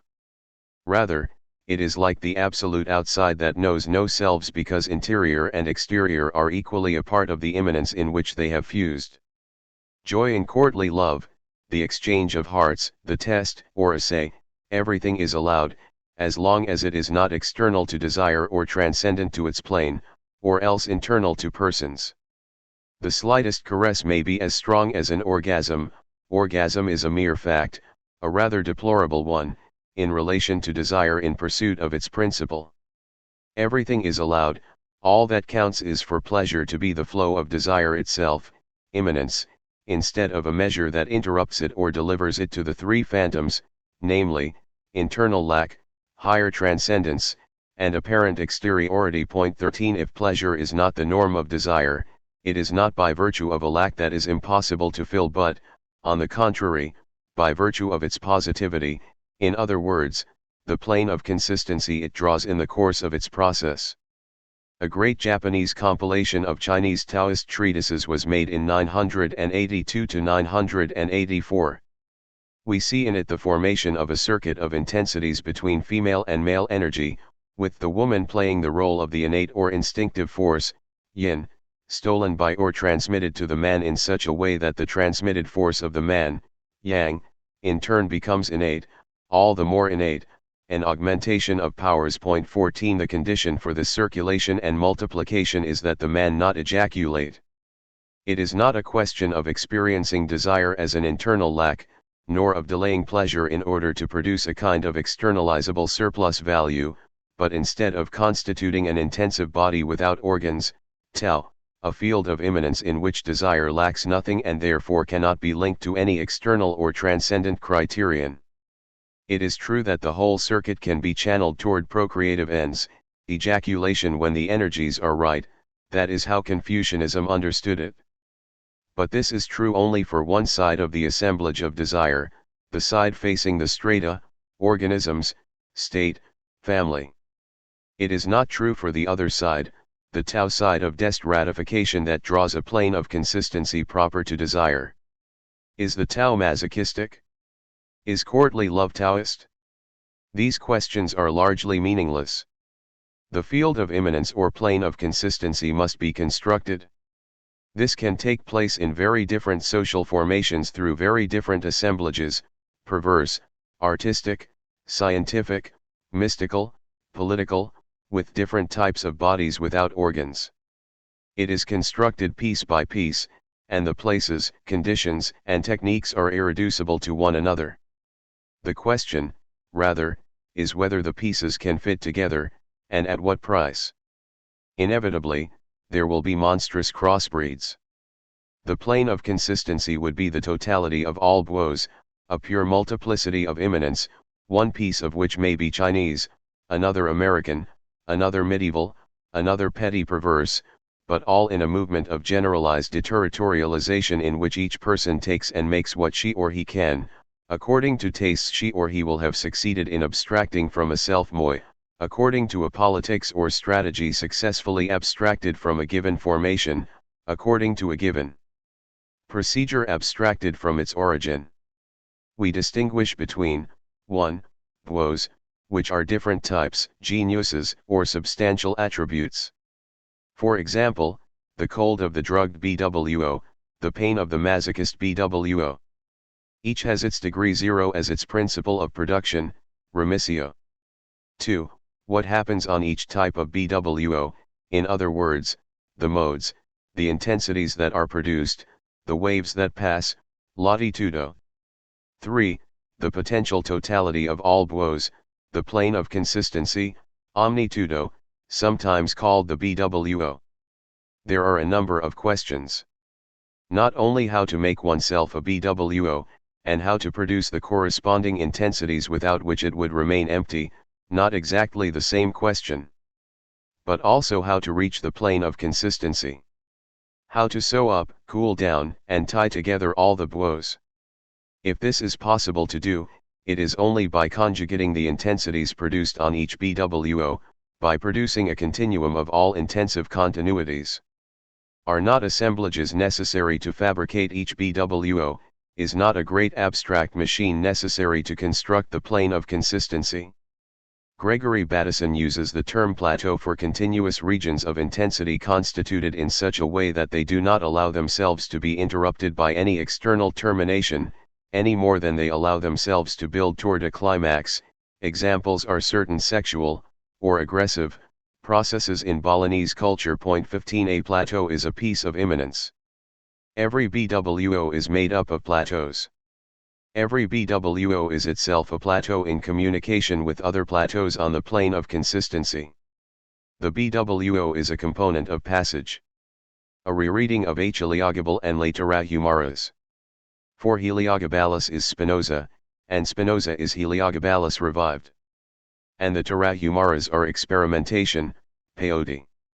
Spinoza, Heliogabalus, and experimentation have the same formula: anarchy and unity are one and the same thing, not the unity of the one, but a much stranger unity that applies only to the multiple. 16 These two books by Artaud express the multiplicity of fusion, fusionability as infinite zero, the plane of consistency, matter where no gods go, principles as forces, essences, substances, elements, remissions, productions, manners of being or modalities as produced intensities, vibrations, breaths, numbers. Finally, the difficulty of reaching this world of crowned anarchy if you go no farther than the organs, the liver that turns the skin yellow, the brain racked by syphilis, the intestines that expel filth, and if you stay locked into the organism, or into a stratum that blocks the flows and anchors us in this, our world. We come to the gradual realization that the BWO is not at all the opposite of the organs. The organs are not its enemies. The enemy is the organism. The BWO is opposed not to the organs but to that organization of the organs called the organism. It is true that Artaud wages a struggle against the organs, but at the same time what he is going after, what he has it in for, is the organism. The body is the body. Alone it stands. And in no need of organs. Organism it never is. Organisms are the enemies of the body. 11 The BWO is not opposed to the organs, rather, the BWO and its true organs, which must be composed and positioned, are opposed to the organism, the organic organization of the organs. The judgment of God, the system of the judgment of God, the theological system, is precisely the operation of he who makes an organism, an organization of organs called the organism, because he cannot bear the BWO, because he pursues it and rips it apart so he can be first, and have the organism be first. The organism is already that, the judgment of God, from which medical doctors benefit and on which they base their power. The organism is not at all the body, the BWO, rather, it is a stratum on the BWO, in other words, a phenomenon of accumulation, coagulation, and sedimentation that, in order to extract useful labor from the BWO, imposes upon it forms, functions, bonds, dominant and hierarchized organizations, organized transcendences. The strata are bonds, pincers. Tie me up if you wish. We are continually stratified. But who is this we that is not me, for the subject no less than the organism belongs to and depends on a stratum? Now we have the answer. The BWO is that glacial reality where the alluvions, sedimentations, coagulations, foldings, and recoilings that compose an organism and also a signification and a subject occur.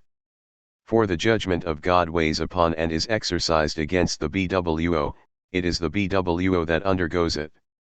It is in the BWO that the organs enter into the relations of composition called the organism. The BWO howls, they've made me an organism. They've wrongfully folded me. They've stolen my body. The judgment of God uproots it from its immanence and makes it an organism, a signification, a subject. It is the BWO that is stratified. It swings between two poles, the surfaces of stratification into which it is recoiled, on which it submits to the judgment, and the plane of consistency in which it unfurls and opens to experimentation. If the BWO is a limit, if one is forever attaining it, it is because behind each stratum, encasted in it, there is always another stratum. For many a stratum, and not only an organism, is necessary to make the judgment of God. A perpetual and violent combat between the plane of consistency, which frees the BWO, cutting across and dismantling all of the strata, and the surfaces of stratification that block it or make it recoil. Let us consider the three great strata concerning us, in other words, the ones that most directly bind us, the organism, signifiance, and subjectification. The surface of the organism, the angle of signifiance and interpretation, and the point of subjectification or subjection. You will be organized, you will be an organism, You will articulate your body, otherwise you're just depraved. You will be signifier and signified, interpreter and interpreted, otherwise you're just a deviant. You will be a subject, nailed down as one, a subject of the enunciation recoiled into a subject of the statement, otherwise you're just a tramp. To the strata as a whole, the BWO opposes disarticulation, or N-articulations, as the property of the plane of consistency, experimentation as the operation on that plane, no signifier, never interpret, and nomadism as the movement, keep moving, even in place, never stop moving, motionless voyage, desubjectification. What does it mean to disarticulate, to cease to be an organism? How can we convey how easy it is, and the extent to which we do it every day? And how necessary caution is, the art of dosages, since overdose is a danger. You don't do it with a sledgehammer, you use a very fine file. You invent self-destructions that have nothing to do with the death drive. Dismantling the organism has never meant killing yourself, but rather opening the body to connections that presuppose an entire assemblage, circuits, conjunctions, levels and thresholds, passages and distributions of intensity, and territories and deterritorializations measured with the craft of a surveyor. Actually, dismantling the organism is no more difficult than dismantling the other two strata, signifiance and subjectification. Signifiance clings to the soul just as the organism clings to the body, and it is not easy to get rid of either. And how can we unhook ourselves from the points of subjectification that secure us, nail us down to a dominant reality? Tearing the conscious away from the subject in order to make it a means of exploration, tearing the unconscious away from signifiance and interpretation in order to make it a veritable production, this is assuredly no more or less difficult than tearing the body away from the organism. Caution is the art common to all three. If in dismantling the organism there are times one courts death, in slipping away from signifiance and subjection one courts falsehood, illusion and hallucination and psychic death. Art taught weighs and measures every word. The conscious knows what is good for it and what is of no value to it, it knows which thoughts and feelings it can receive without danger and with profit, and which are harmful to the exercise of its freedom. Above all, it knows just how far its own being goes, and just how far it has not yet gone or does not have the right to go without sinking into the unreal, the illusory, the unmade, the unprepared, a plane which normal consciousness does not reach but which Siguri allows us to reach, and which is the very mystery of all poetry. But there is in human existence another plane, obscure and formless, where consciousness has not entered, and which surrounds it like an unilluminated extension or a menace, as the case may be. And which itself gives off adventurous sensations, perceptions. These are those shameless fantasies which affect an unhealthy conscience. I too have had false sensations and perceptions and I have believed in them. 18. You have to keep enough of the organism for it to reform each dawn, and you have to keep small supplies of signifiance and subjectification, if only to turn them against their own systems when the circumstances demand it, when things, persons, even situations, force you to, and you have to keep small rations of subjectivity in sufficient quantity to enable you to respond to the dominant reality. Mimic the strata. You don't reach the BWO, and its plane of consistency, by wildly destratifying. That is why we encountered the paradox of those emptied and dreary bodies at the very beginning. They had emptied themselves of their organs instead of looking for the point at which they could patiently and momentarily dismantle the organization of the organs we call the organism.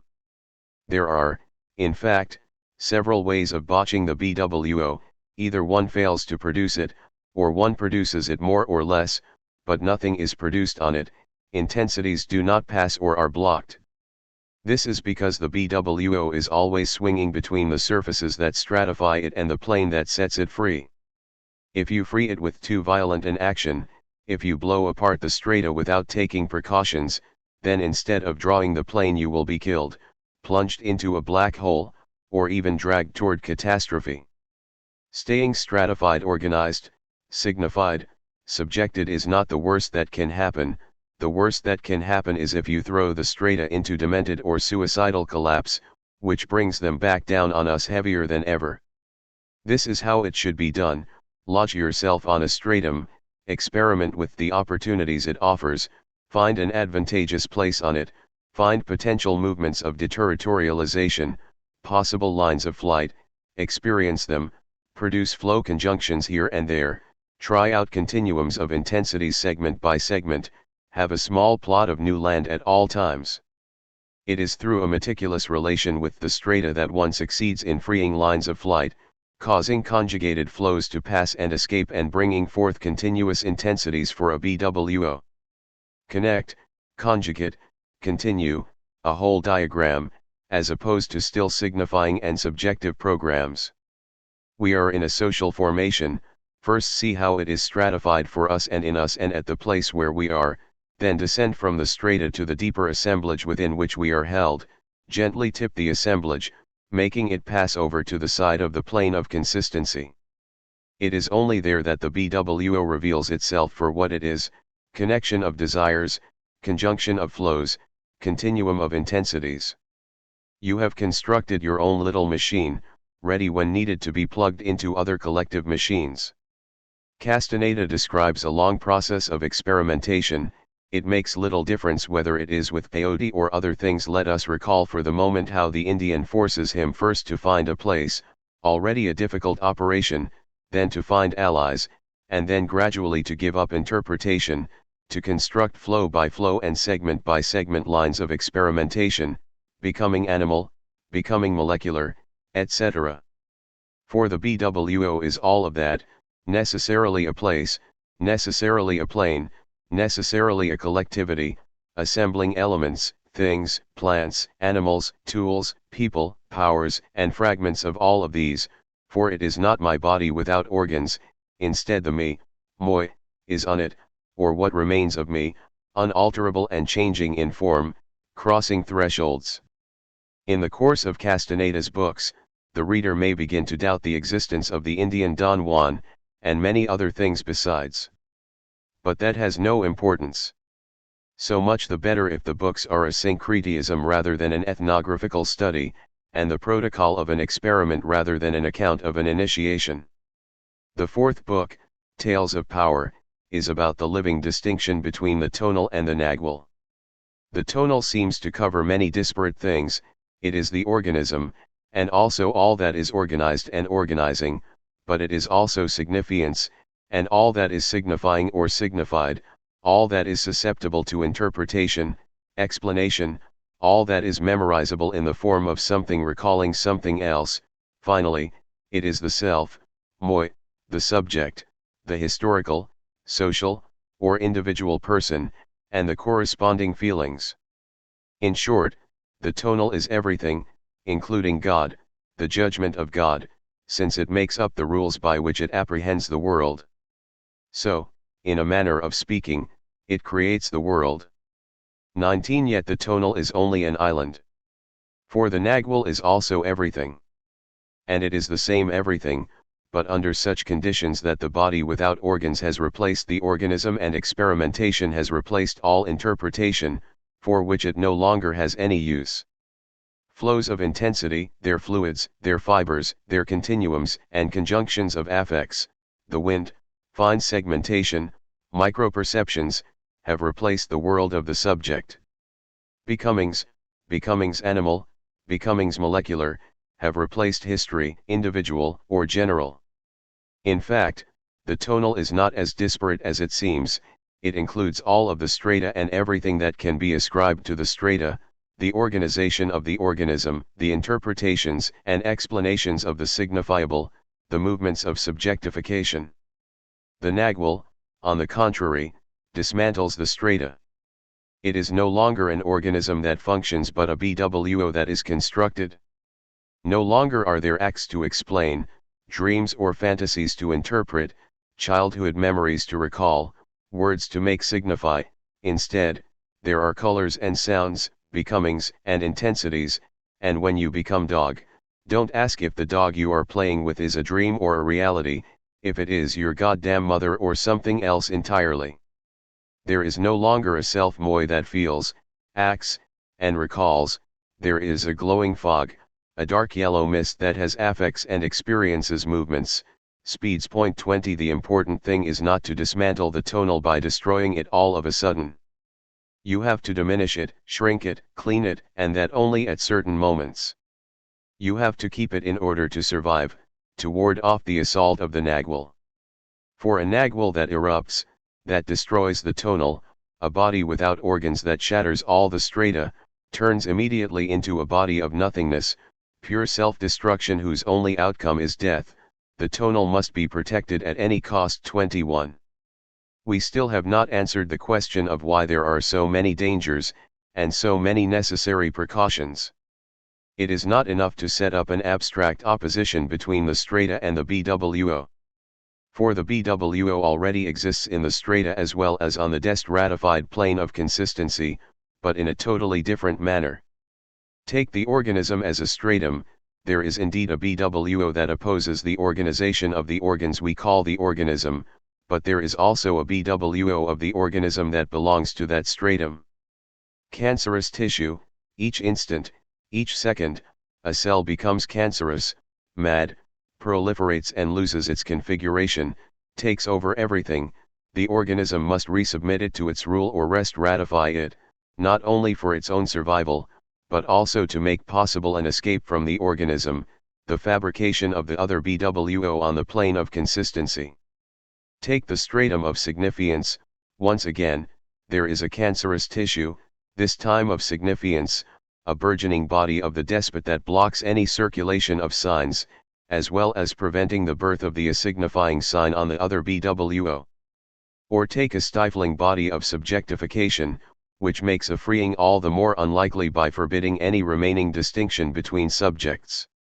Even if we consider given social formations, or a given stratic apparatus within a formation, we must say that every one of them has a BWO ready to gnaw, proliferate, cover, and invade the entire social field, entering into relations of violence and rivalry as well as alliance and complicity.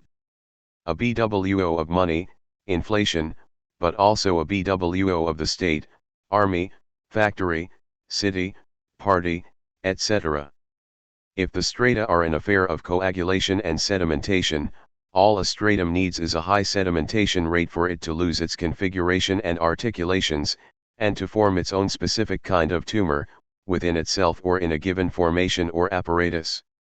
The strata spawn their own BWOs, totalitarian and fascist BWOs, terrifying caricatures of the plane of consistency.